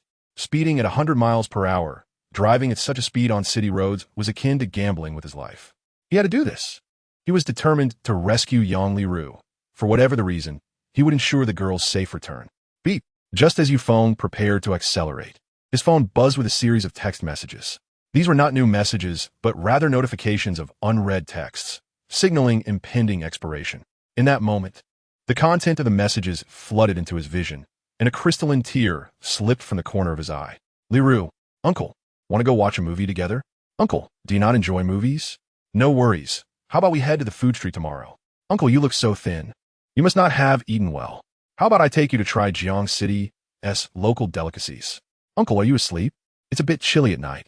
Remember not to set the air conditioning too low and cover yourself with a blanket. I'll be waiting for you at our usual spot tomorrow. Just call me when you arrive. Uncle, good night. I'll be waiting for you. Uncle, are you awake? I'm up and waiting for you at the dining place. Are you coming today? I found a great place to eat. There's so many delicious options. Uncle, I'm treating you today. Uncle, you must have had something to attend to yesterday. Please don't bail on me today. I really want to. Oh, dear. Uncle, you can't keep leaving me hanging. I can endure not receiving your texts, but you must show up in person. Uncle, I'm waiting for you. Yufeng read each message meticulously, his eyes blurred with tears. Finally, he came across those words. Uncle, let's talk. I have so much to say. Truly a great deal. This time, I won't force you to come. Let's consider it a final conversation. If you come, I will be overjoyed. If you don't, I promise not to disturb you again. I will understand that. Uncle, you may not actually like me. Uncle, I'm waiting for you at the Meteor Garden bar. Uncle, you will come this time, won't you? Every word from Yang Liru was laden with hope. Even a novice in romance could discern her affection for him. She longed to meet him, yet time and again faced disappointment with no replies. What began as joy gradually morphed into despair. Yufeng roared in frustration, striking the steering wheel with his fist. So she's been waiting for me all along. Guilt washed over Yufeng. If only he had glanced at the messages. Perhaps today's events would not have unfolded this way. Shi Wun-Ti had been so heartbroken as to contemplate her innermost feelings and make such a final decision. Shi Wun-Ti have ventured to the bar alone, only to be captured. If only, but there are no if-onlys. There is no remedy for regret in this world. All we can do is cherish the present and move forward. Yufeng tucked away his phone, wiping away his tears. Silly child, how could Uncle not like you? Uncle has been preoccupied with many matters these past few days. I am sorry. But rest assured, Uncle will certainly bring you back. Murmuring this promise, Yufeng pressed the accelerator, heading towards the address provided by Wang Ning. Meanwhile, in a van approximately 2 kilometers ahead, two sharp-eyed youths fixated on Yang Liru, their expressions lewd. Boss, I must say, the heiress of the Yang family possesses an extraordinary figure. The women we've encountered in our lives, thus far pale in comparison to her. Why don't we take her right here in the van? One of them chuckled lewdly. In the torrential rain, the mere thought sent chills of excitement through them. Upon hearing this, Yang Liru's expression shifted dramatically. She shook her head vigorously, retreating as much as the confined space allowed. Wang Ning sneered coldly. Do not worry. There will be plenty of opportunities for you to sample her. The Yang family's heiress is indeed a rarity. Before we sell such exquisite goods, we must first extract every ounce of value from her. However, that will be after we deal with that scoundrel Yufeng. If it weren't for him, we would have captured the Yang heiress long ago without revealing our intentions and losing our stronghold. Everything that has transpired is the fault of that scoundrel. Until he is dead, I cannot find peace. Fear not, boss. A bodyguard patted his chest, saying, let us not forget, before we joined you, we were all mercenaries abroad. Dealing with such a minor character is a piece of cake. As long as the Wolf King doesn't show up personally, we guarantee your safety. All those riding with Wang Ning hailed from a mercenary background. Yang Liru felt her heart drop. Mercenaries? She was aware that this profession typically comprised seasoned veterans with formidable combat skills. If Uncle came alone, wouldn't that be tantamount to suicide? No. She wished to break free, but just then, Wang Ning's walkie-talkie crackled to life. Boss, the scoundrel is closing in on us, only 2 kilometers away. Should we head to the designated location and toy with him first? The speaker was seated in a car several hundred meters behind the van, one person at the wheel and the other acting as a sniper. Wang Ning contemplated. I didn't anticipate that he would be so fast. It seems he is eager to meet his demise. Fine, let him play with you for a bit. Capturing him alive would be ideal. If that fails, lure him to the factory. We will deal with him slowly. Understood. The transmission ended. At that moment, Yufeng had also closed the distance, now merely a kilometer away. Liru, wait for me. Uncle is coming to save you. Bang! Just as those words left his lips, the sound of gunfire shattered the tranquility of the rural road. Yufeng's pupils constricted as he instinctively ducked. A 7-centimeter bullet shattered the glass, embedding itself into the seat behind him. In an instant, Yufeng's expression hardened as he spotted a white sedan several hundred meters ahead, its sunroof open, a middle finger raised in mockery of his impotence. They were taunting him. They had underestimated him, unaware that their actions had sealed their fates in Yufeng's mind. Chapter 68. On your way inside the white sedan. Lu San, the Scar driver, gripped the steering wheel with one hand while resting the other against the window, allowing the fierce rain and wind to lash against his arm. On a day like this, it felt reminiscent of his past as a mercenary. Hey, it seems we haven't had this kind of fun in a while. Lu San mused, taking a deep drag from a cigarette. In the passenger seat, Li Si was cleaning his sniper rifle, his expression sour after having just missed a shot. Renowned as one of the top 10 snipers in the mercenary world, this was the first time he had ever missed. He squinted. It has indeed been a while since we've had a worthy opponent. Ever since we left the mercenary scene and came here, we haven't encountered anyone decent. However, tonight, this scoundrel seems quite promising. I can't believe he dodged my first shot. Dodged? Lu San was taken aback, sneering. Pure luck. According to our boss's intel, he is merely the brother of a son-in-law, utterly useless, with no rigorous training whatsoever. I bet it was just too dark for him to be accurate. Is that so? Li Si disagreed, having clearly seen Yufeng instinctively jerk his neck at the moment of the shot. That wasn't something one could achieve merely by luck. It was a reflex honed by years of surviving in battle. He began to doubt the completeness of the information Wang Ning had gathered. Better to be cautious. Let us accelerate and meet up with the boss first. With the Yang heiress in hand, he will have no option but to follow. Agreed. Lu San nodded, understanding the situation. After all, they were on a rural road, and with the rain pouring, a moment's inattention could lead to a fatal accident. They could play, but not at the cost of their lives. He pressed the accelerator, maneuvering the van to shake off Yufeng. However, in the next moment, a white Audi emerged in the rearview mirror like a specter, appearing in Lu San's line of sight. Not good. He has caught up, Li Si exclaimed, standing to peer out the sunroof. In the downpour, the Audi's glaring headlights intensified as it rapidly closed the distance. What the hell is he saying? This speed is nearly 120. Driving like this in such weather, does he value his life? Li Si's complexion paled, a wave of anxiety washing over him. Quick, shake him off. Lu San's expression tightened. We can't shake him. This guy's lost his mind. If we hit 120, the tires will definitely skid. What the hell? Is he a reincarnated bull? Is it really worth risking everything over one shot? Even Lu San, a battle-hardened mercenary, felt the immense pressure. Those who were fierce feared the reckless, and those who were reckless feared the ones with nothing to lose. Right now, Yufeng was that reckless individual. Yes, closing in, Li Si shouted. There was no time left. Yufeng's hood was nearly touching the back of the van, the gap mere centimeters apart. With one more press of the accelerator, a collision was inevitable. In a downpour, a collision would mean catastrophe. Quick shoot. Lu San barked. Li Si tightened his grip on the trigger, raising the sniper rifle high and resting it on the car's sunroof, aiming at Yufeng, who was merely a few meters away.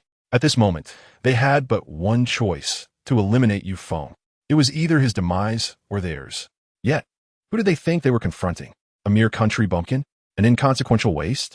Or perhaps a reckless lunatic? No, they were gravely mistaken. In the next instant, Yufeng narrowed his eyes, locking his gaze onto Li Si's head. With one hand, he deftly retrieved a silver needle from his pocket and with a powerful flick, sent it flying. Whoosh! The speed of the silver needle far surpassed that of the sniper's aim. In the torrential rain, upon closer inspection, the needle split a raindrop in two, puncturing Li Si's scope and piercing through his eyes, straight into his brain. Splatter! Blood erupted forth. One down. Damn! Upon witnessing the blood gushing from his comrade's head, staining the ground below, Lu San cursed vehemently. Just moments ago, he had dismissed Yufeng as a trivial threat. Now, regret washed over him. This was no ordinary country dweller. No wonder the first group sent to capture Yang Liru in Jiang City had been utterly bested by him alone. This fellow, he was nothing short of a demon. Without a firearm, he had dispatched his own companion. Damn it! He slammed the accelerator. Enough of this. I must flee. You bastard. I shall have my revenge. But where could he escape? There was but one road. The swiftest would prevail. Virum. With a roar of a fierce engine, Yufeng accelerated. The speedometer surged to 130, and he clutched the steering wheel, his expression frosty, as though he merged with the vehicle, feeling its wrath.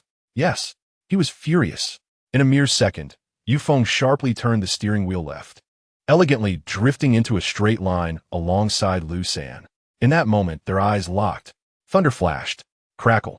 Inside the car, the lightning illuminated Yufeng's cold visage, and unbeknownst to him, he had once again grasped the silver needle between his fingers. Lu San felt as though his energy had been drained, momentarily forgetting to resist. Soon after, the same tragic fate befell him. The silver needle flew forth. A simple act, honed through years of practice. This was the result of relentless training. Even without spiritual cultivation, Yufeng's physical prowess and explosive force, developed within the Wolfang, were of the highest caliber. Blood flowed from the minute wound on Lu San's forehead. The car lost control, gradually slowing, before crashing into the roadside railing. Bang! Sparks flew, but were swiftly extinguished by the downpour. On the empty road, Yufeng parked the car aside and stepped out.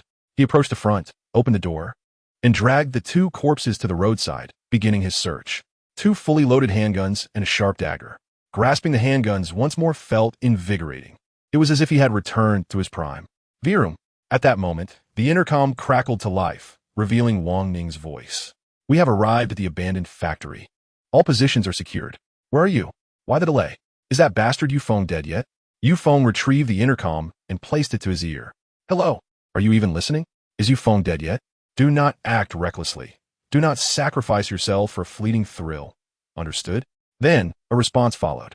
They are dead. Soon it will be your turn. Prepare your last words. I, Yufeng, shall come to escort you to your end. Wang Ning. Chapter 69. The Net Titan's Smash. The intercom fell to the ground, breaking the antenna and losing signal. From the other end came Yufeng's voice, confirming, from a certain perspective, the demise of his two subordinates. Wang Ning. The abandoned automobile factory lay in desolation, the entire building in disarray, while Yang Liru was imprisoned in a dilapidated room. The remaining 7 or 8 individuals were stationed at various locations, awaiting Yufeng's arrival. According to their plan, once Yufeng fell into their trap, they would strike and eliminate him, swiftly reclaiming their territory. However, little did they expect that before the battle commenced, 2 of their own would already perish. These were men he had painstakingly extracted from the heavy encirclement of Ning City, each a seasoned warrior, dear to his heart. Yufeng, he growled, the name escaping through gritted teeth. Bastard, you have shattered my foundation and slain my 2 subordinates. I will not let this transgression go unpunished. Go, relay orders to the others. ensure they hold their positions. This Yu Feng is a tough nut. Upon sighting him, shoot without hesitation. Understood. The battle was on the brink of commencing. Meanwhile, in a dining establishment within Jiang City's new square, Yang Jian lay on the sofa, absorbed in a game on his phone. Just as he engaged in a team battle, outside, several luxurious Rolls-Royce Phantoms came to a stop at the entrance. A middle-aged man, accompanied by 4 or 5 bodyguards, exited the vehicle and entered the establishment. Upon observing Yang Jian's engrossment in the game, the middle-aged man's expression twitched slightly. At his age, he ought to be considering how to inherit the family business rather than wasting time on games. If the other families in Ning City were to find out, what a disgrace it would be. Song, he bellowed with authority. Instantly, Yang Jian's brows furrowed into a straight line, and he tore his gaze from the screen, leaping to his feet at the sight of the middle-aged man. Dad, you still recognize me as your father? The head of the Yang family replied coldly, scanning the room in search of Yang Liru. To his dismay, she was nowhere to be found. Where is your sister? Why is she not here? Liru. Yang Jian recalled that today marked the 3rd day, the day the Yang family had dispatched someone to retrieve them. Just moments ago, Yang Liru had left to solidify her relationship with that Yu Feng. Oh no! Yang Jian scratched the back of his head. She had something to attend to. What matter? As the elder brother, have you forgotten what I told you 3 days ago? Call her back. Do you not realize how dangerous it is out there? Dangerous? Yang Jian trembled. Dad, what danger? Wasn't it said that Wang Ning was captured? The head of the Yang family retorted angrily. Who spread such rumors? Who said Wang Ning was captured? After the operation in Ning City, Wang Ning fled with his men. We have not received any news about him. If it were not for his uncertain whereabouts, would I be so anxious to bring you back? What? At that moment, Yang Jian was utterly stunned. Wang Ning had not been captured? That local tyrant, who despised the Yang family to the core, was still out there. Given his temperament, he would undoubtedly seek revenge tenfold if he arrived in Jiang City. This was bad. The head of the Yang family's expression shifted dramatically. What is happening? What has transpired? Dad, Liru may be in danger. I must make a call. With that, Yang Jian hastily retrieved his phone, dialing Yang Liru's number. Beep, beep, beep.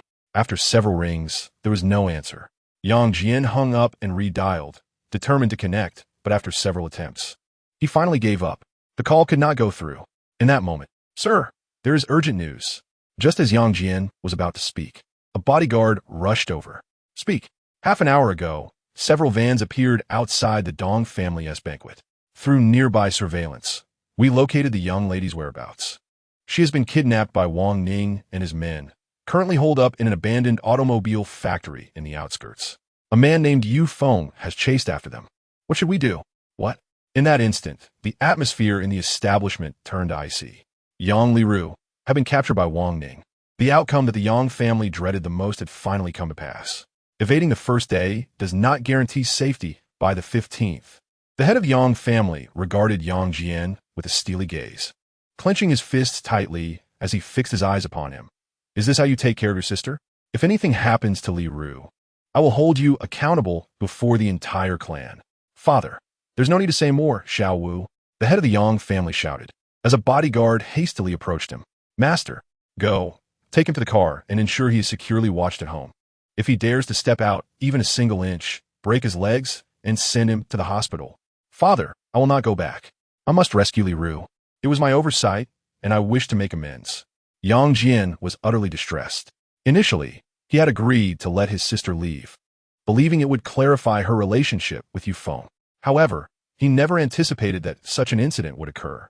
If Li Ru were to sustain any injury, he would bear guilt for a lifetime. Enough. You think you can make amends? Just don't complicate matters further. After years of allowing you to roam freely, I'm left wondering what you have been up to. You can't even manage the simplest tasks, and you have utterly disappointed me. Now leave at once.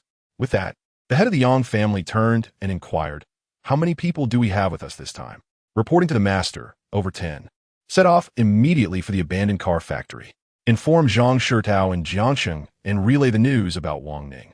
He must initiate a joint operation under the name of Jiangsheng. We cannot allow Wang Ning to escape this time. Understood. At Jiangsheng First Hospital, 20 minutes after Lung Feng had spoken with Zhang Shitao, a group of uniformed officers hurriedly followed Zhang Shitao to the operating room. He held a recording in his hand. and without taking a moment to refresh himself, he left the station and arrived here, particularly burdened by the pressure from several high-ranking officials, ensuring his diligence in the task at hand.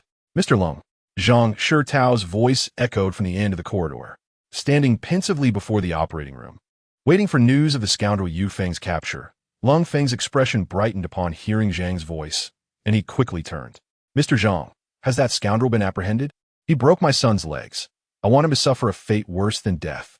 Mr. Lung, I am here to convey a message to you. Zhang Shitao's tone was grave. What message? As soon as the words left his mouth, Zhang Shitao produced an arrest warrant. Based on the evidence we currently possess, we have determined that your son, Lung Chun, is involved in murder and collusion with a fugitive. His actions are extremely vile. This is the arrest warrant. From now on, your son will be under our comprehensive surveillance 24 hours a day. Please leave immediately and do not interfere with our investigation. Murder? Lung Feng exclaimed in anger. You must be mistaken. How could my son commit murder? Who did he kill? Who did he collude with? Clarify this for me. Zhang Shitao retorted emphatically. He killed the son-in-law of the Gao family, Yushan. He colluded with the #1 fugitive of the Ningxing criminal syndicate, Wang Ning. Mr. Lung, do you understand now? Chapter 70. Tonight's relentless rain the night was oppressive, so much so that even the midday sun failed to dispel the darkness that enveloped the earth. Moments after Yu Feng's departure, 2 blinding silver headlights from luxury cars pierced the distance. It was a motorcycle priced between 1 to 2 million on the official website, and one of the most expensive models in Jiangxing, capable of reaching speeds exceeding 150 miles per hour, thanks to the motorcycle's high performance and anti-slip features. Lin Yun managed to catch up swiftly. She parked the motorcycle beside a car that had collided with the highway railing. 2 bodies, consumed by the torrential rain, lay cold. Lin Yun lowered her head and retrieved a flashlight, illuminating them. In a flash, her expression sharpened. Mercenaries. Her demeanor turned grave. Having been raised in the Red Academy, she possessed exceptional military acumen and was well-versed in the information regarding elite mercenary groups. The 2 corpses bore the same mark on their arms. It was a unique insignia of a now-defunct mercenary group. She believed all its members were dead. Yet here they were, appearing in Jiangcheng and on. The very path Yu Feng had taken. This Yu Feng, indeed, had connections with mercenary groups. She had known he was not ordinary. Lin Yin scoffed. Remembering how he had boasted of his brute strength in the station and claimed to lack intelligence outside the Longxiang martial arts hall, she felt a surge of indignation. Throughout her life, she had always been regarded for her superior achievements. When had she ever faced such humiliation? Moreover, on this night, he had blatantly violated her supreme principle, publicly breaking someone's limbs and fleeing in fear of retribution. He was utterly disregarding the law. You phone, just wait. I, Lin Yunan, refuse to believe I cannot capture you. With that, she remounted her motorcycle, continuing her pursuit toward the only building in the outskirts, the abandoned car factory. After all, the path led only there. Inside the abandoned car factory, the lights blazed brightly, casting countless silver beams at the entrance. The moment Yu Feng appeared, he would undoubtedly face the gravest consequences. In a dilapidated restroom, the dim yellow light illuminated Yang Li Ru's forehead, which was slick with cold sweat. Before her, Wang Ning crouched, lighting a cigarette, which he clamped between his lips. With a swift motion, he tore off the tape binding Yang Li Ru's mouth. Ah! You bastard, let me go, let me go. As soon as the tape was removed, she began to scream frantically. Slap! Unexpectedly, a vicious slap landed on her face, silencing her cries. If you scream again, I will take you right here and turn you into a true woman. Vang Ning sneered, spitting on the ground and glaring at her. In an instant, Yang Li Ru shut her mouth, terror filling her wide eyes. This was her first encounter with such peril, and she dared not scream recklessly. The fear within her intensified. Who are you? Why are you capturing me? I haven't provoked you. Yang Li Ru stammered. He chuckled coldly. You may not have provoked me, but your father has caused me considerable trouble. The Yang family, relying on their numbers, not only seized my business, but didn't even leave me a drop to drink. In this underworld, such unreasonable behavior is unacceptable. If you wish to blame someone, blame your father's insatiable greed. He utilized his connections to obliterate the empire I painstakingly built in Ningxing. Do you know how much I long to kill your father? I would love to skin him alive, pull out his tendons, and crush his bones to make soup. Oh, and that Yufeng, who first thwarted my attempt to kidnap you, he too shall face utter ruin. Uncle, Yang Li Ru's expression changed drastically. And no, don't go after him. He has nothing to do with me. He has no connection to me, and he won't come to rescue me. Yang Li Ru quickly urged, attempting to dissuade him from targeting Yufeng. As she thought about how Yufeng hadn't contacted her at all in recent days, she largely believed he did not harbor feelings for her. If he did not care for her, why would he risk his life to save her? On the other hand, Yang Li Ru did not wish for Yufeng to suffer at the hands of these ruthless outlaws because of her. He had already saved her enough times. However, Vang Ning Disakret. He took a deep breath, exhaling the smoke heavily, a cold smirk playing on his lips. I fail to see how that Yufeng has no connection to you. If he had no ties, why would he stand beside you, fighting my men? If he had no connection, why would he kill 2 of my subordinates? Are you toying with me? Do you not realize that this scoundrel has already walked into my trap for your sake? What? Uncle is coming. Yang Li Ru was startled. A tumult of emotions surged through her, a mixture of delight and concern. The uncle had responded to her. He truly had come to rescue her. Did he still harbor feelings for her? Yet the situation was perilous. Would his arrival endanger his life? No, please, uncle, do not come. Her mind was a whirlwind of conflict and disbelief. Look at your little face, flushed with color, and yet you claim there is nothing amiss. Fear not. Once that scoundrel falls into my trap, I shall make him witness how severely I educate you. I want him to experience pain, so he understands the consequences of crossing me. Wang Ning suddenly, before he could finish his sentence, the brightly lit abandoned car plaza plunged into darkness. The blinding lights at the entrance vanished, leaving the illuminated corridor shrouded in blackness. And everyone lost the piercing brightness in an instant. What happened? Wang Ning's hair stood on end as he hastily grabbed the walkie-talkie, shouting, "What is going on? Why has the power gone out?" "I don't know." His subordinate, Li Dao, replied. "Damn it. Hurry and send 2 men to check the power room on the 1st floor. Any news on that scoundrel?" "None." "Then fix the electricity quickly." "Understood." After issuing the command, the 2 mercenaries stationed at the door swiftly turned to head for the power room on the 1st floor. Wang Ning held his breath, an ominous premonition creeping in. He glanced down at Yang Li Ru. "It seems I have no time for a proper chat with you. Your paramour is on his way. Rest assured, it won't be long before I bring him before you." With that, he drew a handgun from his waist and exited the room. Meanwhile, at the entrance of the abandoned car factory, several hundred meters away, a motorcycle came to a halt. Turning off the headlights, Lin Yunan removed her helmet, her camouflage battle attire revealing her previous missions before arriving in Jiang City. She put on handcuffs and stealthily made her way through the entrance into the factory's interior. Just as she took a step, 2 gunshots erupted from the 1st floor of the factory. Bang! Bang! The Wolf King had arrived. Chapter 71. Someone has died. As he approached the door, hearing gunfire from the 1st floor, Wang Ning froze in place. How long had it been since he sent those 2 out? Could be that. He quickly took out the walkie-talkie, tuning into the frequency of the 2 men, shouting, "Respond if you hear me. Was that gunfire from you 2? All he received was static from the radio. His complexion turned pale. 2 more mercenaries had perished. What the hell is going on? He had spent over $1 million to recruit this seasoned mercenary group, and over the years, he had steadily built his power relying on them. He knew their capabilities. How could they die in mere seconds? It hadn't even been 10 seconds. This exceeded the limits of Wang Ning's tolerance. Under the cold night sky, rain poured through the shattered windows onto his resolute face. His legs trembled involuntarily. After the 1st gunshot at the hotel, he had missed, and now 4 of his men lay dead without even making contact. Was that fellow truly just a country bumpkin? The brother of his son-in-law? Was that really the case? Before he could speak, Li Dao's voice crackled through the walkie-talkie. "Boss, those 2 are likely dead. We still have 6 men left. 3 are holding the staircase on the 2nd floor. Should we head up there and corner that guy? As soon as he comes up, we'll take him out. What do you say?" "All right, I'll join you. Send someone to keep an eye on Miss Yang. Don't let her escape. I want to personally deal with that brat to prevent any further losses on our side. We must eliminate him on the spot." "Yes." Meanwhile, in the power room, Yufeng leaned against the wall, observing the 2 lifeless bodies lying at the door. He did not rush to exit, based on his prior combat experience. Revealing oneself during an assassination was a grave mistake. Calmly, he took out a mirror from his waist, using the dim light in the power room to check the surroundings. No one. This indicated that the enemy did not have enough personnel to encircle the entire building but it split into smaller groups to guard various floors. Realizing this, he understood that the first floor was currently unguarded.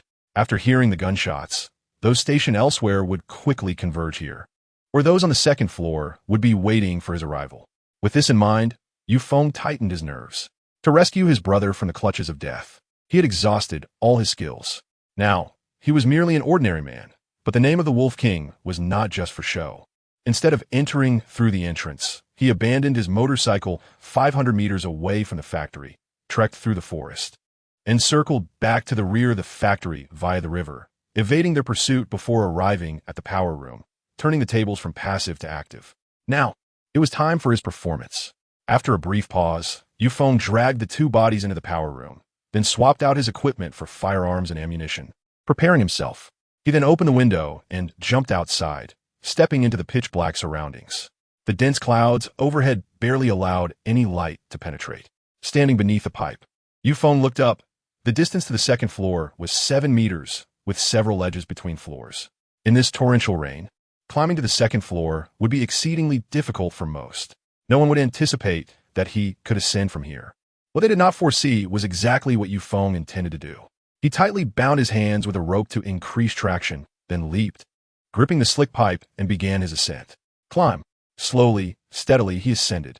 Inside the factory, at the staircase, two mercenaries clad in camouflage, armed with submachine guns, furrowed their brows, fixated on the staircase.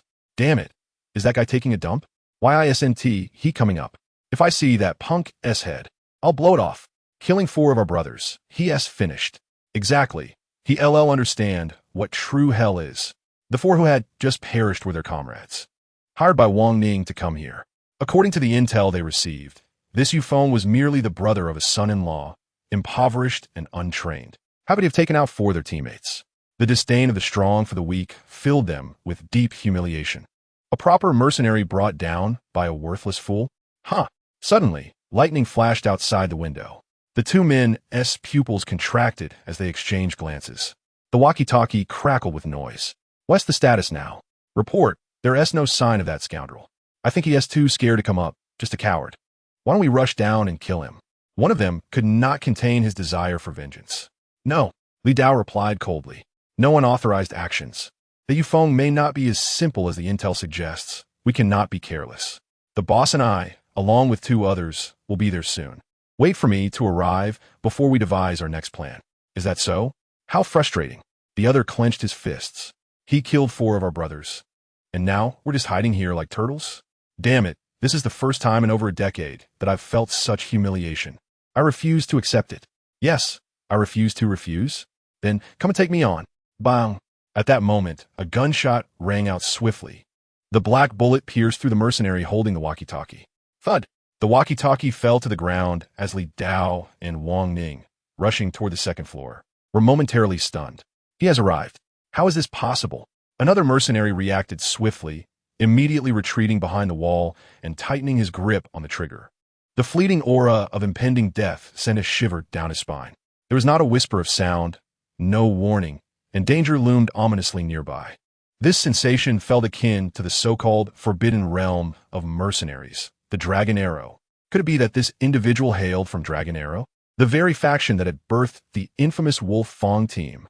He swallowed hard, cold sweat trickling down his face and dripping onto his submachine gun. Damn it. He had been careless. The voice of Li Dao blared through the intercom. What is going on? Were you not instructed to refrain from acting on your own? Respond immediately. What is happening? The mercenary's fingers began to tremble. Report. The individual did not ascend the stairs. What? Are you trying to deceive me? Did he fly in? Li Dao cursed. He might have climbed in through the window. The mercenary stammered in panic, then added, Mr. Li, we might be in serious trouble. The adversary likely comes from Dragon Arrow. If I perish, please evacuate swiftly. The men for Dragon Arrow are taboo for us mercenaries. We must leave. Having said that, he sprang up to buy time for Wang Ning, aiming his gun at the window, just as a bullet flew in at breakneck speed, piercing through his eye. Faster? Superior marksmanship? Forgive me. You shall never comprehend who you are truly facing. Chapter 72. The Brutal and Mindless Lin Yun Nan Dragon. Arrow. The words echoed through the intercom like a piercing silver needle. Li Dao suddenly felt as though his throat was engulfed in flames. the searing pain surging within him. The gunfire that followed made him question whether this operation would conclude safely. Another two had perished. The conflict had commenced. Their side had already lost 2 men. This was one thing, but the critical issue was they had no grasp of the enemy's location. Climbing up the water pipe from outside the window was almost laughable. The gap between the 2 floors was considerable, and with the torrential rain, who could possibly manage such a feat? Could it truly be someone from Dragon Arrow? Vidao, a trusted subordinate of Wang Ning and a seasoned mercenary, understood all too well the implications of the name Dragon Arrow. He tightened his grip on the intercom, connecting the remaining 3 men with Wang Ning's frequency, stating, "Boss, we should withdraw. This adversary may be formidable." "What?" Wang Ning bellowed. "Withdraw? What do we withdraw to? Jump down? Damn it, Li Dao, have you lost your mind? Yes, just a waste of space, an absolute nobody. Can't we 5 take him down?" Li Dao replied with a strained voice, "Boss, you don't understand. You have no idea what kind of monster comes from Dragon Arrow. I don't care. He has killed 6 of my men, decimated my enterprise in Ning City. I cannot find peace until he is eliminated. If you're afraid, then get out of my way. The remaining 3 will follow me. I refuse to believe that he alone can stir such chaos." Bang! At that moment, another gunshot rang out through the intercom. On the 3rd floor, the 3 mercenaries who had arrived early were about to descend when they encountered an ambush from Yufeng. 3 bullets whizzed past their skin. "Report. That guy is at the 2nd floor stairway. He is likely already on the move." "What? So soon?" Li Dao's expression tightened. Having just killed 2 men, he swiftly repositioned and attacked. "That speed. Is he not resting?" Wang Ning shouted, "We're coming to support you. Hold him off." "Yes." With that, Wang Ning set aside the intercom and quickened his descent from the 6th floor. Hearing this, Li Dao felt he had no choice. Where else could he retreat?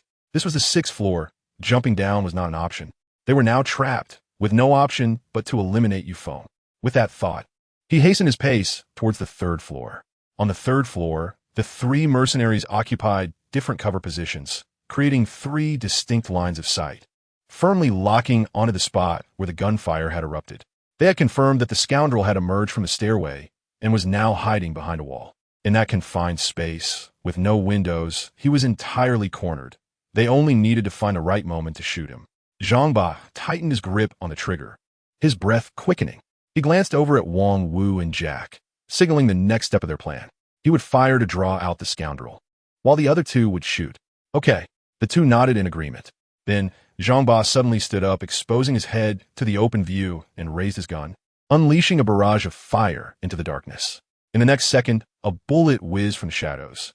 Upon hearing the distinct sound of gunfire, Zhang Ba quickly crouched down. "He is coming. Shoot!" he shouted, recognizing the opportunity. In such a brief moment, the scoundrel would surely be unable to react. But when he looked at his companion Wang Wu, he was stunned.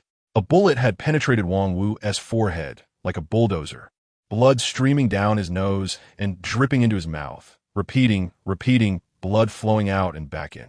He was dead. How? How could this be? This guy. Was he a demon? Jack cursed. My God, that scoundrel had already pinpointed our positions. His shot wasn't aimed at you, but at Wang Wu's location. He anticipated your battle plan. Damn it, how could this guy? Neither had anticipated that their seemingly flawless plan would appear so futile, even somewhat foolish at this moment. It was akin to a 5-year-old playing survival games with an adult, clumsy and utterly defenseless. Yufeng had long foreseen their next move. Indeed, Yufeng had already calculated the opportunity for the trio's cooperation. This was merely the most basic combat strategy. In the past engagements of the Wolf Fong team, their tactical coordination was far more sophisticated. To him, the most potent strategy in this world was simply speed. Leaning against the wall, his handgun fully loaded with 4 bullets remaining, he had just replenished his supplies and need not worry about resources. However, support should be arriving soon. He needed to resolve this conflict swiftly. According to Yu Feng's estimation, there were no more than 4 individuals in this factory. If all 4 charged in together, it would spell trouble. With that thought, he stood up, confirming through the faint reflection that the other 2 positions remained unchanged. He abruptly rolled sideways, preparing to dash towards the stairway to the 4th floor and reposition. Just then, a camouflaged figure rushed in from the 2nd floor stairway. Lin Yun Nan strode forward, her brow furrowed. Upon spotting Yufeng, she raised her handgun, aiming at his head. "Yufeng, at last I've caught you. I am now formally arresting you for intentional injury. Drop your weapons and assume the position. Lin Yun Nan declared with righteous fervor, her demeanor exuding confidence. Yu Feng, what's wrong with her? This is bad. On the other side, the two seized the opportunity as Yu Feng turned to look at Lin Yun Nan, swiftly raising their guns to aim at her. Bang! Bang! The gunfire erupted amidst the torrential downpour. Yu Feng sidestepped, countless bullets whizzing past him, leaving fiery streaks of blood along his waist. He leaped, reaching the second floor, and before Lin Yun Nan could react, he seized her wrists, twisting slightly to disarm her. Swish! Lin Yun Nan's expression shifted dramatically. Such swift movements. She was astounded. Just as she was about to unleash a torrent of curses, two mercenaries appeared a few meters away, raising their guns to aim at her head. Bang! With a swift shot, Yu Feng penetrated Jack's skull, then secured Lin Yun Nan as he leaped from the second-floor stairway. The entire sequence of actions was fluid, encapsulated in a single word, speed. Boom! Outside the window, thunder roared. Wang Wu, stunned, forgot even to fire his weapon. Watching Jack collapse beside him, he was paralyzed with fear. As he evaded pursuit, leaping down the stairs while cradling a woman, he could still turn and eliminate his own teammate. This man, is he a demon? From the intercom, Wang Ning's furious voice rang out. Get a grip. I'm coming. Let's take him down together. Chapter 73. The Battle of the Wolf King amidst the torrential rain. Four Rolls-Royces took a shortcut through the city streets, swiftly arriving at the abandoned automobile factory. Dozens of bodyguards from the Yang family armed themselves, even military-grade thermal imaging devices at the ready. Upon disembarking, they swiftly crouched and approached the factory entrance, seeking a suitable hiding spot. Quick, use the thermal imaging to check the interior. Yes. After the lead bodyguard issued the command, one of them promptly loaded the thermal imaging device onto a drone, maneuvering it to the factory's rooftop to survey the entire premises from above. Moments later, information arrived. According to the thermal imaging, there were 6 individuals inside the factory, 1 in the 6th-floor restroom, 2 on the 1st floor, and 3 on the 2nd, heading downstairs side by side. It appeared that Yu Feng had already arrived and was engaged in confrontation with Wang Ning. We have arrived just in time. Let's charge in now. As the bodyguard spoke and prepared to rise with his weapon, he was immediately restrained by the leader. Fool! Bullets don't discriminate. Charging in there is tantamount to seeking death. Our purpose here is to bring the young lady back to Ningxing, not to engage in meaningless combat. He paused, contemplating, before continuing, though I'm uncertain about Yu Feng's direct connection to the young lady, who would risk his life to rescue her.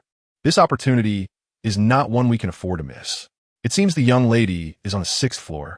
Wang Ning's men are on the 2nd and 3rd floors. They will not return before the battle concludes. Old 3, Old 5. You two climb up to the 6th floor using grappling hooks. We will provide support from below. It is imperative we bring the young lady back safely. Understood.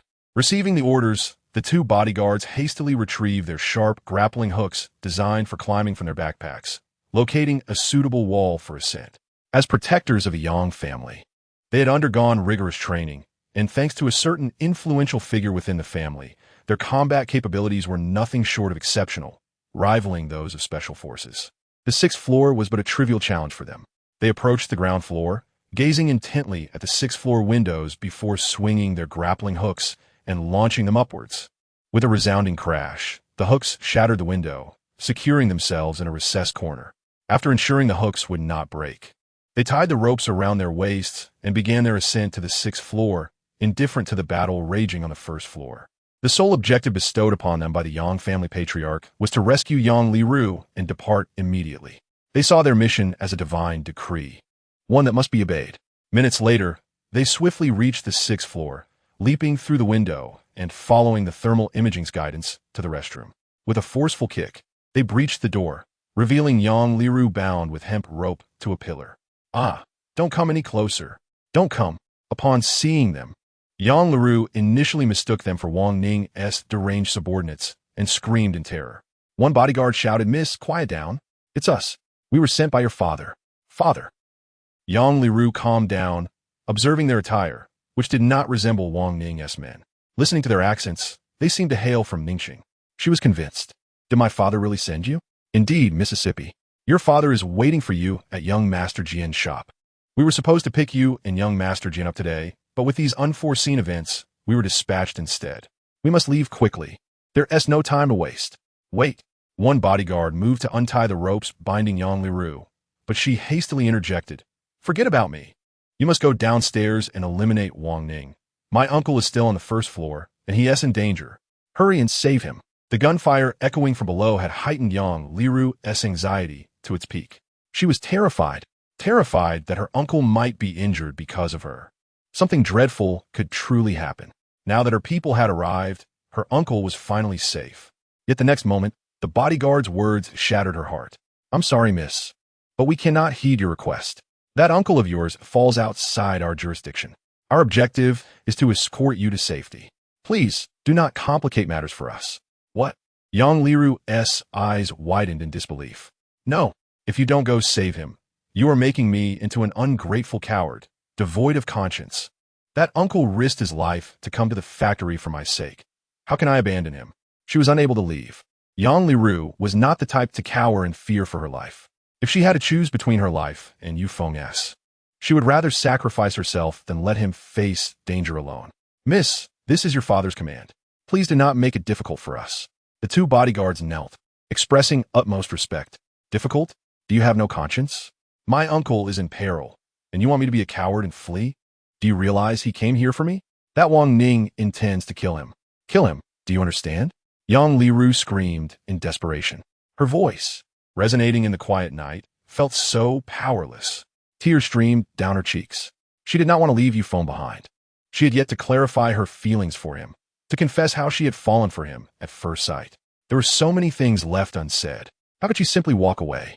Miss, please, don't make it difficult for us. Come with us. Yang Liru roared, I want to go. I want to go. If you don't save him, I want to leave. The two bodyguards exchanged glances, realizing they had no choice. One of them stood, approaching Yang Liru and bending down. Miss, I am sorry. Old 3 has to offend you. What are you doing? Yang Liru's eyes widened in alarm. In the next moment, she saw the man's hand strike her neck with force. Crack! She fainted instantly, losing all consciousness. Quick, take the young lady to the window and lower her down. Understood. Together, they severed the ropes binding Yang Liru, then carried her to the window, securing her with the rope from the grappling hook. One bodyguard carried her on his back while descending the rope, landing smoothly on the ground. The other followed suit, and together they returned to their leader. Report. We have located the young lady. Good. Let us retreat. Send a message to the patriarch. We will return to Ningxing via this route. Tonight, Jiangxing may not be peaceful. We must leave immediately. Understood. With that, a dozen individuals hurriedly departed, unnoticed, seizing the opportunity while Wang Ning's men and Yu Feng were embroiled in their frantic battle. Rescuing Yang Liru. Meanwhile, in the power supply room on the first floor, Yu Feng was drenched in blood. Chapter 74. The hypocritical coward Lin Yunan was astounded. Fueled by passion, she slammed her hands on her Uncle Zhang Shitao's desk, denouncing him and throwing down her badge. A symbol of legal authority, in his office as she resigned, determined to bring Yu Feng to justice. She yearned for him to confess his sins. In her eyes, Yu Feng was a ruthless criminal, emboldened by his own abilities, lawless and malevolent. She harbored an unyielding desire to see him utterly destroyed. As she pursued the trail to the abandoned car factory, believing she had finally traced Yu Feng's whereabouts, she thought she could fulfill her heart's desire.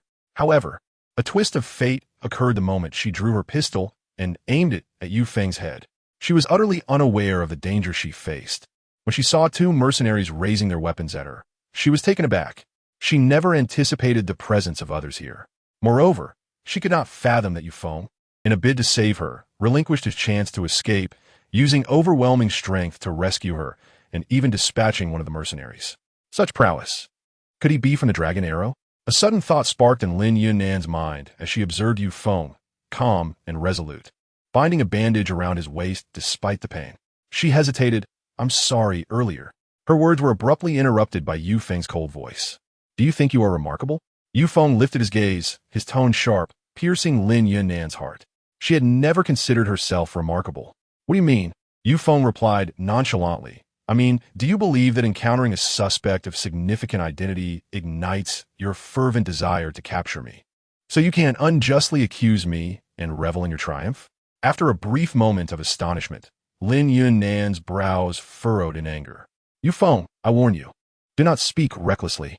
I'm not the kind of person who takes pleasure in unfounded accusations. Lin Yunnan retorted. Are you not? Yu Feng sneered coldly. The first time we met, you neglected your search for the missing Yang Li and instead pursued me. The second time, you bore hostility towards me without understanding the situation, as if you were determined to imprison me, while that Lu San Pao went unexamined by you beforehand. And the third time, oh right, there is no third time. I suspect many have advised you against pursuing me tonight, but did you heed their warnings? You donned camouflage, suggesting you have just resigned. Yet you still intend to hunt me down, convinced I am a criminal. To call you foolish would be an affront to the very term. Your professional integrity is lacking, and your judgment is flawed. Just now, you nearly placed me in peril. Had I not reacted swiftly, you would already be a corpse. Pray, tell me what sort of person you are. With those words, Yu Feng suppressed the anger swelling within him. Tears began to well in Lin Yunnan's eyes. She wished to counter, yet suddenly found herself at a loss for words. It seemed she was indeed the person Yu Feng described. Foolish, arrogant, and self-deprecating. All terms denoting negative traits seemed insufficient to encapsulate her essence. I am sorry. For the first time, Lin Yunnan uttered those words. Proud since childhood, she finally bowed her head today. She had to acknowledge that without Yu Feng, she would have perished. Never mind, the priority is to save lives. You stay here and find someone to secure this place immediately. And you? Lin Yunnan inquired. I will eliminate this pack of scum. Yu Feng clenched his pistol. Alone? One is sufficient. On the second floor, Wang Ning, Li Dao, and Wang Wu walked together. From the original group of over 10, only the 3 remained. Damn it, this kid has remarkable luck, surviving a hail of gunfire. Wang Ning spat angrily. Rest assured, he will die tonight. Li Dao's eyes were icy. He had personally brought his men, and many had fallen. He craved vengeance. Meanwhile, trailing behind them, Wang Wu remained engulfed in the dread of the recent skirmish, his heart clouded with fear akin to the ominous clouds outside. A single volley had failed to take him down. Could the 3 of them possibly succeed? He questioned his own strength, perhaps. This was a venture into certain death. But was there any retreat left? The trio descended to the first floor, preparing to head towards the power room when a shadowy figure suddenly appeared in the corridor. Quick, shoot! The 3 raised their weapons simultaneously toward the figure. Gunfire erupted in a cacophony of chaos. No one, Wang Ning exclaimed, his eyes wide, seeing no one in the corridor, not even a trace. They had been deceived. Damn, that bastard. Boss, look out there. Just as Wang Ning was about to curse, he heard hurried footsteps approaching from behind. Li Dao reacted swiftly, turning just in time, but the dark mouth of the gun was already aimed at his forehead. Not good. He pulled Wang Ning aside, crouching behind a stone table, while Wang Wu instinctively dropped to the ground, seeking the nearest cover. Bang! A bullet sliced through the air. In a race against speed, Li Dao was a moment too late. A bullet pierced his ankle, blood gushing onto the floor as he cried out in agony, veins bulging on his face. Quick! Let's go, he urged. When did this guy appear behind us? Wang Ning was still trying to comprehend the situation. Hadn't someone just flashed past in the corridor? How had Yu Feng materialized behind them? The devilish agility shattered his will to fight. Wang Wu, hearing this, quickly raised his weapon and fired at the source of the gunfire. Bang! Bang! Hurry! Li Dao struggled to rise. He refused to die here, especially not in a place that was not his homeland. Yet, as he peeked over, a bullet came flying. Bang! Yu Feng stood behind the iron bars, his gun leveled at Li Dao, calmly pulling the trigger. One shot, one kill. Like a demon in the night, he mercilessly harvested the lives of the wicked. Tonight, you shall perish. Bear witness to your suffering before you depart. The bullet tore through Li Dao's forehead, and his body stood rigidly for a moment before gradually, collapsing backwards.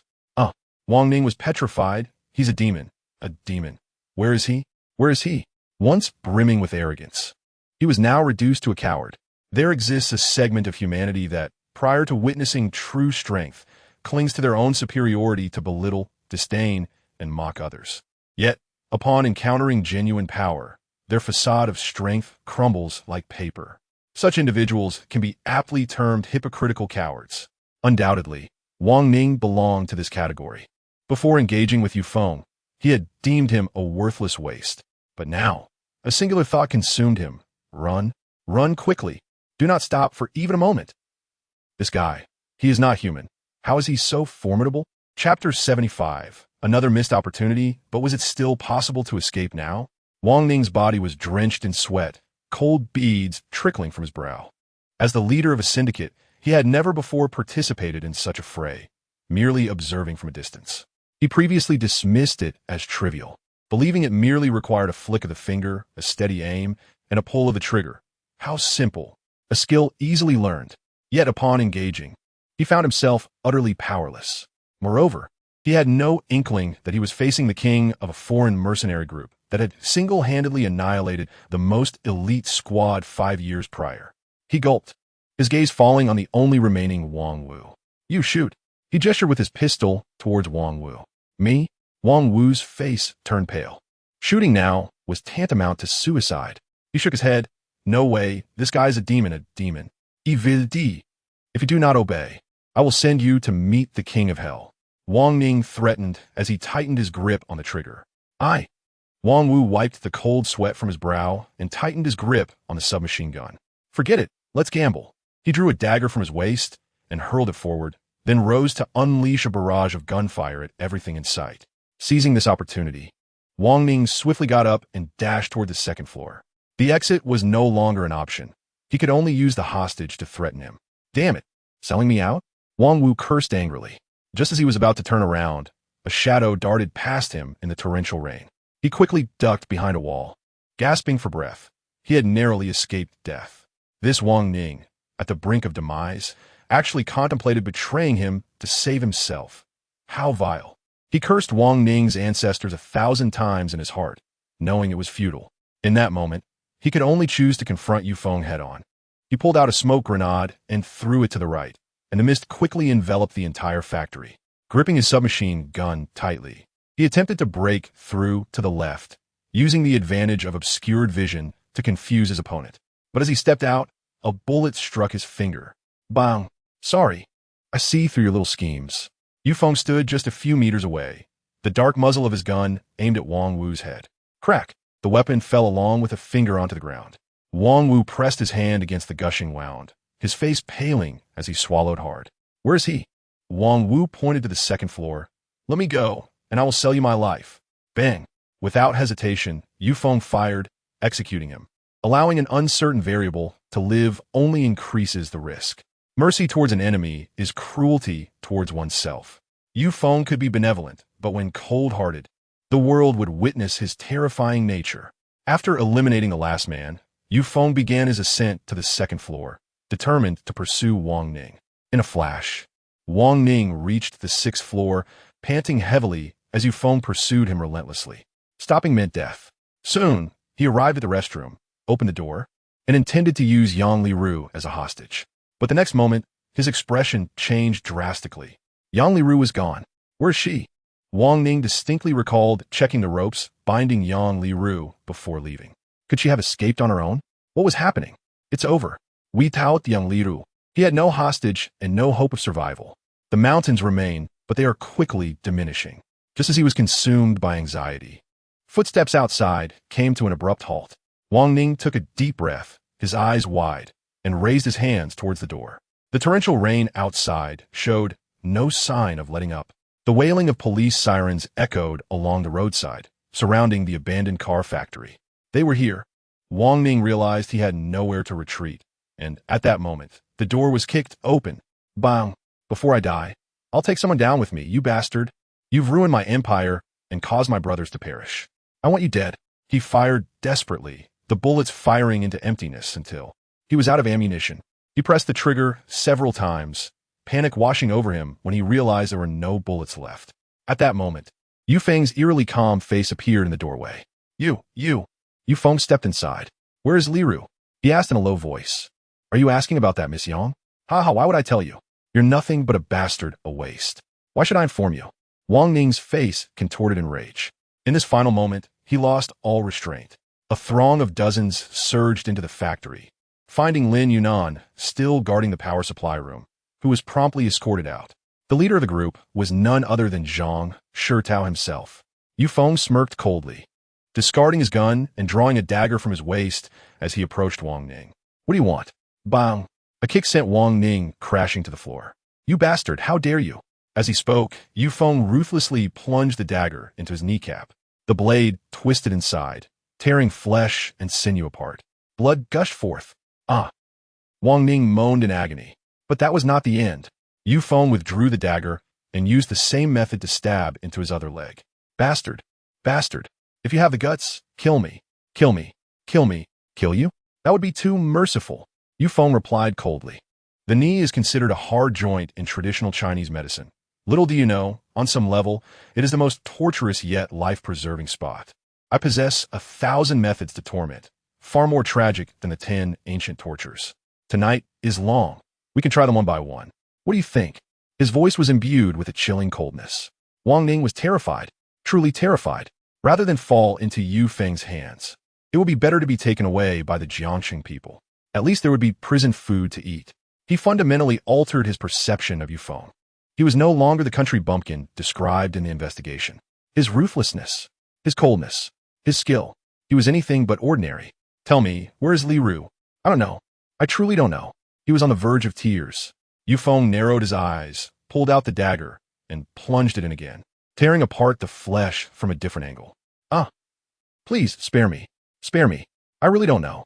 I clearly remember that when I returned. I didn't see her here. I'm not lying. You can check for yourself." Wang Ning cried out in desperation. Just then, footsteps rushed outside, and Zhang Shitao burst through the door. Upon witnessing the scene, his stomach churned. "Ugh! It's too bloody." He wiped his mouth and quickly turned to Yufeng, saying, "You must be Yufeng. Old Lu asked me to convey a message. He knows everything and will seek justice for your brother's grievances." "Have you found young Liru?" Yufeng asked urgently. "Who? Young Liru? A girl." Yufeng's tone was frantic. "No, we've searched the entire building.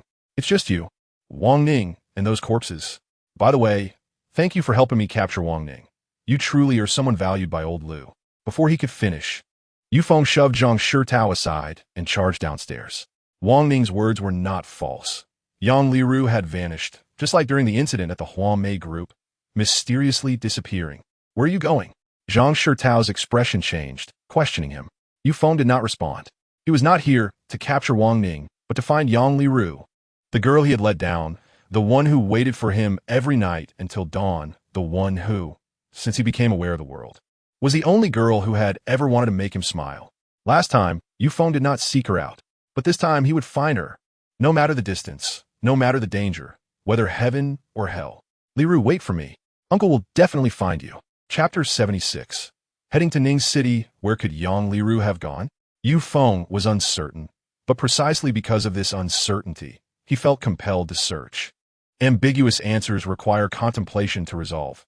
Doing nothing and remaining stagnant will not always bring fortune. Life is too short.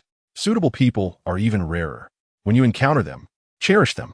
In his infancy, Yufeng was abandoned by his parents in the wilderness, powerless to change his fate. During the mission with the Wolf Fong, he failed to save Wang San amid the enemy siege, leading to Wang San sacrificing his life to give him purpose.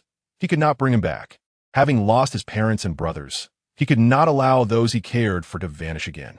Upon his departure from the factory, he sprinted back to his Audi with the speed of a 100-meter dash, returning to Jiang City in nearly the same time it took him to arrive, 20 minutes.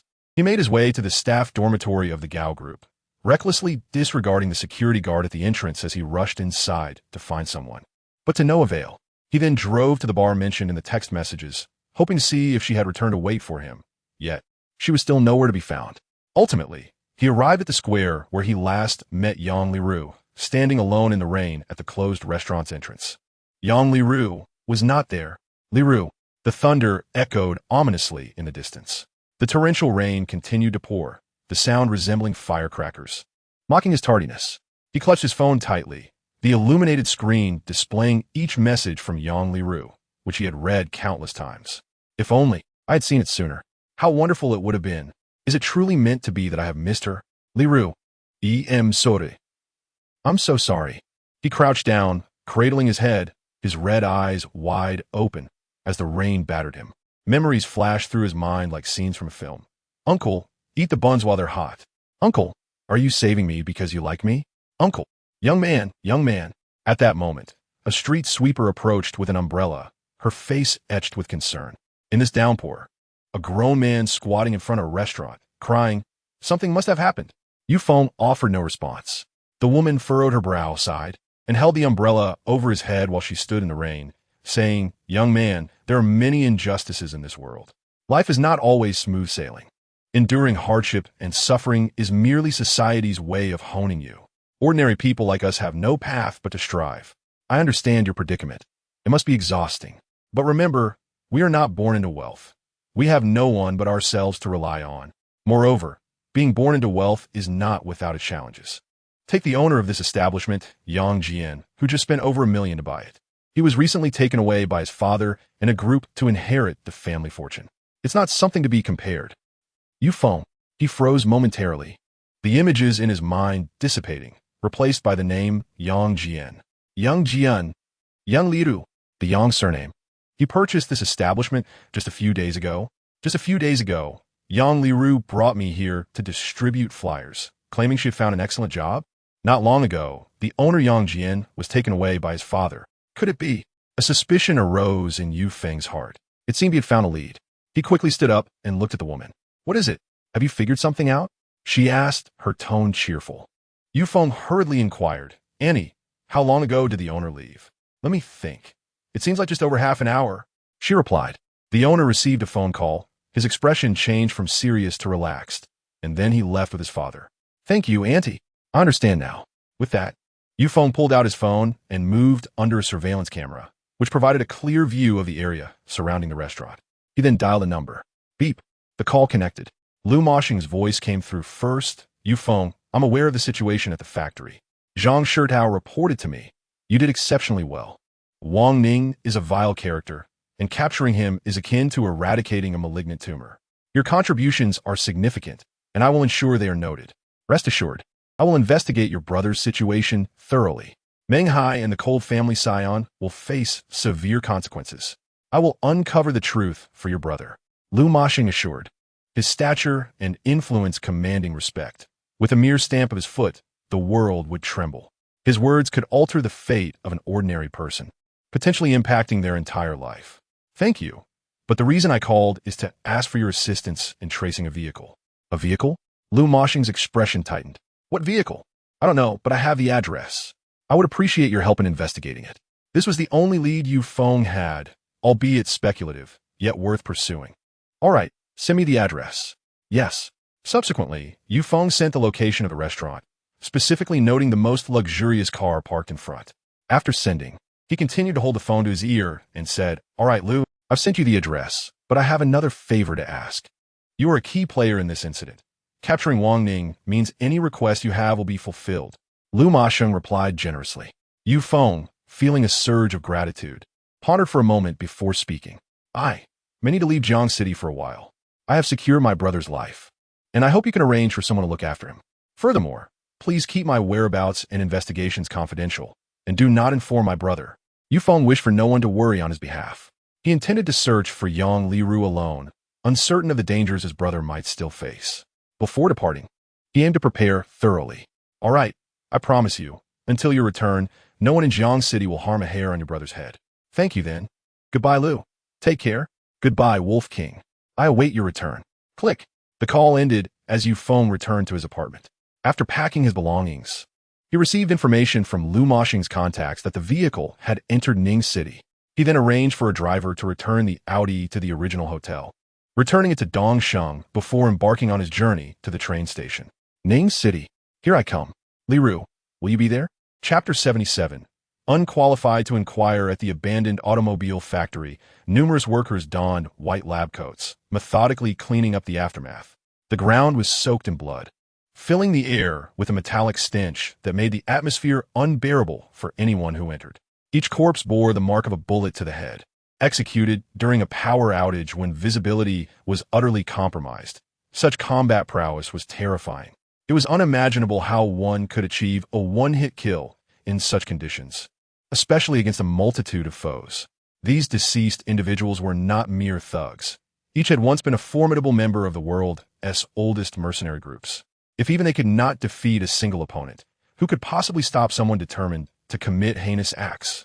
No one knew the answer, nor was there a need for one. When Yufeng entered the Wolf Tooth and pledged himself to the top-tier masters, the medical sage and the martial sage, he vowed never to be a traitor in his lifetime, to live as a Wolf Tooth member, to die as a Wolf Tooth soul, never to betray. Standing at the sixth-floor window, he gazed down at Wang Ning, whose legs lay crippled and whose knees were grotesquely torn apart, and Zhang Shitao shook his head in resignation. Had you known this would be your fate, why flee Jiang City that day? What a pity, he remarked. Wang Ning remained conscious, fully aware, as Yufeng had stated. The agony of witnessing his own blood flow was the most brutal suffering imaginable. Yufeng's cold expression was forever imprinted in Wang Ning's mind. Given another chance, he would never have come to Jiang City. He clenched his fists, glaring at Zhang Shitao. For what you just said, this fellow seems to possess an extraordinary identity. Zhang Shitao's face instantly reflected reverence. As a figure of considerable authority in Jiang City, he possessed information that surpassed that of many prominent families. Moreover, after receiving old Lu's instructions, he could almost deduce Yufeng's true identity. Following the conclusion of today's battle, he had confirmed that the protagonist of the incident that had once infuriated old Lu to the point of retirement was none other than the Wolf King. He was certainly not an ordinary individual. Initially, I had thought that after your escape from Ning City, you would vanish completely. I never expected you to return to seek him out, which is tantamount to courting death. Zhang Shitao remarked indifferently. Wang Ning clenched his fists. My subordinate mentioned before his demise that he might hail from Long. Jian, is that true? Why should I disclose that to you? Zhang Shitao retorted, lifting his chin defiantly. Huh. Wang Ning scoffed softly. At the very least, allow me to die with clarity. After all, I was once a hero in my own right. It galls me to think I might perish at the hands of some rural upstart. Thus, it all makes sense now.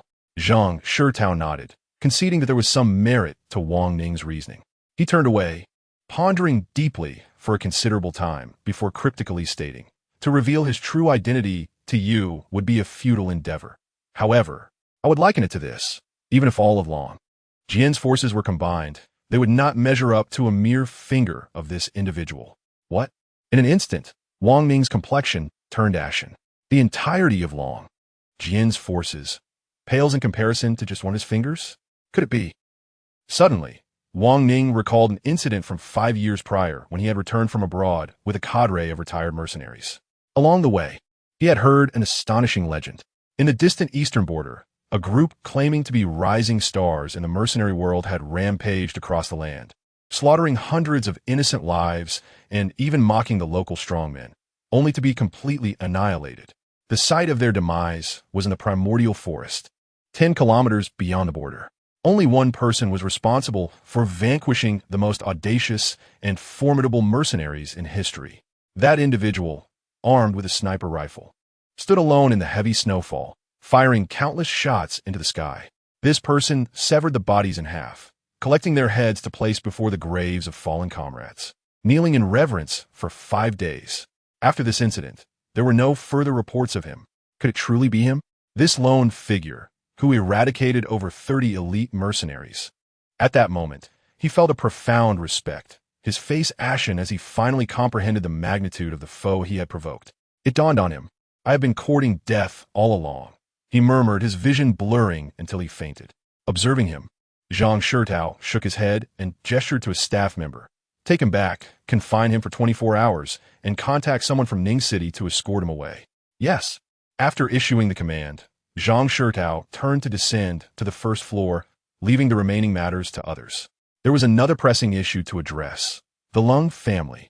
Although Lung Chun had been detained, the Lung family's influence should not be underestimated. Just as he reached the entrance, 10 young men clad in black suits and sunglasses, exuding en intimidating aura, approached. The fleet of jeeps behind them bore the license plates of the capital. An eagle came to a halt before Zhang Shitao. Who are you? Zhang Shitao inquired gravely. The eagle reached into his coat, producing an identification card. What? Zhang Shitao's face drained of color, nearly reeling back as cold sweat broke out. The Intelligence Bureau. Commanding various intelligence organizations, the Intelligence Bureau is known for its global clandestine operations, dubbed the School of Espionage. No, wait. Is the Intelligence Bureau not solely under the management of the G family? Could it be that the call he received earlier from the capital was from someone sent by the G family? What brings you here? Zhang Shitao managed to suppress his shock and asked, "Where is Yufeng?" The eagle demanded, having trailed him here, but harsh weather had hindered their progress, resulting in a considerable delay. By the time they arrived, the battle had already concluded. Zhang Shitao hesitated. "Do you have business with him? Just tell me where he is." The eagle's patience was wearing thin. He was anxious. The elder of the G family was equally anxious. If the comatose Mr. Nan were to awaken and discover that his only son was still alive, his urgency would surpass that of anyone else. Zhang Shitao, despite the eagle's authoritative identity, refrained from revealing Yu Feng's whereabouts, especially after receiving old Lu's call just moments before. He shook his head. "Apologies, but I have been instructed not to disclose that information." "Who issued that instruction?" The eagle narrowed his eyes. "That individual is beyond your jurisdiction to inquire about. None of us have the right." The eagle's demeanor shifted to one of wariness. An individual whom even the G family's intelligence bureau could not question must be of extraordinary stature. Could it be? "What do we do now, Mr. Eagle?" a bodyguard inquired. After deliberation, the eagle turned and said, "Let's return and report this to the elder, and also assign someone to investigate the circumstances surrounding Prince Sun over the past decade. We need results in the shortest possible time." Yes. Chapter 78. You are dismissed. The news of Yufeng, the younger brother of Yushan, the son-in-law of the third-rate Gao family in Jiang City, causing chaos at the banquet hosted by the venerable elder of the Dong family by breaking both legs and arms of the Lung family's young master, as well as nearly killing the branch manager of the first bank, Meng Hai, spread throughout the upper echelons in just 1 hour. In an instant, nearly everyone was condemning Yu Feng's foolishness, as causing a ruckus at the Dong family's banquet was akin to courting death. Everyone understood that once the young master of the Dong family recovered, he would inevitably inherit the position of heir, stepping into a core role and gradually assuming control of the Dong family's business and resources. The banquet coincided with the day the young master announced his succession, disrupting the proceedings, regardless of the identities of the Lung family's young master and Meng Hai, was a blatant affront to the Dong family. No one believed Yufeng would survive this incident. Even the Gao family would face repercussions. Yet, alongside these revelations, certain information seemed deliberately concealed from dissemination. For instance, the fact that Yufeng single-handedly eliminated 8 mercenaries and captured Wang Ning, or that Yufeng was the very individual who healed the young master's legs. Moreover, Yufeng's true identity. That evening, all attendees at the banquet were warned by the elder of the Dong family not to disclose Yufeng's connection as Dongsheng's benefactor. Even Dongsheng himself was forbidden from revealing any information about Yufeng. Everyone was bewildered by why the elder would issue such a directive. Dongsheng was perplexed. Meng Hai was equally confused. Gao Yushuang was utterly baffled. At 7 o'clock that evening, after everyone had signed a confidentiality agreement, they dispersed. Meng Hai sat in his car, the image of Yufeng as a ruthless killer lingering in his mind, refusing to dissipate. In the vast heavens, there are deities. Those who perpetrate evil shall face punishment. He repeated, his voice trembling. Deities? Punishment? He clenched his fists, his fingers creaking. Who do you think you are? Do you believe you can act as judge? Do you think that possessing strength allows you to break my son's legs?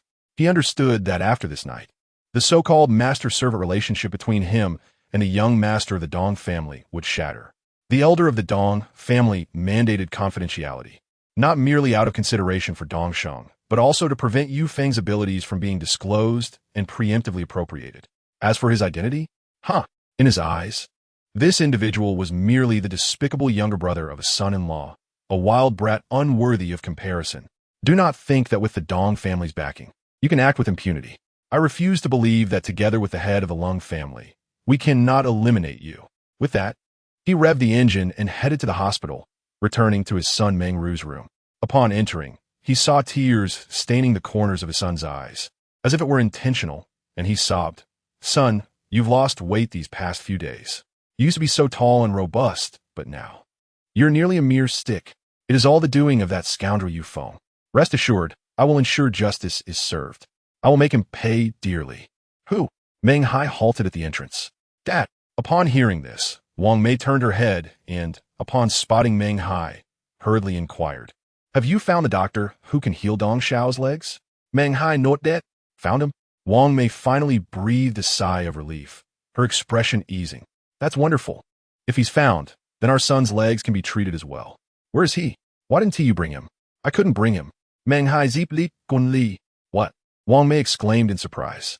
Why? Didn't you say you found him? How could you not bring him? Are you jesting with me? Do you know who he is? Meng Hai gao de. Who? You Feng. In an instant, the atmosphere in the room became stifling, chilling to the core. You Feng. It is he? Wang Mei's eyes glazed over, while Meng Ru's spirit dwindled, her face reflecting disappointment. Is this a cruel jest from fate? Or is it true that only the one who tied the knot can untie it? The very person who caused Meng Ru's legs to be broken is Yu Feng, yet he is also the sole individual capable of restoring them. Is this a cruel joke? Why? This Yu Feng. Is heaven truly intent on making us cross paths with him? Wang Mei roared, her fury igniting. Dad, what should we do? Meng Ru's sorrowful gaze fell upon him. Am I destined to live with these legs forever broken? I don't know. Meng Hai lowered his head. Suddenly, Meng Ru's eyes turned fierce. Dad, since this Yu Feng is our adversary, if I cannot recover, then he should not expect to live in peace either. Let it die. I beg you, find someone to run him over, along with that Yushan and the Gao family scoundrels. Let them pay for my legs with their lives. Yes, if I cannot recover, then he should not expect to live well either. Since we are in such dire straits, we may as well ensure Yu Feng meets the same fate. Wang Mei nodded in agreement, her expression twisted with rage. Let him die, no matter the cost. Even if he is the savior of the Dong family heir. So what? Kill him. Have someone take him out. Stealthily, who would know? Indeed, Dad, they echoed, both resolute in their desire for Yu Feng's demise. Yes, Meng Hai too yearned for this. He understood that the heir of the Lung family, whose legs and arms had been broken, was currently in surgery with the head of the Lung family present. Alone, he was insufficient. He must work alongside the Lung family head to eliminate Yu Feng. I understand. With that, Meng Hai turned to leave, but just then, a phone call rang out from a distance. Hello. He held his phone to his ear. Speak quickly. I have no time to waste. It's Li Run, the chairman. Instantly, Meng Hai's tone shifted to one of servility. Chairman, I didn't realize it was you. My apologies truly. You Meng Hai have quite the arrogance. Not even a moment's delay can be tolerated. No wonder you have committed such absurdities. A chill ran down Meng Hai's spine. The chairman, who had always been supportive of him, was speaking in an unfamiliar tone. Chairman, there is no need for you to speak. I'm merely informing you of the board's decision after our meeting.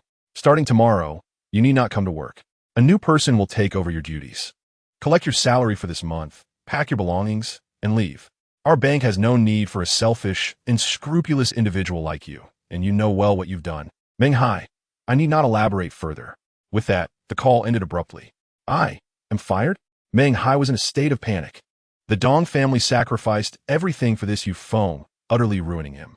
Yu Feng, I, Meng Hai, shall not let this go. Chapter 79. Your husband is fine. Simultaneously, in that very moment, the enraged head of the Lung family, Lung Feng, let out a roar. He stood on the balcony of Lung Chen's villa, the empty house eerily silent, as if the days to come would continue in this desolate manner. Perhaps it truly would. After Zhang Shirtao dispatched people to monitor Lung Chen's situation around the clock, several serious charges, along with compelling evidence, were laid before him. It was a recording, captured by a special camera at the entrance of room 502. The poisoning and attempted murder of Gao family's son-in-law, Yushan, along with an attempt to frame Yu Feng. Prior to this, he had used the same slow-acting poison on Gao family's young miss, Gao Yuruo, a mere child yet to mature. 3 charges that could condemn Lung Chun to a life in prison. But he was furious. Lung Feng narrowed his eyes, the cigar in his mouth burning down to its last segment, releasing a pungent smoke that gradually dissipated into the air. He extinguished the cigar. So, that bastard Yu Feng is now aware of your grievances. You should have informed me sooner. I have 1,000 ways to deal with such a brute who resorts to violence. Why must you involve yourself and complicate matters? Rest assured, since you have lost your legs and arms, in your future, I will ensure they do not fare well either. I will make a third-rate family pay for your suffering. With that, he decisively made a phone call. Half an hour later, all the heads of the Lung family subsidiary businesses responsible for raw stone imports and exports were roused from their slumber in the dead of night and summoned to the villa. The Gao family, being in the jewelry business, particularly relied on jade as their main economic source. Gao Yiruo's previous refusal of Lung Chen's advances in favor of a partnership with the Lung family was due to the latter's resources in raw stones. Once the Lung family's resources were secured, the Gao family would no longer need to spend exorbitantly importing jade materials from abroad, saving them tens of millions. This was the reason why, from an outsider's perspective, Gao Yiruo and Lung Chen appear to share an inexplicable relationship. However, with Lung Chen's downfall, the Gao family would likely be the first to suffer repercussions from Yu Feng's impulsiveness tonight. On the first floor of the villa, the general manager responsible for the Lung family's raw stone resources sat solemnly on the sofa.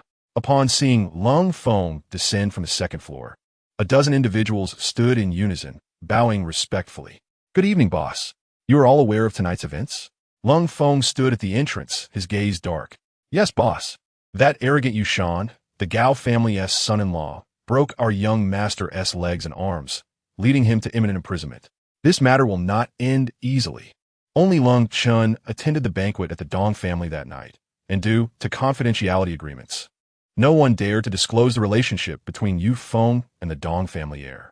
Thus, this group remained unaware that the savior the Dong family was desperately seeking was, in fact, Yu Feng. In their eyes, Yu Feng was merely a foolish brute who resolved issues through violence, a penniless country boy without power or influence. Indeed, this cannot be allowed to stand. Our young master has lost his future, and those two scoundrels must pay a heavy toll. Lung Feng nodded. Yushan's fate is uncertain, and Zhang Shidao has dispatched many to watch over him. For now, we cannot touch him. As for Yu Feng, his whereabouts remain unknown. But I have heard that Zhang Shidao sent people to pursue him, so we should have news soon. As long as he remains in Jiang City, I possess the means to ensure his silent demise. However, for now, we must first reclaim some interest. Speak, my boss. What do you wish for us to do? Everyone, prepare yourselves. Inform the necessary parties to immediately terminate all collaborations between the Lung family and the Gao group. That Yu Feng was brought here by the Gao family. My son has fallen into this predicament because of her, Gao Yushuang. Do they think they can sever ties so easily? Absolutely not. With that, Lung Feng continued issuing commands. Furthermore, Old Han, notify the overseas jewelry companies with which we share close ties to remove all Gao family jewelry from their listings and terminate our contracts. Yes, boss. Old Yu, present, boss. Reach out to those foreign mining tycoons collaborating with the Gao family and deliver a message. Within a day, if they do not dissolve their partnerships with the Gao family, the Lung family, along with all its resources, will exert relentless pressure upon them until they are wholly consumed. Let them discern the gravity of their choices. Yes, boss. Within mere minutes, a series of commands were dispatched. If one were to inquire about the disparity between a third-tier family and a second-tier family, the answer would undoubtedly be resources. Resources dictate status. Resources determine wealth. Resources forge the future of a family. Should a second-tier family decide to suppress a third-tier family, they confront not merely an individual family, but a vast commercial resource. Half an hour after the orders were issued, the jade industry erupted into turmoil at 8 o'clock in the evening. Almost simultaneously, all renowned foreign mining owners announced the termination of their collaborations with the Gao family. In addition, prestigious jewelry boutiques across various regions released statements severing ties with the Gao family and withdrawing all Gao jewelry from their displays, pledging to cease all cooperation henceforth. The emergence of these two announcements sent ripples throughout the community. At this juncture, perceptive individuals began to connect the dots to the events that transpired at the Dong family banquet earlier that day. They reached a conclusion. The Gao family would pay a heavy price for Yu Feng's actions against the Long Chen today. Meanwhile, Gao Yushuang was drenched in rain. Making her way home, she had not driven, as the events of the day had left her profoundly shaken. The demeanor of the esteemed Dong family heir, Yu Feng, and his judge-like stance were starkly different from the man who had just been released from prison. Moreover, there was the news regarding Yushan. Had he truly been poisoned? If not, why would Yu Feng have made such a scene at the banquet? Gao Yushuang lifted her gaze and, almost unconsciously, found herself at Jiang City's first hospital. In the next moment, she rushed inside, heading toward Yushan's ward. However, Upon reaching the 6th floor, she was met with a group of uniformed personnel guarding the entrance. "Halt! Who are you?" a young man demanded, his eyes wide with scrutiny. I am Yushan's wife. How is he? Is he all right? Has that scoundrel from the Lung family really poisoned him? Please, tell me the truth." Gao Yushuang shouted, her face flushed with anxiety. The two staff members exchanged glances. "You must be Gao Yushuang. You may enter. Your husband is fine." Thankfully, his brother acted swiftly to save him, or it could have been disastrous. "He's all right." As soon as the words left her lips, Gao Yushuang dashed into the ward. Tears streamed down her cheeks, soaking the sides of her face. She approached the bed, scrutinizing Yushan's gaunt features. The staff outside exchanged understanding glances and discreetly closed the door, granting them privacy. Yushan remained unconscious as Gao Yushuang sat beside him, gently stroking his face. Memories of their past began to wash over her. She laughed and cried, reflecting on the sacrifices Yushan had made for her, feeling both touched and amused. Yet, amidst her laughter, a wave of guilt washed over her. Lowering her head, she murmured, "I'm sorry. Yushan, these years have truly been a trial for you. I never intended for this to happen. I merely wanted you to feel more confident. There is nothing between Lung Chun and me. I was merely using him. Please don't misunderstand. I do not wish to divorce you, truly. Those words I spoke about your brother at the company were indeed excessive, but I believed he was at fault. Only after today did I realize it was I who was mistaken. I should not have treated him as a scoundrel when he first came, striking him without an apology, nor should I have misjudged him at Ruoro's birthday banquet or uttered such words. I am sorry. Your brother is a good person. He is not a scoundrel, Yushan. Can you hear me?" At that moment, Gao Yushuang wept openly, shattering the pride she had clung to for so long. It was only when Yufeng, seeking justice for Yushan, confronted the Dong family that she realized how foolish she had been. The very person she had deemed a scoundrel, Yufeng, had saved their daughter Ruoro twice. Yet she had not even offered a simple thank you. Yufeng had stood up for justice, yet she had condemned him based on mere rumors and plotted against him. Additionally, she had fallen prey to Lung Chun's slander at the Dong banquet, striking Yufeng twice. And what had Yufeng done? He had repaid malice with kindness, refraining from retaliating against her. He sought justice for Yushan in his own way. In contrast, she was merely a self-righteous, prideful, and foolish woman. She truly recognized her mistakes. Just as her words hung in the air, Yushan's hand stirred slightly. Then, the sound of a tempestuous storm filled his ears. He awoke. He had heard his wife Gao Yushuang's words, and in that moment, a faint smile graced his lips, a genuine expression of joy illuminating his face. "Wife." Gao Yushuang's eyes widened in astonishment as she stared at Yushan, a mix of joy and longing flooding her heart. "I told you, my brother is a good person, right?" Yushan summoned the last of his strength to give a thumbs up to Gao Yushuang. She nodded vigorously, wiping her tears as she did so. She did not refute him, only continued to nod. Soon after, the hospital's doctors received the news and rushed into the ward to conduct a thorough examination of Yushan. This was yet another miracle following Dongsheng's recovery. At 10 o'clock that night, at Jiang City Airport, all flights bound for other locales were halted due to a phone call from the capital, resulting in delayed departures. Dozens of airplanes were lined up neatly at the boarding gates, motionless. Outside the airport, all roads within a 3-kilometer radius were barricaded, completely sealed off. Apart from 5 luxurious Lincoln stretch limousines, no private vehicles were permitted entry. Half an hour later, upon hearing the news, prominent figures from all sectors of Jiang City rushed to the airport, barely taking the time to dress, sending cars to escort them. Upon reaching the barricades 3 kilometers away, they disembarked and proceeded on foot, determined to reach the airport, even if it meant crawling. For the esteemed elder was arriving. All ordinary citizens present at the airport gasped in astonishment at the sight. "Is a significant figure visiting today?" they whispered, witnessing these influential figures, usually seen only on television, arriving in person and on foot. "Who knows? Keep your voice down. Did you see the soldiers downstairs? This visitor is certainly no ordinary individual. Indeed, such a grand spectacle surely indicates something remarkable." An hour later, a private jet from the capital descended gracefully upon the airport, resembling an eagle in flight. Soon, an elderly man clad in a Zhongshan suit, exuding an aura of authority, emerged from a special passage at the airport, flanked by a group of well-dressed bodyguards. As he stepped out, prominent figures on either side tightly confined by railings, bowed their hands in greeting. Long live Elder G. The esteemed elder of the G family has personally arrived. 10 minutes later, in a luxurious extended Lincoln limousine, Elder G sat on a leather sofa, his expression stern as he fixed his gaze upon Elder Dong. Despite his high status as the head of a prominent family in Jiangcheng, in Elder G's presence, he felt as insignificant as an ant, scarcely daring to breathe. After listening to the reports from Ing, Elder G narrowed his eyes. So, the orders I issued appear to you as mere trifles? Is that so sure? You allowed my family's only grandson to be lured away by a group of dangerous individuals? Boom! His terse statement was laden with the invisible pressure of authority. Elder Dong's face turned pale, and goosebumps prickled his skin as if he were engulfed in flames. Elder G, I'm truly sorry. I never anticipated that the young man who disrupted the banquet was your grandson.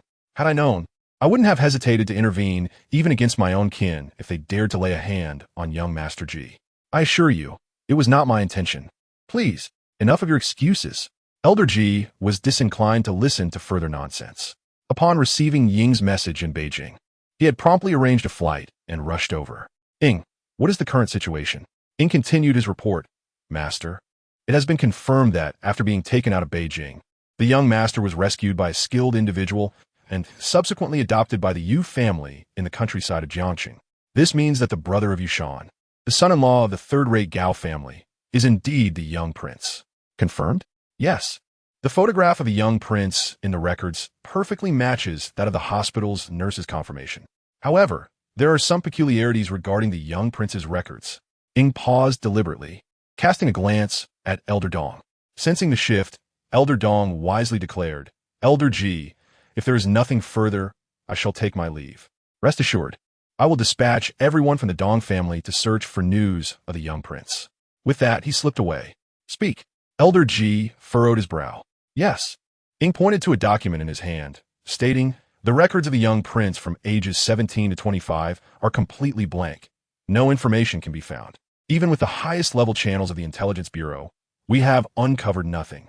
I suspect the young prince may have been involved with Long Arrow. What? Long Arrow? Chapter 81. He is my grandson. The name Long Arrow resonated with formidable reputation. Elder G's expression grew grave, then suddenly erupted into laughter. It is no wonder that he, bearing the bloodline of the G family, has entered Long Arrow. The offspring of the elite families in Beijing are but ants in comparison. He understood well the caliber of individuals associated with Long Arrow. To speak candidly, it would be a challenge to find even one in a million Yus worthy of entering Long Arrow. It harbored exceptional talents from various fields, geniuses in computing, espionage, and other unique domains, all of whom were shrouded in absolute secrecy. Even the Intelligence Bureau did not possess the authority to access their records. Thus, acquiring information on Yu Feng over the years would prove exceedingly difficult. After a moment of contemplation, Elder G inquired, since we lack the authorization to access the records, let's forego that pursuit. We need only to ascertain that he is my grandson. What lies ahead? Ing replied, when we traced the abandoned auto factory, the young prince had already eliminated the majority of the foreign mercenaries, leaving only Wang Ning, who was left crippled.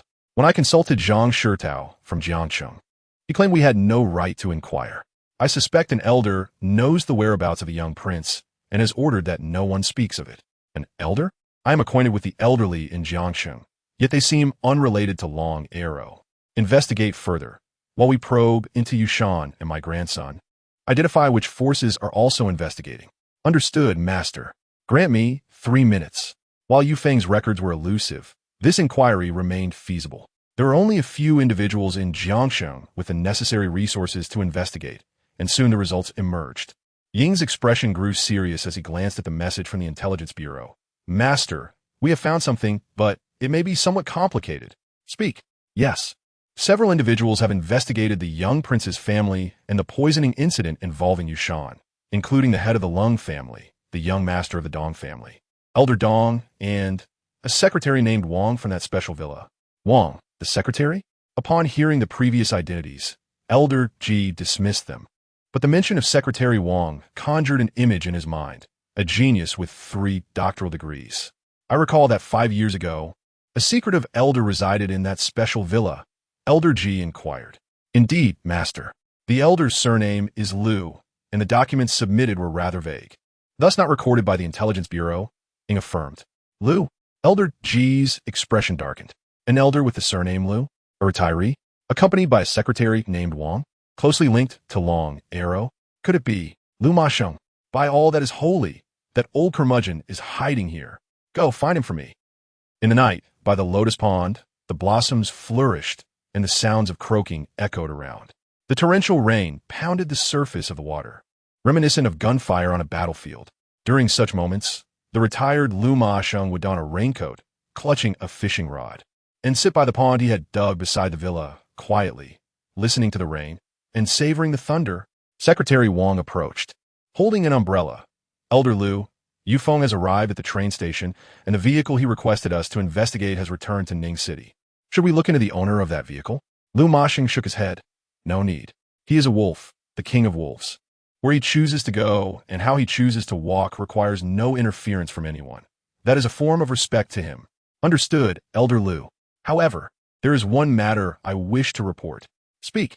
Secretary Wang's tone grew grave. Tonight, alongside our investigation into the poisoning of Yushan, the Intelligence Bureau in Beijing is also conducting an investigation, and the individuals involved belong to the Bureau's core team. Their identities are not simple. The Intelligence Bureau? The Ji family. Liu Masheng immediately connected the dots to the prominent family currently at its zenith. What business does the Ji family have in investigating him?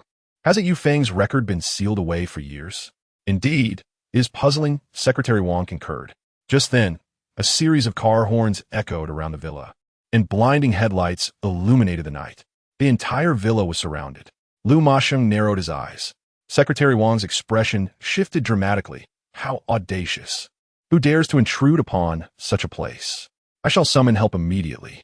With that, she swiftly approached the villa's entrance, but upon opening the door, she was met by an elderly man in a Zhongshan suit, hands clasped behind his back, standing at the threshold. The stooped posture, the commanding presence. That aura of authority without anger, and that familiar visage. Elder Ji. Secretary Wang gasped slightly, stepping back. Indeed, it is you. It seems. That old rascal Liu Masheng has been hiding here. Go, summon him for me. 5 years without a word is one thing. But why has he hindered my search for Yufeng? Elder Ji, exasperated, pointed at Secretary Wang, scolding him. Secretary Wang promptly shut the door. I shall go at once. With that, he returned to Liu Masheng's side. Elder Liu, Elder Ji has arrived. He is here. Liu Masheng's gaze was intensely fixed on the fishing hook. No matter how deeply it is concealed, it ultimately must rise to the surface. The fish is hooked. With a swift motion, he pulled up the fishing rod, and a golden carp leaped lively into the air. He coldly responded with a single word. In a time long past, he shared a bond of life and death with the old master of the Ji family, their relationship as deep as the ocean, akin to that of brothers. Yet, 5 years ago, after Liu Masheng made a decision, the old man was so enraged that he retired without a word, severing all ties, leading to a 5-year separation between them. The reason for this estrangement was Liu Masheng's desire to avoid facing the old man's wrath for disregarding their brotherhood by retiring without inviting him along. Ultimately, it boiled down to pride. Secretary Wang found himself in a difficult position, with no choice but to convey the message to the old Master Ji. What? Not meeting? The old Master Ji erupted in fury. This old curmudgeon hides away in silence and dares to refuse me? Does he not consider me a brother? I shall go find him. Ji, don't. Secretary Wang attempted to intervene, but the old Master Ji was resolute, pushing him aside and striding towards the pond, heedless of the rain soaking those behind him. Upon reaching the pond's edge, he saw Liu Masheng leisurely engaged in fishing and approached him with a swift kick. Slap. Old curmudgeon, why do you refuse to see me? Is hiding a game for someone your age? The old Master Ji exclaimed in exasperation. Liu Masheng innocently shrugged. You come here with such a fierce demeanor, bringing a whole entourage, and even sending people to investigate my associates. How could I possibly see you? Your people? The old Master Ji glared fiercely. Your people? Do you know what you are delaying? Liu Masheng scoffed. I am protecting his safety. He is my associate. Though I know not what you intend to investigate. You old curmudgeon. That Yufeng is not your associate. He is my grandson. Liu Masheng's eyes widened in shock. Chapter 82. Expelled from the Gao family. As he exited the villa, it was already midnight. The old Master Ji received only one piece of information. Yufeng has gone to Ning City. As for the rest, he refrained from speaking, for it was a matter of utmost secrecy. The old Master Ji understood the complicated emotions behind this, having predicted that over the past 20 years, Yufeng may have entered the ranks of Longjian, or even that organization regarded as the taboo of mercenaries. Matters of such gravity were beyond the old Master Ji's reach. Standing in the torrential rain, he gazed into the darkness, his expression tinged with melancholy. After all his efforts to locate his grandson, mobilizing all the resources of the Ji family, he had missed the opportunity to catch up with him. Was it fate? He inhaled deeply. An eagle from the secretive division stepped forward. Patriarch, I will dispatch someone to Ning City immediately. The old Master Ji sighed. Go ahead. But how will you find him without a clue? Shall we turn Ning City upside down? First, ascertain the identity of the person my grandson risked his life to save tonight. Also, is Old Yang close to being discharged? Yes.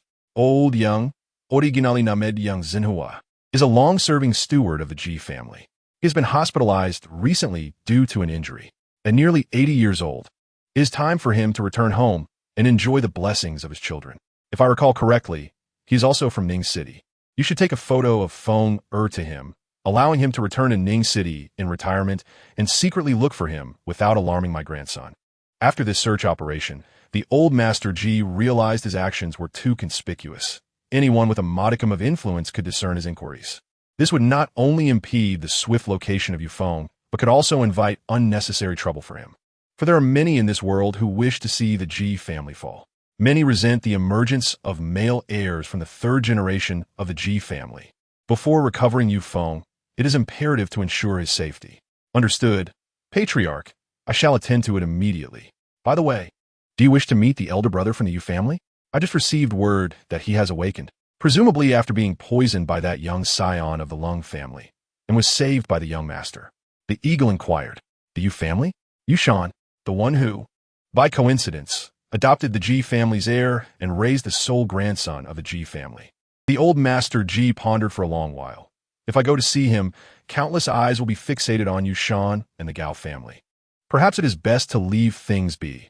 I trust my grandson has made the necessary arrangements before departing. Let us go. Yes, Patriarch. The night passed quietly in a tranquil atmosphere. Two outsiders, Yufeng, who appeared destined for death, had vanished under the dubious concealment of certain forces.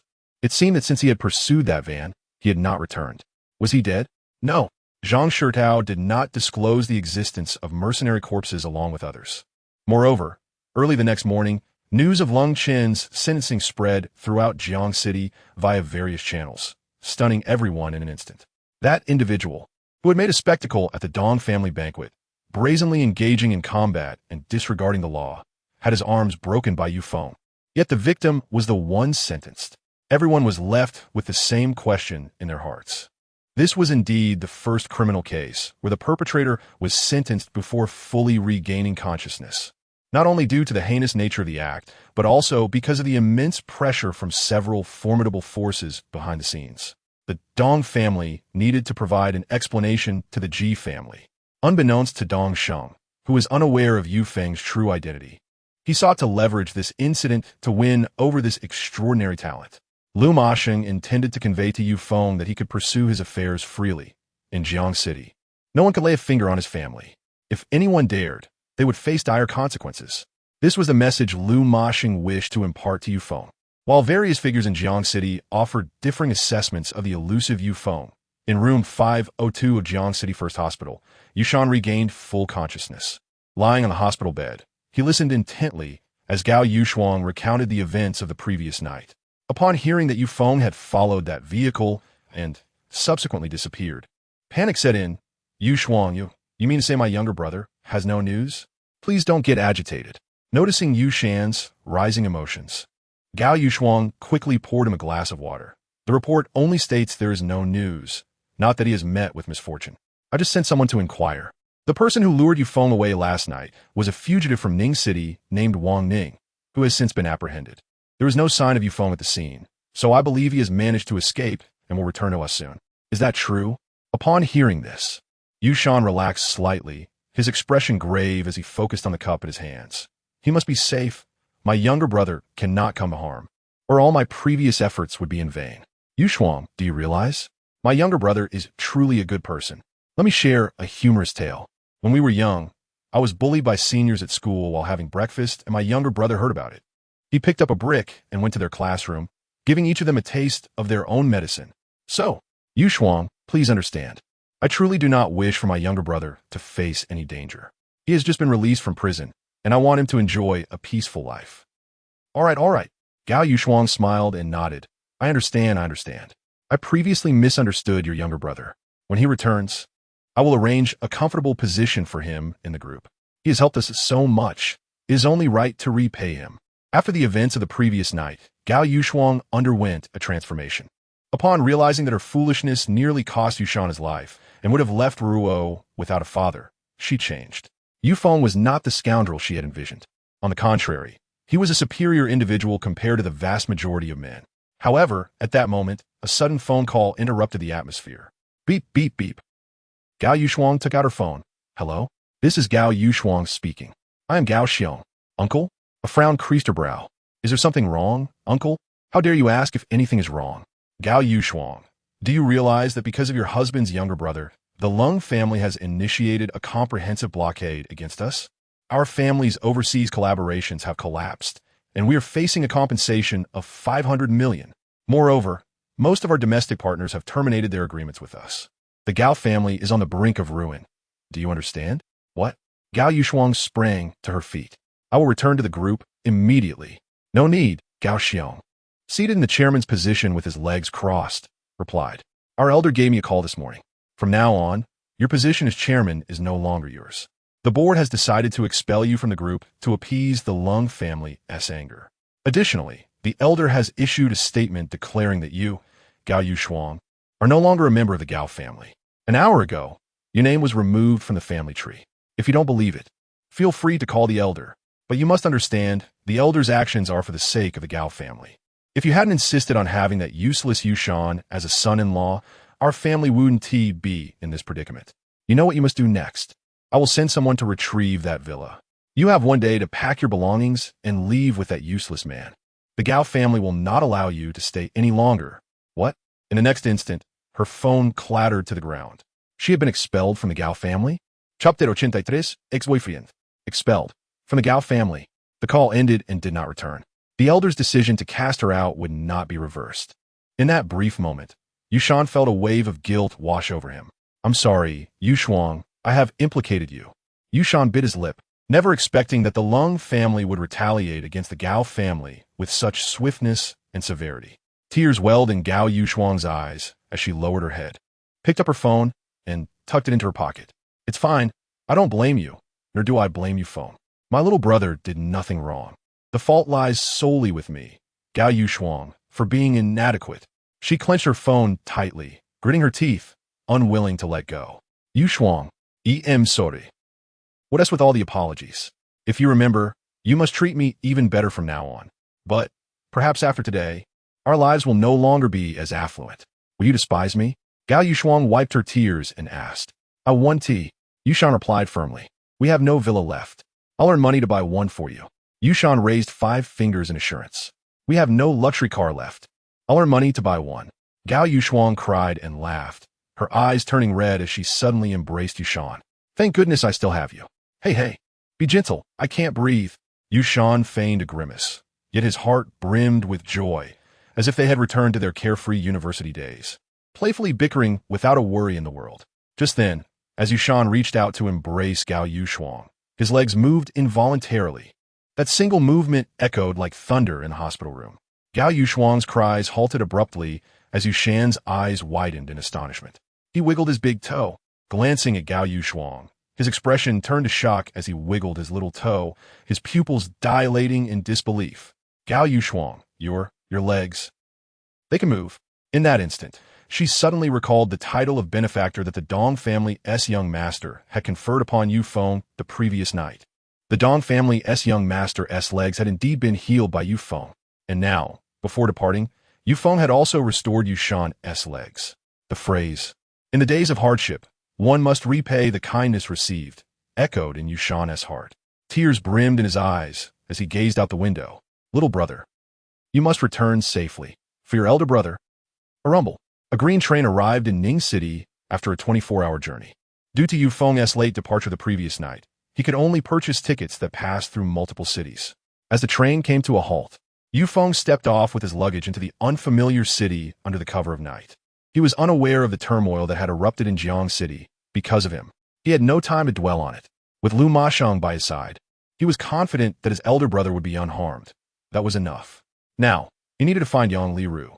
But in this vast sea of people, locating one individual was no easy task. Yufeng grew anxious. Never mind.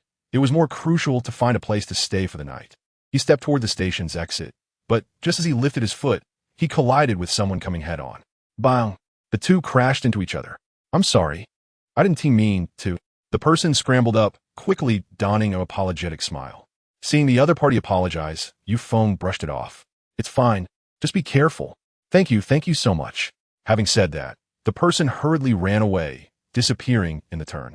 Yufeng didn't think much of it and headed for the exit. It was still raining outside. He'd better hail a taxi. As he reached into his pocket, intending to pull out his phone, he suddenly realized his pocket was empty. His phone had been stolen. Along with the phone, his wallet containing 100,000 yuan had vanished as well. What a disaster. It must have been that person from earlier. Yufeng's mind immediately conjured the image of the person who had bumped into him. Damn, he had encountered a pickpocket. He quickened his pace, retracing his steps to search every exit, but the outcome was disappointing. The thief had escaped. Damn it, my wallet is gone, my phone is gone. That night, Yufeng found himself at a complete loss. He clenched his fists, and just as he felt like a headless fly without direction, a voice suddenly called out from behind. Yufeng. Yufeng's expression tightened at the familiar voice. He turned around.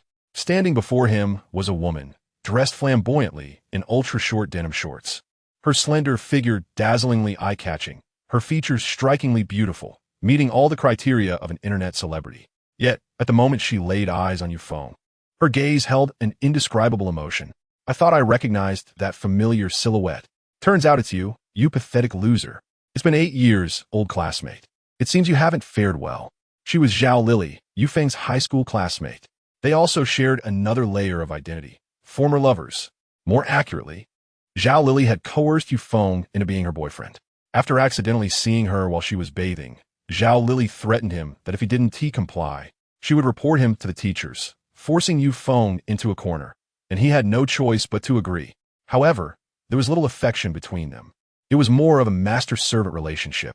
With a wry smile, Yufeng never expected fate would play such a trick, presenting him with this person in his time of need. Long time no see, Yufeng responded curtly. Indeed, it has been a long time. Zhao Lily arrogantly tilted her chin, circling Yufeng as she examined him. Lowering her gaze, she added, Oh, why are your shoes still torn? You look like a beggar, and there is so much mud on them. I mean, Yufeng, your family is poor, but it can't be so poor that you can't even afford a decent pair of slippers, right? Facing her ridicule, Yufeng remained calm. Do you have something to discuss? If not, I'll be on my way. Come on, where do you think you can go? Without me, you're nothing but a useless waste. I just saw a pickpocket steal your phone and wallet. I was wondering which unfortunate soul was so foolish. It turns out to be you. Someone stole your wallet, and you nonchalantly said it was fine, which made me laugh so hard. Ha ha ha. Little did I know, Zhao Lily had long been aware of the situation Yufeng was in. With no further words, she bid farewell. After saying this, Yufeng turned to leave. At that moment, Zhao Lily remarked, Oh, look at you, still holding on to that pride. Whatever happened to the arrogance you had when you kneeled and called yourself a coward, declaring you want to break up with me? I wonder who chose to abandon their studies and roam the streets, only to end up like this after 8 years. She sighed, Well, today I'll pity you for being my ex-boyfriend. Let us go. Yufeng stood motionless. Are you coming or not? Still shy? Zhao Lily scoffed coldly, spitting on the ground as she walked ahead. Yufeng turned to gaze at her retreating figure, contemplating the nearly 80 kilometers separating the train station from the city center. Ultimately, he swallowed his pride and followed her. Chapter 84. He has arrived at 7 o'clock in the stillness of the night at the Yang family estate in Ning City. Within a grand European-style villa, several plates of cold dishes sat lonely beneath the dim light. The head of the Yang family, Yang Shan, entered with a stern expression. glancing at the uneaten food before giving a disapproving snort at his son Yang Jian. Look at this. This is the sister you've spoiled since childhood. Wasting food like this. Yang Jian rubbed his nose, casting a furtive glance at the maid nearby. Has the young lady not eaten at all today? The maid, bowing respectfully with her hands clasped in front, replied, since returning last night, she hasn't touched a thing and locked herself in her room. She has quite the temper. Does she not realize she nearly perished at the hands of a monster? Go, bring her down. Yang Shan pointed to the door of Yang Liru's room and shouted. The maid, her expression conflicted, reluctantly obeyed the command and ascended the stairs. Moments latte. Roars echoed from above. Get out. Leave me alone. I want to see anyone. Go, all of you. Close the door behind you. Don't bother me about food. I'm not hungry. The maid hurriedly returned downstairs, standing before Yang Shan with a look of helplessness, unsure of what to say. Outside the villa, around 50 bodyguards guarded every exit to prevent Yang Liru from escaping. Yang Shan had gone to great lengths for her safety, yet his good intentions were met with ingratitude. Yang Shan's face flushed with anger, nearly reaching a boiling point. Yang Jian quickly suggested, Dad, why don't I go up and talk to her? Yang Shan nodded and turned to leave the villa, suddenly pausing at the door to add, Tell her that I brought her back for her own good. As for everyone else, I won't interfere. If she chooses not to understand, then she can remain here for life, refusing to eat and barred from leaving. After delivering this ultimatum, he departed, surrounded by a throng of bodyguards. Hearing this, Yang Jian felt a deep sense of frustration. Sighing, he climbed the stairs to Yang Liru's room and knocked gently on the door. Sister, my dear sister, I brought you some delicious food. Let us eat. He pressed his face close to the door, speaking in a soft tone. Bang! In the next moment, the sound of a glass shattering against the threshold startled him, and he stepped back, wearing a bitter smile. Shaking his head, he retrieved a spare key and opened the door, only to find the room strewn with shattered antiques and torn paintings. By the floor-to-ceiling window, Yang Liru lay wrapped in a blanket, facing the air conditioning, her pale face gazing out at the torrential downpour. Leave. She glared at Yang Jian and shouted. No, let us just talk. Yang Jian said a step back, chuckling nervously, as nothing came flying his way. He set the food aside, turned off the air conditioning, and settled by the window. Speak your mind, let it all out. Yang Liru had no intention of being cordial. After a moment of reflection, Yang Jian slowly began. All right, I understand your feelings. That day, the guard didn't save you, and instead brought you back after knocking you out. If it were me, I wouldn't have been pleased either, leaving someone behind to save myself. Anyone with a conscience would feel guilty. But sister, that's all in the past. If I were that guard, I would have made the same choice. Your life is more important to us. Do you understand? Do you understand? Tears streamed down Yang Liru's face as she recalled Yu Feng's perilous situation. So, my Uncle S' life is worthless then? He risked everything to save me. And that doesn't matter at all? Yang Jian, do you even have a shred of humanity? Do you remember the day I was kidnapped? Who single-handedly held off 50 people? Yang Jian's protest fell on deaf ears as Yang Liru retorted, What if my uncle died because of me yesterday? Did you consider my feelings? You know I like him.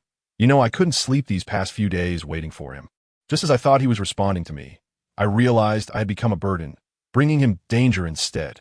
Moreover, I had desperately urged the guards to rescue him. But they wouldn't listen. If my uncle had died, what kind of torment would I endure for the rest of my life? Do you have any idea? Her outburst was filled with concern for Yu Feng. She was terrified that he might have lost his life because of her. She vividly recalled the vicious words spoken by Wang Ning. She was truly frightened. Hearing her words, Yang Jian paused, then burst into laughter. So, you were worried about his safety. Don't worry, sister. I called my brothers in Jiangxing this morning. The only casualties at the abandoned car factory last night were mercenaries. Wang Ning, their leader, is now crippled and locked up. That Yu Feng is still alive. Really? Upon hearing that Yu Feng was safe, Yang Liru's mood lifted. Are you telling the truth? Yang Jian nodded earnestly. I wouldn't lie to you, but you must know this, that Yu Feng he is simply not meant to be with you. Even if he were to seek you out, it wouldn't be possible. After all, he can't find you here in Ning City. I can call him. As she spoke, Yang Liru pulled out her phone, ready to dial. However, as soon as she connected, the message came through. The phone is turned off. You see, Yang Jian Sruget. Yang Liru lowered her head. All right, don't be so downcast. It's not the end of the world. Come on, Let us go to a bar and have some fun. Young Liru remained silent. Come on, just a little outing to the bar to relax. Life must go on. You can't just hide at home forever. You'll only grow less appealing. Una resiste young GNS enthusiastic persuasion, young Liru relented. With the knowledge that Yu Feng was safe, her resentment faded.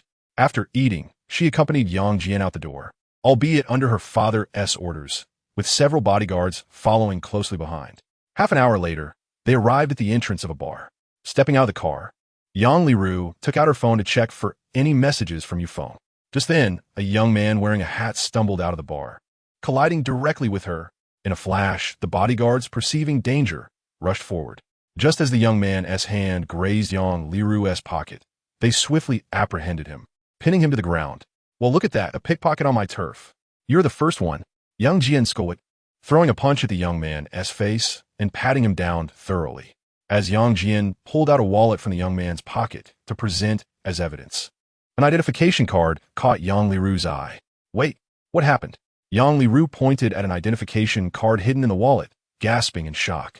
Yang Jian, upon seeing it, took it out for a closer look, his eyes widening in disbelief. Uncle, brother, Yang Liru exclaimed joyfully. He has come. I knew he wouldn't abandon me. Uncle has arrived. Chapter 85. The Sihai boxing gym Yu Feng had arrived in Ning City, and upon hearing this news, Yang Liru's demianor transformet entirely. She was ecstatic, as if every piece of news over these days had finally found its reply. That uncle had come was enough. No need for 1,000 words. Yang Jian was equally astonished that Yu Feng had traveled all the way from Jiang City to Ning City. It had been long since he had emerged from the abandoned car factory. He squinted, pondering whether Yu Feng truly harbored feelings for his sister.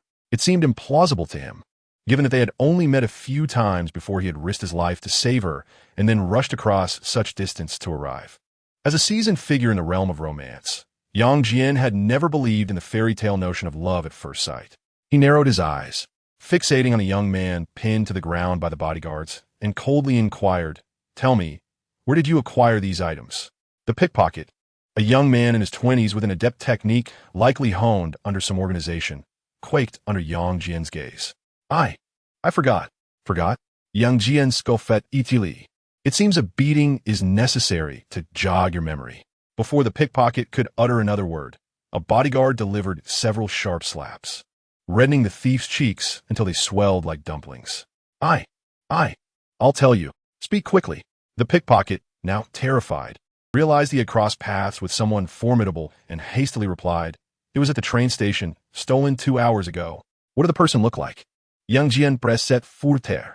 The pickpocket answered about 1.76 to 1.80 meters tall, not overweight, muscular, carrying a shabby bag, dressed in a thin short shirt and long pants, with dark skin, sword-like eyebrows, and short cropped hair. It's Uncle. It really is Uncle. Upon hearing the description of Yu Feng, Yang Liru felt even more convinced that the man who had emerged from the station was indeed Yu Feng. Yang Jian forced a smile through his discomfort. This guy stole Uncle's wallet and phone. What are we going to do?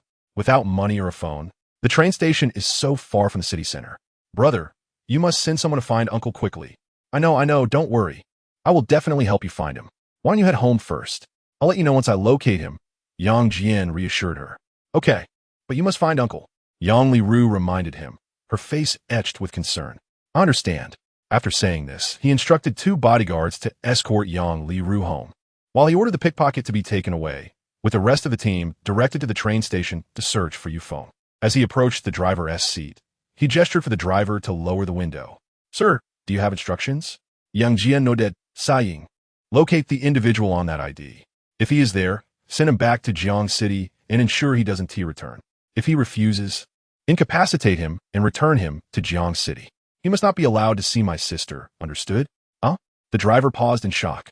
But didn't Team Miss say to ensure the safety of that person and bring him back? Will you listen to her or to me? Yang Jian glared, silencing him immediately. In the Yang family, Yang Jian was destined to be the heir, while Yang Liru was merely a daughter who would eventually marry, her status diminishing like spilled water. The subordinates understood well whose position was of greater importance. Understood, sir. But what if that person isn't at the station? If he is not there? Yang Jian shrugged. Put yourself in his shoes. Without a phone or wallet, where could he possibly go? The train station at this hour has few staff.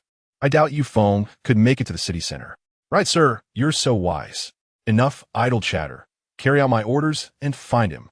Yes. A few minutes later, they made their way to the train station. Yang Jian gazed at the wide road, sighing deeply. Yu Feng, oh Yu Feng, you stray from the path to heaven and venture into hell. You saved Li Ru, and I am grateful, but if you wish to be with her, I'm afraid that's impossible. Your identity ensures that you and Li Ru will never have a future together. Let go. This is for your own good. If my father learns that you've come to Ning City, you'll surely face dire consequences. You must wait at the station. Go back. He murmured, deep down convinced that Yu Feng would never appear in Jiang City. Yet fate can be unkind, and what he firmly believed turned out to be erroneous.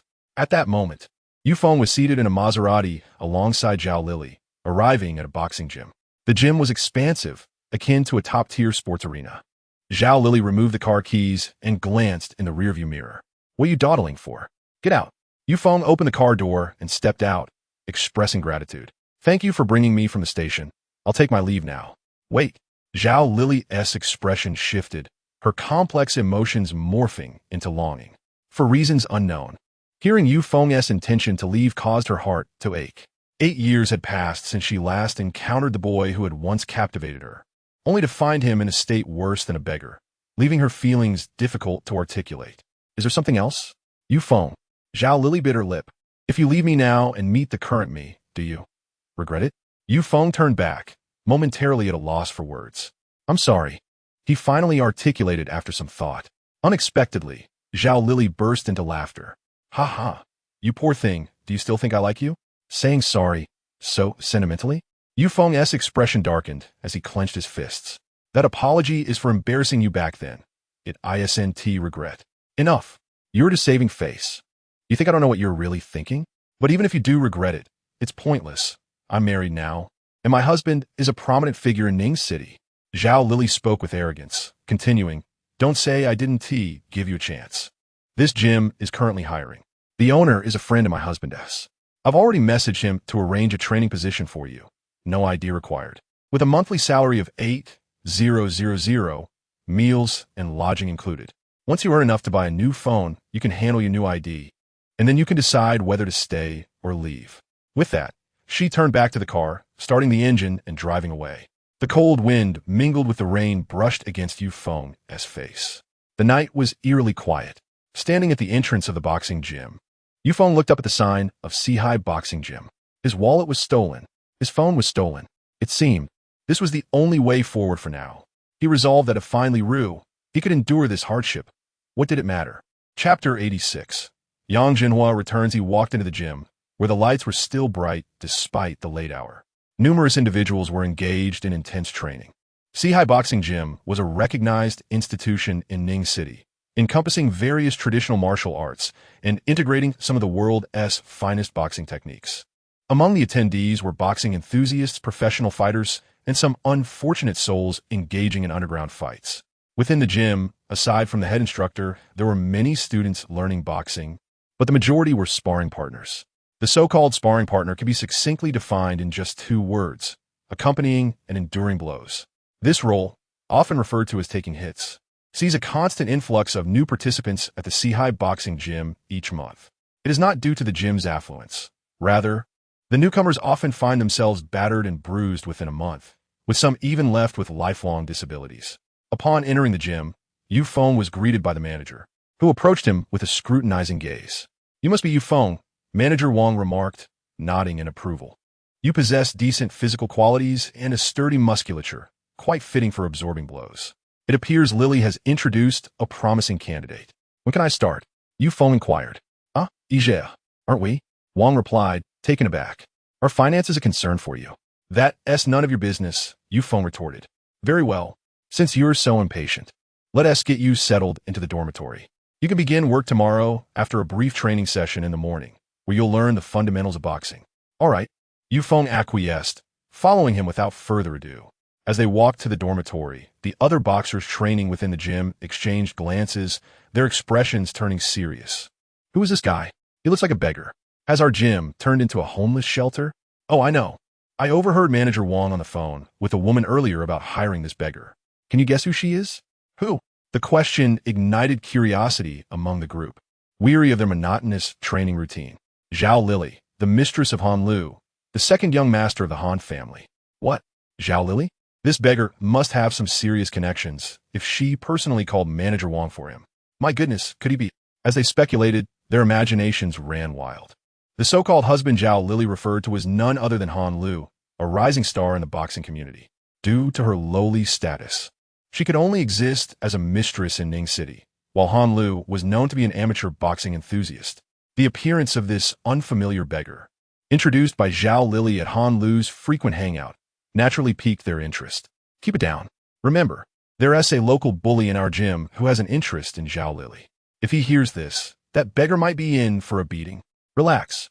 He is just here to be a punching bag. Besides, how would he hear us? Fair point. Let us continue our gossip. Unbeknownst to them, their conversation was overheard by Li Da, lurking nearby. A beggar being kept by Zhao Lily? With a sharp crack, he crushed the watch in his hand.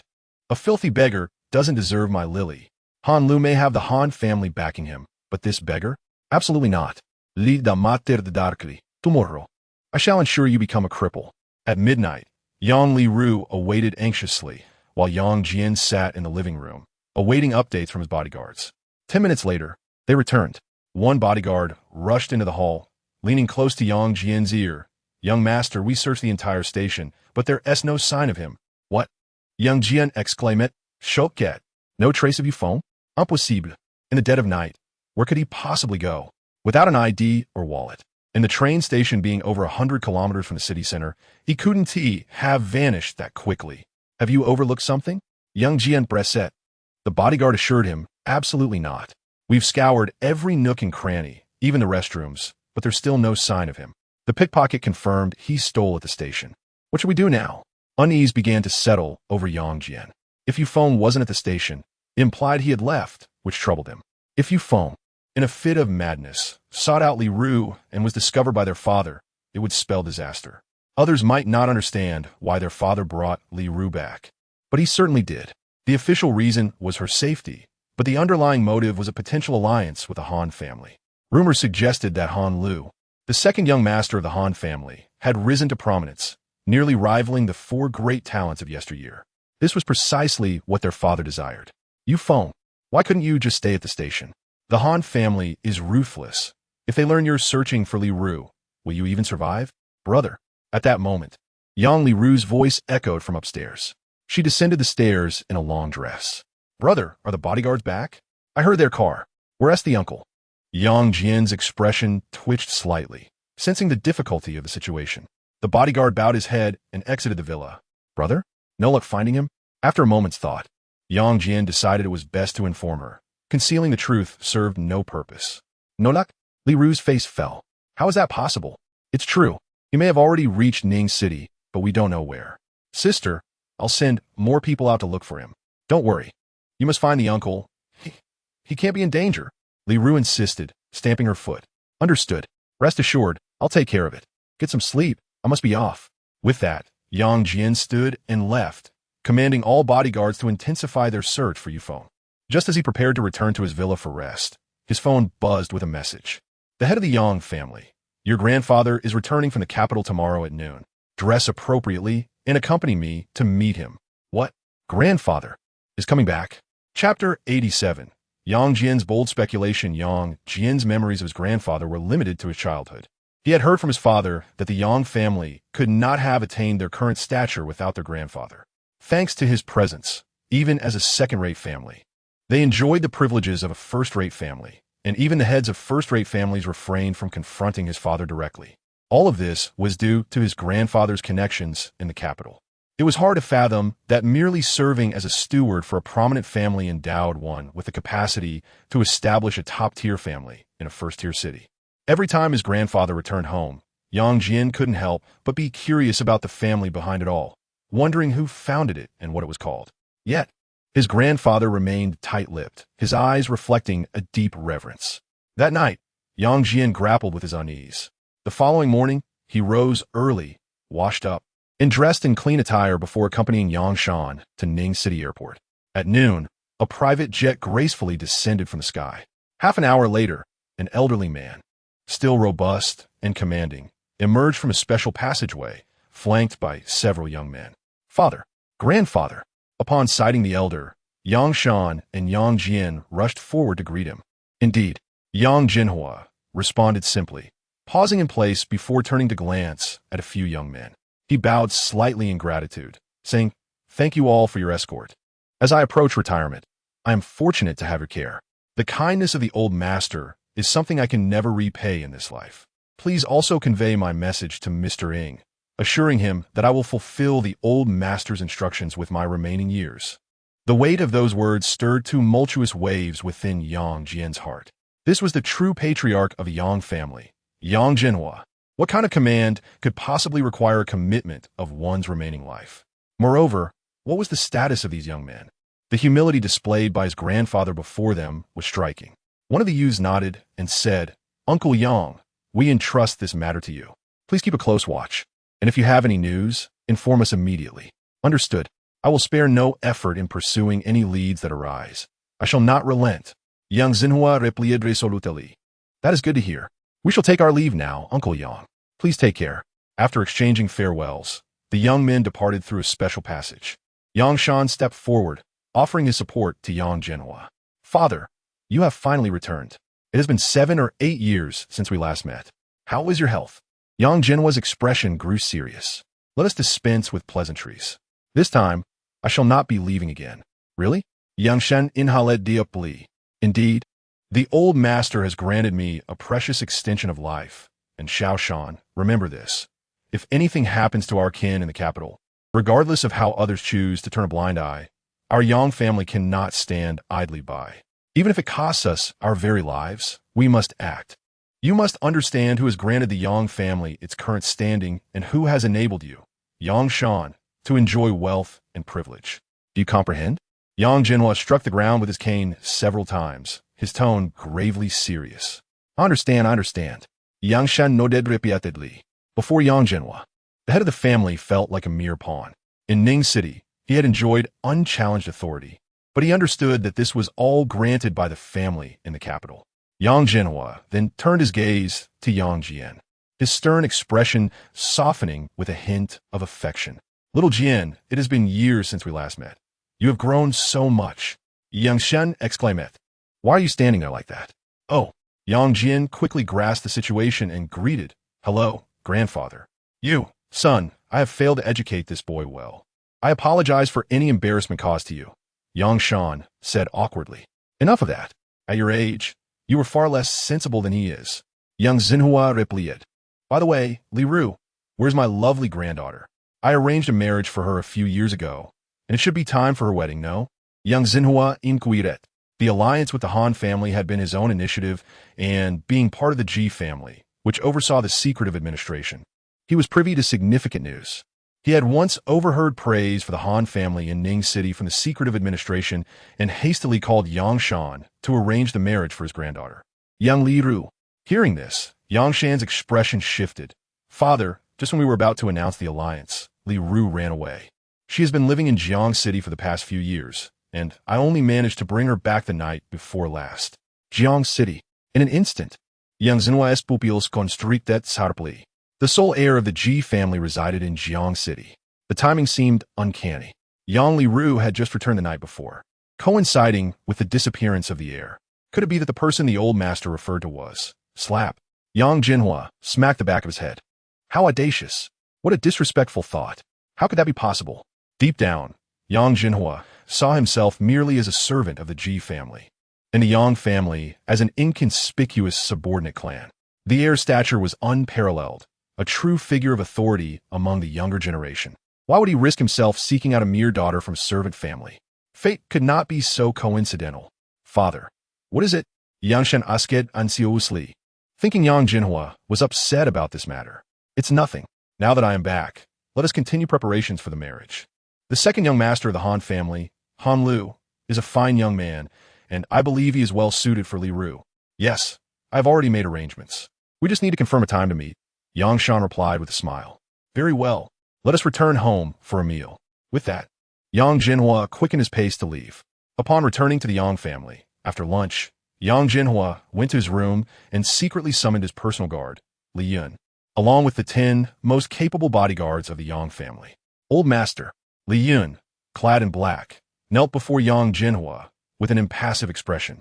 Meanwhile, Yang Jian approached the door, ready to inquire about certain matters with his grandfather.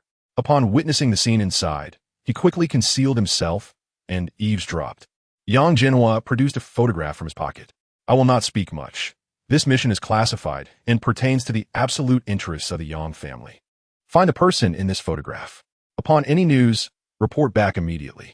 No independent actions are permitted, nor should anyone be informed, and do not alarm the target. Yes, Old Master.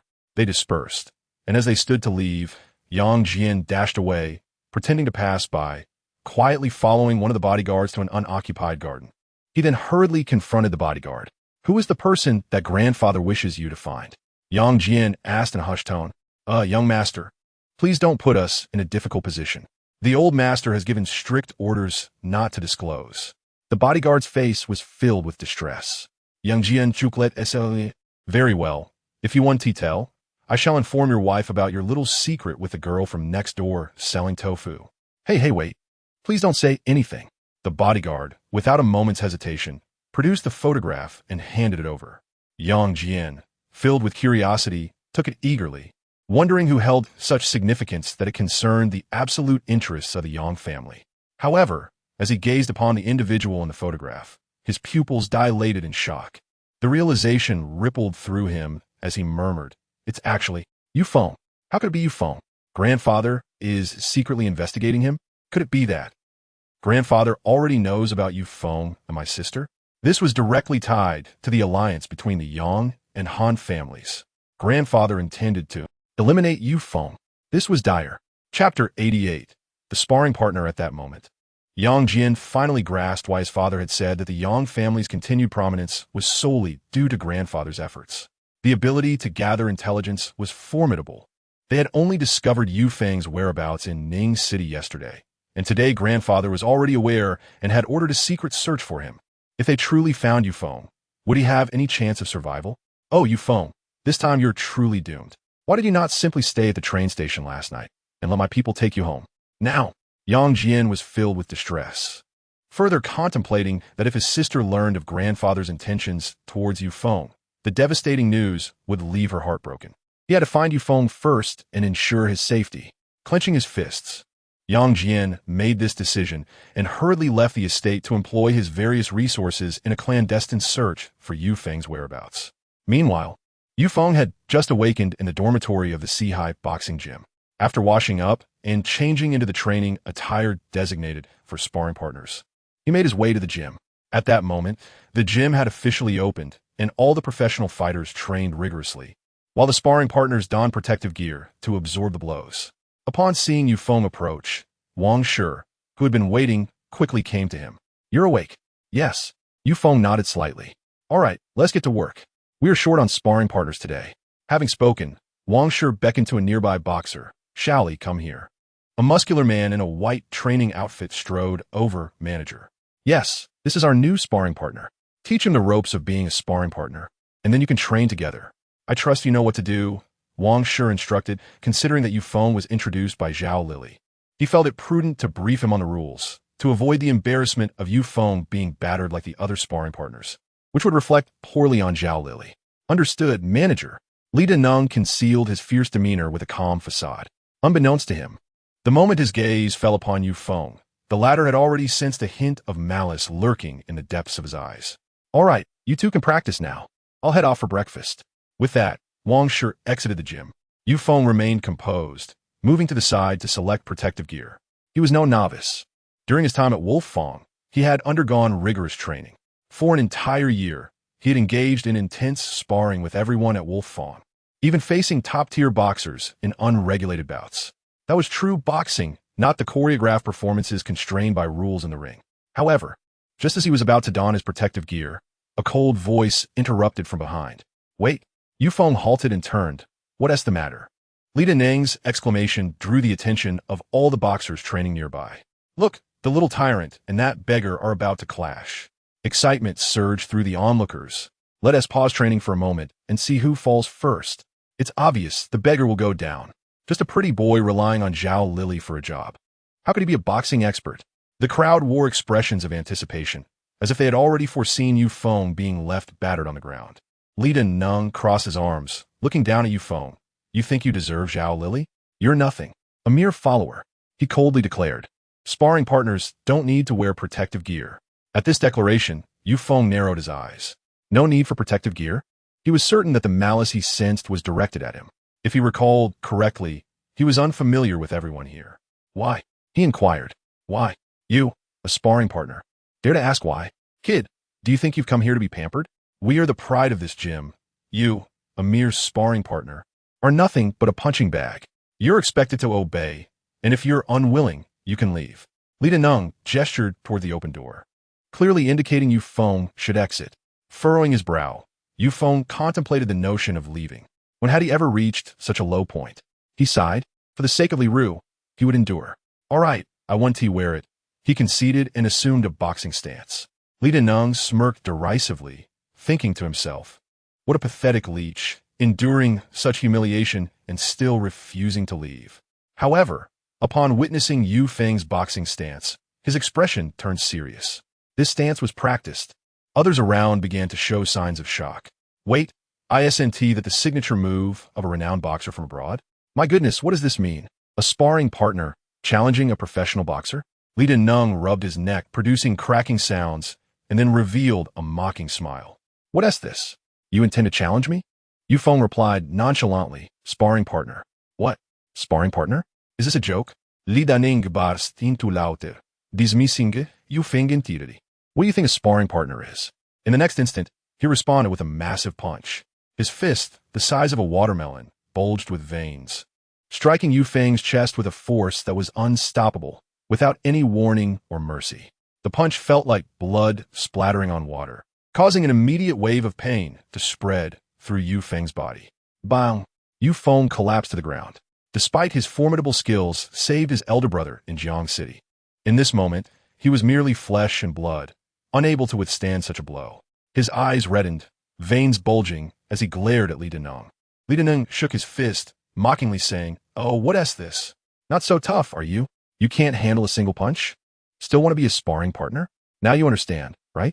A sparring partner is meant to be beaten. I can hit you, and you're not allowed to retaliate. If you dare fight back, I'll make sure you're out. He asserted, reminding Yu Feng of his place. A pretty boy like you deserves to be beaten. You should understand that not every woman is within your reach. With that, he raised his fist again, ready to deliver a final blow. But just as his fist was about to crash down on Yu Feng's head, a hand, as firm as a mountain, grasped his fist. Yu Feng's eyes blazed with intensity. What did you say? I didn't hear you. Chapter 89. Whose fist is harder suddenly? Everyone gasped in astonishment. In their view, Yu Feng merely sat on the ground. Yet he raised one hand and caught Li Neng's fist effortlessly, displaying no sign of struggle. It seemed that the previous punch had only inflicted a momentary sting, not an injury. How could Yu Feng be this powerful? At that moment, his performance astonished everyone. Even Li Neng's expression shifted. He could feel the immense strength in the grip of Yu Feng's hand. No matter how hard he tried, he could not move his fist an inch. Panic began to set in. In his panic, Yu Feng, still gripping Li Neng's fist, straightened his back and rose from the ground. Li Neng was involuntarily pushed back, feeling an indescribable pain coursing through his hand. His eyes widened. You waste of space, let go of me. Yu Feng ignored him, coldly fixating on Li Neng, still holding his fist tightly. Li Neng barked, You bastard, I warn you. In this gym, sparring partners attacking boxers get expelled. Do you wish to be kicked out? Attacking? Yu Feng's gaze turned icy. Everyone is born equal. Who said sparring partners are meant to be beaten? He was here solely to find Li Ru, not to chase a boxing dream. He could be a sparring partner, but he would not be a mere punching bag. Yu Feng held onto his pride. Even in submission, he would not become a desperate wretch. He was a wolf, a proud wolf. He questioned, You say I attacked you? Which I saw me strike you. You. Li Neng was left speechless. Yu Feng pressed on, Could my fist have struck your head? Did I injure you in any way? Answer me. As he posed 3 questions, he advanced, forcing Li Neng to retreat uncontrollably, trying to withdraw his fist, but failing to do so. What sort of monster was this? Why did Zhao Lili know him? Li Neng was bewildered. Yu Feng had not attacked him. He merely held his fist. No matter how much Li Deneng wished to strike, he could not land a blow. And no matter how he tried to pull back, he found himself trapped, resembling a joke in the eyes of the others. My goodness, do I have a problem with my vision? How is Li Deneng being outmatched by this kid? What is happening here? Why is this guy only holding his fist and not striking back? What does it mean? Can't you see? He is toying with Li Deneng. Suddenly, everyone gasped in unison. Li Deneng, known as the little tyrant of the Sea High boxing gym, was unexpectedly toyed with by a mere sparring partner. In the next moment, unable to contain himself, Li Deneng raised his other fist and swung it towards Yu Feng's head. Boom! That punch was deflected effortlessly. Yu Feng, with an expression unchanged, seized Li Deneng's other fist in the same manner. In terms of speed, Yu Feng, the so-called king of speed, was a top-notch sniper renowned for his swiftness. In terms of strength, the weight of his weapon alone in the Wolfang unit was nearly 50 pounds, and he trained for at least 10 hours a day. How could a man who merely hit a sandbag compare? And in terms of reflexes, there was no need to elaborate further. Li Deneng was utterly astonished, shouting, "Bastard! Let go of me, quickly!" Yu Feng remained unfazed. Just as Li Deneng exerted all his strength to break free, Yu Feng relaxed his grip. Bang! A loud crash echoed as Li Deneng, unable to brace himself, toppled backward like a kicked turtle. He fell hard, much to the amusement of the crowd, who erupted into laughter. It was their first time witnessing Li Deneng make such a fool of himself. Yu Feng stood calmly in place. Li Deneng scrambled to his feet, his face a mix of green and purple, looking utterly wretched. Gritting his teeth, he glared at Yu Feng. "You bastard! How dare you toy with me?" Yu Feng replied nonchalantly, "This is sparring. If your fist can't reach me, is it my fault for toying with you? If you can't pull off a good performance, should you blame the earth as gravity?" Puffed. Ha ha ha. The crowd erupted in laughter again, enjoying the spectacle. The laughter seemed to mock Li Deneng's incompetence, causing his face to flush with humiliation. After all, he was the little tyrant of the gym, and to be humiliated by a newcomer was intolerable. "You bastard. If you have the guts, don't run today. If I don't deal with you properly, I want to bear the surname Li." He stormed off, unable to face the crowd any longer. Being toyed with by a newcomer had stripped away his dignity as a fighter. Simultaneously, he realized that Yu Feng was not to be underestimated. Continuing to fight would only lead to further humiliation. Yet, that did not mean he would let Yu Feng off easily. As he left, Yu Feng said nothing. At that moment, Wang Shi quickly returned after finishing his meal. Whereas Li Deneng, his expression tightened upon noticing Li Deneng was no longer by Yu Feng's side. A fellow fighter approached and whispered the entire incident to him, causing Wang Shi's face to change dramatically. "What?" He left. Wang Shi's mood instantly became frantic, and he hurried to Yu Feng. "You've caused quite a stir on your first day. Do you even realize the trouble you're in?" Yu Feng shook his head. "I was defending my dignity. Everyone saw it. He refused to let me wear protective gear and even threw a punch at me. Is that my fault?" If this manager Wang insisted on blaming him, Yu Feng felt it might be better to leave this place. If one cannot even maintain dignity while alive, what is the point of living? Wang Shi's face grew serious. "This isn't a matter of right or wrong. You've stirred up major trouble. Even if I were to fire you, there's no escaping it now." "What do you mean?" The implication of his words suggested a fatal consequence. Wang Shi explained, "Li Deneng is no ordinary fighter. His brother is a well-known master at the boxing gym, notorious for protecting his own. To provoke him is akin to courting death. His brother just happened to be visiting Ning City, and he will undoubtedly come looking for you soon. Even our gym master won't be able to intervene. This is troublesome." Wang Shi was at a loss. Initially, he had given Yu Feng a sparring job out of respect for Zhao Lily. But who would have thought he would provoke Li Deneng? Was his nickname of Little Tyrant just for show? Yet at that moment, Yu Feng's words left Wang Shi utterly astounded. "If it truly is trouble, then I will bear the consequences alone and not implicate the gym. However, I'm not a soft persimmon to be squeezed at will. If he dares to come, let him come. Let us see whose fists are harder." Chapter 90. Have you eaten? Hiss. The air was thick with the sound of Wang Shi sharply inhaling. "Whose fists are harder?" He looked Yu Feng up and down, noting that while he had some muscles, he was not particularly tall compared to the other fighters. Not even the professional fighters at Sea High Boxing Gym would dare to speak such words. "Yu Feng, are you certain?" Wang Shi asked heavily. If that were the case, he would be less worried. His real fear was that Yu Feng would run away, leaving Li Deneng to find him and force him to reveal Yu Feng's whereabouts. which would create trouble for Zhao Lili. Now that Yu Feng was willing to take responsibility alone, it alleviated much of his pressure. As for the final outcome, he didn't care. After all, it would be Yu Feng who would suffer, not him. Yes, Yu Feng nodded. Good. I'll close the gym today. After this matter is settled, I will advance your salary for this month. You can decide whether to stay or leave. After Li Danning left, he immediately called his older brother. Upon learning that his brother was having breakfast at a tea house, he rushed over. Upon arriving, he found the tea house bustling with local elders, and he headed straight to the second floor, quickly spotting Lu Sanpao seated in the middle. Big brother.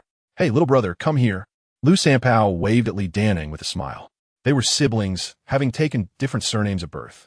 After the incident at Longxiang Boxing Gym a few days prior, Lu Sanpao had closed the gym to avoid scrutiny, seeking solace in Ning City. What's wrong? Who provoked you? No need to say, brother, some bastard is really infuriating. Li Danning poured himself a cup of tea and gulped it down. Bastard? Tell me about it. Who dares to mess with my brother? Isn't he looking for death? Does he not know that I, Lu, am a well-known figure in Jiangcheng? Lu Sanpao slammed the table. As a man of the underworld, loyalty and face were paramount. Seeing his brother being bullied was intolerable. Li Danning then recounted, he knows nothing, big brother. This year, there seem to be so many pretty boys. Last night, Zhao Lili personally called Wang Shi to arrange a sparring job for a guy who looked like a beggar. This morning, while I was training, the manager called me over to teach that pretty boy. I thought, why not? But guess what? Not only did he not listen to me, but he also took advantage of my inattention to punch me. I was going to retaliate, but since he was introduced by Zhao Lili, hitting him would be like hitting Zhao Lili herself. You know her, big brother. She's the little lover of Han Lu, the second young master of the second-rate Han family in Ning City. I couldn't dare. So here I am, seeking your help. What? Upon hearing this, Lu Sanpao was livid. Damn it, a pretty boy who got a job through a woman dares to act so arrogantly? What did he hit you? Li Danning extended his fist. Look, both my fists are bruised, just like a fool. Damn it. Lu Sanpao's anger flared. He really doesn't know how high the sky is or how deep the earth is. Just because he has Zhao Lili as a backing, he thinks he can run wild? A mere sparring partner dares to attack a fighter? This is outrageous. We must go and settle the score. Lu Sanpao stood up, ready to leave. Li Danning, filled with concern, inquired, no way, big brother. What if he calls Zhao Lili? What are you afraid of? Lu Sanpao replied coldly. Is he not just a second-rate young master from the Han family? You should know my circle of friends. I am acquainted with several young masters from first-rate families in the capital. I am not afraid of him. Let us go. With that, Lu Sanpao disregarded everything and rolled up his sleeves as he descended the stairs. Following behind, Li Danning's lips curled into a faint smirk. He was aware that if his brother discovered that he was causing trouble for that scoundrel out of jealousy for Zhao Lili, he would not only refuse to support him, but would also berate him severely. In any case, that scoundrel named Yu Feng would not live long. They arrived at the boxing gym, and from a distance, people noticed Li Danning accompanied by a middle-aged man, both exuding an intimidating aura. Behind the middle-aged man were several young men, each stepping confidently, clearly seasoned fighters. Trouble was brewing. A boxer quickly rushed into the gym to report the situation. They're here. Li Danning has brought people to cause trouble. What? So soon? This is going to be entertaining. That pretty boy won't escape this time. Everyone gathered around the ring, seated on the floor, their eyes fixed on Yu Feng, gazing at him as if he were a corpse. They all understood the formidable reputation of Li Danning's brother, a well-known figure in the boxing world, the infamous Lu Yi of Jiang City. Now that Li Danning had brought his brother along, Yu Feng would surely pay for his earlier actions. Yet, Yu Feng remained calm. He was accustomed to facing overwhelming odds without flinching, having once stood alone against a dozen elite mercenaries without a hint of panic. Though those days of glory had passed, he was far from being a fallen tiger, bullied by dogs. He was a man of principles. Respect me, and I shall respect you. If you refuse to reason with me, do not blame me for being impolite. Bang! The gym's door slammed open as Li Danning kicked it down, bellowing, Where the hell are you? Get out here. Wang Shi, who had been playing a game nearby, jumped in surprise, nearly dropping his phone. He awkwardly glanced at Li Danning and said, Danning, do me a favor, otherwise. Manager, I'm only here for you today. Where is he? Li Danning strode in, scanning the surroundings. Lu Sanpao and his men followed closely behind. In the crowd, several individuals pointed towards Yufeng, who was seated with his back to them by the window. Well done. At least you have some guts to stay put. You today. You will kneel and call me Grandpa 3 times and slap yourself 100 times, and this matter will be forgotten. Otherwise, I will break your legs. You decide. Li Danning approached Yufeng's back, shouting in a fit of rage. Yufeng replied calmly, a wild dog barking, leading a pack of wild dogs to bark? How noisy. You. This guy dares to call himself a wild dog. Li Danning's expression twisted with rage. Lu Sanpao, with a stern demeanor, warned, Kid, watch your tongue. I hear you've been provoking my brother. You should inquire about my name in Ningjiang. Who do you think you are to challenge my brother? Are you tired of living? Is that so? Yufeng uncrossed his legs, stood up, and slowly turned to face Lu Sanpao. You say I'm tired of living? Yes, it's you. What are you going to do about it? Li Danning, emboldened by his brother's presence, shouted, but before he could finish, a dull thud echoed. Bang! Li Danning was momentarily startled and turned around. Everyone's faces paled as if they had swallowed bitter herbs. In the next moment, Li Danning was dumbfounded. Wang Shi was also in shock. Everyone was bewildered.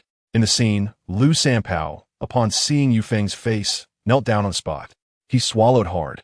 His eyes filled with profound fear, and timidly addressed Yufeng, Sir. Why? Why are you here? Have you eaten? Li Danning. Wang Shi. And everyone in the gym. Chapter 91. Acknowledging the Big Brother. At that moment, Li Danning felt as though tons of history had been stuffed into his ears. His worldview was on the verge of collapse. His brother, without having exchanged a single blow, knelt before this scoundrel who had shamed him. What on earth was happening? Not only he, but even manager Wang, responsible for the gym's daily operations, was genuinely shocked. This Yufeng. Where did he come from? Is he truly the old classmate from Hubei that Zhao Lili described as not doing well? Not doing well? Could it be like this? Little did they know, prior to this, Yufeng had already crossed paths with Lu Sanpao. That day at the Longxiang boxing gym. The fear Yufeng instilled in Lu Sanpao was far more terrifying than an earthquake or tsunami. Alone, he had trampled over more than 50 of Lu Sanpao's disciples as if they were ants, nearly leaving him crippled in a sneak attack. Such skill could only belong to a legendary martial artist. Confronting a martial artist was akin to courting death. Yet, he never expected that the person he wished to avoid would be inexplicably provoked by his own younger brother. He had seen parents betray their children, but he had never witnessed a brother betray his own brother. Li Danning felt his dignity slipping away. Wasn't the plan to find trouble and settle scores? They hadn't even exchanged blows, and he was already on his knees. Just as he opened his mouth, Yufeng crossed his arms and coolly remarked, So you are his brother. No wonder the apple doesn't fall far from the tree. You bastard, say that again. Slap. He had yet to finish his sentence when Lu Sanpao slapped him on the head. Brother, you. Li Danning's expression shifted in shock. Be quiet. Quickly apologize to Mr. Yu. Lu Sanpao stood up respectfully toward Yufeng and then turned to Li Danning with a serious expression, showing no intention of backing down. Apologize? Li Danning appeared stunned, his face frozen in disbelief. Brother, what are you saying? You want me to apologize to this bastard? Have you lost your mind? He humiliated me. Brother. He punched me, brother. Didn't you say you would stand up for me? Confusion was evident on his face. In his plan, he believed that leading Lu Sanpao back would at least force Yufeng to leave the gym, or at the very least with so many people there, they could beat him to the point of understanding that he was not to be trifled with, and to back off from Zhao Lili. But he never anticipated that plans could change so drastically. Lu Sanpao had come, but he was not there to assist him. Rather, he was helping this pretty boy with an unclear relationship with Zhao Lili. Why was he doing this? Why was his own brother not helping him, but assisting an outsider? Upon hearing Li Danning's words, Yufeng immediately narrowed his eyes. I punched you? Huh. Do you think the surveillance cameras here are mere decorations? You know exactly who took advantage of my momentary lapse and struck me. After you humiliated me and left like a child. Now you bring people back and falsely accuse me? What? Lu Sanpao's complexion drained of color. He had already felt terrified for provoking Yufeng, and asking Li Danning to apologize was meant to mitigate the situation and avoid further provoking Yufeng, lest he implicate himself.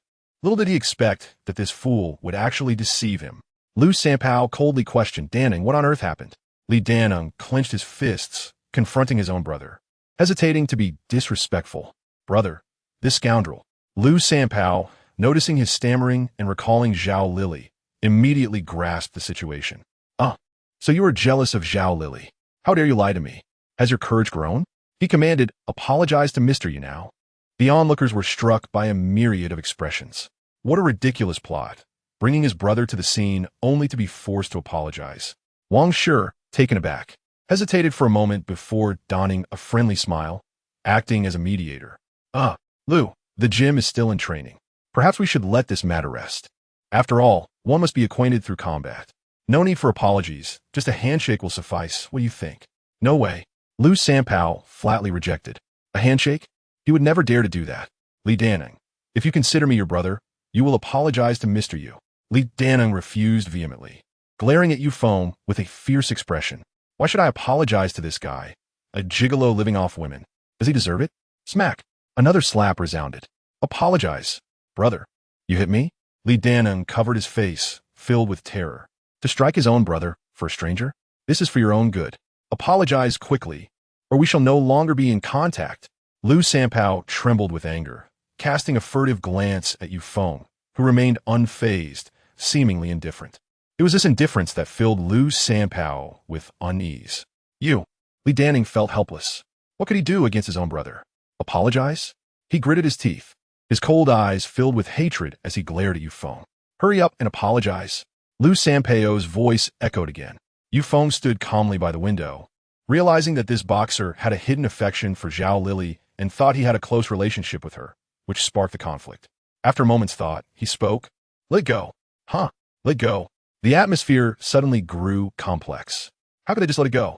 For the gym's little tyrant to bow down and apologize would ensure no one dare to challenge him in the future. Such an opportunity should not be wasted. "Sir Yu." Lu Sanpao sensed something and shouted at Li Daneng. "What are you waiting for? Sir Yu is magnanimous and doesn't hold grudges. Hurry and thank him." "No need to apologize." Li Daneng sighed in relief. As a man, wouldn't apologizing completely ruin his dignity? But after hearing his brother's words, he could only steel himself and approach Yu Feng, hesitating for a long time before uttering, "Thank you. There's no need for thanks. I merely gave your brother face. Besides, your hostility towards me is entirely unwarranted. My relationship with Zhao Lily is merely that of old classmates. You overthought it." "What?" Upon hearing this, Li Daneng's expression shifted. The hostility in his eyes dissipated instantly. Then, scratching the back of his head, he broke into a smile. "Oh, I see now. My apologies, I thought." He swallowed the rest of his words and continued, "Brother, I'm sorry. This was all a misunderstanding. Purely a misunderstanding. Let us forget about the fight tonight. I'll treat you to dinner as an apology. Truly sorry." Lu Sanpao. Wang Shi. Everyone was astounded. Just moments ago, he refused to apologize, but now, upon clarifying their relationship, he was the first to extend an apology. "Huh, a real man."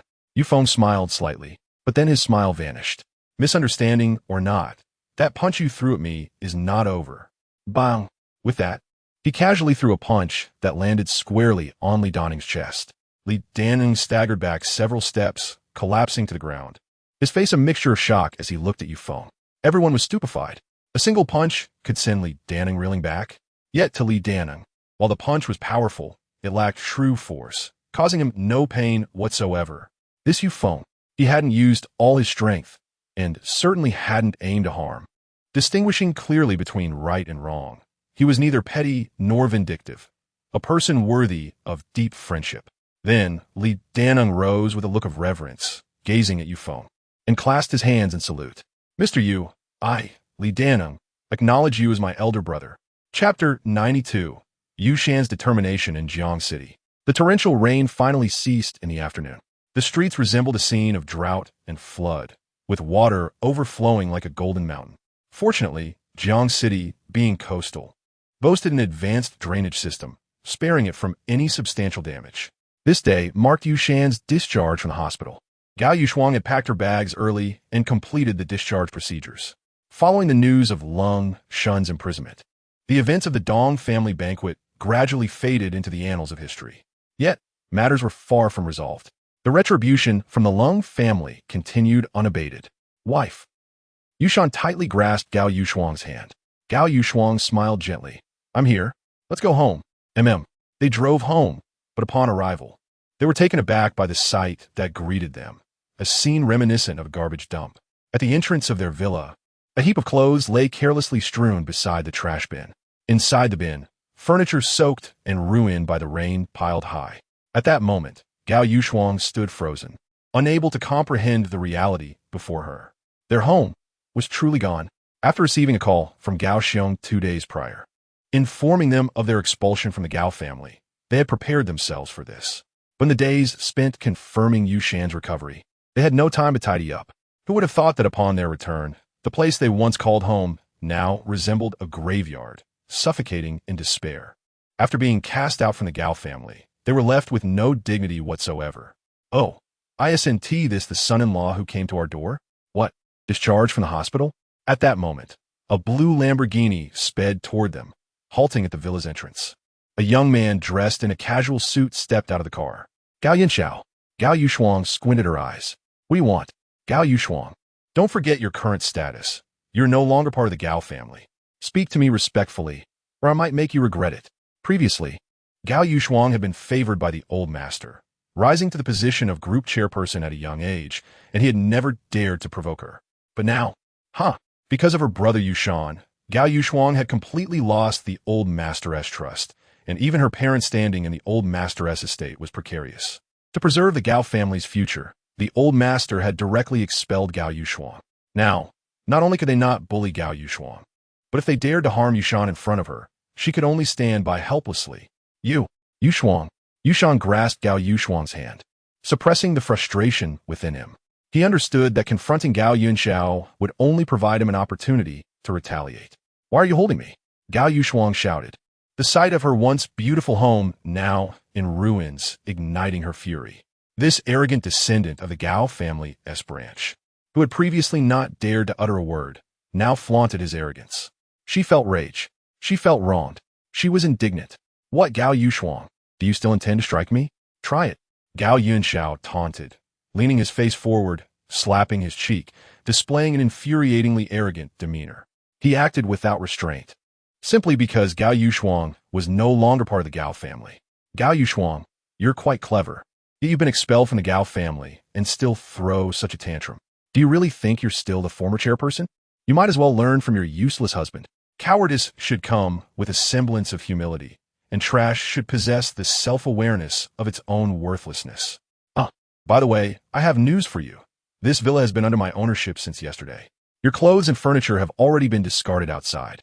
Feel free to take them if you wish, for I am still a kind-hearted person. Furthermore, your bank cards and various assets have been reclaimed by my grandfather. As for Ruo, she has been taken away for care by my grandfather's appointed guardians. I need not elaborate further. Ruo. The mere mention of his beloved daughter instantly shattered Yu Shan's composure. Where's Ruo?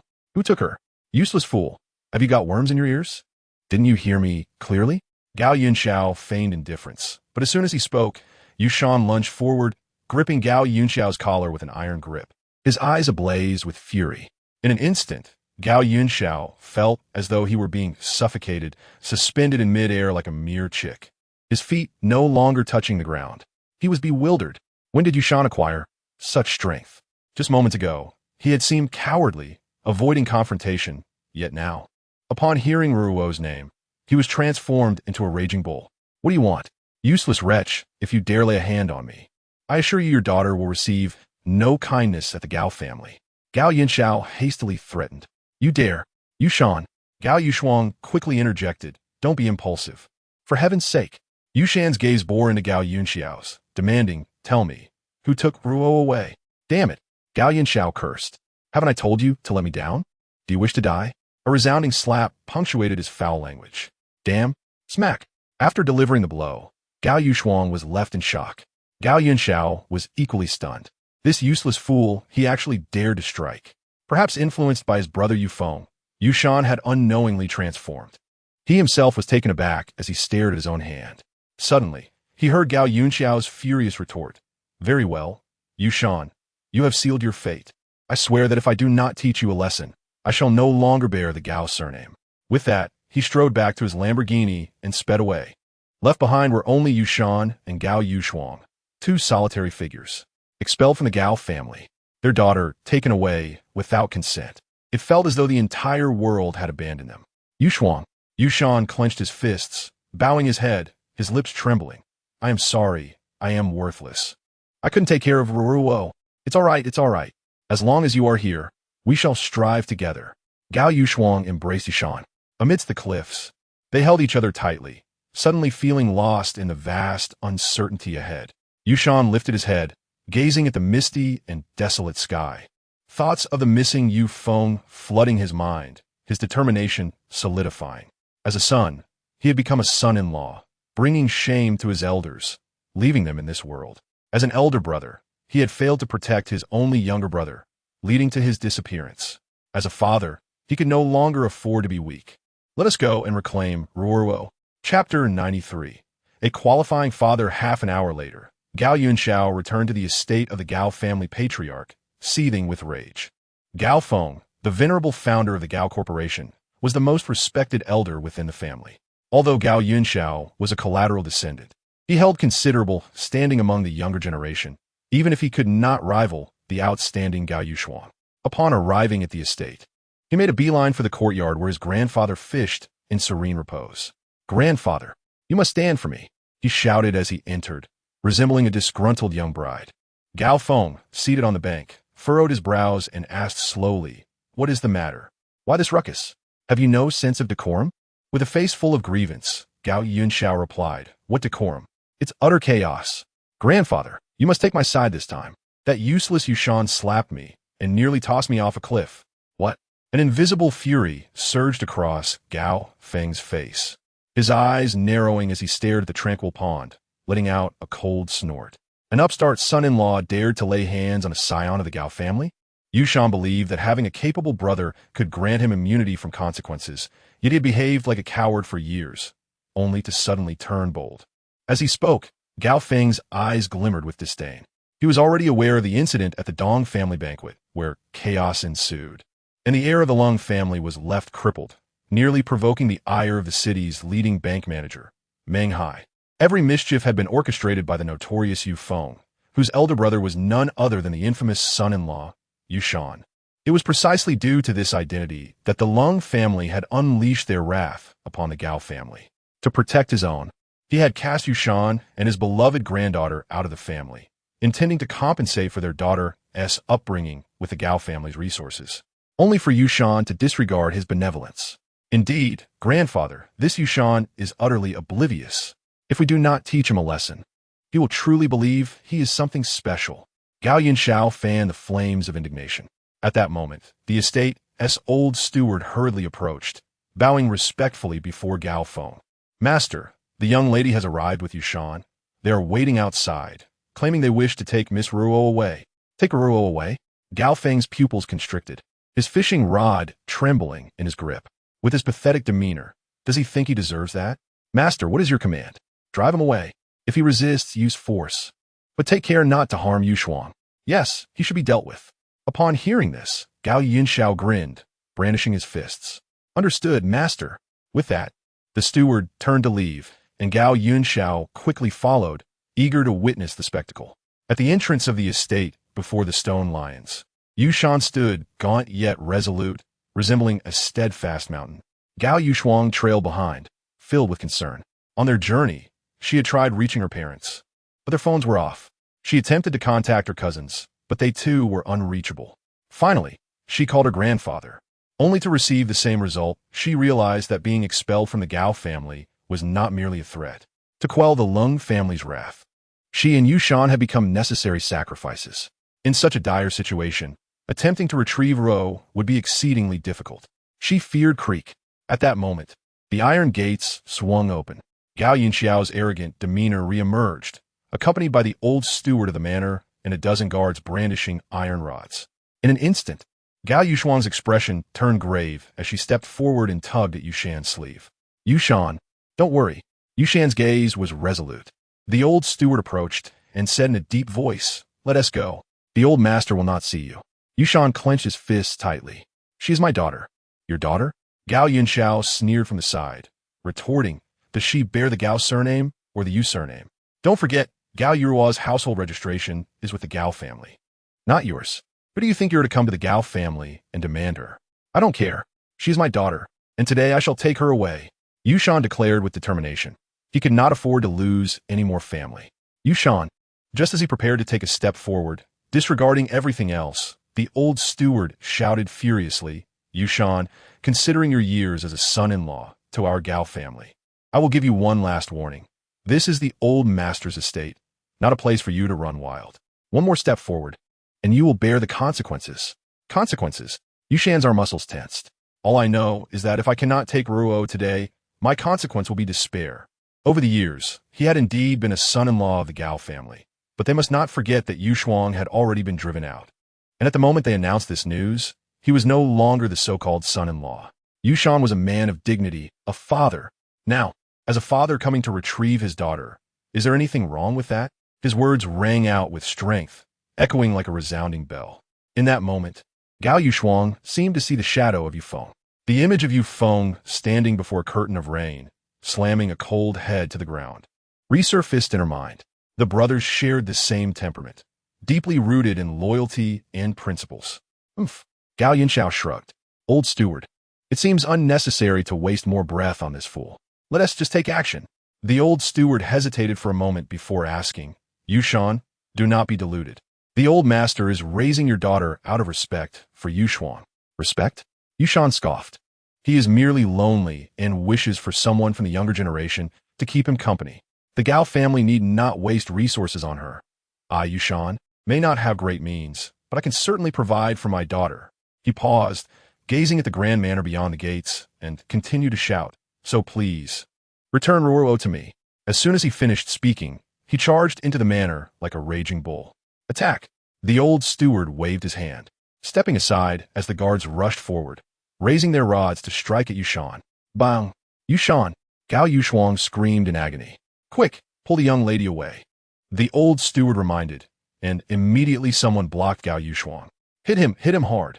Gao Yinshao laughed maniacally, stepping forward to kick Yushan in the back. You want to grab my daughter? Not a chance. Bang! Crash! Fist, rod, kick. No one held back. In their eyes, Yushan was merely a punching bag. In no time, he collapsed to the ground, bloodied and battered, his body covered in wounds. Despite the relentless assault, he continued to crawl forward, determined to enter. As a son, he felt inadequate. As a brother, he was unworthy. Now, he only wished to be a father, a humble yet devoted father who would sacrifice everything for his daughter. Even if it meant subsisting on plain bread and salted vegetables, he would give the best to Ruo. He crawled on, his pace growing slower, the blood pooling beneath him. The beating continued. Gao Yushuang, tears streaming down her face, pleaded, Enough. Enough, Yushan, please stop crawling. It's enough. Not enough. Yushan roared. Far from enough. I must be a father, a humble yet worthy father, an ordinary father who accompanies his child as she grows up. With a thud, under the twilight, Yufeng felt a tightening in his heart as he looked toward Jiang City. His heart ached. Elder brother. Chapter 94. Missing you to reunite Master Yu. In the boxing gym, Li Danning hurried over with 2 neatly packaged gourmet lunchboxes. Each contained 3 dishes and a soup, 2 meat and 1 vegetable. Following the events of the day, Li Danning's attitude towards Yufeng had transformed dramatically. He genuinely admired this newcomer, especially after witnessing that extraordinary punch. After escorting Liu Sanpao away, he had learned from his elder brother that Yufeng was no ordinary individual. True strength always commands respect. Yufeng had proven himself with his own principles. Master Yu, here is your meal. Eat while it's hot. Li Danning sat beside Yufeng. Under the twilight, Yufeng was not particularly hungry. He accepted the lunchbox, but before he could open it, saw Li Danning devouring his food as if he hadn't eaten in days. He chuckled and offered, Here, take it. Eat more. I haven't moved much today, so I'm not hungry. Li Danning paused for a moment, then accepted it, somewhat embarrassed. Thank you, Master Yu. I want to be polite then. After a day of training, he was ravenous. After a few bites, he had consumed nearly half of the box. Clearing his throat, he glanced at Yufeng, who was gazing at the dusk, and asked, Master Yu, what are you looking at? The dusk. What is so great about dusk? Isn't a beautiful woman more appealing? Li Danning, a typical brawn-over-brains type, remarked. You may not understand, but being able to quietly watch the dusk is a tremendous blessing. Yufeng replied with a sense of nostalgia. Li Danning shook his head, indicating he didn't comprehend. After a few more bites, he suddenly recalled something and asked, By the way, master you. I heard my brother mention you were in Jiang City.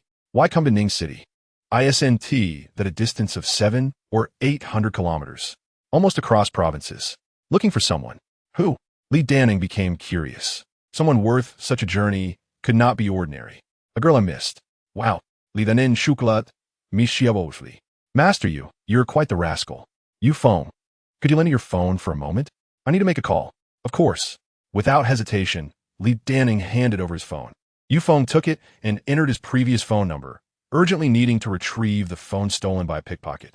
The numbers were crucial, even involving a significant figure awaiting him outside prison. Any mishap could lead to a leak. Therefore, if he could get through no matter the cost, he would buy back the phone. After entering the number, he pressed the call button. Beep. Meanwhile, in the Yang family villa, Yang Liru sat at her desk, lost in thought. The computer displayed the most popular online game, but she felt no interest.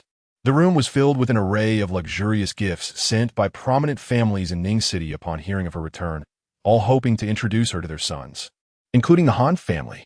However, Yang Liru had never cared much for luxury.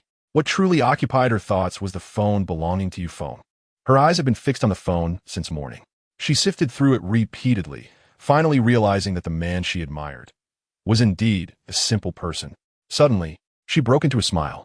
The middle-aged man, aside from having the chairman of the Huamei Group's contact in his phone, astonishingly had no other female contact except for mine. She thought with a chuckle. A sense of complexity swelled within Yang Liru as she lightly tapped her screen, designating her own number as a special concern. She yearned to be the most significant person in his heart. Subsequently, she accessed his WeChat and discreetly perused his contacts, only to discover that his moments were rather devoid of substance. The only posts featured military aircraft and tanks, sniper rifles, and camouflage attire, uniformly sourced from the internet. To her surprise, he was a military enthusiast, which explained his remarkable skills and masculine demeanor. As she mused over this, her thoughts drifted back to the numerous instances when Yufeng had come to her aid. The first time, he burst forth from the neighboring dormitory, navigating through the splashes of water from a burst pipe to resolve a crisis. The second time, he bravely held the rear, securing ample time for his escape. The third time, he descended like a celestial being, delivering a decisive blow to the assailants and teaching the arrogant young ruffians a harsh lesson. The fourth time, he risked his life to rescue her. Yet, during his valiant struggle, she had walked away. The realization that she had nearly cost him his life caused Yang Liru's smile to falter. Thank you for everything, uncle. Rest assured, I will wait for you. As long as you are in Ning City, regardless of where you are, the moment I hear from you, I will seek you out, irrespective of my family's approval. I will be with you, no matter the disparity in wealth or the hardship of life, no matter the cost. Uncle, you will undoubtedly protect me for a lifetime. You still have feelings for me, don't you? After exiting WeChat, Yang Liru gazed at the numerous messages she had sent for a prolonged moment. Just then, a knock echoed from outside the door. Sister, brother? Yang Liru hastily concealed her phone and opened the door. What is the matter, brother? There is something. Grandfather and Dad are waiting for you in the living room. Please come down, Yang Jian informed her. What's going on?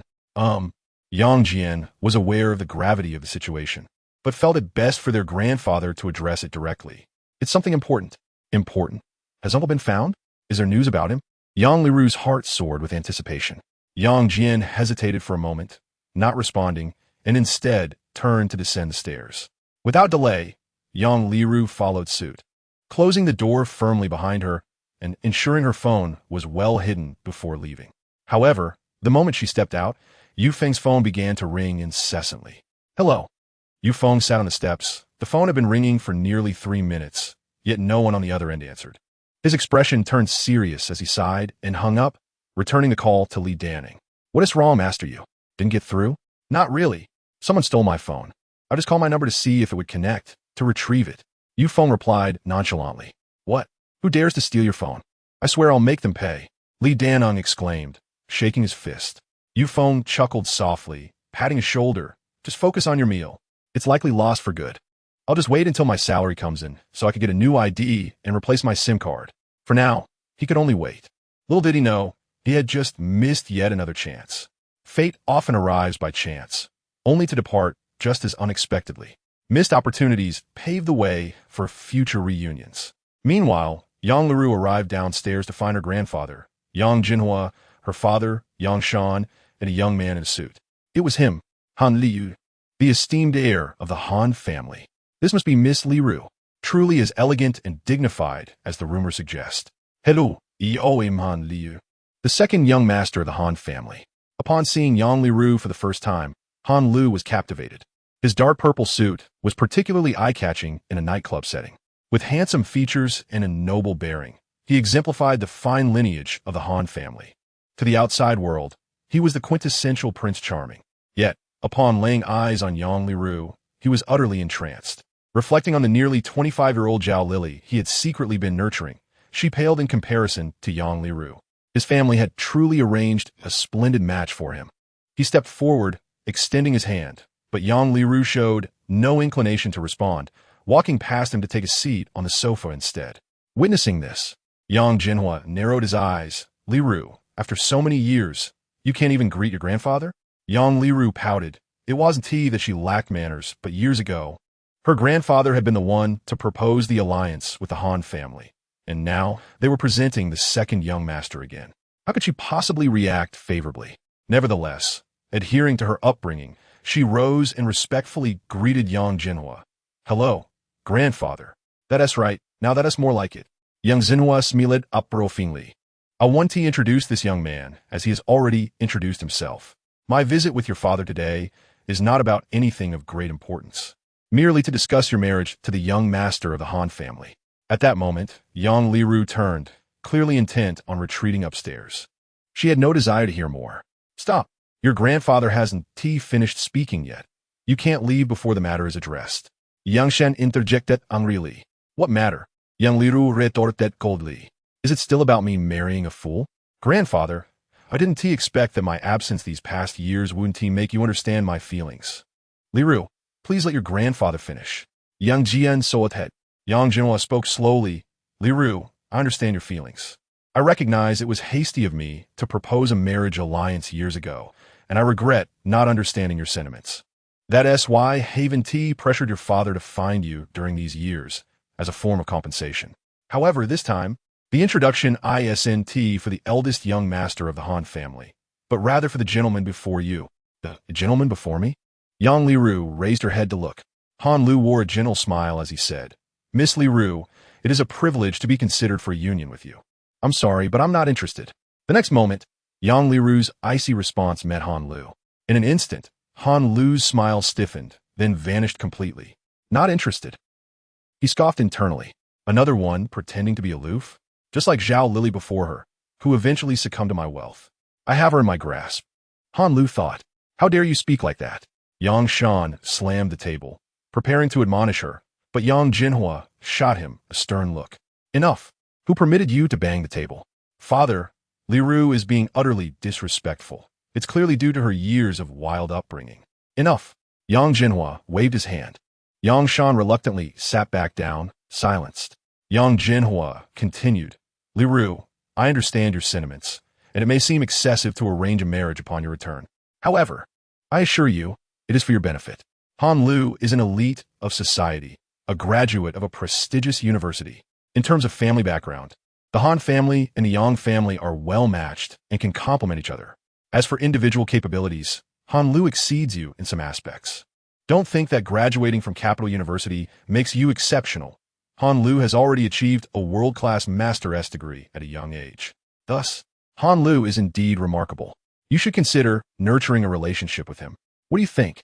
Yang Jinhua's tone was not particularly forceful, yet within his words, there was an awkward insistence to push Yang Liru toward Han Lu, as if the two were destined to be together.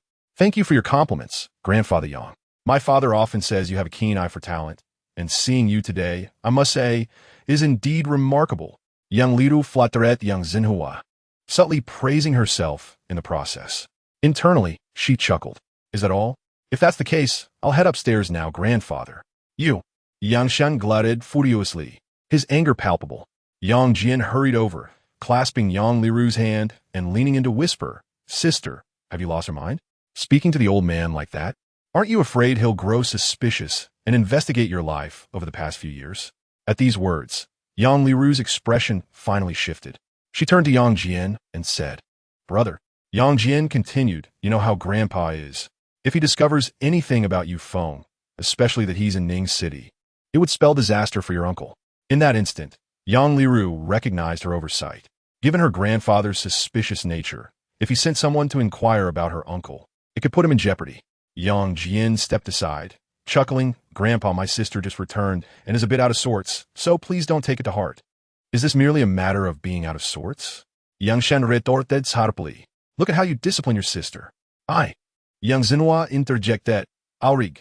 Xiao Jian has a point. Liru, about the matter of the union, your grandfather has already discussed it with you. He won't give up on this. Think it over. Xiao Lu is a talented individual. Being with him will bring you nothing but benefits. There's a temple fair in the city center tomorrow. Why not go with Xiao Lu and enjoy yourself?" "I." Together? She had no interest in Han Lu whatsoever. Just as she was about to refuse, she caught Yang Jian's warning glance. "Uncle, uncle, defy Grandpa, and you risk him finding out about your uncle, which could lead to dire consequences." Yang Liru clenched hair feasts, bit her lip, and nodded all right.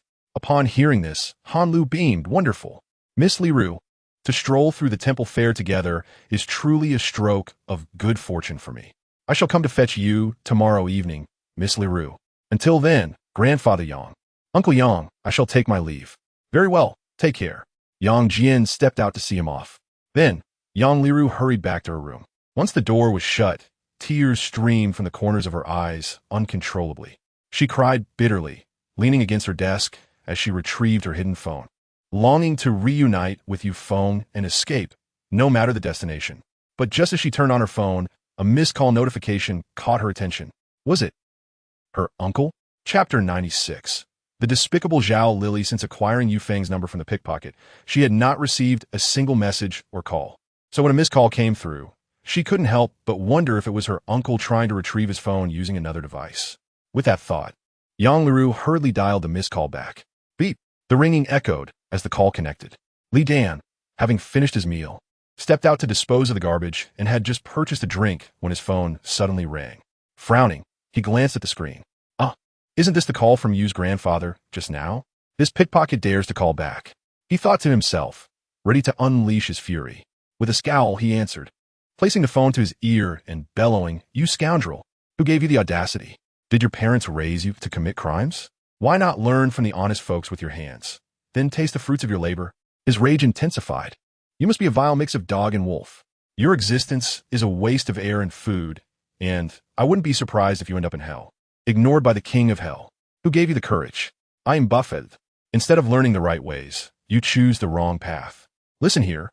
Return my used phone immediately, or I swear I'll make you pay." Before he could finish, the other party hung up. "Damn, you dare hang up on me?" Li Dan was infuriated. He had hoped his tirade would intimidate the thief into returning the phone, but the audacity of the pickpocket truly enraged him. He threw the drink to the ground, vowing to skin the thief alive if he ever caught him. Little did he know, the owner of that call was none other than Yu Feng, the one he had been desperately searching for. The phone slipped from Yang Liru's grasp. It turned out that call was a mistake. Yet, for some reason, every foul word seemed to pierce her heart, as if they were directed at her. How absurd, perhaps. This was divine retribution for her inability to persevere that day, leaving her uncle to fend for himself. She deserved this scolding. She then thought of the temple fair tomorrow. If only the one accompanying her were her uncle, instead of Han Lu, how wonderful that would be. Meanwhile, Han Lu was driving his red Ferrari down the road. Half an hour later, he returned to the three-tier villa he had secretly purchased to indulge Zhao Lily. Upon entering, he was greeted by a heart-shaped arrangement of roses scattered across the floor. Though surprised, he felt a sense of disdain. Women, especially those driven by greed, with stunning figures and no background, were merely playthings. Once the thrill faded, so would his interest. As he stepped inside, he was met with the fragrant aroma of incense wafting from the dining table. Just a whiff made him feel invigorated. Zhao Lily, dressed in a sheer silk nightgown, posed at the top of the stairs, exclaiming, "Darling, you're back. I missed you so much." With a swift motion, she leapt into his arms, only to be forcefully pushed away, landing on the floor. Han Lu coldly brushed off the heavy makeup on his suit, his expression one of irritation. "Don't ruin my outfit. What are you doing, darling? After several days of absence, is this how you greet me?" Zhao Lily's gaze was filled with resentment. though she dared not show it. Instead, she forced a smile. Stop disgusting me, you wretched creature. What did you just say? Zhao Lily was taken aback. Wretched creature? The words shocked her to the core. Did you not hear me? Han Lu retorted, hands in his pockets, reclining on the sofa, his demeanor icy. I said you're a wretched creature. Did you not catch that? At this, Zhao Lily could no longer contain herself. Rising from the floor, her eyes filled with indignation, she exclaimed, Han Lu, how dare you call me that? I, Zhao Lily, have done nothing to betray you. I quit my job, deleted every man from my social media, and spend my days waiting for you here at the villa. I've been completely devoted to you, and this is all I receive in return? Han Liu Fukli disdainfully. In this world, the most worthless thing is the kindness of others. You see, only someone like you, driven by greed, would sacrifice everything for a little money. What is the difference between you and those selling themselves on the streets? Oh no, there exists a discernible disparity. The prices outside are at least more affordable, while you, my dear, are rather exorbitant. Am I being unreasonable? Zhao Lily, do you consider yourself unworthy? Look at your current state, standing here, subjected to my scorn. Do you dare to utter a single word? This villa belongs to me, and your luxury vehicle is also mine. Everything you possess is granted by me. Now, kneel and imitate a dog for my amusement. Anlius patienza bearstin. Without awaiting Zhao Lily's retort, he delivers a resounding slap across her face, instantly marring her makeup. My face. Han Lu tosses a mirror her way. You wretched creature, gaze upon yourself. With your appearance, how can you not be deemed despicable? You resemble a woman in the throes of menopause. To be frank, I have grown weary of you. He continues, unperturbed. Today, my family has introduced me to the daughter of the Yang family, Yang Liru. Just look at her. She is infinitely more beautiful than you, even without makeup. Your painted visage pales in comparison. Before long, I shall wed the Yang family heiress, and I trust you comprehend my intentions. Zhao Lily's pupils dilate in shock, tears glimmering in her eyes. Are you casting me aside? Though she addresses Han Lu as her husband, to the outside world, she is merely a kept mistress, lacking status and shrouded in secrecy. His words confirm her worst fears. She is on the verge of being discarded. Let us not use such harsh terms. Casting aside implies a relationship between lovers. You and I are more akin to master and servant. I am your master, and you are my slave. However, I have lost interest in you. From this day forth, I shall not return, nor will I reclaim the villa or the luxury car. Yet, I do have one request. He pauses, his gaze icy. Remember your place. You are a disgrace, an utterly shameless wretch. Do not disturb me again, nor sabotage my union with Miss Yang, or I shall ensure your suffering is unbearable. With that, Han Lu strides away, intent on severing ties with Zhao Lily, determined not to let her interfere with his pursuit of Yang Liru. Chapter 97. A fortuitous encounter. The night is bleak and sorrowful as Zhao Lily sits amidst a heart-shaped wreath of roses, tears cascading down her cheeks. All her years of devotion have culminated in the derision of being called a wretch. Deep down, she understands the grim reality of being a kept mistress. Yet she clings to the hope. She has grown weary of poverty. The joy that money brings provides her with a sense of security. No more scrambling for a place to stay. No more fretting over trivialities for luxuries, and no more envying other women who are chauffeured on rainy days. She even dreams of one day marrying into the Han family, envisioning a lifetime steeped in opulence.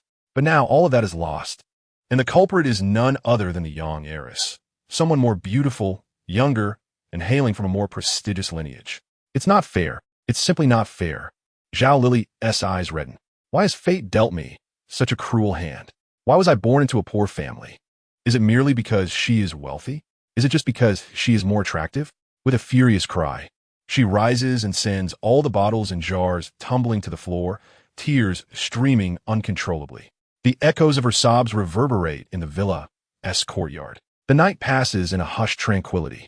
The following day, Yufeng rises as per his usual routine, practicing a set of military-style martial arts before heading to the gym. Following the commotion caused by Lu Sanpao and Li Danning the previous day, the other fighters in the gym dare not look down upon Yufeng, even hesitating to train alongside him. Wang Shi relishes the newfound respect, pleased to have a figure of such depth in the gym. Ning City is renowned for its martial prowess, and it seems a top-tier fighter emerges every few months, gaining national acclaim and a significant reputation abroad. Thus, each year, numerous foreign fighters come to challenge local masters during the temple fair, with the contest held in the city center. Coincidentally, today marks the day of the temple fair. Early in the morning, Wang Shi summons the fighters in the gym to select a few competent participants for the evening's competition, intentionally omitting Li Danning from the lineup. Not that Li Danning isn't strong. Rather, he finds no interest in the contests. He prefers not to embarrass his opponents, allowing them to return home with dignity. Just as Wang Shi concludes the meeting, a striking figure in a white dress approaches, capturing everyone's attention. Isn't that Zhao Lili? Why is she alone? Where is young Master Han? I have no idea. The fighters murmur amongst themselves, while Li Danning, resting nearby, perks up, his heart racing at the sight of Zhao Lili, his longtime crush. Wang Shi greets her with a smile. Miss Lili, what brings you to the gym today? Where is young Master Han? Zhao Lili's expression stiffens, tears evident at the corners of her eyes. She wishes to keep her recent heartbreak private, so she forces a smile. He is a bit busy. He said he couldn't accompany me to the fair tonight and suggested I find some bodyguards. Oh, seeking bodyguards. Are we? Wang Shi nods knowingly and calls to Li Danning. Danning, come over here. Li Danning rushes over, eagerly inquiring, Manager? Indeed. Wang Shi continues, tonight. There's a temple fair, and Miss Lili requires a bodyguard to accompany her. Since you have no prior engagements, you are the perfect choice. Young Master Han frequently visits our gym and is a top-tier VIP client, so you must ensure Miss Lili's safety. Understood? Yes, I guarantee the task will be completed. Li Danning stands straight, adopting a military posture. Miss Lili, rest assured, with me, Li Danning, no one shall dare to harm you. His heart swells with joy at the chance to be close to Zhao Lili, eager to protect her from any harm. Thank you. Zhao Lili nods, her gaze darting around anxiously. Miss Lili, are you searching for someone? Is one bodyguard not enough? Fear not. Danning is worth two. Zhao Lili pauses, wearing a faint smile. It's nothing much. Remember the old classmate introduced me the other day?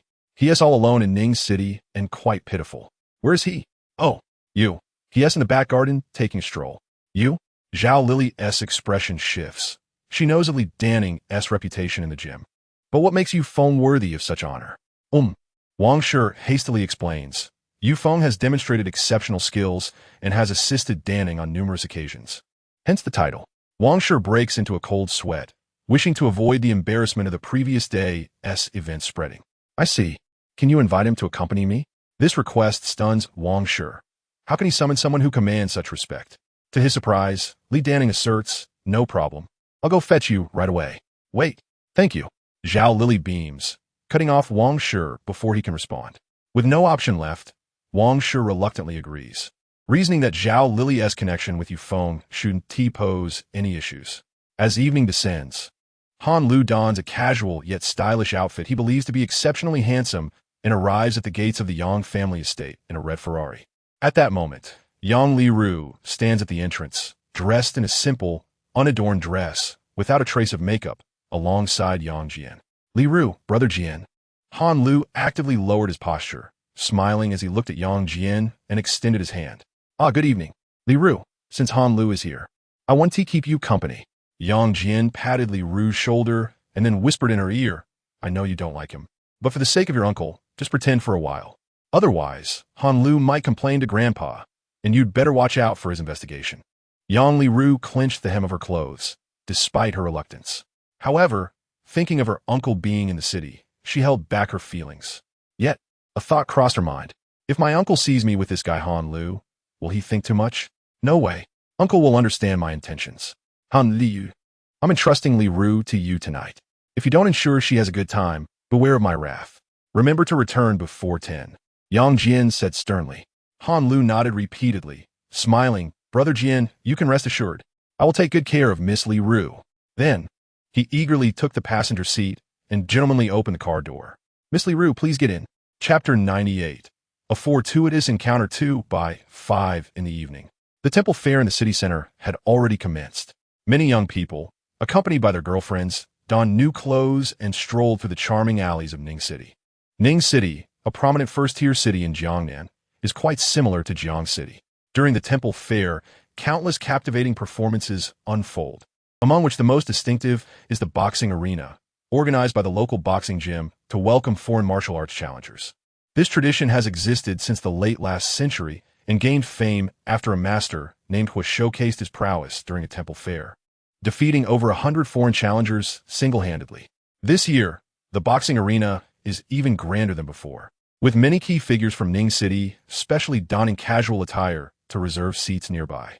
Upon arriving in the city center and parking the car, Han Lu led Yang Li Ru toward the boxing arena. The first step to conquering a woman is to showcase one's charm. An liu charfuli ramarka li ruteni.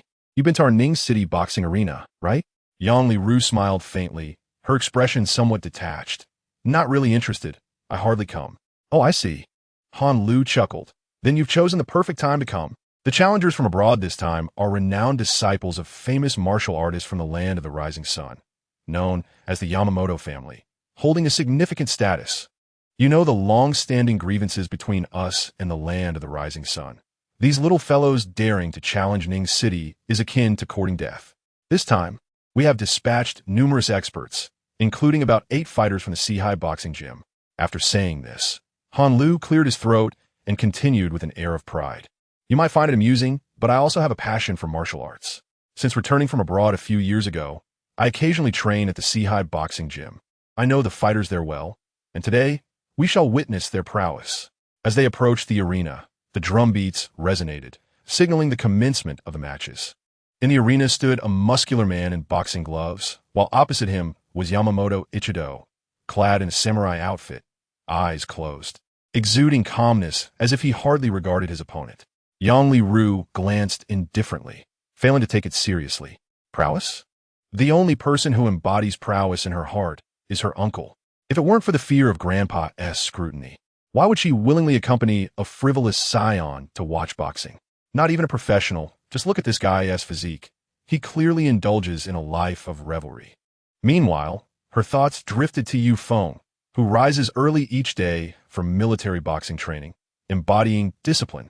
Unbeknownst to her, the very person she is preoccupied with, Yu Feng, is approaching the arena from another direction, separated by only a few hundred meters. Suddenly, Zhao Lili halted. What's wrong, Lily? Li Danong, burdened with bags, inquired. Zhao Lili's gaze was fixated on a distant corner. Han Li. She had spotted the man who had discarded her just the night before. How long has it been? And he already has another woman by his side? No, that woman. Could it be the young heiress of the Yang family?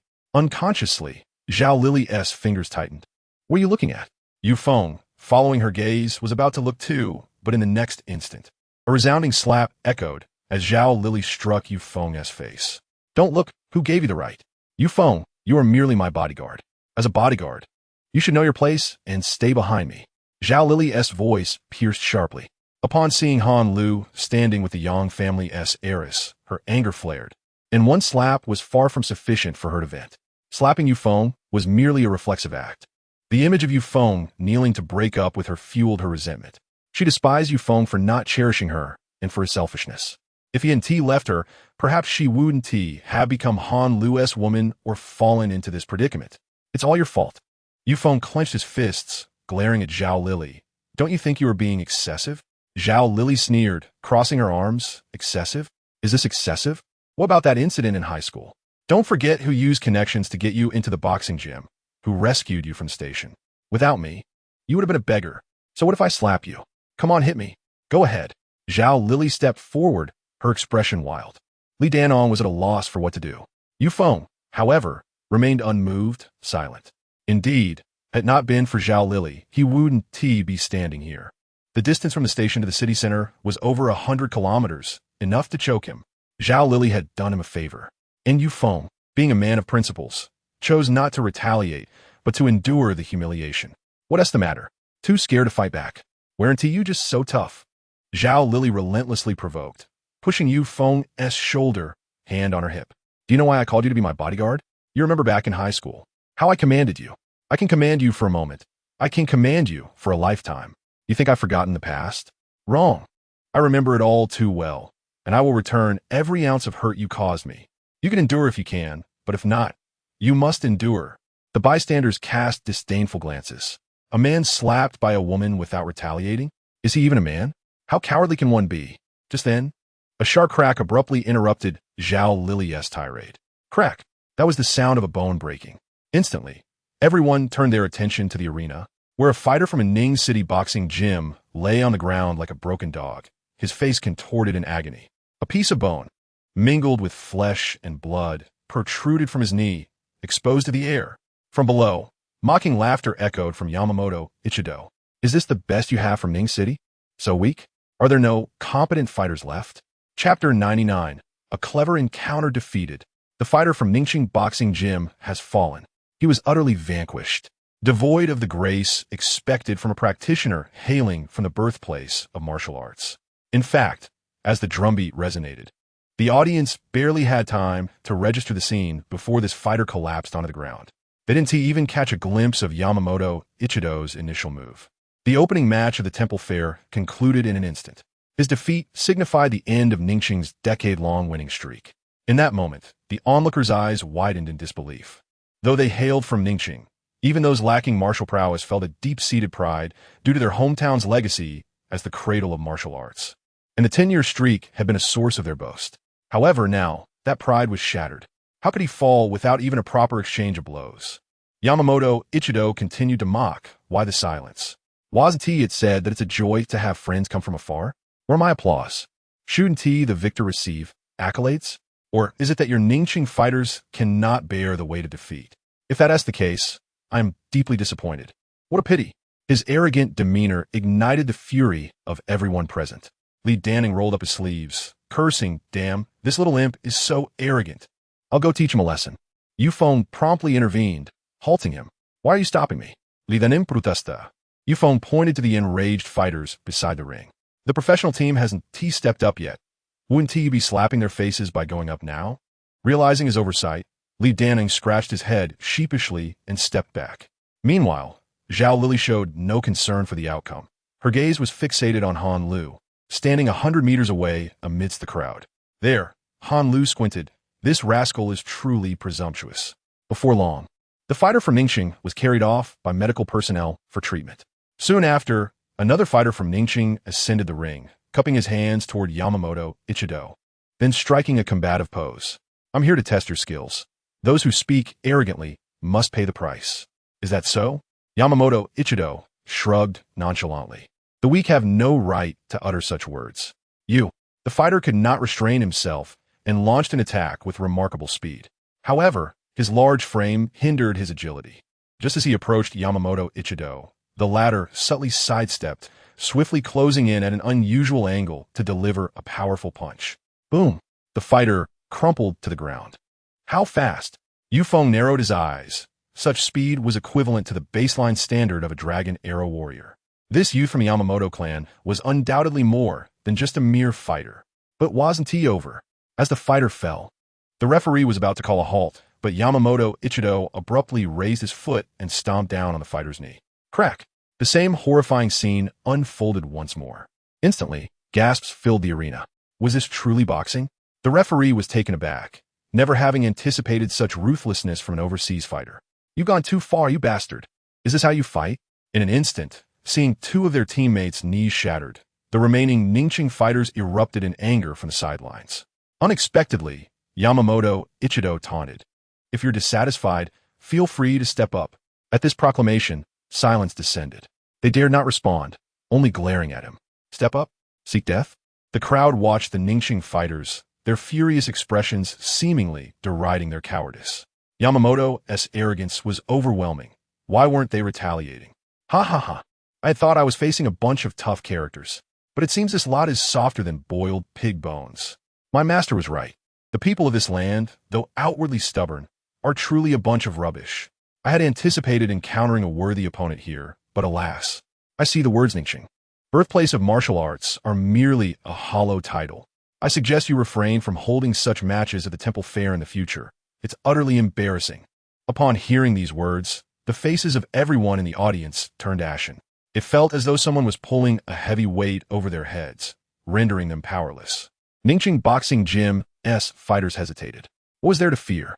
Just then, a formidable fighter from the Sihai Boxing Gym stepped onto the stage. Little imp, let Grandpa teach you a lesson. Look, it's someone from Sihai Boxing Gym. The crowd erupted in excitement. In a critical moment, Seahai Boxing Gym was stepping up. After all, they had consistently claimed championships, exuding a different spirit. Who can argue with that? Only the fighters from Seahai can restore our dignity. Among the crowd, voices rose and fell, with each member of Ningxing Boxing Gym wearing expressions of utter dismay. Han Lu, spotting the new contender, exclaimed eagerly, "Li Rusi, this is the fighter from Seahai Boxing Gym. Just wait and watch. He will surely knock that arrogant fellow off the stage."